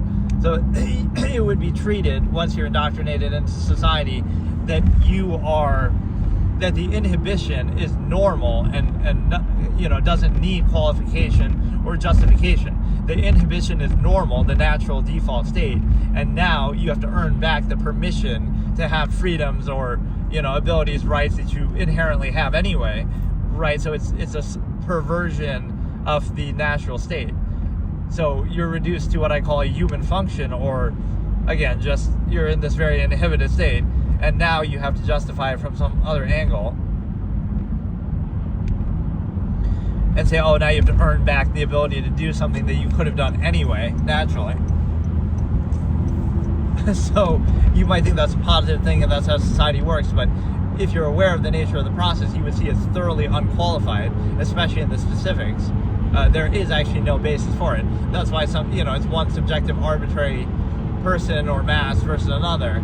It sort of turns into a contest of contrivance, where I describe it like you're trying to compete to keep up appearances, and based on that kind of subversive state of value that is inherently lacking, not really a measurable or accountable thing. Now you're going to say, well, this person appears better by this kind of low standard that we have in the first place, so now we're going to let them have authority. But it kind of goes back to the fallacy that I say the premise of why we need authority is because people need to be restrained by their nature, but then we empower the same people to that end. So not only are they not being restrained, but they're even being empowered. So you understand that right, it's an inherent fallacy, so now you understand the conflict of contrivance. It's self-created, and you should be aware of it the whole time. But, the same thing goes with, like, Stimuli Acme specification. If you say, okay, you're going to be with one person in a relationship and treat that as absolute, that's your choice, and you can struggle with that and have the conflict. But you should be aware the whole time, oh, it's not absolute. That's why I'm struggling with it. That's why it's a conflict. That's why you have to work so hard to maintain the illusion of it being absolute, right? Resisting being with other people, or cheating, or temptation, or whatever it is, struggling with them, like having fights and personality and stuff. At no point in any of that would you consider, maybe this process is flawed and not absolute and variable, and like it's not a one-size-fits-all uniform structure. It's just the way that society wants to try to control us in the easiest way for it. But right, that doesn't actually justify it at all from a rational standpoint. So right, you're struggling to maintain a false absolute, but at no point do you consider, oh, maybe this isn't absolute at all. You instead say, oh, I just have to overcompensate for it better.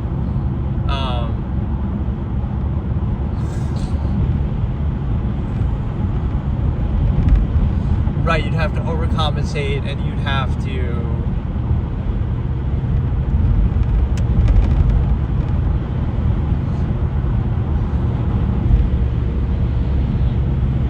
put yourself in a position to just, I don't know, like you're overcompensating because you're saying no matter what the state is, you'll always reinforce it, right? So it's kind of the preconceived or exposure or initial basis that I talk about, right? You have to justify something against the false inherent contrivance response. Like, why shouldn't you, or like, why do you need this freedom, or why do you need to do this thing? Or you have to somehow justify and earn back the right to do it, not why should it be restricted in the first place, right? Any of the things you could inherently do. So right, that privilege fallacy is attached to a specific contrivance state too, and say like, oh, you need the permission of modern society to do something, instead of you need a reason not to do it. You need to justify and hold accountable any restriction or inhibition that you would of anything you could naturally inherently do. So right, technology is used as sort of the median there to say, well, this technology doesn't inherently exist in nature either, so therefore we can restrict it. But on what basis, and on what, on whose authority, right? That I kind of go back to my expression that all authority is unqualified, all emphasis is undue emphasis. So it shows you that it's kind of arbitrary and interchangeable, because if you take a base inherent process, you would realize that, a base inherent process would be like the stimuli Acme, let's say, or something like that. That would speak for itself, but now you pose it as a false absolute to specify and structure it and restrict it. So whenever you see a false absolute or undue emphasis or emotion or any of those sort of idyllic things, they're actually used as just a pretense to control something that would otherwise be an inherent, uninhibited, natural, free, universal process, a variable process. So it would speak for itself. But now we have to pose it as an absolute. It's a trick of psychology and, human ego and self-gratification, but somehow it's taken seriously, right? Like, do you really love your spouse, or are you really in love with your wife or husband or whatever? Or is it really just another word for you being tamed and trained into doing that process, right? Into limiting that tendency that otherwise you would be free and uninhibited and say, well, why should I restrict myself? Why would I just be with one person? That might be your inherent tendency, but instead you say, well, no, it's absolute, it's love, it's meant to be, it's a soulmate. That's like fairy tales for adults. It's just a way to trap you and trick you into doing something that you otherwise wouldn't do. And so, right, it sounds so obvious, right? But somehow, that's why you cannot. This is one of my favorite expressions, and I often use it to do with religion and belief systems, but I'll use it here. Is like, you cannot dissuade with reason what came about by desire. So you make people enforcers of their own kind of enslavement, and you say, well, you want to be enslaved to that one person, or, possessive kind of way that we talk about it. Like, oh, I'm yours and I belong to you based on sex, because we're horny, hedonistic animals that are, going to be controlled by our base nature. Like, at least animals are kind of, more instinctive that way, but we make it into a ritualistic affair where, oh, we have to obsess over it, we have to fixate on it, repression leads to obsession. But no, you cannot dissuade with reason what came about by desire, which basically means that the reason why somebody's in that position isn't from a place of logic and reason in the first place. So now if you try to observe it logically, you'll realize it won't work to dissuade them, because they're, they'll appeal to ego and emotion and all of this. That's the basis of it. So the basis of it isn't logic and reason in the first place. That's almost a defense mechanism, like, you're protecting yourself against your own inherent nature, right? But you realize, to what end, right? You'll fall. That's what I would like to hear. You'll falsely desire it, and there's a functional basis in society, but it's not that, oh, you're restricting yourself to only being with that one person because that's convenient for society to control, and it's good for the family system and whatever. If you make that functional argument, I can accept that you're sacrificing that, but that's not what people do. People frame it and pose it as an absolute, like, oh, that's what you desire, and you're gratified by it, and it's an absolute, and it's meant to be, and it's, all of these things. So, right, that's the way that people are controlled by it, because you understand that you're trying to appeal to your ego and creating a false absolute to value and specify something that would otherwise be, again, a natural, inherent, universal, just basic process, just a basic part of nature, part of reality. So anytime you see that undue emphasis, and it often comes with this desire to, you're being controlled by it, it comes with this desire to censor reality, right? You have to curate, you have to work so hard to maintain that illusion, basically, right? You have to censor reality. You can't freely. The basic example is, I always say, you can't be friends with people of that same gender, because that's how secure you are in this false absolute, right? It's love, it's meant to be, it's absolute. Oh, so what are the prerequisites for it? Well, there shouldn't be any if it's absolute, but not only do you have to do all these ritualistic things like, different traditions, anniversaries, certain days, rings and jewelry and gifts, and, all relationships by extension are prostitution. It's just how direct or indirect you are with it. And when you suspend that basis of value, then you get upset about it later because you were expecting some, it's conditional, but you want to pretend like it's not conditional. So, the absolutist way would be more direct, right? You would just say, okay, you want to have sex, just have sex. If you don't, you don't. Like, there's no, but instead, oh no, we're going to base our whole life around it and kind of simp, let me use modern lingo, like simp for the other person and try to, make it a big thing and overextend it and then hope that something comes back to you, right? That way of doing things is a choice, and it's a self-created conflict of contrivance, which you can choose to do, but you should be aware of it then the whole time. Oh, the reason why you're struggling with this or having upset about it is because, you're suspending value and you're entering into a subversive state it's kind of like society itself as a whole, and then hoping that something good comes back to you as a result of it, but you're not being direct. So if nothing comes back to you, then that's your fault for being such a moron, for treating an process that's not absolute as though it's absolute, or something more than what it is.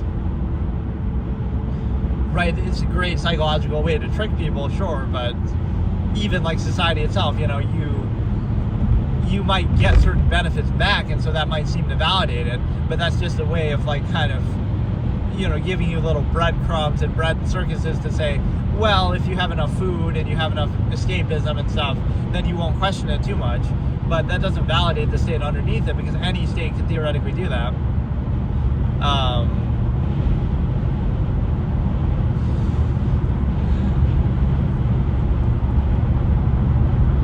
But yeah, basically what you're looking at is a false absolute that's often posed to control people, right? So whether it be God, religion, whether it be love, whether it be even like just emotion and sort of this human ego revolving mentality, right? All of those things are inconsistent, because on one hand, they don't lead to a life of absolute practice. Like you say, okay, we value human beings and human life, and wow, it's good to be, nice to other people.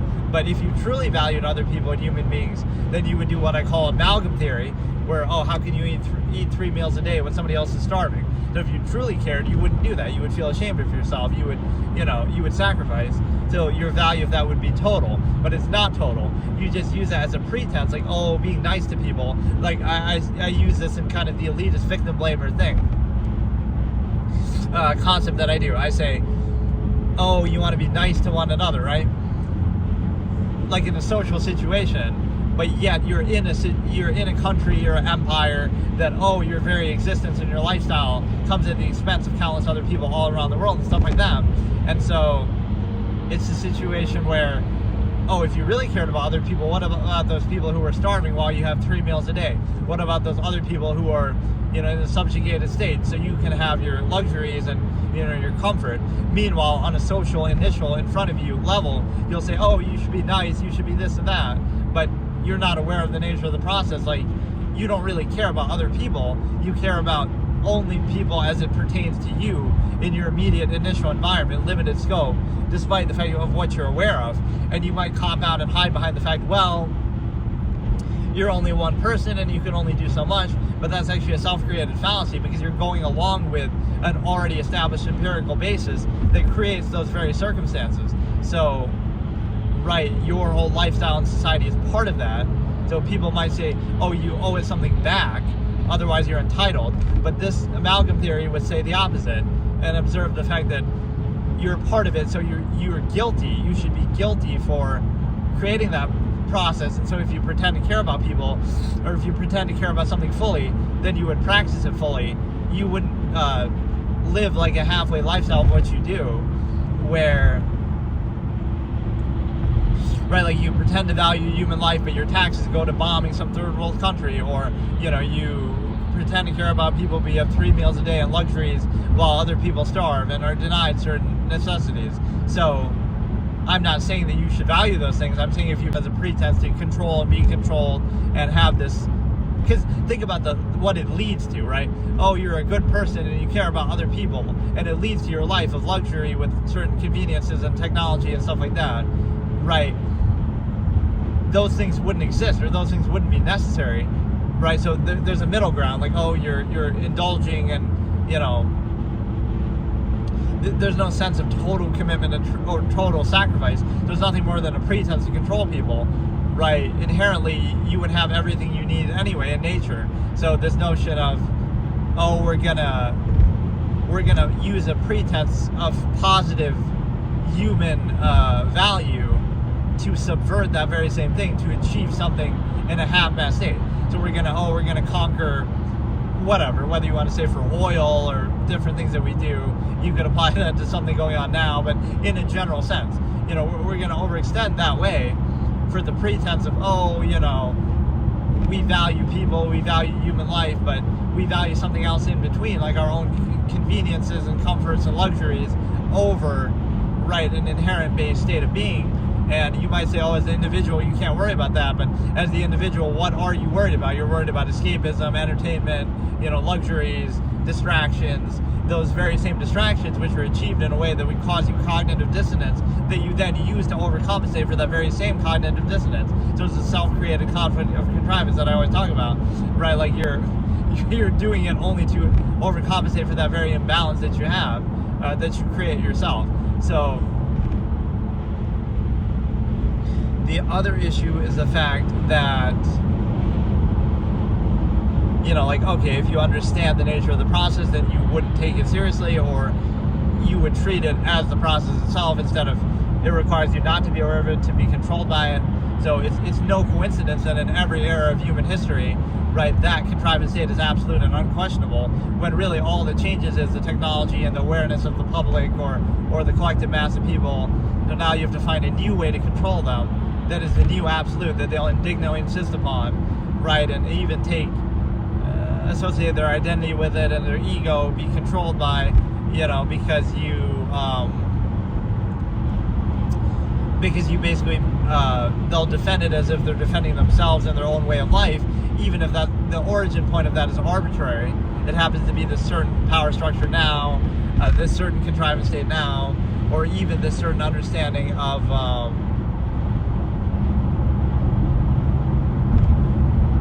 means validation. You kind of, because on the individual basis, that's how you have to understand that people are controlled. Like, you're doing something for your own zero-sum self-interest in part of a society that does the same thing, but it's kind of like you get this gratification from it, like, oh, look how hardworking I am, right, in some weird way. It's like, why would that be gratifying? You're doing it for your own zero-sum self-interest, and if you're not, then you should, it's like a barrier to value. You'd say, if what you're doing is worth doing, then it should speak for itself. If it's not, then don't do it. Instead, it's a middle ground. Like, you're doing something for the benefit of it, but then you get gratification from it to make up for the fact that, oh, you're doing it also in an overextended empirical way for authority, right? So it kind of blurs the line. You shouldn't need that if what you're doing is actually a sound process. So it's similar to like tips. Let's destroy the idea of tips in like food service, right?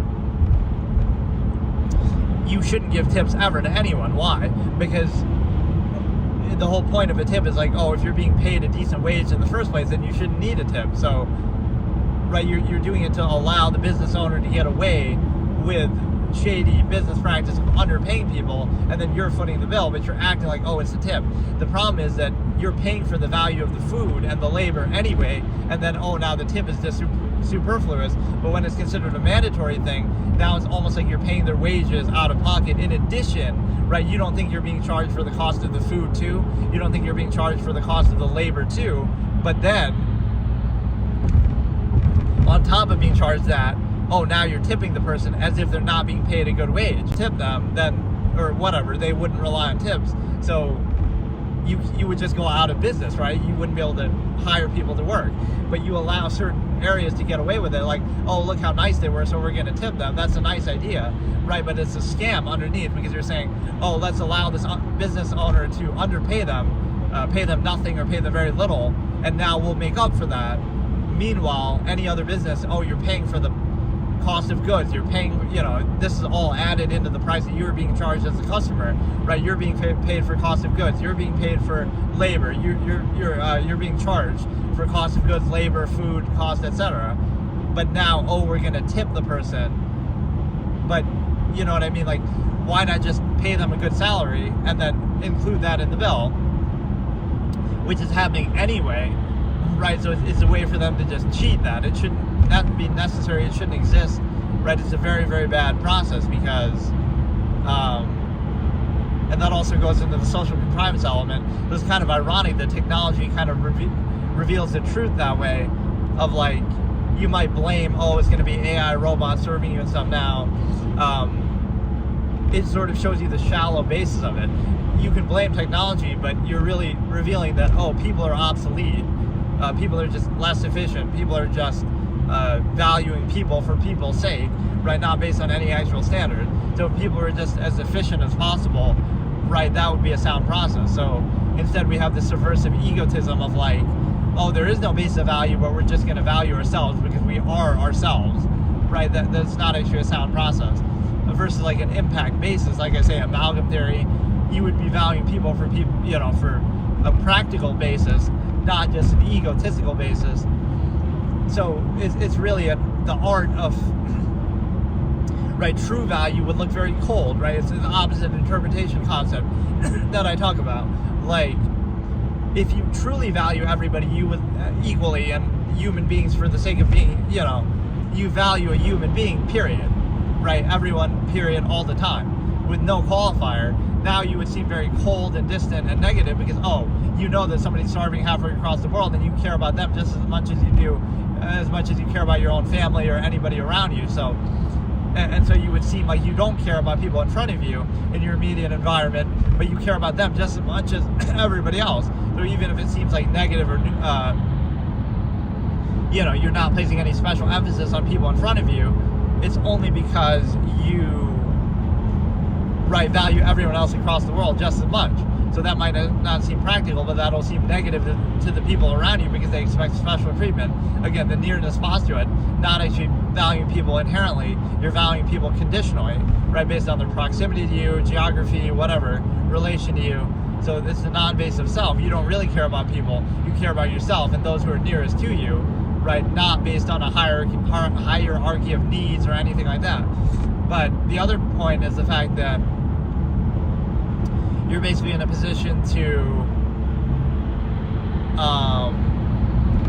if you don't value things on that basis, right, then you would just be all about efficiency. And if you do value it, then you would do it fully. Like you wouldn't value things on that individual basis. So, right, so caring about people truly would seem cold and distant and negative to the people around you because they're expecting special treatment, and for you to value them above, to value their ego and superficial social thing over the actual survival or, starving people halfway across the world and stuff like that. So it's inconsistent. And also, so again, truly caring about people would be negative, and not caring about people would be positive because it'll be, the art of that is there is no actual basis of value. So you're saying in society you have to earn the art of pretending to care, pretending to value a process, but kind of kidding both yourself and others. You have to trick yourself into believing that you're valuing yourself, even though it's subversive for other people, whatever, right? Like you're sacrificing your own inherent freedom and everything, right? But you have to pretend like, it's gratified, and that makes you a good person. And that's a good thing to do. And you also have to trick other people like, I'm not just valuing myself, I'm valuing other people, but it's a dependent, overextended pretense that relies on you getting something out of it too. So instead of doing all that, why not just look at the inherent reality and realize, none of that is actually valid, and just treat it for what it is, right? Do your self-interest for your self-interest, and if you do something positive for others, you do that as a choice. Not like this pretense of like, you actually care about other people. You do it in the context of your job or your context of getting some benefit. So, this is the absolutist way of looking at it. Don't let those things be weaponized and used as a tool. Like, look how nice this person is, that's why you'll buy this product from them instead of somebody else. Instead of just saying, that doesn't matter, let's just buy the best product, period. Right, and then all that social stuff can be separated, right? Separate the process and then value that on its own in day-to-day life, but instead it's used as a defining factor, as like a tool of commercial basis. That's a shallow, artificial way. Like, look how nice this person is at work, but like they're only doing that because they're at work because they want to sell you something. So wouldn't it be more honest if they weren't like that and they're more neutral and just focused on the goal? You might think, that's cynical and they just care about money, but it's not that they care about money. They care about do the process for as efficiently as possible. And when it comes to valuing people, value people in a direct way. Don't be like, I'm going to, again, manipulate and twist my value of people as it pertains and benefits me in my job, right? Why not separate the two? So you wouldn't want to associate the two, right? Any value that you have would be more significant than that. It'd be like, again, amalgam theory, or you wouldn't define value that way. in the social contrivance subversive way, or again, so not valuing people would seem positive, because what you're doing is you're saying, right, society is like it operates on the pretense of an absolute or a basis of value, but it actually constantly subverts and bypasses that and uses it as a pretense to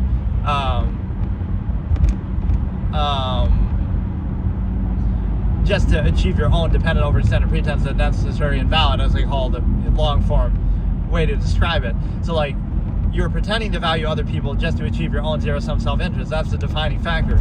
And you're pretending to value yourself, kind of tricking yourself, but at the expense of it, to value a subversive collective kind of thing. So it might seem like that's a good thing, but it's actually like this, you pretend to value it just to achieve your self-interest anyway. But like, there's this halfway. So you want to pretend, but you don't want to truly value it, because it's ultimately about yourself, right? Instead of separating the two and, okay, it is cynical, it is zero-sum, it is self-interest, but then you decide the degree to which you do that. So, right, it's like the art in society of trying to pretend to value something else, pretend to value other people, but only to achieve your own zero-sum self-interest. That's the way it actually works, right? Instead of separating the two, but then you reveal the nature of the process. No, you don't care about anybody else. It's a zero-sum process, but maybe the act of what you're doing should speak for itself. It's a zero-sum process. It should be efficient. It should speak for itself. If it's a sound process, then you shouldn't need that. There's a way to specify something, specify an inherent process or an inherent base of value, and corrupt it and kind of associate it with yourself, even if it doesn't apply. Instead of, oh, if you're doing something of actual value, then that should speak for itself, that the process was sound. It shouldn't require that sort of social contrivance overcompensation, right? So all of that is a subversive state, because you're trying to bypass or overcompensate something in a way that you shouldn't have to do. And so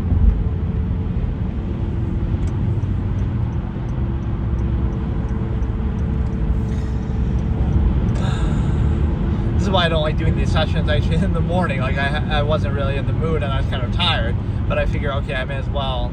But then when I do it at night, then I'm sometimes too tired for that as well. Like, it's always the wrong environment. But no, that's kind of like the reason why you pretend to value it is dependent, right? Because again, if you truly value other people, then that's what you would do.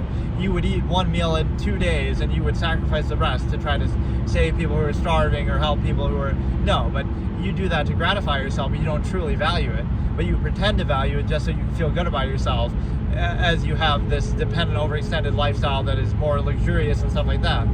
Right? There's no way to explain that, or there's no way to actually rectify that. So why not look at the reality? Like, you don't really care about other people, or the degree to which you care about people is conditional on your immediate environment, but it's not a real thing, right? It's a self-created conflict of contrivance, because even by the stimuli acme preservation, because if there weren't so many people, then in the world, if you had a true value basis, this is how the absolutists would look at it. The world could be a village of 100 people, and then those 100 people would be kings. They could each have their own country. They could each have, whatever they want from nature. It wouldn't be limited. Even with the conflict of nature that comes with that, right? Thered be more of a balance. Like, let's have the highest quality of life rather than the most number of people. That's kind of how we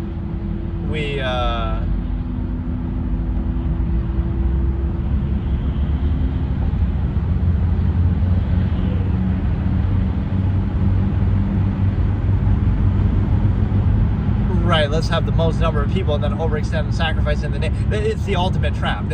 I'm exposing you the way you're controlled, right? Oh, do things in the name of other people and for the good of other people, right? It's good to be nice to other people, and let's sacrifice for the good, for the mass collective number of people. But that's a trap, because then if there were less people, you would have to sacrifice less, or then we'll just keep pumping out more people to justify more sacrifice and inhibition, right? Like, we do this in the name of good and in the name of other people, but okay, then the more people there are, the more you have to sacrifice. Like,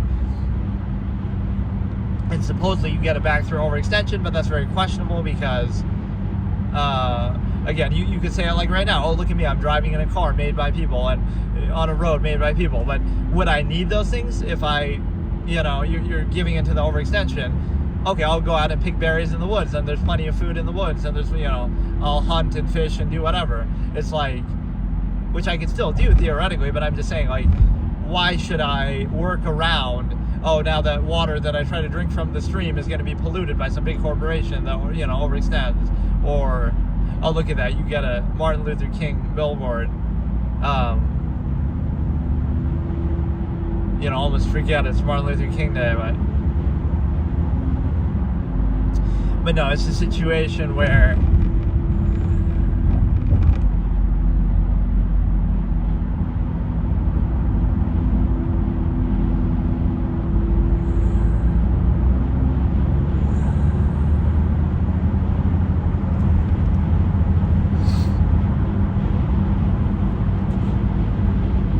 right, like, you could do that, and maybe I should do that at some point. I might do it as like a demonstration, but all I'm saying is, you could do that, but like, oh, now I go out to do it, but then, oh, the water's polluted, or again, that land is owned by somebody who's trespassing, on some corporate overlords' land. It's like, so you really can't do it. So why should I have to put up with those? If you want to do it, you should be uninhibited and be fully free to do it, right? Either I should be fully free to do it without any restriction, or if you're going to restrict me, then I better get something in return. So it's not a privilege, right? The benefits of society, whether you want to say technology or otherwise, they're not really a privilege. They're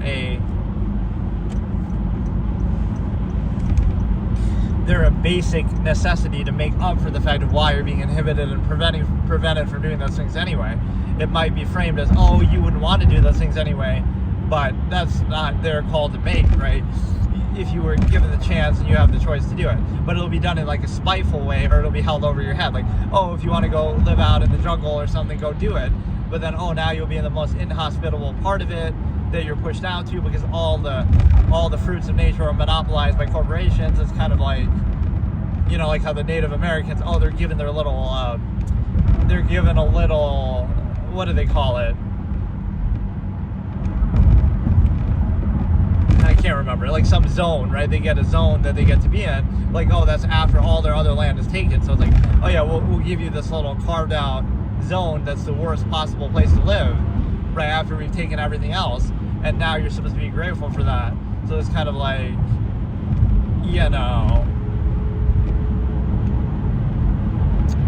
it's just dumb, because right, but even if you do that, then you'll be restricted in the process of doing that too. So let's say some survival expert does that. Okay, they go out, they live in the woods, they are just fine, and they're happy. And so, like, now what? That would invalidate society, so that can't be allowed to happen. So even to do that, you'll need some permit, you'll need some permission, you'll need some, that can't be allowed to comfortably happen. Otherwise, again, it would show you, oh, then why are you paying taxes? Why are you doing all these other things? You might say, oh, well, not everybody would want to live like that, but maybe you would, right? Maybe you would, or maybe there's in between. It just sort of opens the floodgates as far as there's so many different ways to live now that you would consider, right? That might be better, might be preferable.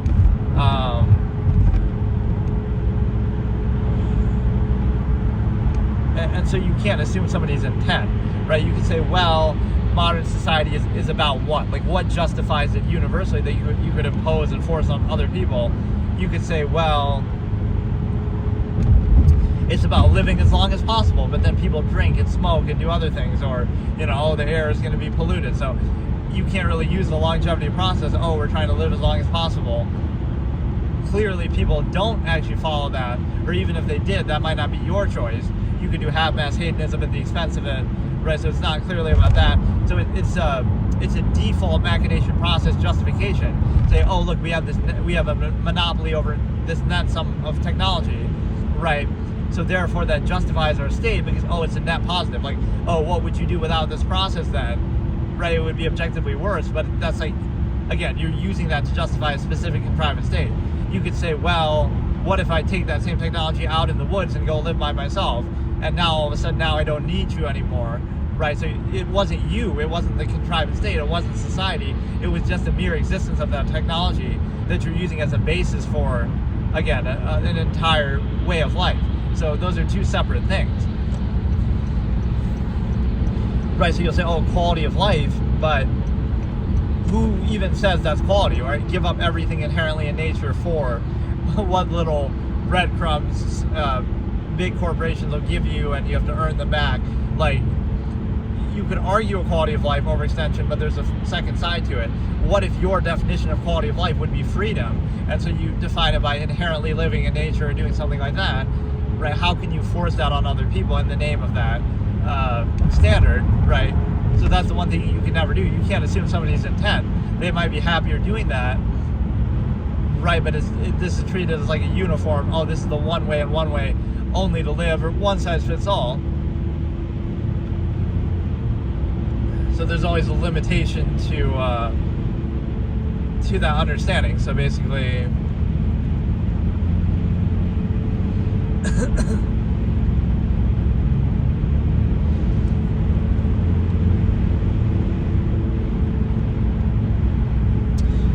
whatever. But yeah, it's a situation where you assume intent, you kind of do it in a benevolent way, like that's the corporate modern whatever way that society is ruled. Like, well, we're going to monopolize all of nature and take all resources and control everything effectively. But you could either look at it cynically and say, well, you can do that for yourself. You can become one of those corporations and own some of it yourself. But what if you just reject the very idea of it and the very nature of that process? Like what I call like not requiring and not desiring. So like social contrivance works that way too. Like, you might say, oh, you could be a rude dick, or like you're not socially, you're not even rude necessarily, but it'll be perceived that way. But it's like you're neutral, so you don't say anything, or you say as little as possible, and you try to be more efficiency and goal focused.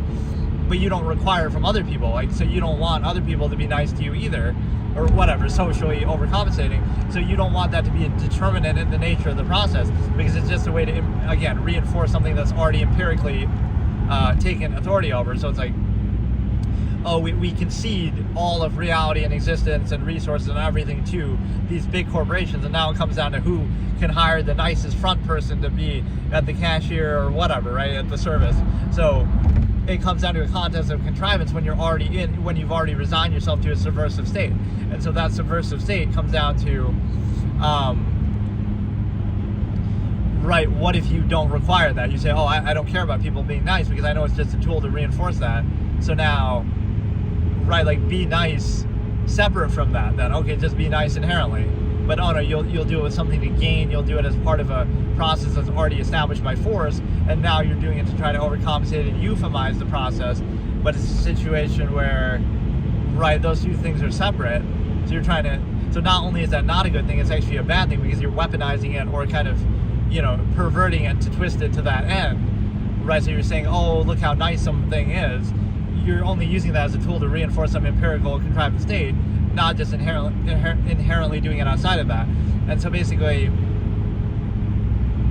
right, if you separate the two, then you'll realize the nature of the process. But instead it's used to kind of pull the wool over your eyes and act like a pretense. Why can't you just let those two things exist separately? And it would be a situation where, you're just looking at the nature of the process, let it speak for itself, do it as efficiently as possible, instead of letting that be monopolized. So, but no, it's like benevolent. They're like, oh, it's for your own good, or for convenience, right? But who says you want convenience? Okay, you'll work to get it yourself, but you'll reject all the other things that go along with it.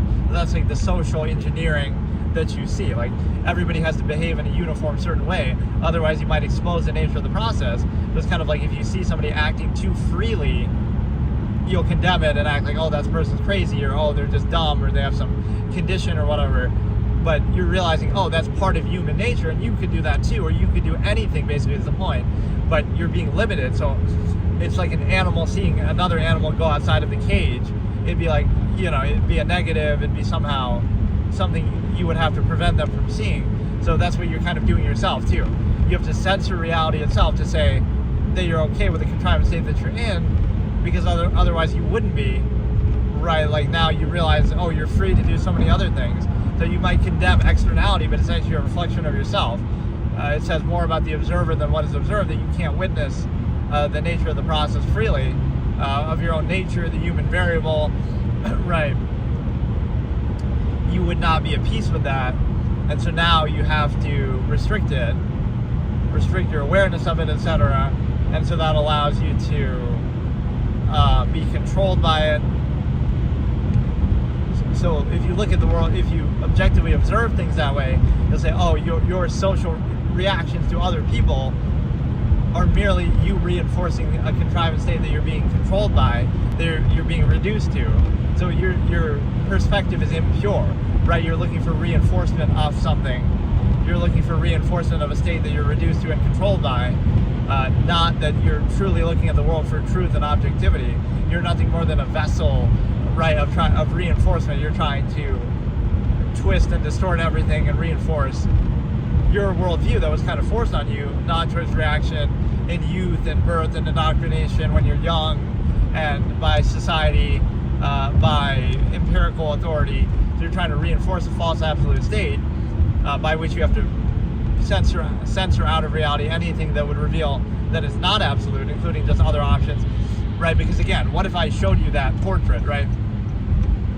There's somebody living out in the woods right here, right now, and they're perfectly happy and content, and sure, there might be certain conflicts to do with that, but they're perfectly content with that, as opposed to what you're doing. So they're not telling you to do that, right? But just seeing that or alternate lifestyles would make you think, oh, maybe I could do that too. Maybe I don't have to do all these things that are considered absolute.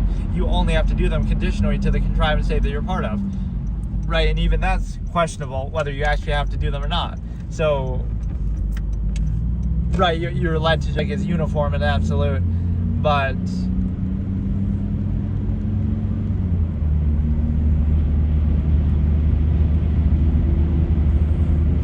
right, like all these things. So at least there should be a functional accountability. Okay, everything is about zero-sum progress or technology or efficiency, even though it's not.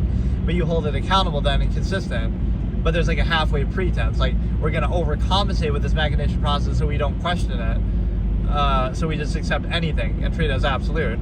Right, even though the original basis and pretense would have been, oh no, it's about efficiency, it's about progress, right? But it's only about that selectively, right, to reinforce the degree that we've already achieved it at. It's kind of a hard thing to explain, but right, if you held it truly accountable and consistent, then you wouldn't be at peace with the state that you're in either, ever. Right, that's the trademark of the absolutist. You're never at peace with any state because you know it was arrived upon by a way that the current contrived state would condemn, but you're just accepting it in kind of ex post facto justification. And if you don't value it, then you would do the same thing all over again as a base of value, or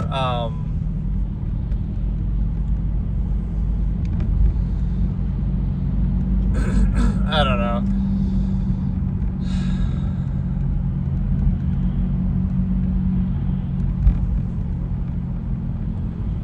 Yeah, this wasn't like a fixed topic, and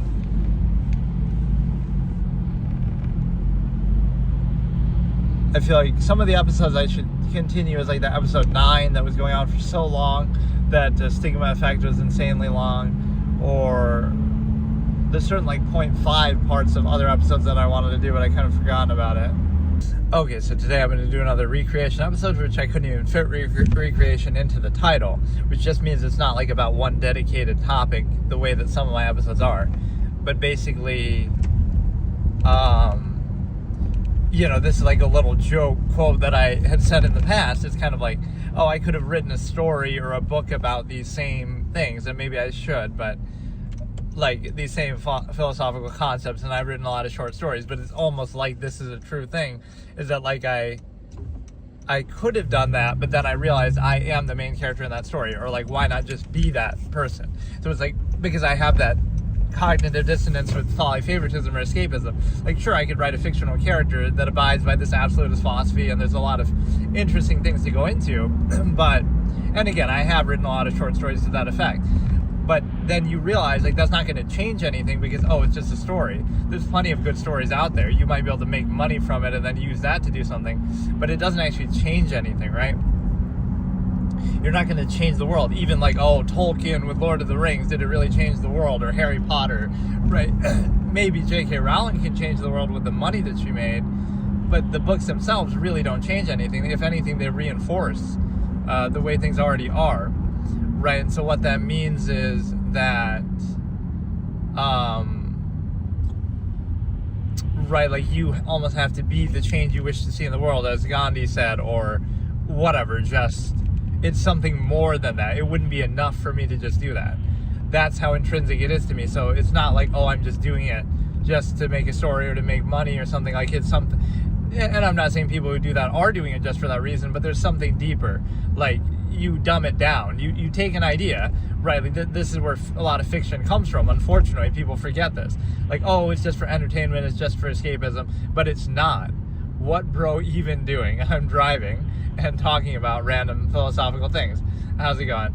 But no, it's basically like, oh, you write a story about it, and then it's escapism, and it distracts people, and it, reinforces the current state of life, right? It doesn't actually change anything. It doesn't actually make them, it's always the same thing. It's kind of ironic. I'll say this like with Avatar. Oh, Avatar, part of the theme of it is, oh, we should live a more naturalistic lifestyle, or, whatever. Be more minimalistic like the Na'vi are. But then, right, you're going to a theater and you're spending money and you're part of this modern corporate consumerism society. So it's kind of like nobody is actually taking that message out of it. Just like with most fiction, nobody is actually, it doesn't matter what it's about. It doesn't matter what the theme is. It all gets lost and dumbed down, and right, so it really is meaningless. It's just vapor, it's just entertainment, it's just escapism, it's just to distract you, right? So there's like this pretense of somewhat, especially with certain like artsy pieces of work, that, oh, there's some deeper meaning, but it doesn't matter what the meaning is, right? None of it ever changes anything. It just reinforces the state that you're currently in and distracts you. So in a way, it's almost mocking you a little bit. Like, oh, here are all the things that you would consider contradictory about society or give you cognitive dissonance. It'll make you aware of all those things, or it'll, it might make a joke out of them. It might make something profound out of it. But then you go back to living 10 minutes later. It's kind of, The Truman Show is my favorite movie, what I consider the best movie of all time. That's exactly how that movie ends. It ends with the characters watching this life-changing experience of this guy going through all this and escaping from the show, his show that was a reality TV experience. And what do? Then they say, oh, where's the TV guide? Let's just watch the next thing. Like, to them, it really didn't mean anything, even though it was such a profound story, right? Like, that's the point. Oh, let's just go on to the next thing. There really is no substance. What would it take for people to actually change whatever the change is, right? In my case, this would be like, okay, to be objective and to self-actualize from an inherent base state and define your own measure, which basically just means is like, I'm not even saying ever what anybody should do, right? The whole point of it is being objective. So if you objectively observed your existence, you probably wouldn't live the same way that you do, but you put up with it because you kind of bypass your critical thinking and you kind of, it's not that all those existential questions are answered, it's that they're never even asked in the first place, right? When you're young, you're indoctrinated before you can even critically think for yourself. And then by the time you're old enough, anything you do will be called rebellious. Like, oh, look, you're rebelling when you're a teenager for the first time you can think for yourself, right? This is a false inherent contrivance response. That like all these things are forced upon you, but now you're supposed to treat them as though they're absolute. So there's never a chance where you actually get to think for yourself freely. Maybe if you make a lot of money or something, then you can finally feel a little bit free. But even then, you're earning it through the contrivance state, so you're kind of validating it, reinforcing it nonetheless. Or you become the very thing you swore to destroy, in the sense that you're vouching for contrivance, even that you benefit from it. And then the other interpretation that I would say is like, fiction is meant to, in a way, right? It's meant to bypass censorship, so you can say things that you otherwise wouldn't be able to say, right, in everyday life or whatever. Like, it'd be censored by the government or corporations or media and so forth. But that's one of the purposes of fiction, right, is to bypass censorship. So I have this expression that I always say, like, it's a sad reality, but it's often true that there's more truth in fiction than there is in reality in day-to-day life, with the amount of, how everything's dumbed down, how everything is like, very mundane and about minor little things. So nothing really, of substance is ever said or done in everyday life. It's just, oh, we did this at work today, and it's just very, very mundane, reinforcing kind of things. So for something truly profound or meaningful, right, to get through, it's ironic. If you said the same thing, this is a good way to display what I'm saying. If you said the same exact thing that is written in a story in everyday life, they think, oh, this guy thinks he's so smart, or this guy's, they'll kind of mock it, right?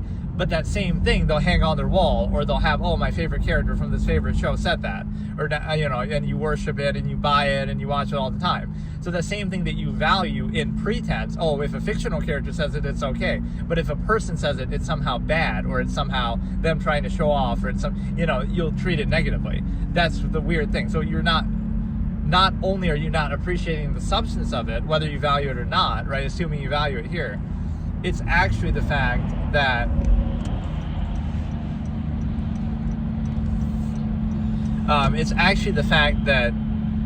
hey, how's it going? Like, what was I saying? It's the fact that not only are you not valuing it, but you actually have some sort of dissonance with it, where you say you can only value it if it's separated and in some fictional frame of mind, right? It's like without the burden of consequence. If you value that in real life, then you'll feel obligated to actually do something and change, right? To protest or to be an activist or whatever the cause might be. So you take away the burden of consequence, and you want to feel gratified and self-righteous about it in fiction, etc. But then you say that's all it is, right? You'll feel good about it for a second. I'm from Syracuse, New York, like central New York.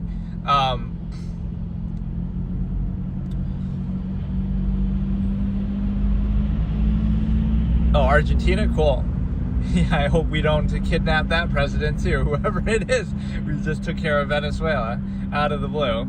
Which again, even if people are happy with the result, I don't like the way that it was done. But no, it's a situation where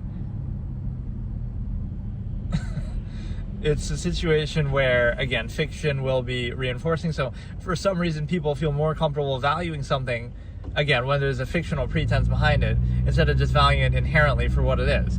And then the other issue is the fact of, again, there's more truth in fiction than there is in reality, because everything's either dumbed down or censored by government, etc.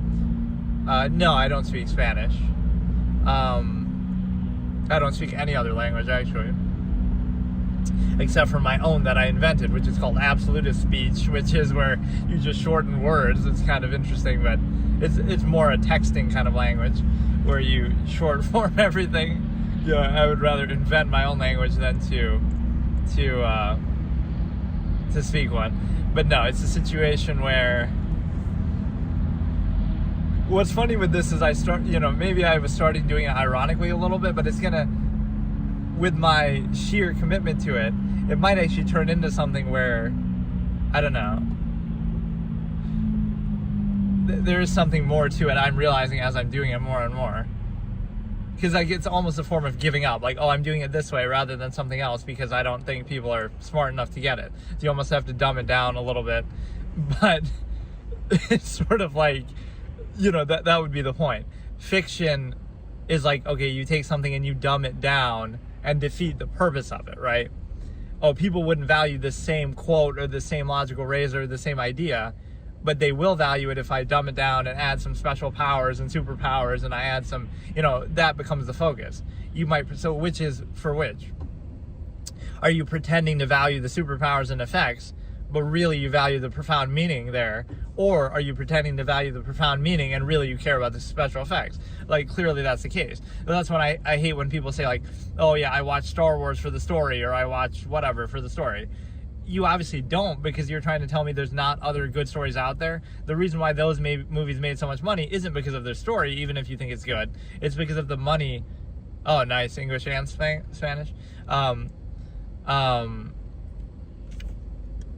Right, there's plenty of other good stories. So you won't see Wild Strawberries or any other movie make millions of dollars, or like hundreds of millions of dollars.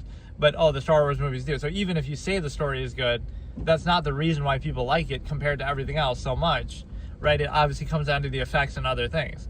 So it's more of a pretense. And so, again, what is most popular isn't always most skillful or profound, however you decide to measure it. I can't really say, but it's a situation where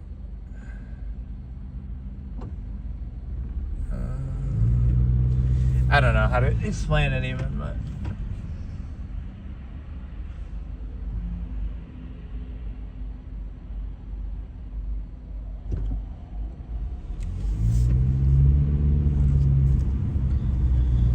at least we're on a different route today, but I kind of don't like it because I don't know it as well, so hang on. But yeah, there is like a certain self-actualizing element to that. You think about it and you would say, okay, what would it really change? Is it really going to change anything? And so even what I'm doing now, you might think, oh, it's not going to change anything, but it would have maybe more of a chance, or maybe it's just more comfortable to do it. Kind of, I don't know. There's something about it that's kind of interesting, that what would it take, right,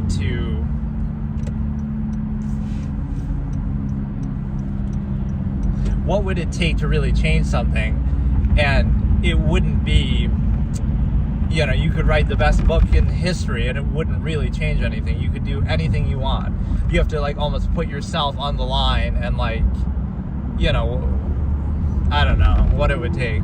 So it's a form of, again, like giving up in the way that you can't just, try to do something profound. You have to sort of mask it somehow. You have to, because everything comes down to like the ego basis. You either have to appeal to people's ego and cult of personality, and that's the kind of thing people react to and respond to, or you have to like, appeal. You almost would have to bribe them, because like every power structure is always like that. Oh, they'll give you welfare, they'll give you free stuff, they have monopoly over means, resources. So that'll be the defining factor, not any ideals or standards that you have. And so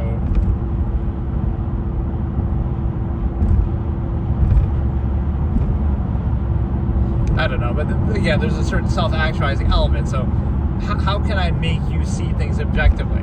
That's all I want. Like what I call almost like qualify it. That's what my character would say if I had written, if I wrote this character consistently. Qualify it first, which means don't tell others what to do, or don't anything. Like, don't struggle with your life, or don't have kids, don't preserve the stimuli acme. Don't do anything until you qualify the contrivance state first, which people never do. So they struggle against it as though it's a false absolute. So now as though it's an absolute. But then the fact that it's false is why you struggle. So it's like, you don't understand what you're actually doing, so there's no actual basis for it. You never qualify it in the first place, so now you struggle against it forever. And you even reinforce it and all. So you understand that, I don't know, there's something deeper with it. So I would have to demonstrate, right? Demonstrate to you the artifice of contrivance. Demonstrate to you what it would mean to be objective. And then you might try to associate some sort of intent to it. Like, oh, it's because you think you're so smart, or whatever, you're trying to prove something, or there's some ego. But what if it's the purity of objectivity? You just want to see objective truth for what it is, and then decide for yourself from there, right? And so there's sort of a fallacy, and you want other people to do that, or at least you don't want to be controlled on behalf of the stupidity of others who just take contrivance as absolute. But how are you supposed to conquer, millions of idiots are always stronger than anybody, one individual, right? You can't really face that. But it's a situation where,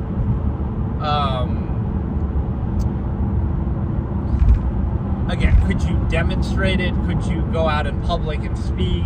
Could you, somehow put yourself on the line? It's something more sacrificial. It can't be something comfortable. It can't be, oh, just do this, or just write a book. Like, that's not enough, right? But again, if you try to attach an intention, it's kind of like, oh, anybody can be objective. There's nothing smart about being objective. But that's even when people characterize it that way, or anything, it's like they're trying to attach an ego thing to it. Like, oh, look how smart you are, how smart you think you are. There's nothing to it like that. It's just about being dumbed down by a contrivance state, or not, closer to your inherent objective self. But it's something that you realize when you're younger, right? And so we have all these modern labels and conditions that we try to invent, and all these drugs we try to dumb down people with, right? Why do you need all that if it's a sound, logical state? But you have to understand this part. if there's 8 billion people on the planet, there's not a one-size-fits-all, or even like hundreds of millions within your country, let's say. There's not a one-size-fits-all where all people want to behave and live the exact same way, roughly, or within the same society or contrived state and the same culture. There's no such standard that says that. So when you deviate from that, oh, you have some condition, or oh, you need therapy, or oh, you need drugs, or oh, whatever. But why can't it just be that, oh, that goes against your inherent nature? You're being trained like an animal. You're being put in a cage. You're being, restricted and told you have to live in an exact certain way. So maybe that's not the uniform one-size-fits-all for everybody. So when you try to force people in that unnatural state, now you try to do these things to overcompensate. Well, if you have enough, money and food and bread and circuses, then you'll tolerate it. But that doesn't justify that state or say that that's really what you would naturally want to do. Or, if you indoctrinate people when they're young, then that somehow bodes well for that. But that doesn't mean that's what they would naturally have done, right? Just because you have social engineering and reinforcement, that also doesn't mean that's what you would naturally want to do. In fact, all these things almost indicate the opposite, that the fact that those things are all necessary, right, are what it takes to maintain that state. So think of it like people are animals. This is kind of the dichotomy of this objective absolutist philosophy that I have, is like, it sounds negative at first in the initial basis, right? But then you realize it's actually a positive, or at least a self-aware state of being. You say, oh, people are animals, and oh, that sounds bad. But they're animals, so now you can realize how you're trained like an animal, how society trains you like you're an animal, how when you're young, you're trained like an animal, you're conditioned, the reward punishment system. We don't see it when it's happening to us, or we treat that like it's normal, but why should that be necessary? Or people take pride in that sometimes, like, oh, back in my day, my old generation, we used to whip our kids, or we used to, use a belt or something. Like, that might sound cute, but why should that be necessary if what you're doing is really a sound process, right? Why should you need to use force? Why should you need to indoctrinate people when they're young so much? There's a question to be asked about, right? So you're trying to create a specific kind of uniform state that everybody follows, and that's just not how people are, right? Or anything is. You can't say, oh, you have to live in this exact way or this exact society. Maybe you want to go live out in the woods. Maybe you want to pick berries. Maybe you want to, who knows, right? You can't assume somebody's intention. You can try to bribe them with overcompensation of technology and convenience and say, well, it's easier, we have abundant resources, it's safer here. Dr. Breen's quote from Half-Life 2, how about that? It's safer here, it's convenient, but none of that actually justifies the state, right? In a way, it almost casts doubt, because it's just any state, any country could do that, like we have monopolization over resources, so we act like that validates us, but you could do that with anything then, so.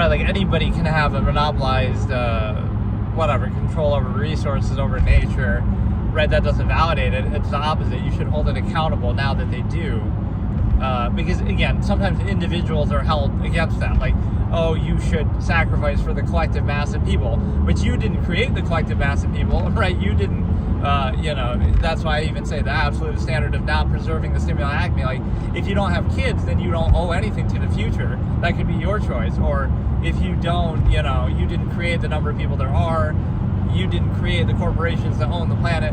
Like, all these things are already in place, but you're expected to vouch for them or defer to them, or, oh, you were created by them, so you somehow owe something back. But in reality, none of that is true, because yes, you actively kind of create them or benefit from them in the sense of when you're younger and stuff, or when you buy things, you're kind of building them up again too. So you should kind of not do that, I guess. But I don't know, like that's sometimes the credibility you have to have. Like, what level of minimalism would I have to show to kind of be objective or to be credible? Because you go up to you'll be judged very harshly. So, okay, I'll walk around naked, and then, oh, I don't have any clothes made by a corporation, so now I'm validated, but you're not allowed to do that. So you're being forced, right? So like I would have to create that sort of superficial image of a minimalist. I'll make my own clothes, or I'll,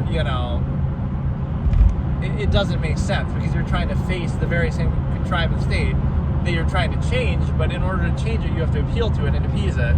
So like if you do appease it, then they'll say, oh, but look, you're doing the same things that our contrived state does. But that validates it, even if you're doing it just to appease them, or because they force you or pressure you. And if you don't do it, you'll be dismissed. So you're dismissed for not doing it, but you're also used as validation for doing it. Like, if you, Bro thinks he's Tony Stark Industries over here, Stark Tech. But no, it's a situation where, I don't know if you can even see that super well. You should be able to.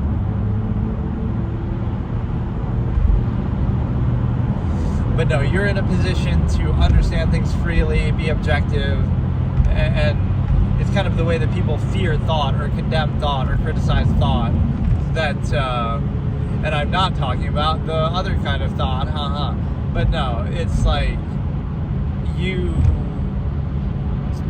it's somehow a bad thing to think.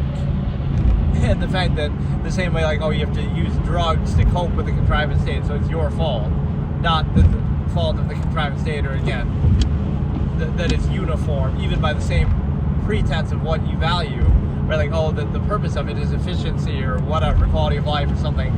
You could hold it accountable by the same standard there, and it could always be improved, or even that your standard is different. So in either sense, you're kind of doing the same thing. But yeah, it's a situation where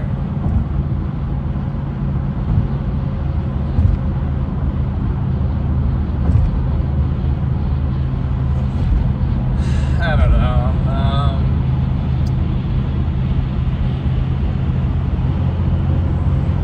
You would have to understand that, thinking is not the enemy, being self-aware, being objective, those things are not the enemy, they're just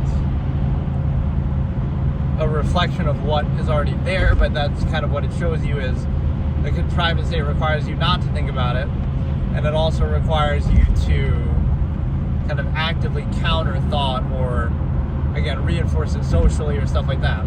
But that's the best way to control people is through their own ego, through their own ignorance and limited experience that you try to appeal to their, like, it's kind of people take themselves seriously or treat themselves as credible and insist upon it, but you shouldn't, right? If you're self-aware, you would think, oh, well, you're very limited experience.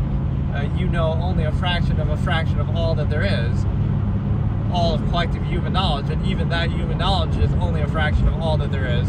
So how can you take it seriously, but you somehow do, right? Like, it's not credible, so you kind of use the ego as a placeholder. So there's a certain, like, self-awareness that you have to have, and you could say, don't be too arrogant or don't be too sure of yourself, kind of.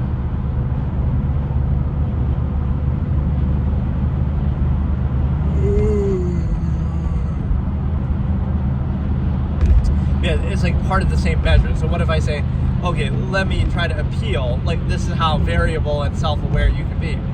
Let me appeal to the kind of escapism and folly favoritism and dumbed down kind of culture for a while. Let me appeal to that for a couple years until I become a big personality, and then I'll use that to then do what I'm doing here. And you might say, oh, look, he changed once he became big or something. But that was always the intention. It's just I had to appeal to that because that's what people want, or that's what, whatever. Like, stupid sells, if you will. So, and there's a reason for it too. It's not even that, oh, people are stupid. It's that people are easier to control if they're made to be stupid. It's no accident, or even, it's easier to cope with the contrived state that you're in if you are that way. So you understand that it's not by accident in a way, like you would have to be. So that's why the contrived state you're in doesn't exist to maximize your potential or to enable you. It exists to inhibit you and dumb you down, because the massive majority of people have to be dumbed down right? You can't have 8 billion people on the planet who are all, fully self-aware and whatever. You can't have that. You have to have them dumbed down. You have to have them in a mass mediocre state. So you might think, oh, it's like a paranoia thing. You think everybody's out to get you, but you're being trained a certain way as a mass of people has to be. And the reason why is because you have to be in a dumbed down kind of, I always say like a mass of people have to be fooled or have to be controlled somehow in an era of human history. So like back in the feudal times, you would have peasants working for promises of heaven, and they would feel all gratified and sure of themselves within that pretense. But that was just a way to control them, while the clergy are eating their nice meals up in a castle or their whatever. So like, it's not really what it's about, but it's just used as a pretense. So the same thing today, you could say, well, oh, we're controlled by social contrivance and gratification. So this is where amalgam theory sort of shreds that, is I say that, we value other people, so it's good to be nice to other people in your local environment, or like, whatever. But that shows you it's still non-based of self, based on their proximity to you and your ego, not based on a hierarchy of needs or value. Like, oh, if you truly care about other people, then you would sacrifice eating 3 meals a day to help somebody who's starving, and you would give up every luxury and every convenience and everything, right, to try to help other people, and based on who is most in need, and your entire lifestyle would change based on that.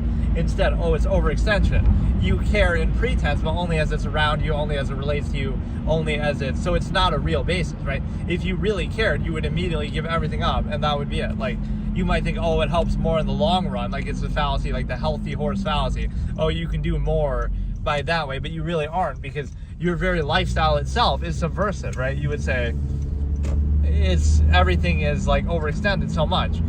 What if you didn't require or desire any of those conveniences or any of those material things, right? All of that is a net sum. It's a zero-sum thing. So let's say, you want to save the planet, you care about the planet. But not only do you not care about the planet, you only care about the planet as it relates to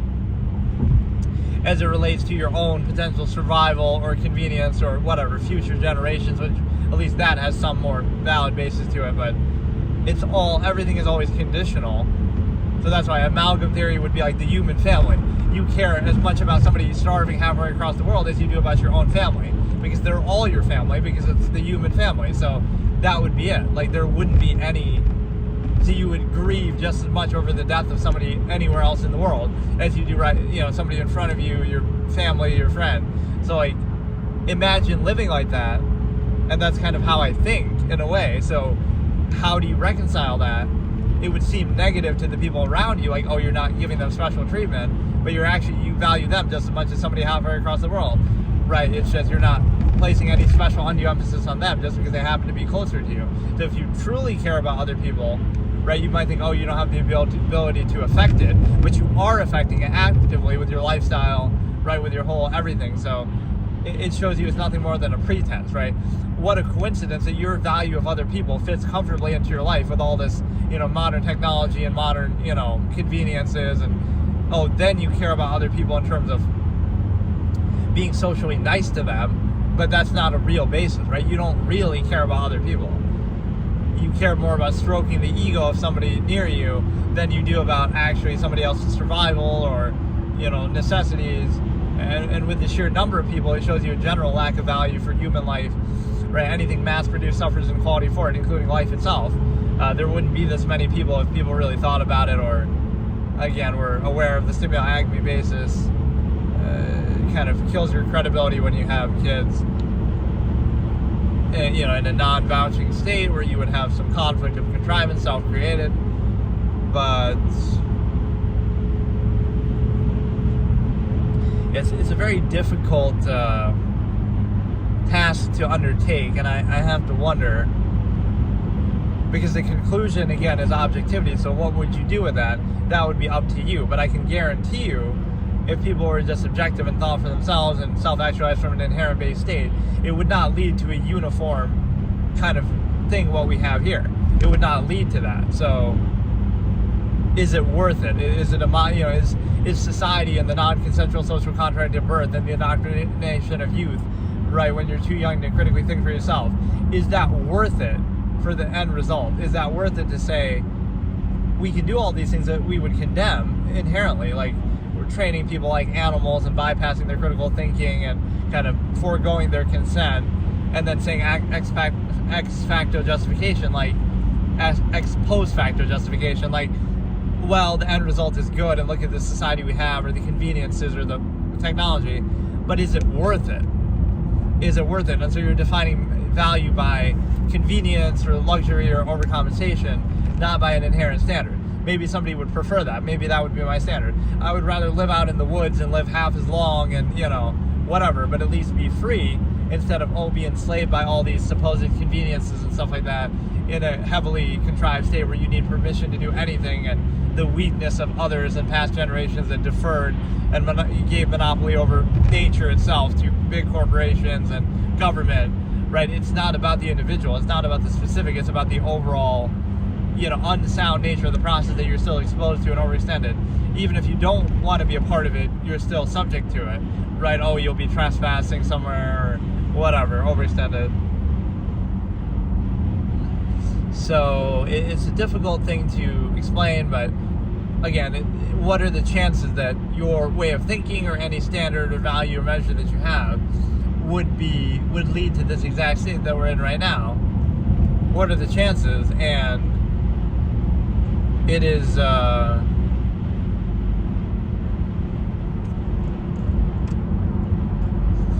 right, even if by some chance it happened with you, it wouldn't happen with everybody that same way. So the only way to reach this state is not to answer anything adequately. It's to bypass the question, bypass the thought, the objectivity. So you can take any state and just reinforce it mindlessly then. And that is how contrivance works. It's not a credible process. It arrives at the conclusion, again, an ex post facto justification that, well, the end result is good, so it's okay to brainwash people when they're young and indoctrinate them, bypass their critical thinking, forego their consent, right, the non-consensual social contract, and then when they're old enough to think for themselves, will frame everything in false duality, think that they're rebelling against something, but that they didn't choose in the first place, that they were subject to, and then we'll kind of hold it over their head or starve them out, which is, again, dictators could do that to validate themselves, or anything could do that, like, right, dictators could do that, or any unsound process could do that. And when you do that, you understand that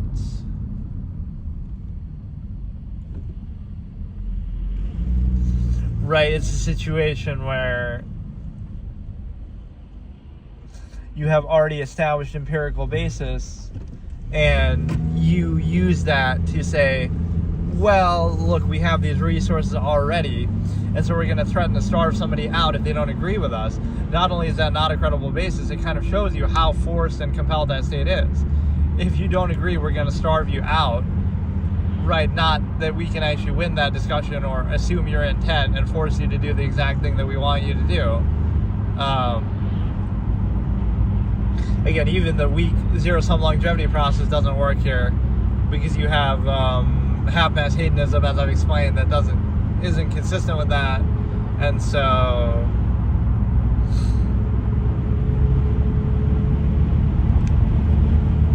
what else could I explore here? This is a very open-ended kind of episode, but just very thinking about how you can have an impact. You have to kind of appeal to those same things, and you might think, oh, that's kind of like bribing people, but you realize that's how they're controlled in the first place, right? Like I said, the starving out. Oh, you have to agree with your parents or do what they say, otherwise they'll threaten you, they'll physically harm you, or they'll threaten to withhold food and sustenance. And it's like, okay, so you'll go out and get food yourself then. Oh, but you can't. You're not allowed to. Right? This is kind of the death knell of contrivance. It's one thing, okay, your parents aren't going to give you food. Oh, so can I go and go pick some berries and get it for myself in nature, even as a kid? Oh no, you're not allowed to do that. Right? So that's the real tell of the contrivance state. See, the issue that an absolutist would have isn't that, oh, the hard work or, doing some functional thing. Right? That wouldn't be the issue. The issue isn't them working hard, it's them not being able to work hard enough, or work fully, or work freely. The fact that they're inhibited. Oh, you can only do this for this big corporation, with their permission, with the allowance of society. You can only do it in this way. You can only do it this much. No, if you want to do it fully and freely and uninhibited, and not at the behest of some larger, overextended authority structure, right? You would just do it. You want to do what you want to do, tied to your own survival or whatever, direct. But instead, you have to overextend it and say, well, you can't do it fully or freely. You have to do it halfway. You have to pretend like you value it. Oh, look how hardworking I am. But part of that hard work is the struggle of cognitive dissonance of, doing it halfway, doing it part way, doing it part of some empirical established structure that comes first, right? Not the process itself, not efficiency, not anything. You have to first defer to that structure, established authority, that specific entity first, and then you can sort of do it efficiently, but only with limits, because if you do it too efficiently, then it would invalidate the whole process. Then you don't need to specify it. So efficiency is secondary to this contrivance, and even so far as, again, if there was a medicine that cured all diseases and everything, then doctors would go out of business. So, right, there's an incentive not to even do that, right, to sort of necessitate itself. Well, that's the very design of society. Like, let's get people to the point where they can self-govern, and then everything's fine. Right, like imagine with all the technology we have, with all the whatever knowledge and accomplishment, shouldn't we be closer to that point? Okay, now we can self-govern and we don't need anything. But right, that'll never happen. Right, so you have all this technology and convenience, but then that's used to control you. That's used not to, you're made to rely on it. When as an individual, nobody needs that. You don't need running water. There's plenty of water in the world. You don't need fast food and things. You can just go out and hunt and fish for yourself, right? And you might not be used to doing those things, but that's because you're controlled by that very thing, that very state. As in, you're in a contrivance state where everything is already like monopolized and organized that way. So part of it is like a laziness thing. Like, you could do that if you really wanted, but it's just easier not to. So that's how contrivance wins over a mass of people. You just make it easier, more convenient, but it's not actually, or everything is always specified. Like I say, don't specify the conflict. It's about the individual and your fault for not tolerating or overcompensating for the flawed process. Not that the process is actually flawed. And so...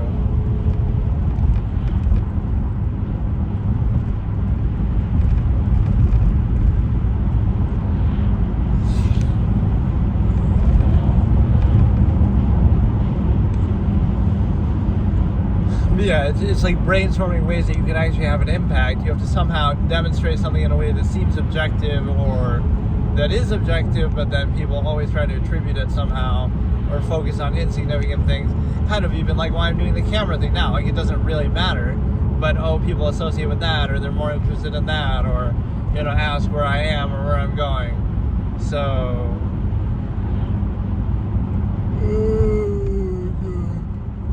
a cult of personality is such a strong thing. Like, why do people value something?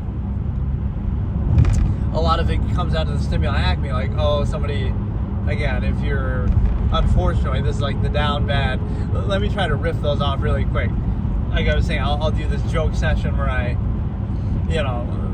defining Gen Z terms or brain rot terms, kind of translating them into absolutist terminology that I have, like, the stimuli acme is preserved in this era would equal people are down bad for everything these days. Right? So, like, basically down bad. What are some other, like, full expressions, not just words?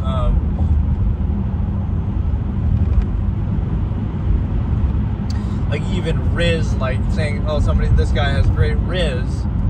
You could say, this guy adequately overcompensates for the contrivance state and bypasses your critical thinking using social contrivance, which is anti-thought. That one doesn't work quite as well, but that one actually is very perfect. The stimuli acme is preserved in this era would be like, people are down bad for everything, or people are down bad these days. Like,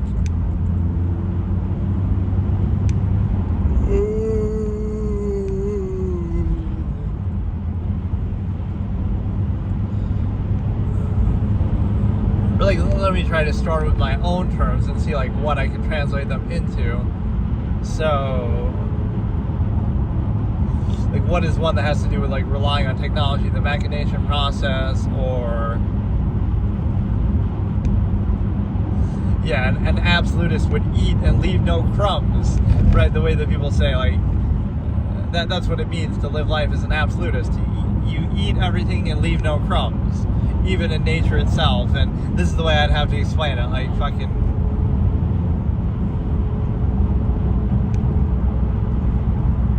I don't know, I'd have to look up some brain rot type expressions because I don't even know them offhand, but the Stimuli Acme one works pretty well, actually.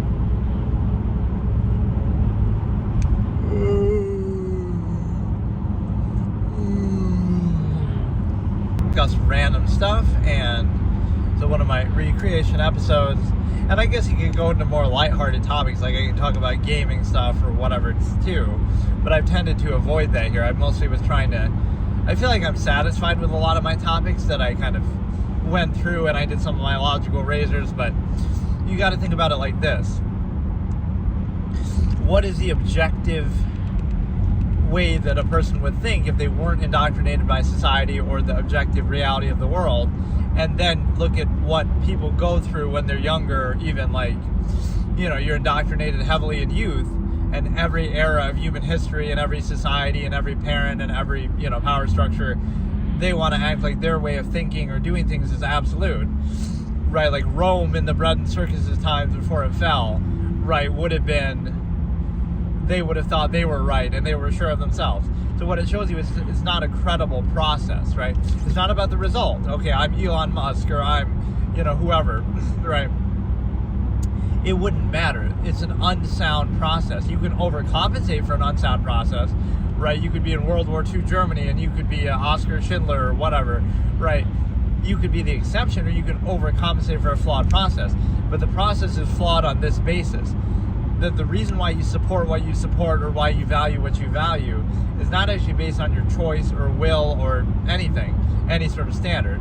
It's a myopic form of self-insistence, which is kind of like, you happen to be born there, so you value it, or you happen to live there, so you value it, or you happen to be exposed to certain things when you're younger, so now you're defined by those things, right? That's what the absolutists would reject.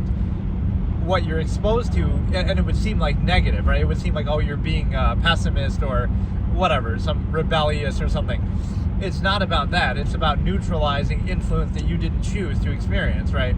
So anything you experience in your youth, even if you think you like it, right, you didn't get a chance to experience everything else in the world, so you don't know if you would have liked that instead if you had experienced it, right?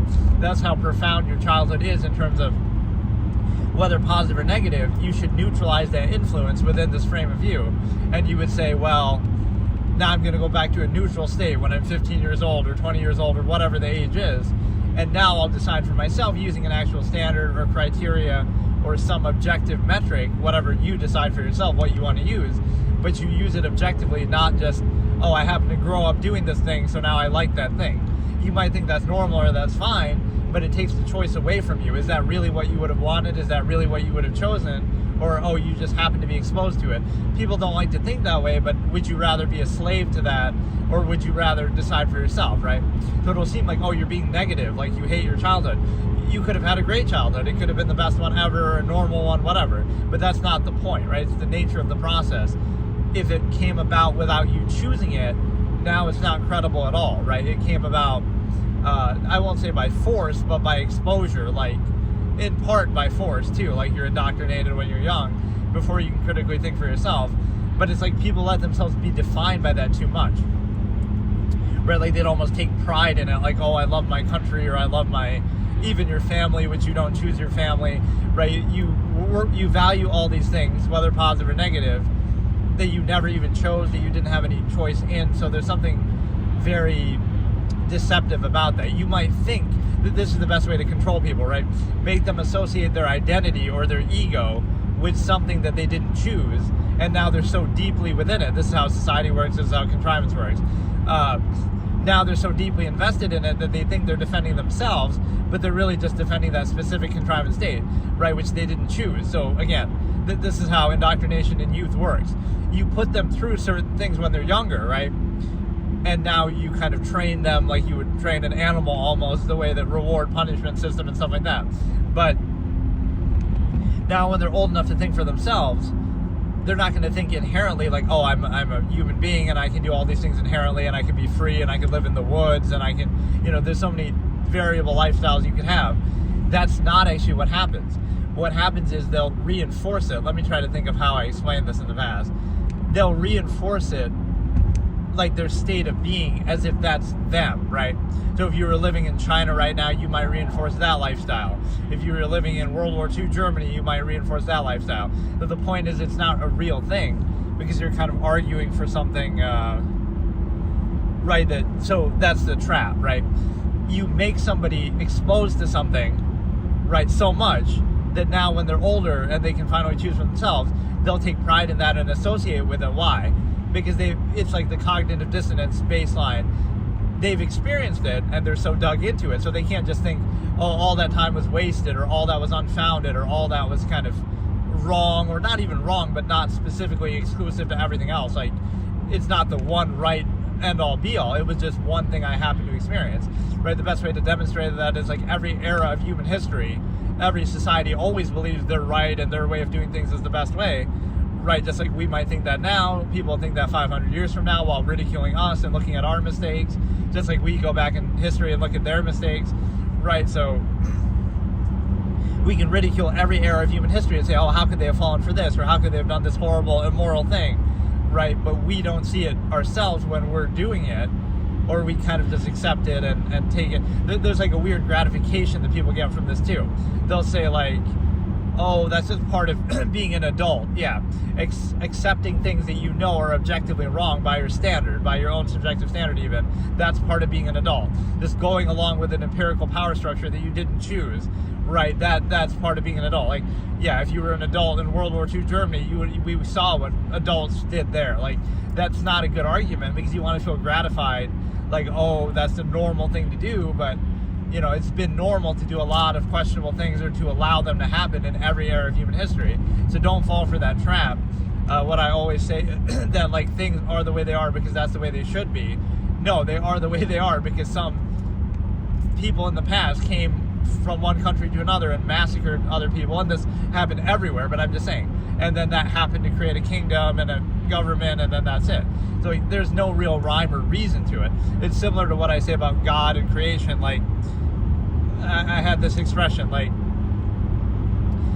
the way, the lack of reason or plan or design for creation, or in this case for like government or society, explains everything that could possibly happen. So it's not a surprise, oh, if a lightning bolt strikes you or something, or if, natural disasters happen, if a meteor strikes, you might think, oh, that's bad luck, but luck is just human-centric and egocentric, right?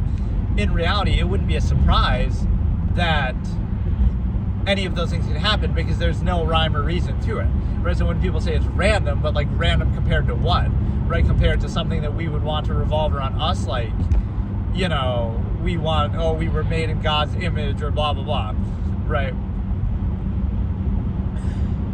That's what we want, but in reality, you could say not so much that it's random, but it's just cause and effect, right? It just is what it is. It just exists, and different, factors demonstrate. So it's kind of like the lack of any rhyme or reason or like design, deliberate design, the way that we would think of, would explain everything that could possibly happen. It shouldn't be a surprise because there is no rhyme or reason to it, right? Whereas if there was a rhyme or reason, you could say there's a lot of contradiction then because, all the species that have existed and gone extinct, and like, how do Christians explain dinosaurs and evolution, and like, it's just a bunch of nonsense. So the other point with that is the simple fact that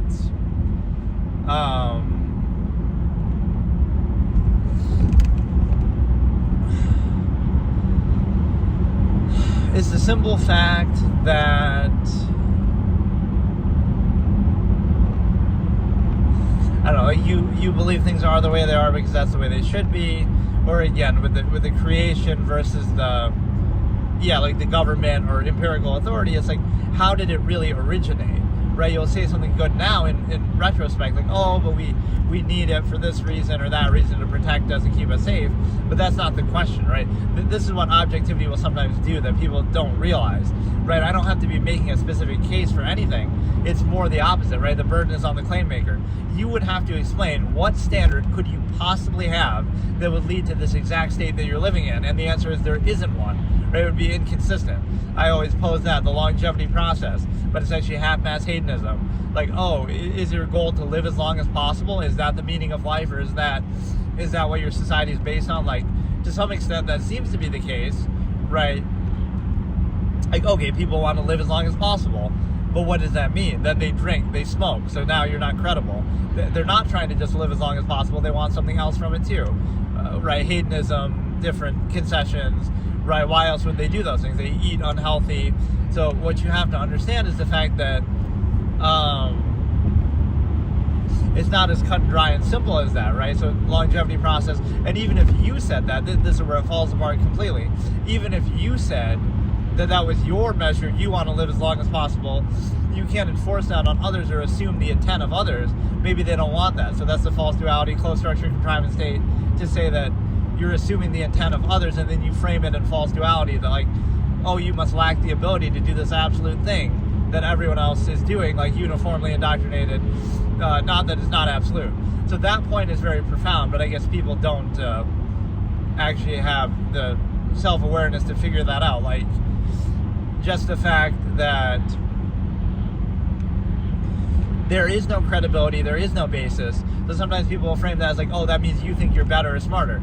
No, I think I'm just as much of a clown or whatever, not credible human being as anybody else. In other words, I'm not credible, but nobody is credible just because they're carefully curated by the media or even accomplished within a functional zero-sum contrivance state. All that seems nice, but it doesn't really have any empirical credibility or authority. It has a functional basis. You say, oh, well, this person's more productive at this zero-sum task than somebody else. That's measurable, but how can you use that? First of all, it's not a pure meritocracy because there's all these subversive elements that come in between and overextend and specify.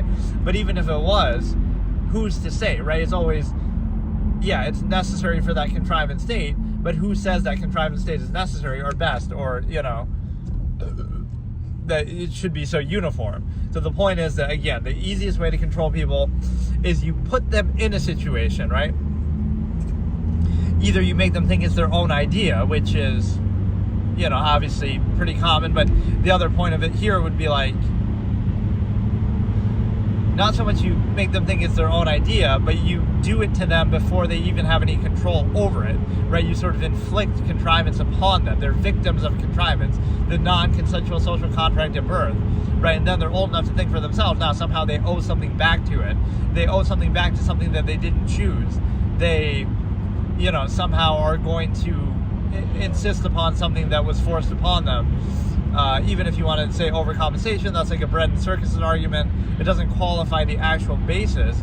It rather overcompensates and satisfies you from questioning it in the first place. So now you understand that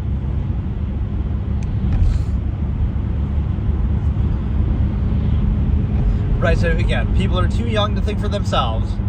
You hold that over their head and try to use that to like, think about how desperate that is of contrivance. This shows you the nature of unqualified contrivance right here, right? You would have to do that. You would starve them out, or you would threaten to starve children who are too young to fend for themselves, or even they could fend for themselves at a certain point, but you won't even let them do that because, oh, there'll be rules and laws to prevent that. So that's what society and contrivance depend on. They want you to be dependent on them, right? So they monopolize nature itself. They'll make you pay for water, pay for air, you know, whatever. Now that'll be the next thing. Like, you'll be paying an air tax because, pollution or something. So the point is, they want you to depend on them, and that seems like, oh, look, you lack the ability to do it yourself. But you could easily do it yourself. People have done it throughout history. People do it even now. But you're not allowed to do it. See, that's the false validation. You're not allowed to do it, but then that false thing, oh, see, you depend on us, but you only depend on them because they monopolize everything. They, you know, nature itself is, oh, you can't go anywhere, you can't do anything freely, everything is under scrutiny or trespassing. But that's when you realize laws and so forth are really the arm of corporations in that sense. Like, what are the chances that this society where, we have laws like don't kill each other, that's fine, but like even that gets twisted. We can go kill people for oil or something, right, in the military, but not even that. It's something deeper, like where, what are the chances that it leads to that monopolized state, right? Like the middleman effect, I call it. No matter what your ideology, your lifestyle, anything, the real rulers of society always win. So like, you can, you're always buying from them, your food, your groceries, no matter what you do to some extent, right, you're always paying tribute to the real rulers of the era, right? In this case, corporations and such. You can never escape that, no matter what. You're always going through them. Some monopolized corporation who has like, it's kind of the reason why social contrivance is such a thing in this era. It's like we resign ourselves and concede to the fact that, this unqualified empirical authority is established and specified. So now it becomes about logo and branding and social reinforcement, right? Like, who's the nicest? Which of these unqualified which of these unqualified forms of authority are best overcompensated for on a social level, such as to not induce cognitive dissonance about the fact that they're unqualified in the first place, right? So you understand that it's very lacking in value there, and it's also, but again, you inflict contrivance upon somebody, and then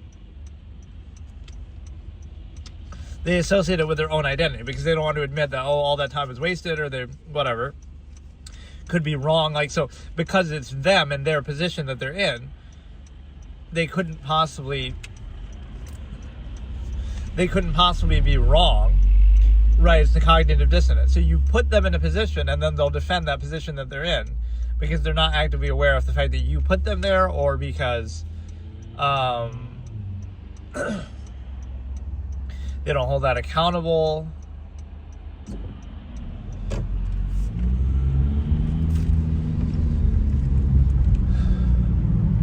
Right, so you put them in that position, and then they won't reject that and say, no, I'm going to choose them for myself. They're going to act like, no, that's what I wanted. I'm going to define because think about, you really have to do this. Everybody should do this, right? It might seem similar to therapy or something like that, which sometimes it can be. Like the source of some of your fears, like irrational fears, something from when you were younger that you still cling on to, even if it's not valid, right? Some myopic little fragments of some experience that you had. So what this does is you understand that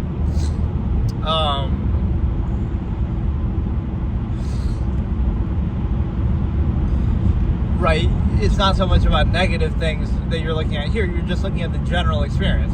All the things you think you like are only because you experience them. All the things you think you value are only because you were exposed to them. So it's interchangeable. If you hadn't been exposed to that, you wouldn't have liked it. Or if you'd been exposed to something else, you might like that instead. It was that non-choice reaction that you're going to point to. You might use a pretense to say why you like it, but based on that same standard, it's not exclusionary to everything else. So that's the key phrase that I always use with objectivity. It's not that it makes a case or an argument, rather it's the opposite. It exposes that any specific contrivance state that you're in is unqualified, because why is it specifically that as opposed to anything and everything else? So it'll be because of some pretense, right? Like, it's society because it's and again, there's two layers of fallacies to this: the assuming of intention and you assume intent, and then you also specify it. So you would say, like, what makes your society or this way of life or whatever, what makes that specifically valid compared to anything else? Like compared to other cultures or countries around the world, compared to tribes, compared to history, compared to, any hypothetical example. What makes it specifically different or better than all that? And you would realize, okay, everyone else thinks they're right too. So it's kind of like religion, right? They all believe they're right. So how can, you would have to believe yours is right and everybody else's is wrong. Not that they're all equally arbitrary, as I would say, but that applies to contrivance states and religion too. It's kind of like, so that's why being an atheist is not a term or a position, right? I wouldn't have to argue against a specific religion, like, why aren't you this religion or that religion? I would just have to look at them all the same and say, if you believe in one religion, this is exactly the point I'm talking about with specification and objectivity. You would have to argue why your religion is right and every other one is wrong. Whereas somebody who doesn't believe in any doesn't have to say that, because they're saying, oh, they're all just a psychological need and desire that people have or whatever it is. So they're all the same, right? They're all equally arbitrary versus singling one out and trying to argue for that. So that's why the burden is on the claim maker. Whereas if you're neutral, you're not believing in any, so you don't have to defend anything. But that's like the false inherent aspect, is that you get that you have to argue against it, not that you have to argue for it. Kind of preconceived non-thought that necessary, the fact that, it's so obvious it goes without saying, but actually it's the opposite. It's that it's so unqualified that it requires you not to think about it, because any amount of thought would invalidate it, and expose it. So the other point is the simple fact that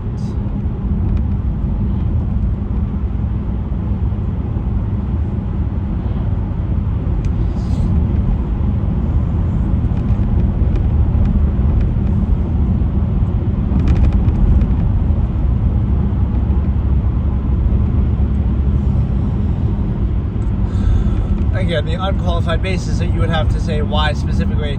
So yeah, let's look at the assume intent and then the specify aspect. So you assume intent to say, okay, the basis of your society and lifestyle now is the fact that it's about progress and technology and some zero-sum convenience and things like that. But you're assuming the intent. Who says that that's what somebody wants? Maybe somebody would be content being a minimalist and having as little as possible, but oh no, you still have to feed into this, consumerism sort of society. And oh, you can be a part of it too, and oh, you can, exploit people with it. But none of that validates it, or in the origin, like, you're assuming that that's what everybody wants, and you might think, oh, it's a zero-sum thing, like, oh, it's better technology is better and better progress is better, but there's no actual basis to that, because right, what if you don't want that? What if you don't need that? What if you're content without it? Right, so you can't force that on somebody. And then the other point is the fact of, then you specify, you'll say, okay, even if you assume that intent, now you say it's based on merit or something, functionalism is zero-sum process, but it's not, because no matter what the standard is, you can always hold it accountable, and it could be more of the same. Oh, it's a certain level of efficiency, but it could be even more efficient, and then it could be even more and more. So if you hold it truly fully accountable, you'll never be satisfied, and there's never a basis to specify and say, oh, this validates this unqualified empirical authority structure or whatever it is, right, this specific thing. Based on what, though, right? Based on what? So you're conceding it's not qualified, but you defer to it anyway, because, like, oh, it's the best you got, that kind of thing, but there's no actual credibility behind it, right? It is completely arbitrary, so you can make, like, a half-functionalist argument, but that kind of folds on itself when you realize the fact that,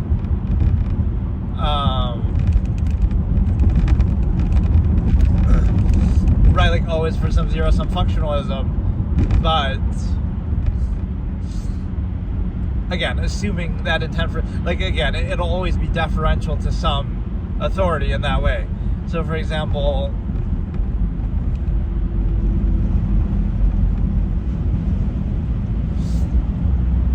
right, like, you could argue for the measure, but then you say, why this specific society or this specific government or this specific power structure or this specific authority figure? There's no way to actually reconcile that. It's always interchangeable and arbitrary. You just kind of settle for it because it's already established and preconceived. But if you return to a neutral base state, now you can decide for yourself, and you say it's all the same, right? It's not that it's bad, or you're even saying an alternative. You're just simply saying it's the same process, right? It's the same process as all of human history, right? Every society thought it was right and unquestionable. Everybody now thinks the same thing. So it's not actually based on anything. It's just reinforcing what's already there, uncritically, often using a pretense, like, oh, in the name of progress or in the name of functionalism or whatever. But it's not actually consistent. Or again, how efficient would you have to be than to exclude everything else. But this is how the absolutists invalidate contrivance. They would say, they would take that seriously and say, okay, the basis is meritocracy. So if I do my meritocracy better than yours, then it subverts your authority, and then I'll take your place, or I'll remove the need for it, right? So, it's about doing this efficiently, but it's not fully about that, right? There's like a social subversive halfway layer, like, you can do it efficiently, but if you do it too efficiently, that's bad too, because everything has to be controlled and overextended by empirical authority and corporations and whatever. So, you want to do it efficiently in pretense, in half-mast, but then if you do it too much, like, now we don't need the corporation, now we can just we can self-govern, we can be on our own in the wild, right? We can do whatever we want. So, no, but you can't do that. So there's a halfway. It uses, again, in that example, like, meritocracy or functionalism as a pretense, but then if you go too far with it, no, that's not good, that's a bad thing, right? So there's a second layer to it where something is more important, right, that you always have to be controlled no matter what. Like who would you have to be to not be a part of society or whatever? And you would say, like, if you're Elon Musk, and sure, you get certain privileges or whatever, whoever it might be, somebody very rich, but you still are subject to a lot of that kind of, even though, again, based on your wealth, you can bypass and subvert, but the intentionality is you're still subject to contrivance, right? There's never a point like, okay, I can just go off and buy my own island and just live there, but you'll still be paying taxes, or you'll never be able to escape it, right? So, and then the other point is the fact that what was I saying? The unqualified. I really need something like that kind of retraces, like, live subtitles as I'm saying it, so that I can, like, read back, because I kind of go off on different areas very dynamically like that. So just kind of like a backlog of what I'm saying would be kind of good. But I don't know. It's basically, you can't assume the intent. You're arguing for something specific, and it's kind of unqualified, because there's always going to be inconsistency, or again, it emboldens the absolutist. Like, okay, the goal of the structure and the inhibition that you have to justify, why you're inhibiting the inherent ability of human beings. Like, there are no rights, only restrictions, my expression. So I say, that's why I'm doing a lot of these, to sort of preserve these expressions and logical razors as mine, because these are things I said in the past, and so a lot of them YouTube titles should be copyrighted, which I don't know if they actually are, but, like, at least you'll see that I had it there, but then they'll say, you could have changed the title or something stupid, but basically, whatever, I'm saying it in the video too, so maybe you can change that. But no, it's a situation where, you know what I'm saying, like, whatever the pretense is to justify unqualified empirical authority to inhibit your inherent nature and freedom that you can potentially have, right, that people have inherently, it's always unqualified, because it's based on some pretense, like, it's in the name of such and such, but then that could always be done better. So if you do it better and fully, then you would remove the need for it. So there's something in between. But that's not the goal, right? Like, okay, let's all just be so efficient that we can, or minimalistic or whatever, that we can just go live out in the woods and self-govern. Now we don't need government, right? And then they would call it a cult or something, but, like a tribe or some religious pretense you need. Like, there you go. Now you don't need society anymore. And if everybody thought like that, then there might not be any society anymore. So you understand that there's a second incentive behind it, and that incentive is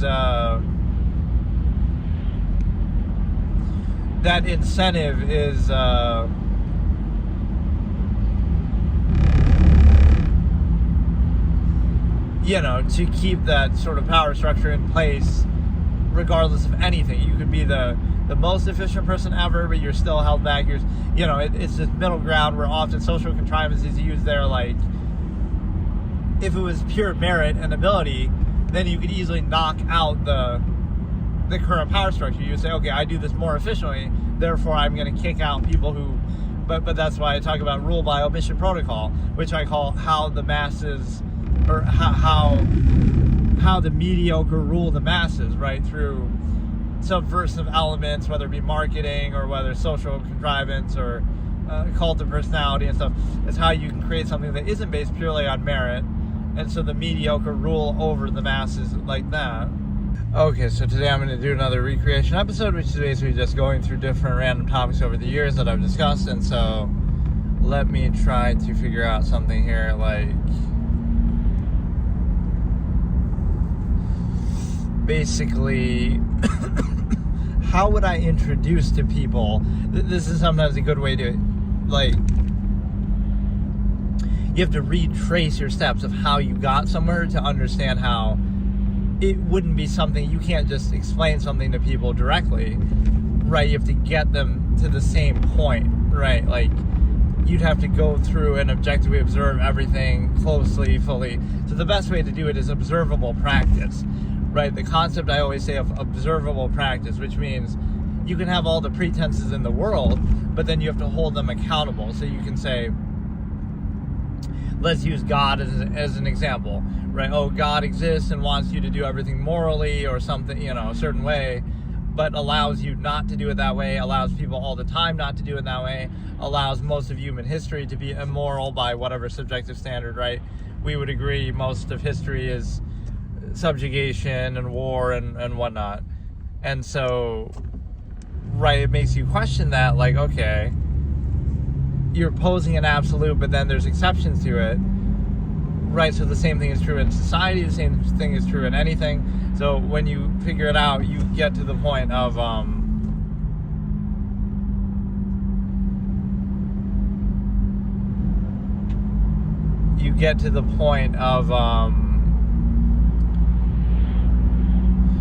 that, you know, why would that be allowed? Or again, any sort of pretense is inconsistent.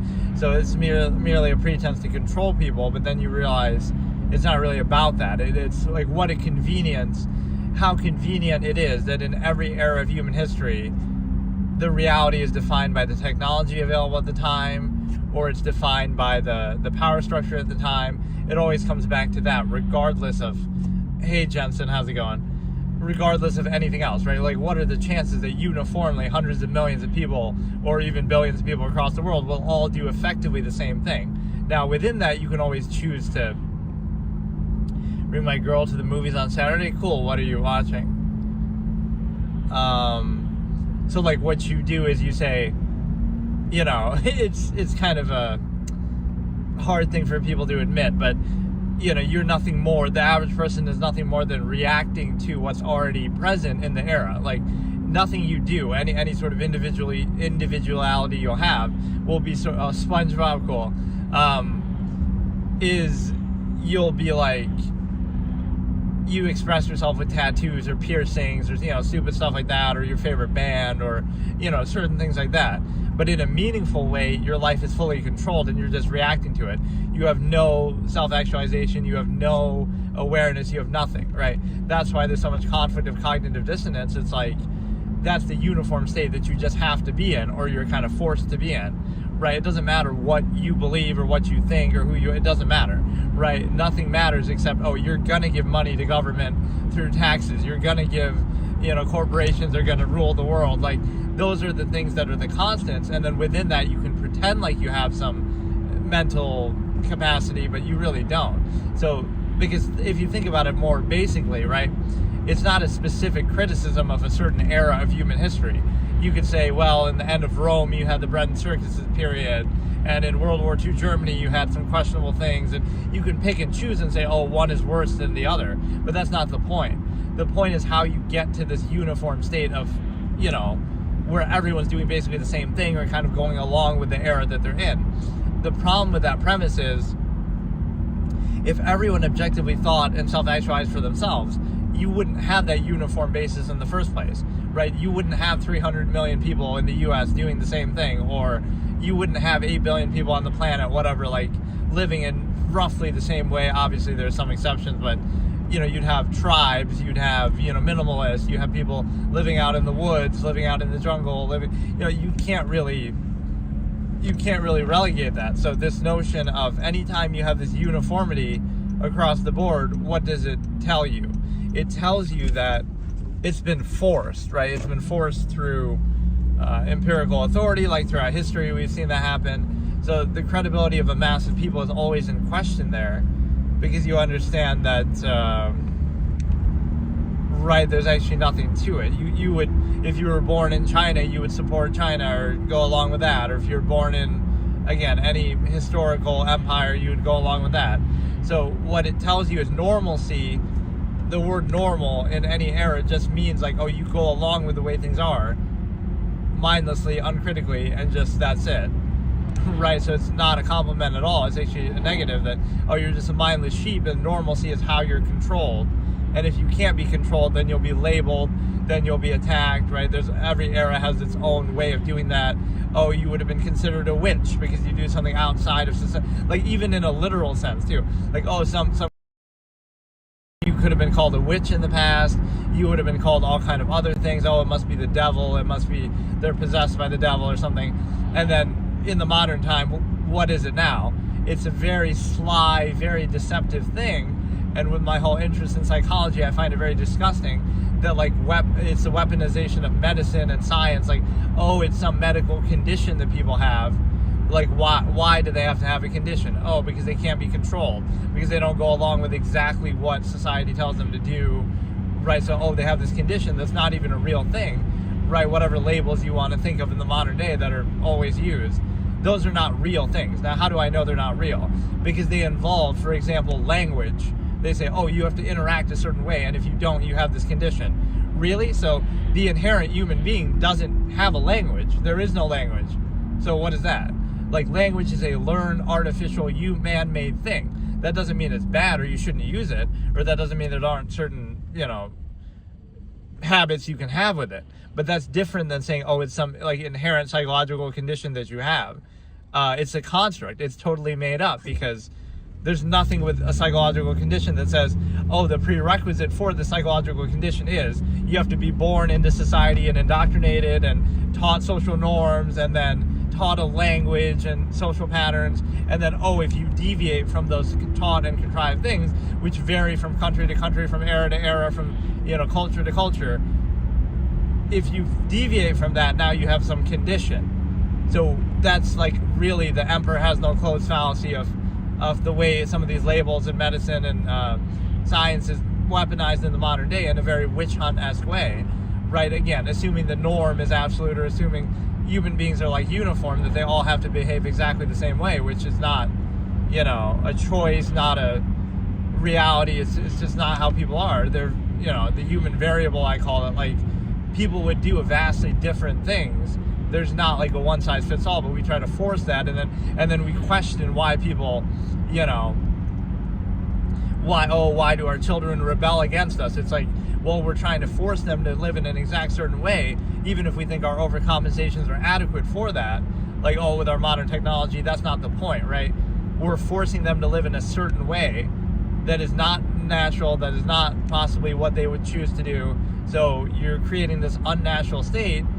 You put an animal in a cage and then you wonder, oh, why is it misbehaving? Like, you're taking it out of its natural habitat, you're forcing it into a lifestyle, and then you question, why did it rebel? Why is it, not going along with this? So you have to have some self-awareness that you're doing the same thing to people, no matter how overcompensating or how nice the prison might seem to be, right? No matter how nice the cage is, you got your nice house and that's your cage in society, and your white picket fence, and you got, you kind of trap yourself. This is my minimalist ideation where I say, like, possessions are actually there to hold you down and hold you back, right? You could be at peace and content in nature. You could sleep on the floor, on the ground. Like, you might be at peace with that theoretically, or you'd have nature all to yourself. But even that is sort of monopolized and prevented from happening. But the point is that there's no you have, like, I can't remember exactly how I said it, but I had this expression, like, you'll have more possessions than you ever know what to do with, right, in your life. You'll never use everything that you have, that you work to earn and stuff like that, or it's just a zero-sum process, or so like the minimalist would have less, but they would fully appreciate it or fully use it, or there wouldn't be like this overextension and cognitive dissonance of you go to one extreme, the imbalance overcompensation concept that I talk about. So for example, you create this imbalance in society. Like, you're heavily indoctrinated, heavily inhibited, heavily reduced to structure, like whether it be at school or work or whatever, social, family and stuff. So you're in this very heavily inhibited state that's very unnatural and goes against your inherent nature. And then you wonder why, or then you do something extreme on the other side. Oh, then we're going to go to a bar and drink and try to, be more in line with our inherent nature. And so that's like a sad commentary that you need externality to, or like some sort of substance to let you be your inherent self. You're not allowed to be your inherent self, and then you only have permission to do it in certain environments, in certain times and places. And even then, you're so used to not being at peace with your inherent self that you can only unleash it by drinking alcohol, right? You could do the same thing anyway, but you're taught and trained so heavily not to, that now you act like, you need that, right? You need substances to unlock your true self or inherent nature, or to be uninhibited. That's really what it is. You're so indoctrinated, so heavily controlled in your mind and every area of your life, that even to break free of it, you need permission from that contrivance state just to be temporarily free of it. Like, on the weekends or on a holiday or whenever it tells you, right? Only then can you be free of it. And even then, you can't be free of it still in your mind, because your mind is still trapped in this contrivance state that you're indoctrinated into. No, even then, you can only be free of it when you need an external substance like alcohol to dumb down your senses. Now you can be free. Like, why couldn't you just do that on your own? Why couldn't that be the natural state? Why couldn't you always be at peace with that, even for functional basis? But you have to realize what you're doing. Like, you're struggling to get things that you don't even need, right? More than you need, because people, naturally people need very little. You don't need that much to eat. You don't need the luxuries that we have. You don't need technology. So all these things you don't need. Not saying you can't have them if you want, but like, if you're struggling to achieve something that you don't want or you don't even need, then what is the point of it, right? Like, you can't really say, modern society, you struggle with the whatever, like, you struggle working for some big corporation, unqualified empirical authority, and you do it to make money and to live a certain life. But none of that is actually valid. What if you say, I'm fine eating one meal a day, and I'm fine living out in the woods, and like, so if you're fine with that, then what? Like,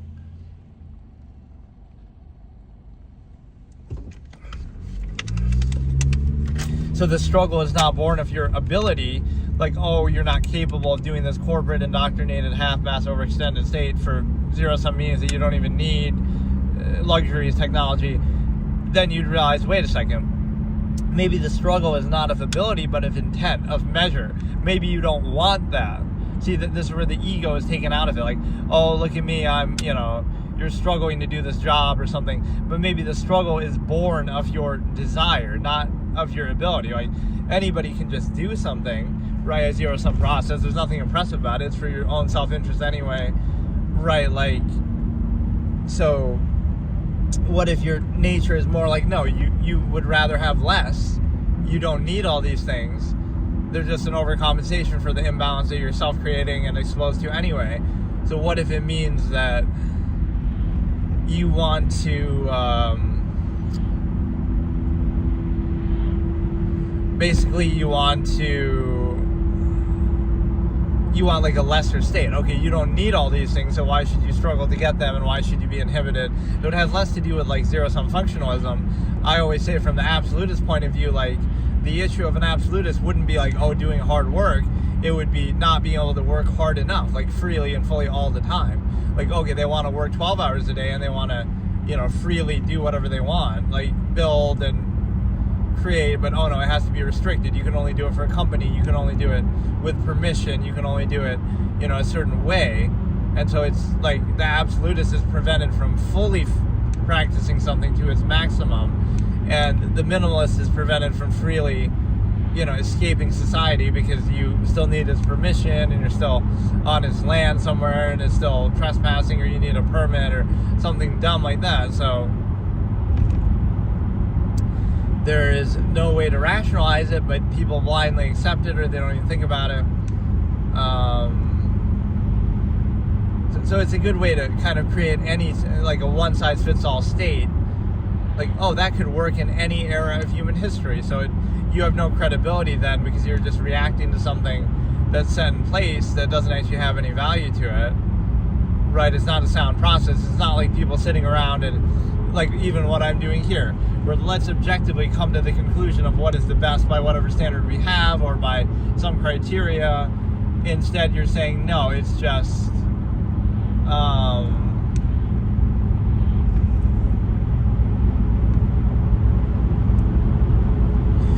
no, you just go along with whatever the era is already like, right? What are the chances that everyone just goes along with that? And then if you think about it, oh, that's somehow, it's a bad thing for you to think about it, or it's a bad thing for you to, question it, or there's some sort of gratification, like, oh, look how well I can tolerate or overcompensate for contrivance, but the modern contrivance state. But what if that's not what you want? So, right, so you can invalidate all that ego of, like, oh, look how much I struggle or succeed within the contrivance terms of the modern day. But then what if you say, but you don't want those things, you don't need those things, so you're a minimalist, you don't want anything, so then what? But then you're still expected to be controlled and inhibited by it. That's how pervasive it is. A good example of that is obviously the stimuli acme. Even if it doesn't apply to you, it'll be projected onto you, or it's expected of you to value that, or you'll be perceived. So like you need the permission of society to do or not do anything, and that's kind of how people are controlled, or how they're controlled is like, even if it's not there, they'll see it anyway, right? They'll project it anyway, because that's part of their worldview that they've been indoctrinated into. So even if it's not true, and even if it doesn't apply, they will still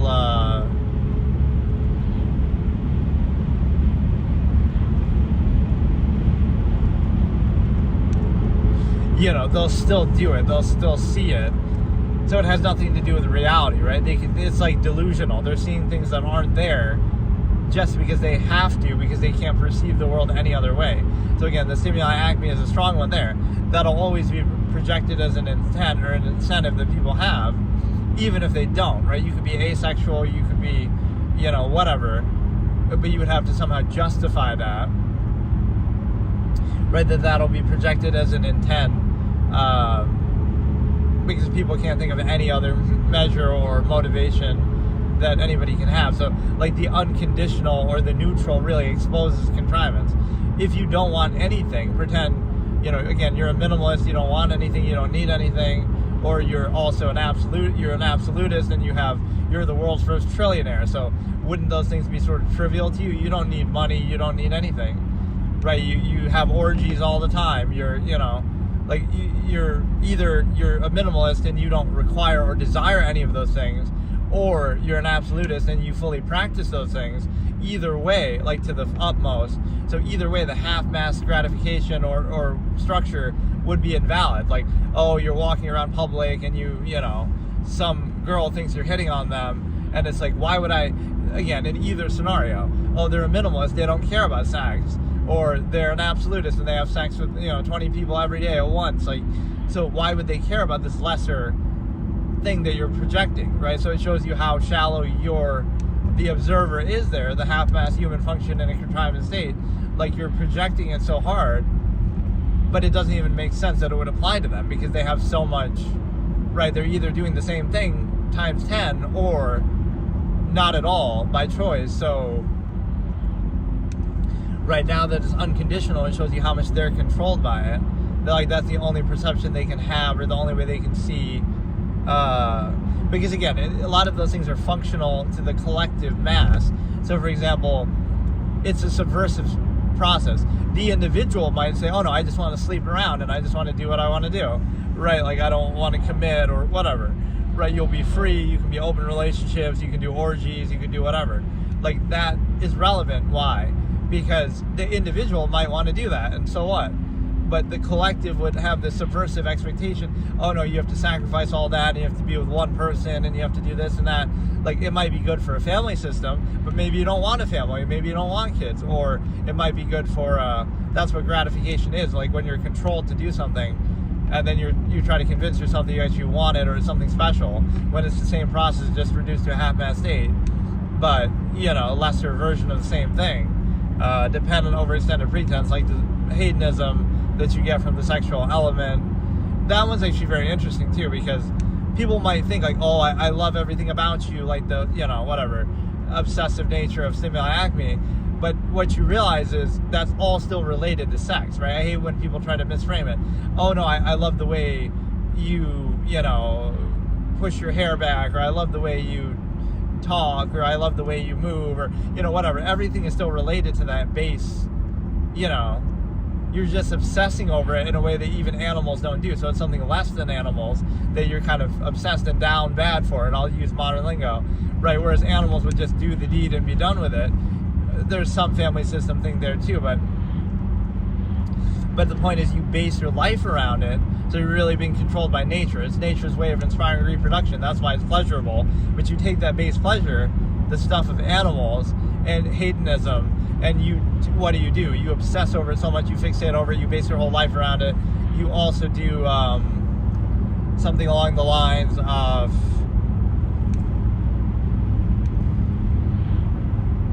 like you'll say, oh, there's a chemical reaction that happens in sex and this and that. And you may be right, obviously, but that's nature's way of trying to inspire that. So you're nothing but a pawn for nature. Like you pretend like it's actually what you want, or, oh, look, it's love, it's meant to be. It's a hedonistic response to try to inspire reproduction, which, so again, the longevity process is one fallacy here. And again, just Stimuli Acme preservation to say that,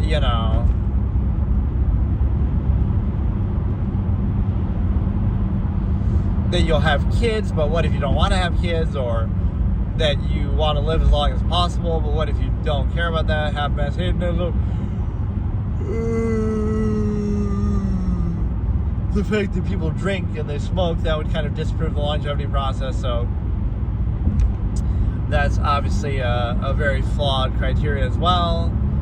What else could I say here? Just the fact that,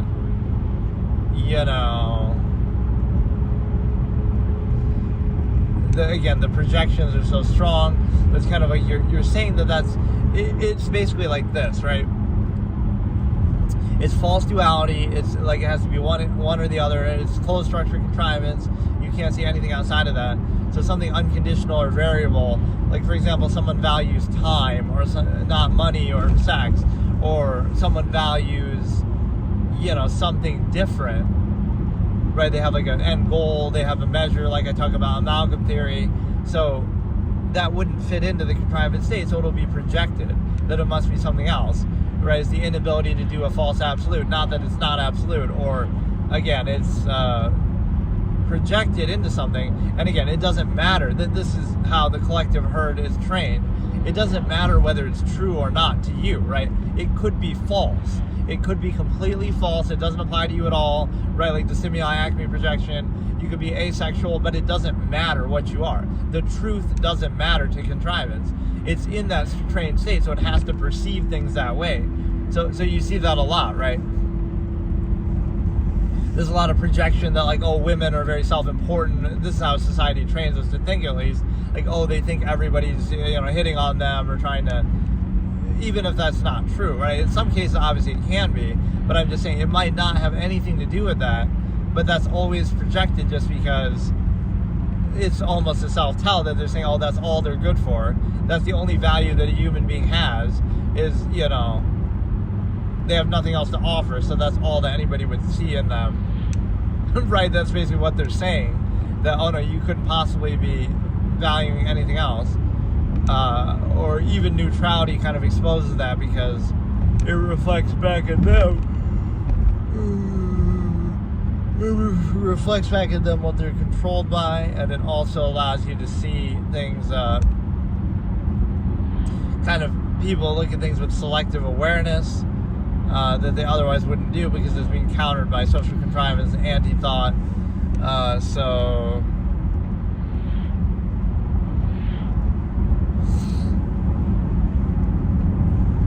I don't know. These sessions are a little harder to do when I don't have like a clear topic of what I'm talking about, but this one was pretty good. It's just kind of like you have to, the core point I was trying to make was the accountability of whatever pretense is posed, whether to justify society or a specific power structure or whatever, a lifestyle, authority, it would have a pretense, like, oh, the reason for this is because of blank, because of efficiency or productivity. But then you hold it fully accountable and say, okay, so then if I'm more productive or I create a more productive company, then I Darwinistically, right, will invalidate that one, and then I can do whatever I want. I'm validated because of that. So, right, so in other words, it's not a standard, it's just a reaction to a empirical position that you're already in. So, for example, authority would have to be based on something else because, right, like I say, the rule by omission protocol. How do the mediocre rule over the masses? They don't do it by pure merit, because that you can't guarantee, right? Merit would be variable. Merit would be, any random person could just be better at something and then rise to the top or invalidate a process. How does a power structure remain in control for so long or in a uniform way? They appeal to something else. They appeal to like emotion or ego, or they bypass critical thinking, right? That's how they do it. So, because if the world was a true, pure meritocracy, then there wouldn't be any sort of empirical basis. It would be like, oh, your actions speak for themselves and that's it. There is no need for like some cult of personality or, individualistic. Like, then you'd focus on the results or the actions. You would say, this result or this action speaks for itself. It doesn't matter who did it, right? But the action, I understand the desire to give people credit, but right, the action itself would speak for itself, and that's variable, not the person, because, it's just, when we personalize things, it kind of defeats the purpose, or it kind of obscures things, because you would say,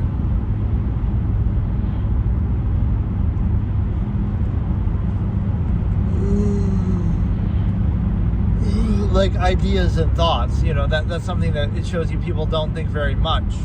So they specify and personalize everything. Instead of realizing anybody can think anything at any time, and that's the infinite objective mind, the nature of it, right? It doesn't mean it defines you, but that's how people think in day-to-day life in a very narrow, myopic way that would, everything you say or do or discuss, like even I'll use my example here.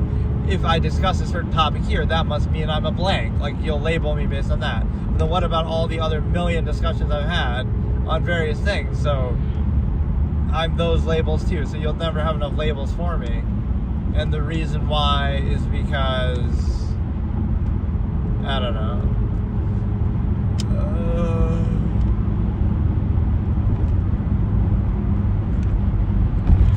Right, like you could consider something different moment to moment, even opposite things.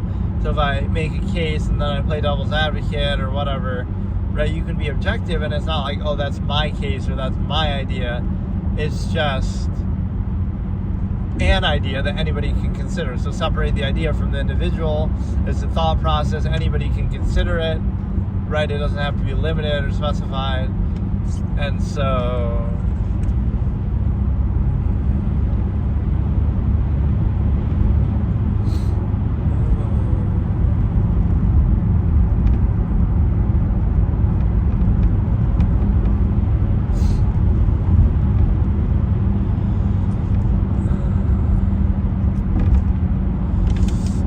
what else can we discuss here? We can basically look at the fact that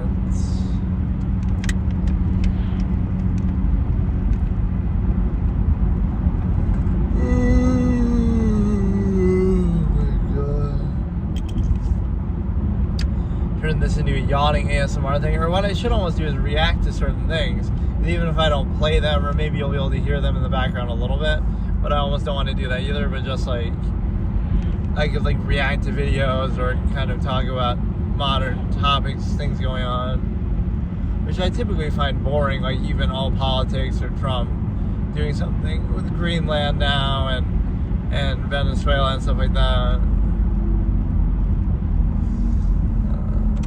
But no, like the whole logical razor with Trump that I always use is like, he's exposing flaws in the system, but it's a good kind of self-awareness check, because people want to specify, oh, it's only him or he's the bad guy. But what if somebody did that, like very self-aware and sacrificially, like they want themselves to look bad so that you realize how bad the system is or how bad the process is.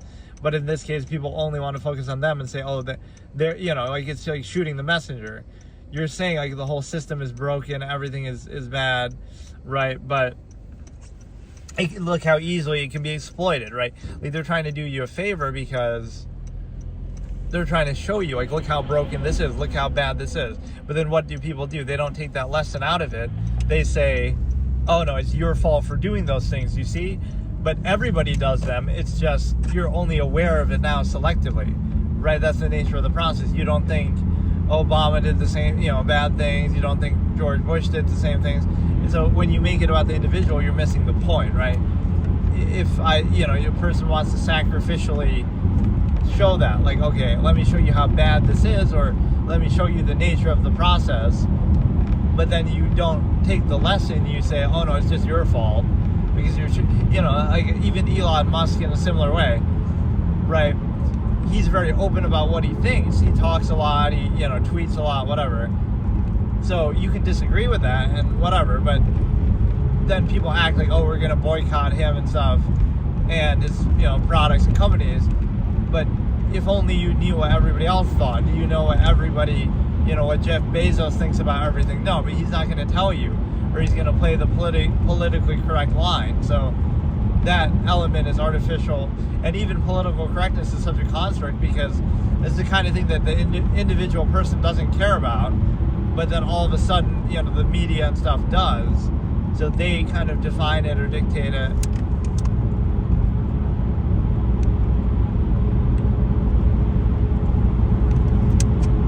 Kind of like what's controversial, right?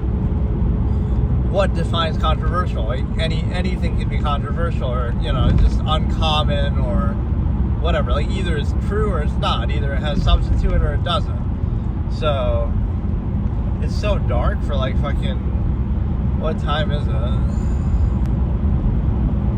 It's only 5 o'clock. Why does it look so dark?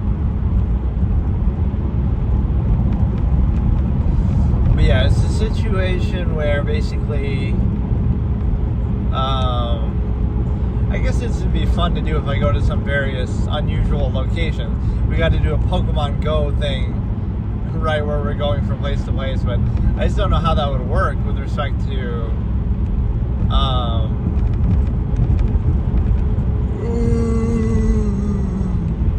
if I could do it in the car or what. Yeah, this is kind of a sad commentary that that's what it takes for people to go outside or to actually do something.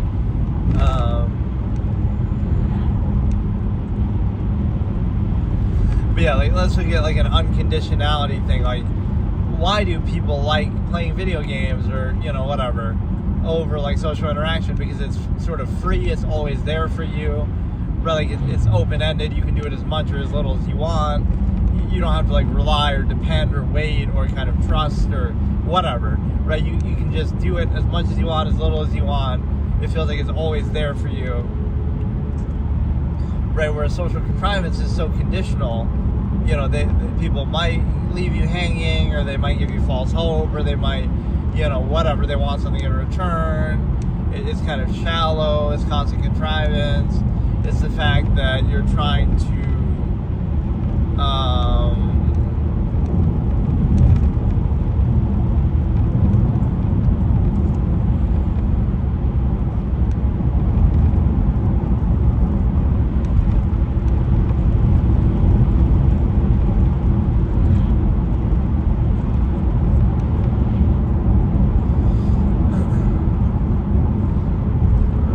I wonder how many people actually do this. I've seen people doing it, but I don't know if they're like doing DoorDash or they're kind of just showing their face, like where they actually stream while driving or something. I mean, I definitely enjoy this more than like as if I was walking around. If I was walking around, I wouldn't want to talk, in public, I wouldn't want to talk like this.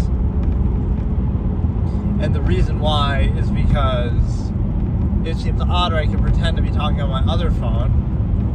Right, so that it simulates it, but even though what I'm saying wouldn't make as much sense.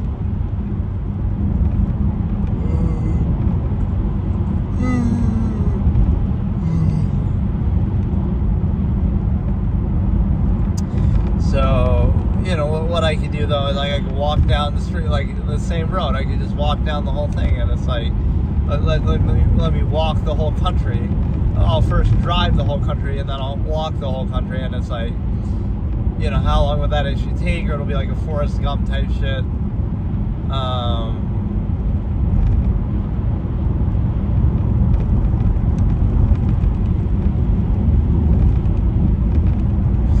But yeah, I was looking at this thing, the Star Bat Mini. There's like $1,000 battery for this Starlink, and it's like, you know, it's supposed to last like 24 hours, so then, I can do like a log stream or something. The whole problem with this thing, though, is, again, if I was to, like, walk around outside, I guess I could carry it around sort of on my backpack or something, but it's a little bit too big to, look at this road, man. Okay, so today I'm going to re-explore a concept that I've talked about a lot in the past, the nearness postulate. I did do an episode on this, one of the first episodes, I think, on here, episode 2, 2.5, something like that. I just kind of looked back to make sure that I'm not reusing the name, but this isn't like a full formal episode, so I'll discuss other things too. But let's look at how the nearness postulate kind of vacates value. You know, it's the sort of thing, like, I could tell a story. I once got blocked by somebody on Facebook for evoking the nearness postulate, not by name, of course, because they wouldn't know what it is, because I'm, you know, this whole absolutist philosophy is my own creation and kind of obscure, but the concept, right? So pretend you're talking to somebody, just objectively or whatever, and what you're doing is you're saying, like, you identify their basis of value. The only reason why you care about your family is because you happen to be born into that family. You didn't choose to do that. You happen to be around them and exposed to them a lot. So if you had been born in a different family and exposed to them instead, right, you might value them. Sure, there are some better and worse family members, but like the whole basis is kind of shallow. So you say the most absolute emphasis that people place on relationships and what they value is actually based on nothing, right? It's based on the fact that you didn't choose any of it. So it's almost like a defense mechanism. It's not that you value it so much, therefore it's a strong basis, that's why you insist upon it. It's the opposite. It's like there is no basis of value at all, right? It's something you didn't even choose, and so now you have to place some idyllic kind of emphasis and act like, oh, it's some kind of special thing and it's meant to be, right? Whenever people struggle to do that, whenever you see like some gratification from it or like some, you know, flowery kind of emphasis to it, that just shows you as a contrived state. So for example, like morality is treated the same way, right? It's not because it is absolute that people fluff it up and try to glorify it, and it's reinforced through social means and the media and everything else. It's the fact that it's not absolute, that it's not real.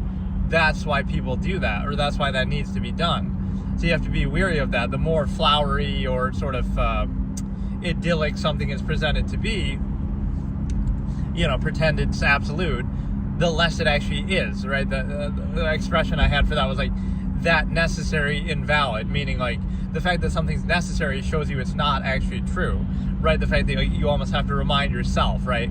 Oh, we have to pray to God every day, but if he's there doing his thing, then why is it necessary? Why do we have to worship it? Or like with love, even, oh, I love you, you have to keep saying it almost to remind yourself. But if you really do, if it was an absolute, then you wouldn't need to do it, right? You don't need to say every day, oh, I need to breathe oxygen, right? It just happens. It's just necessary, right? So things that are actually true and objective and self-evident don't require any sort of external reinforcement or social contrivance, right? They're just true. They speak for themselves. So all of these things are artificial. Now they can serve a certain functional basis, and you can always consider that, like, okay, maybe it's useful to pretend these things, but from an absolutist point of view, like what I talk about, you wouldn't pretend that. That's the thing. And it's hard for people to deal with that cognitive dissonance then. It's like, oh, we're only doing this because we pretend, or even you wouldn't pretend. We're doing this because it's functional. Like we have laws to prevent people from killing each other because we don't want to die ourselves. And there's nothing more to it than that, right? But it's harder to control people than like that way. It's easier to say, oh no, it's meant to be, and human life is sacred and precious. And like, of course we're going to say that because we're human beings, right? But that's not a real basis. It's a functional thing, like, okay, it's useful for us to do that, and we can agree on that usefulness, but there's nothing more to it than that. We try to create this flowery, idyllic kind of perspective that, oh, it's special and it's sacred, and there's none of that is actually real, right? It would be the same, right? Like, think about some hypothetical other alien species, or, hey, Iron, how's it going? Wouldn't they say the same thing? Like, oh, alien life is sacred, whatever the species is, or if it was animals were self-aware and intelligent enough, they would say the same thing. So you have to be weary of those sort of human-centric points of view that, like, oh, the basis of value is human beings value human beings because they're human beings. That's not a real objective criteria, right? That's anything but. It's kind of arbitrary, right? So you kind of get controlled by that, and you sort of, yeah, I'm in Syracuse. Hey, Jace, how's it going? So yeah, that's important to consider, and you might think it's a good thing, like, oh, we should all just pretend and suspend our critical thinking, but that isn't something that should be necessary from an objective absolutist point of view, or even more to the point, it leads to a lot of ways that you're controlled, right? Like, so for example, let me show this with amalgam theory. So, like, the value of other people. You say, oh, why do we do things a certain way in society? We do it because we care about other people, and it's a nice thing to do, or something like that, right? But if you really cared about other people, oh, you'd sacrifice 2 meals a day to make sure that somebody halfway across the world isn't starving. Or, like, it would be unconditional in ways that don't benefit you or don't fit into your lifestyle. It wouldn't be a convenient thing. Like, oh, it fits into your lifestyle of having modern conveniences and entertainment, escapism, all this kind of stuff. And then you care about people kind of conditionally, what I call the dependent overextended pretense. Like, it's tied to only within that context, oh, yes, we care about other people. You don't truly care about other people unconditionally, absolutely, right, across the board. So that's a farce. So why not just separate the two and say, okay, it's all zero sum, it's all seemingly cynical, but then focus on the result instead of, oh no, like, this is what companies do, for example.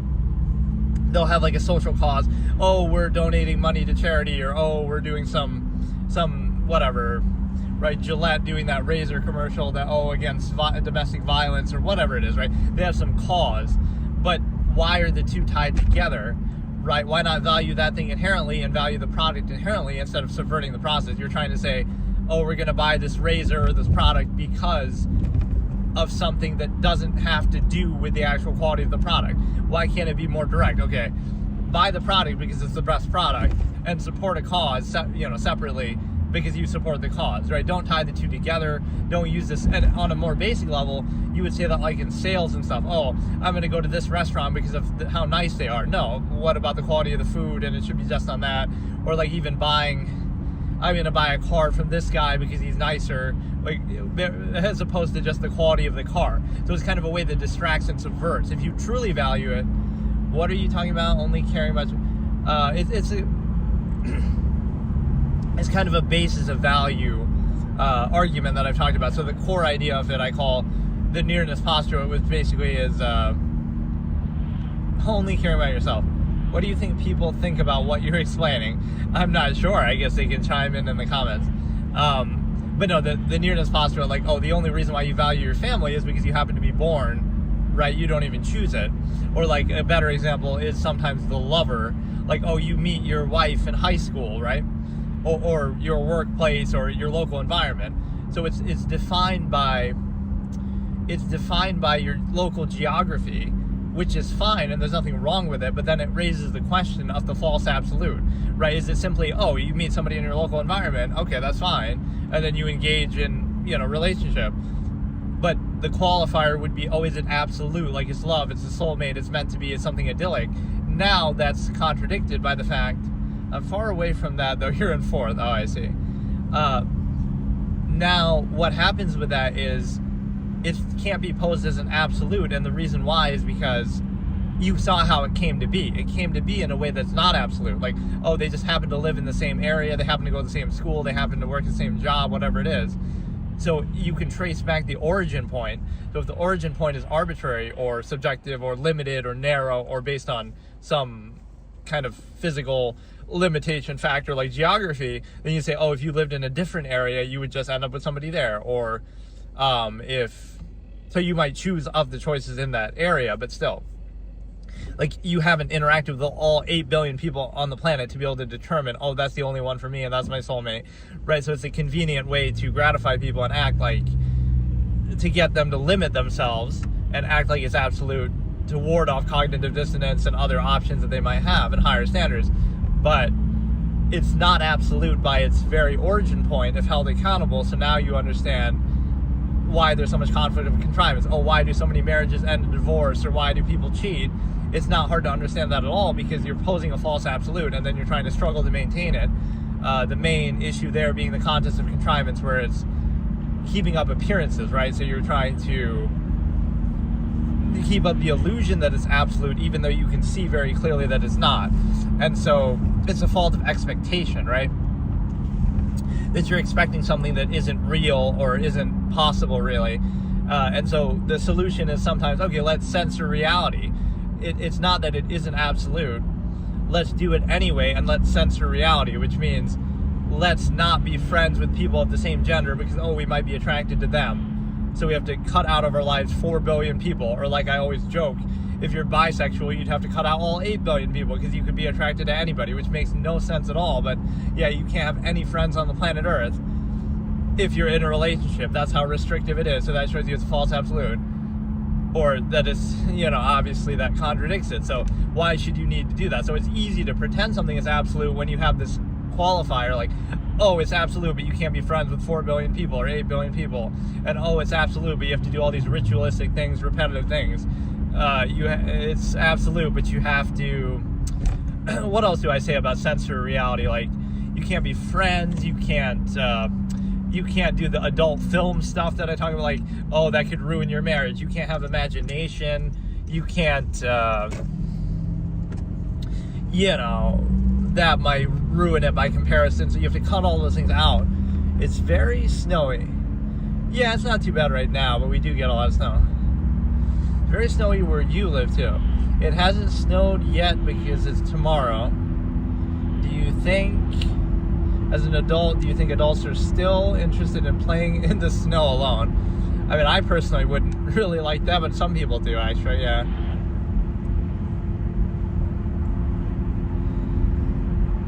Yeah, I don't think age has to do with that. I mean, anybody can mess around in the snow or play, like, snow sports, snowboarding and whatnot. Skiing, snowboarding.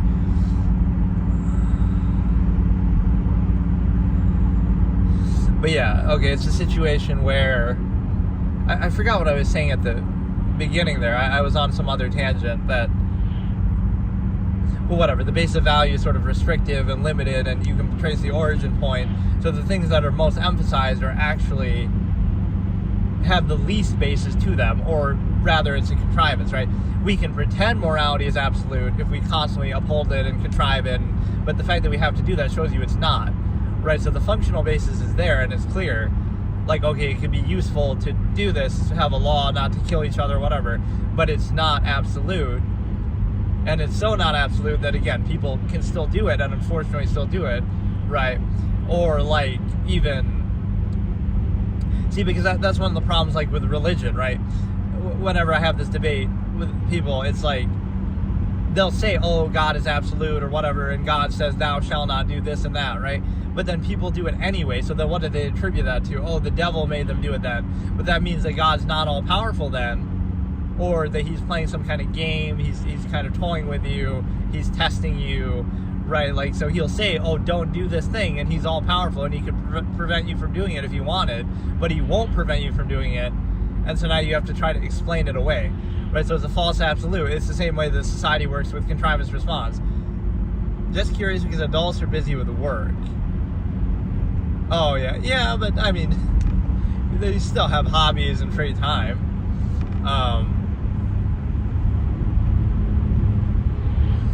But, yeah, it's a situation where...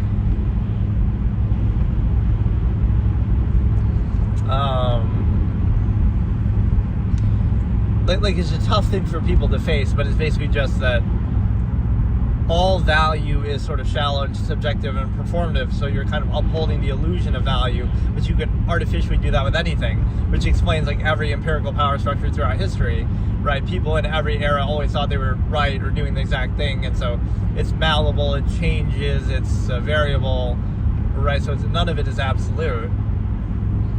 It's like when these people say, but like with the religious thing, again, like, oh, God could prevent it from happening, but he doesn't, so does that mean that he's vouching for everything that happens? Because supposedly it's bad. And again, this shows you it's man-made, obviously, the fact that we're just saying everything revolves around us. That's basically what religion and morality are, right? Especially if you treat them as absolute. They're human beings saying that everything revolves around us, and that's how we want it to be. It'd be like saying, oh, the sun revolves around the earth, right? That people throughout history at times believe that. Like, it's just a human-centric, egocentric view, which could be useful, arguably, but it's not true. It's not based in truth or reality. It's just based in our own desire and our own ego. So then if you were to go against it, or at least recognize the objective reality, that'll make you look like the bad guy. Like, oh, don't shoot the messenger. It's like an emperor has no clothes fallacy. Like, oh, you're pretending, everyone pretends something that they want to be true. And then you're the one person who doesn't pretend. So this is what I call the false... you're defined by not doing something rather than doing it, right? So that shows you it's a contrived state. The act of doing something outward is treated as an inherent, a false inherent, like it goes without saying. So the act of simply not doing it is outward, which shows you it's not an inherent, genuine thing, right? Everyone does it by default, like some of social contrivance or whatever it is, right? Sometimes religion is posed that way, like, oh, you're an atheist. Like, there's no such thing as an atheist. Everybody's an atheist when they're born. Like, are you a specific religion? Which specific religion do you believe in? That's an outward thing, right? But you pose it as a false absolute inherent, and then you define people by not doing it. You're defined by not doing something rather than doing something, which is a fallacy, right? Because think about that. You don't do a lot of things. Right now, you're not doing everything. Like, oh, right now I'm talking and I'm driving. So you can say, oh, I'm not riding a horse, so I'm a non-horse rider. And oh, I'm not tripping and falling, and I'm not a gymnast, and I'm not playing basketball, and I'm not. You wouldn't go through everything I'm not doing. You would say what I am doing, right? So again, atheist makes no sense because, oh yeah, this person's not a Christian, and they don't believe in Hinduism, and they don't believe in pagan gods, and they don't believe. No, you can't do that, right? Like they're an inherent human being who simply again, you're born like that, and then you can choose to believe something if you want, but that's the outward practice, right? Don't get it twisted with the false inherent.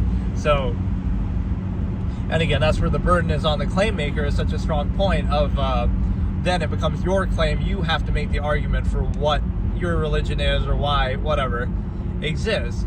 Whereas the neutral kind of objective reality is something that people don't want to acknowledge is human beings are flawed and imperfect and ignorant, and like, we're not gods ourselves. So this notion of, like, especially thousands of years ago, that would have been the problem in the argument too. Now at least we have a decent amount of science and technology, but imagine when people were saying this thousands of years ago, what would the argument have been then? It would have been, oh, you can't explain exactly how the universe works and where it came from? Yeah, like, why should you be able to do that? This is before we even had modern technology, which still isn't sufficient to do that. But of course, thousands of years ago, you would have lost the argument, I guess, because you would have said, I don't know, because I'm an ignorant human being. We're just animals with slightly greater self-awareness, intelligence. We don't have all the answers to everything in the universe, of course. And again, even thousands of years ago, where we had even less technology and knowledge than we do now. But you would have had to answer that question, I guess. And if not, oh, it was God who did it. So think about how foolish that seems now in retrospect. All these things that we know now that people didn't know thousands of years ago, but somehow they knew that, oh, it was God and it was this and that. They knew that then, even though, right, they didn't know a lot of the scientific facts that we know now, which would obviously easily contradict a lot of those things. But that shows you right there. So it's this desire for false certainty, desire for a false absolute, right, gives you peace of mind. It's a very human-centric, egocentric basis.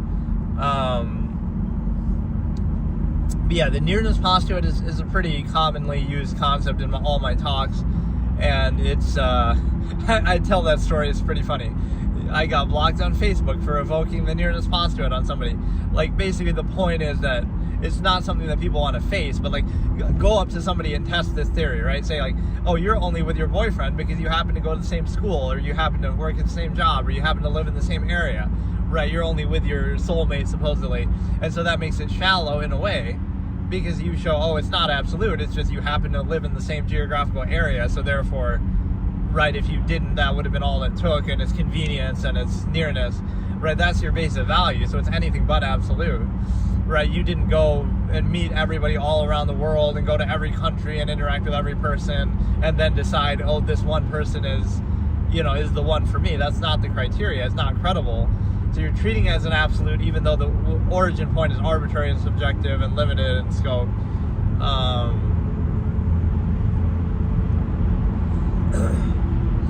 But yeah, what else do we have here?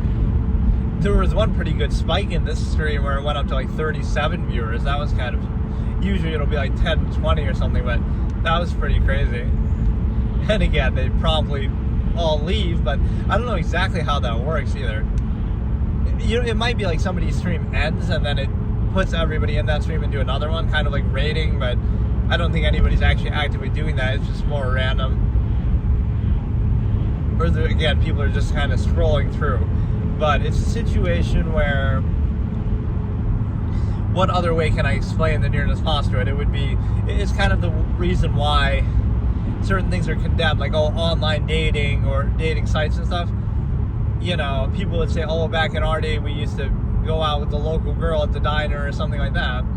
And the problem with that is the fact that, you can still do that, but you have more options now, other options. So it's like, oh, you're desensitized or something. But you have the option to speak to billions of people around the world versus just whoever's in your local environment. So what it really shows you is, oh, it's not desensitization. It's just higher standards. It's just more options. And so if that invalidates the previous options that you otherwise would have had to settle for by giving you more options or better options, right, what does that show? So it's like the older generation not wanting to admit that, like, oh, they didn't have the option to do that, so it's somehow a bad thing. It's kind of like how a collective mass is controlled in a general sense, like, if some celebrity is sleeping around with all these people and whatever, being promiscuous, oh, that's a bad thing, that makes them a bad person. Even if they're enjoying it and it's consensual and everybody's happy and whatever, that's a bad thing just because the ordinary person can't do that. So we pretend. We don't just say, oh, we would like to do that, but we don't have the means to do it or opportunity to do it. But no, it's a bad thing, and we feel gratified and glorified, right? It's a good way to train people as if they're animals, in the sense of, oh no, it's a good thing. It makes you a good person to be limited and restricted in the same way that you value things in a halfway, reduced to a half-mass state. So it's a great trick, but it's pretty obvious if you think about it. So what else do we have here? Again, the theme of all this is always objectivity, that you're looking at things, look at the actual reality, and if that's a threat to your contrivance state, then maybe the contrivance state is the issue, not the objectivity, right? Don't blame don't blame your eyes for what they see. Don't blame thinking for what it reveals about the contrivance state. And what is always telling with that is the specific contrivance state. Like, okay, maybe there's certain things you would concede, but every era of human history thought that it was right, or its way was the only way. So what are the chances that this way is actually the only way? No, it's just arbitrary. It just happens to be the one that you settle on now because of technology or whatever the state of the era is, but there's no actual qualified basis for it. It's just kind of, I don't know. So yeah, what else can I say about that? Basically just, it's a shallow base of value. You can look at the origin point. You can look at the expectation versus the reality, the expectation of an absolute versus the reality in front of you. You have to hold things accountable, especially in that way. So that's where, like, I always say, all conflict is self-created, in the sense that, you're able to, again, you put yourself in that. You could just choose many things, right? Let's look within the Stimuli Acme context, like relationships and stuff. Okay, you could just not be in a relationship at all. Or you could be in open relationships, or you could be, whatever it is that you do, casual, stuff like that. So when you put yourself in a relationship with one other person and limit yourself to that, you're creating this false absolute expectation, and now any conflict with that is self-created, because you're saying, you're posing an absolute, but it's not absolute, so now you'll constantly struggle with that. You'll break up, you'll have divorces, high divorce rate, you'll have, cheating, whatever, other fights and conflicts. So you're creating that because it's subjectively not absolute, right? So it's kind of funny because, right, like nothing disproves an absolute within this contrivance state. So you'd say, over 50% of marriages end in divorce. Also, marriages are absolute and they're soulmate and it's meant to be and it's love, and like even the word love is used like that in a very non-credible way. It'll be like, oh, it's love, it's meant to be, and then you say, oh, I love you, and back and forth, right, in a relationship. Then you break up and you say, oh, they're just not the one for me. But you were saying the word I love you. So in other words, either you're not credible and you're using it wrong, or the word itself has no meaning because, you would throw it out like it's nothing, and then that relationship doesn't work out, but you still said it. So now, what does that mean? Now you'll say it again in the next relationship. So you're cheapening the meaning of it. It's supposedly an absolute and it's supposed to be meaningful, but it's obviously not in practice because you're just, throwing it out like it's nothing. So at what point is there accountability, right? You say, okay, I'm going to grant the absolute, but then, right, something doesn't work out. So now is it no longer absolute? No. Oh, it's just, again, the emperor has no clothes fallacy. Oh, you just didn't find the right one, so it's your fault. Right, it is still absolute, but it's only absolute when you find the right one, and every other person you're with doesn't count. Right, again, the same way that God would be used, like, oh, God is absolute, but we try to explain away inconsistencies and say, well, it's somehow, right, like, I don't know how people would even explain it, but it's like, oh, God says don't kill people, and then people kill people, and then it's like, well, but they're a bad person, and they're going to hell, but it's like, but that's still, if God is saying that, then why does God allow it in the first place, right? You would prevent it, you wouldn't allow, you wouldn't create us with the capacity to do that. So, right, it leaves a hole in the logic of, it is an absolute no matter what, but it's a non-accountable false absolute because anything that contradicts it is dismissed or explained away. Right, rather than it just wouldn't exist, because it would be, if it was absolute, that would speak for itself. So it's this weird, like, ex post facto justification that, again, on one hand, you're supposed to treat it as it's absolute and unquestionable. On the other hand, you constantly see contradictions of how it's not. Like, that's where a lot of humor comes from, is kind of exposing that contradiction, but then, accepting it anyway, accepting the contrived state that you're in anyway, right? So you pretend it's absolute even though you don't know it's not, and then comedy, it makes you kind of laugh almost in discomfort that you would say, that you realize it's not absolute, you have it exposed to you, so they're kind of laughing at you, not with you, but then, you just go along with it anyway because you're indoctrinated and that's the society you're in, so it doesn't matter, right?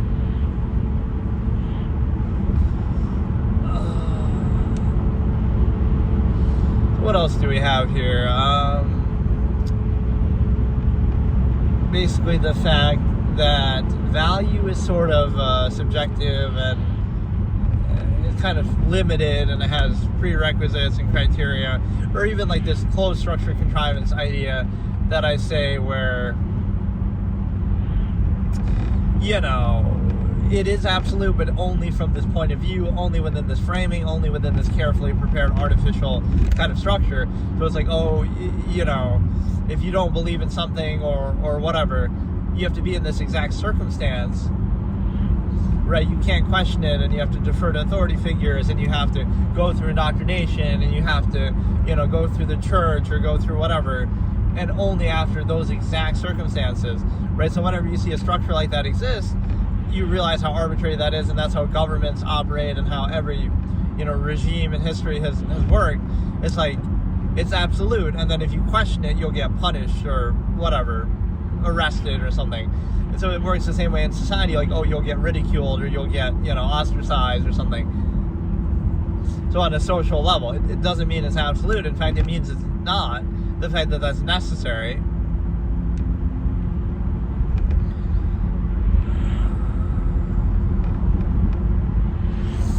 So what else can I say? Just the base of value is arbitrary, the origin point is lacking, or is arbitrary.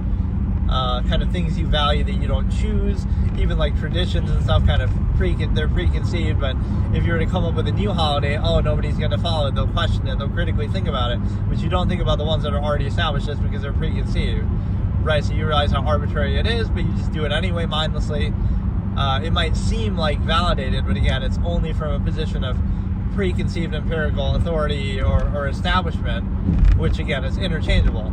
So if Halloween wasn't established and I introduced it to you now, we should go on this random day and dress up, you would ridicule it if you thought about it critically, or if somebody's never heard about it or been exposed to it. Right, so you're using like this preconceived basis, something that you're familiar with, established, indoctrinated to, that's valuable. Something that you're not is bad. Right, so it shows you it's sort of arbitrary and you sort of settle on something just because.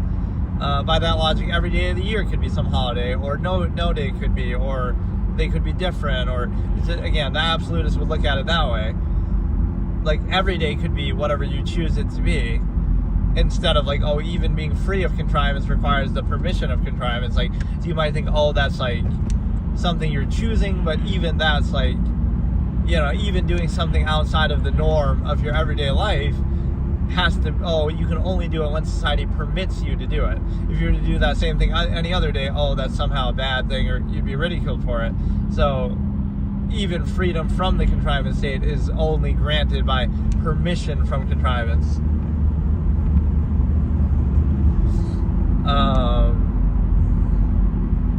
So yeah, we could look at the impurity in the way of thinking that people have. For example, is your way of thinking only a result of your physical state that you're in, right? So the infinite objective mind is limited to your limited physical state to try to cope or to try to defense mechanism or for functional basis. So it's impure in that sense, right? People are subjective and not credible because you are, or at least that's the general thing. Like you can be objective, like kind of what I'm doing now, right? What I'm saying now has nothing to do with anything. Even then people try to attribute, like in my physical state, people try to attribute it, like, you're saying that because of something, right? It could be something in your childhood or some influence or some incentive you have. But after a while, especially with this kind of topics that I discuss and objective framing, you realize that, you can't really do that because it's the reason why you're objective and you observe something is because you're alive and because you have a brain and because you can think, right? That's the reason why. Like, it's nothing more than that because it's just so intrinsic. It doesn't have to benefit you or anything. It's not about that, right? You can observe something in contrast to your contrivance state that you're a part of, ergo realizing it's a contrivance state in the first place. But the point is that cognitive dissonance is strong, so you say, do it like that, where do you mold and limit your mind and your perspective and your way of thinking and what you value and everything to acquiesce to the contrivance state? Like, you have to do this job, so therefore you think a certain way because of that job. Or, these are the habits that are common in your society, so you kind of mold your mind to match that, which has nothing to do with your own individual preference or capability or even any objective inherent truth. It's a functional basis in reaction to that, so very impure, right? People are always trying to reinforce their worldview, confirmation bias, not actual objective observation or truth, right? So it's kind of arbitrary, subjective, myopic, selective. And the other point is the fact that basically that'll have to be an IRL idea. We make snow angels in the snow, like that guy that he was talking about. Do adults like to do that? But yeah, it's a situation where I don't know, basically impure or non-credible perspective that allows you to be indoctrinated in any contrivance states, and even things that you think you value, like hobbies and stuff, that you like escapism and entertainment only in reaction to the cognitive dissonance of the contrivance state. There's a way to distract you, and if you're reduced to a human function, and then zero-sum functionalism, and then you treat it as an absolute, and then you don't think objectively about it. When you have free time, you distract yourself and dumb yourself down. So it's still an imbalance over compensation. You go from one extreme, opposing a false absolute and not being reduced to an unthinking state, and you go from that to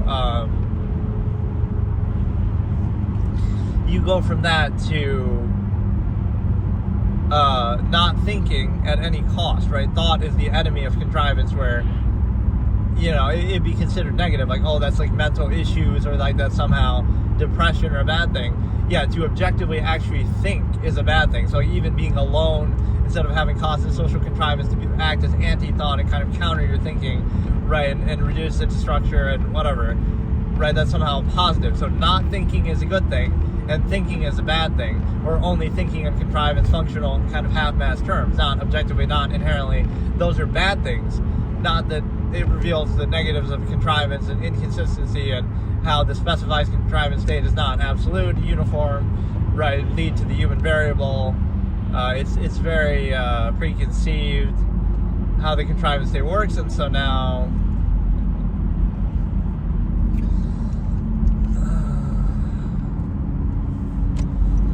I think I've almost run out of episode ideas in terms of like the numbered episodes of what I was doing. I could still do some other parts of some of them, but I don't know. I feel like I've covered most of the terms, right? In terms of reviewing them, like at least most of the major terms. I could use still some of my logical razors. I'll have to go back and look at my own recreation stuff, but basically a lot of this was trying to do it at a surface level to say, like, okay, at least I have like a catalog now to refer to of my old, a lot of these old logical razors and quotes and discussions that I had in the past. Right, gives me like a reference point for them. Instead, before I would just say them, but like, now I can show, like, okay, if you are curious about what this concept means, then you can look at the video right where I talk about it. That was my big mistake, is that I wouldn't save that in the past. I would just kind of do it, and that was it. And this YouTube live thing is pretty convenient because it does just auto-save them. So even if I'm too lazy to edit or whatever, at least it's uploaded in some form.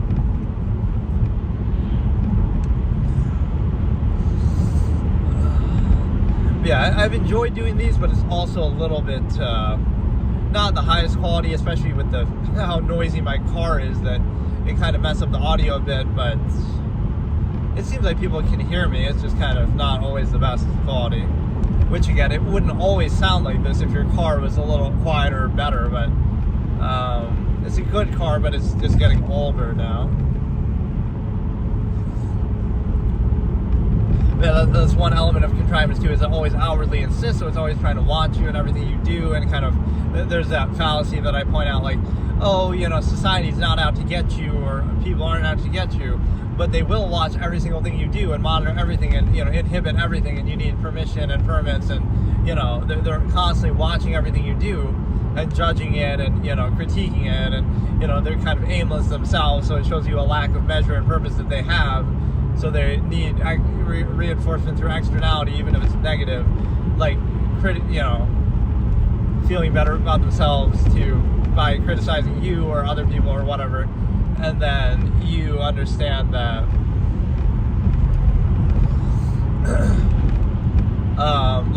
people aren't out to get you, but they'll watch everything you do and judge and critique and everything. And then also the other side of that was where I ridicule, like, people are good, right? Like saying, pretense positive about human nature or on the individual basis. And what that means is you pretend that, but then you also realize that, everything in your whole life in society is inhibited because you assume that people aren't good. So you have to abide by all these things, rules, structures, even guilty until proven innocent, kind of by social standards, like you need locks on your doors in your car, and you need all these security system or whatever it is that you need. But you're on the flip side, you're trying to say, but people are good and pretense of positive and whatever. Like, which is it then? If people are good, then you shouldn't need those things, and we can self-govern, right? But you can't have it both ways. People are good, but then also we assume that they're bad because we, our whole base of society assumes that. So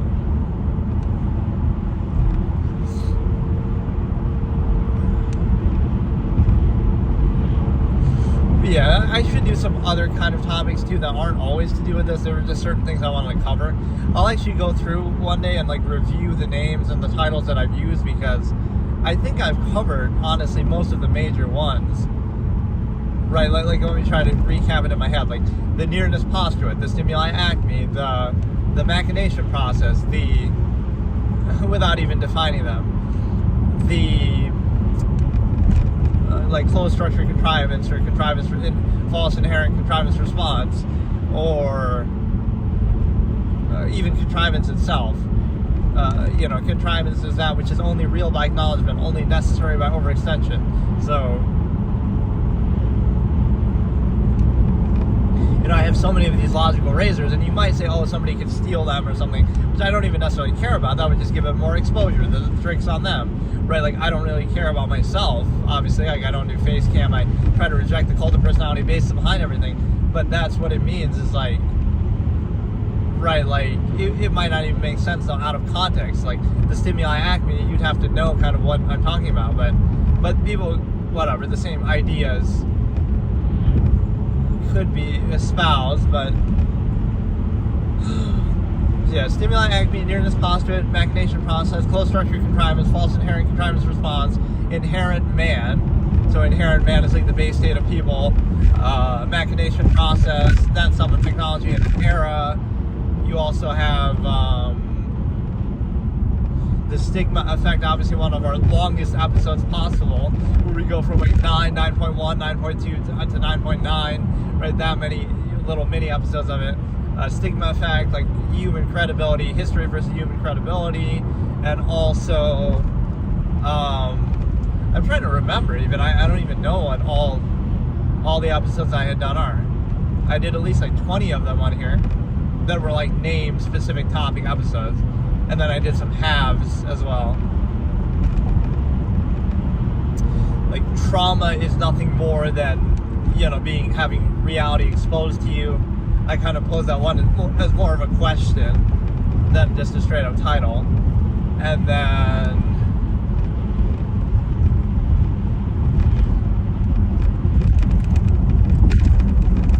some of them I probably just use logical razors in too. But not just a term, but like a whole thought process to it.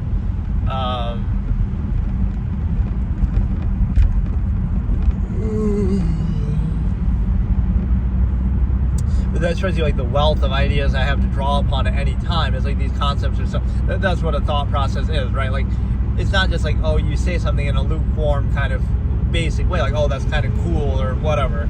No, you'd say it in like a long form, fully fleshed out, right? Like pretend you're reviewing a movie or something. There's a difference between saying, oh, that was kind of cool, that was a cool moment, I like that was interesting. It's a difference between that and saying like, okay, I'm going to compare it to other moments from other movies, or I'm going to, delve into it in great depth and detail and analyze it, come up with theories. And so that's the difference. The long-form postulate is what I'm kind of describing, and that's one of them.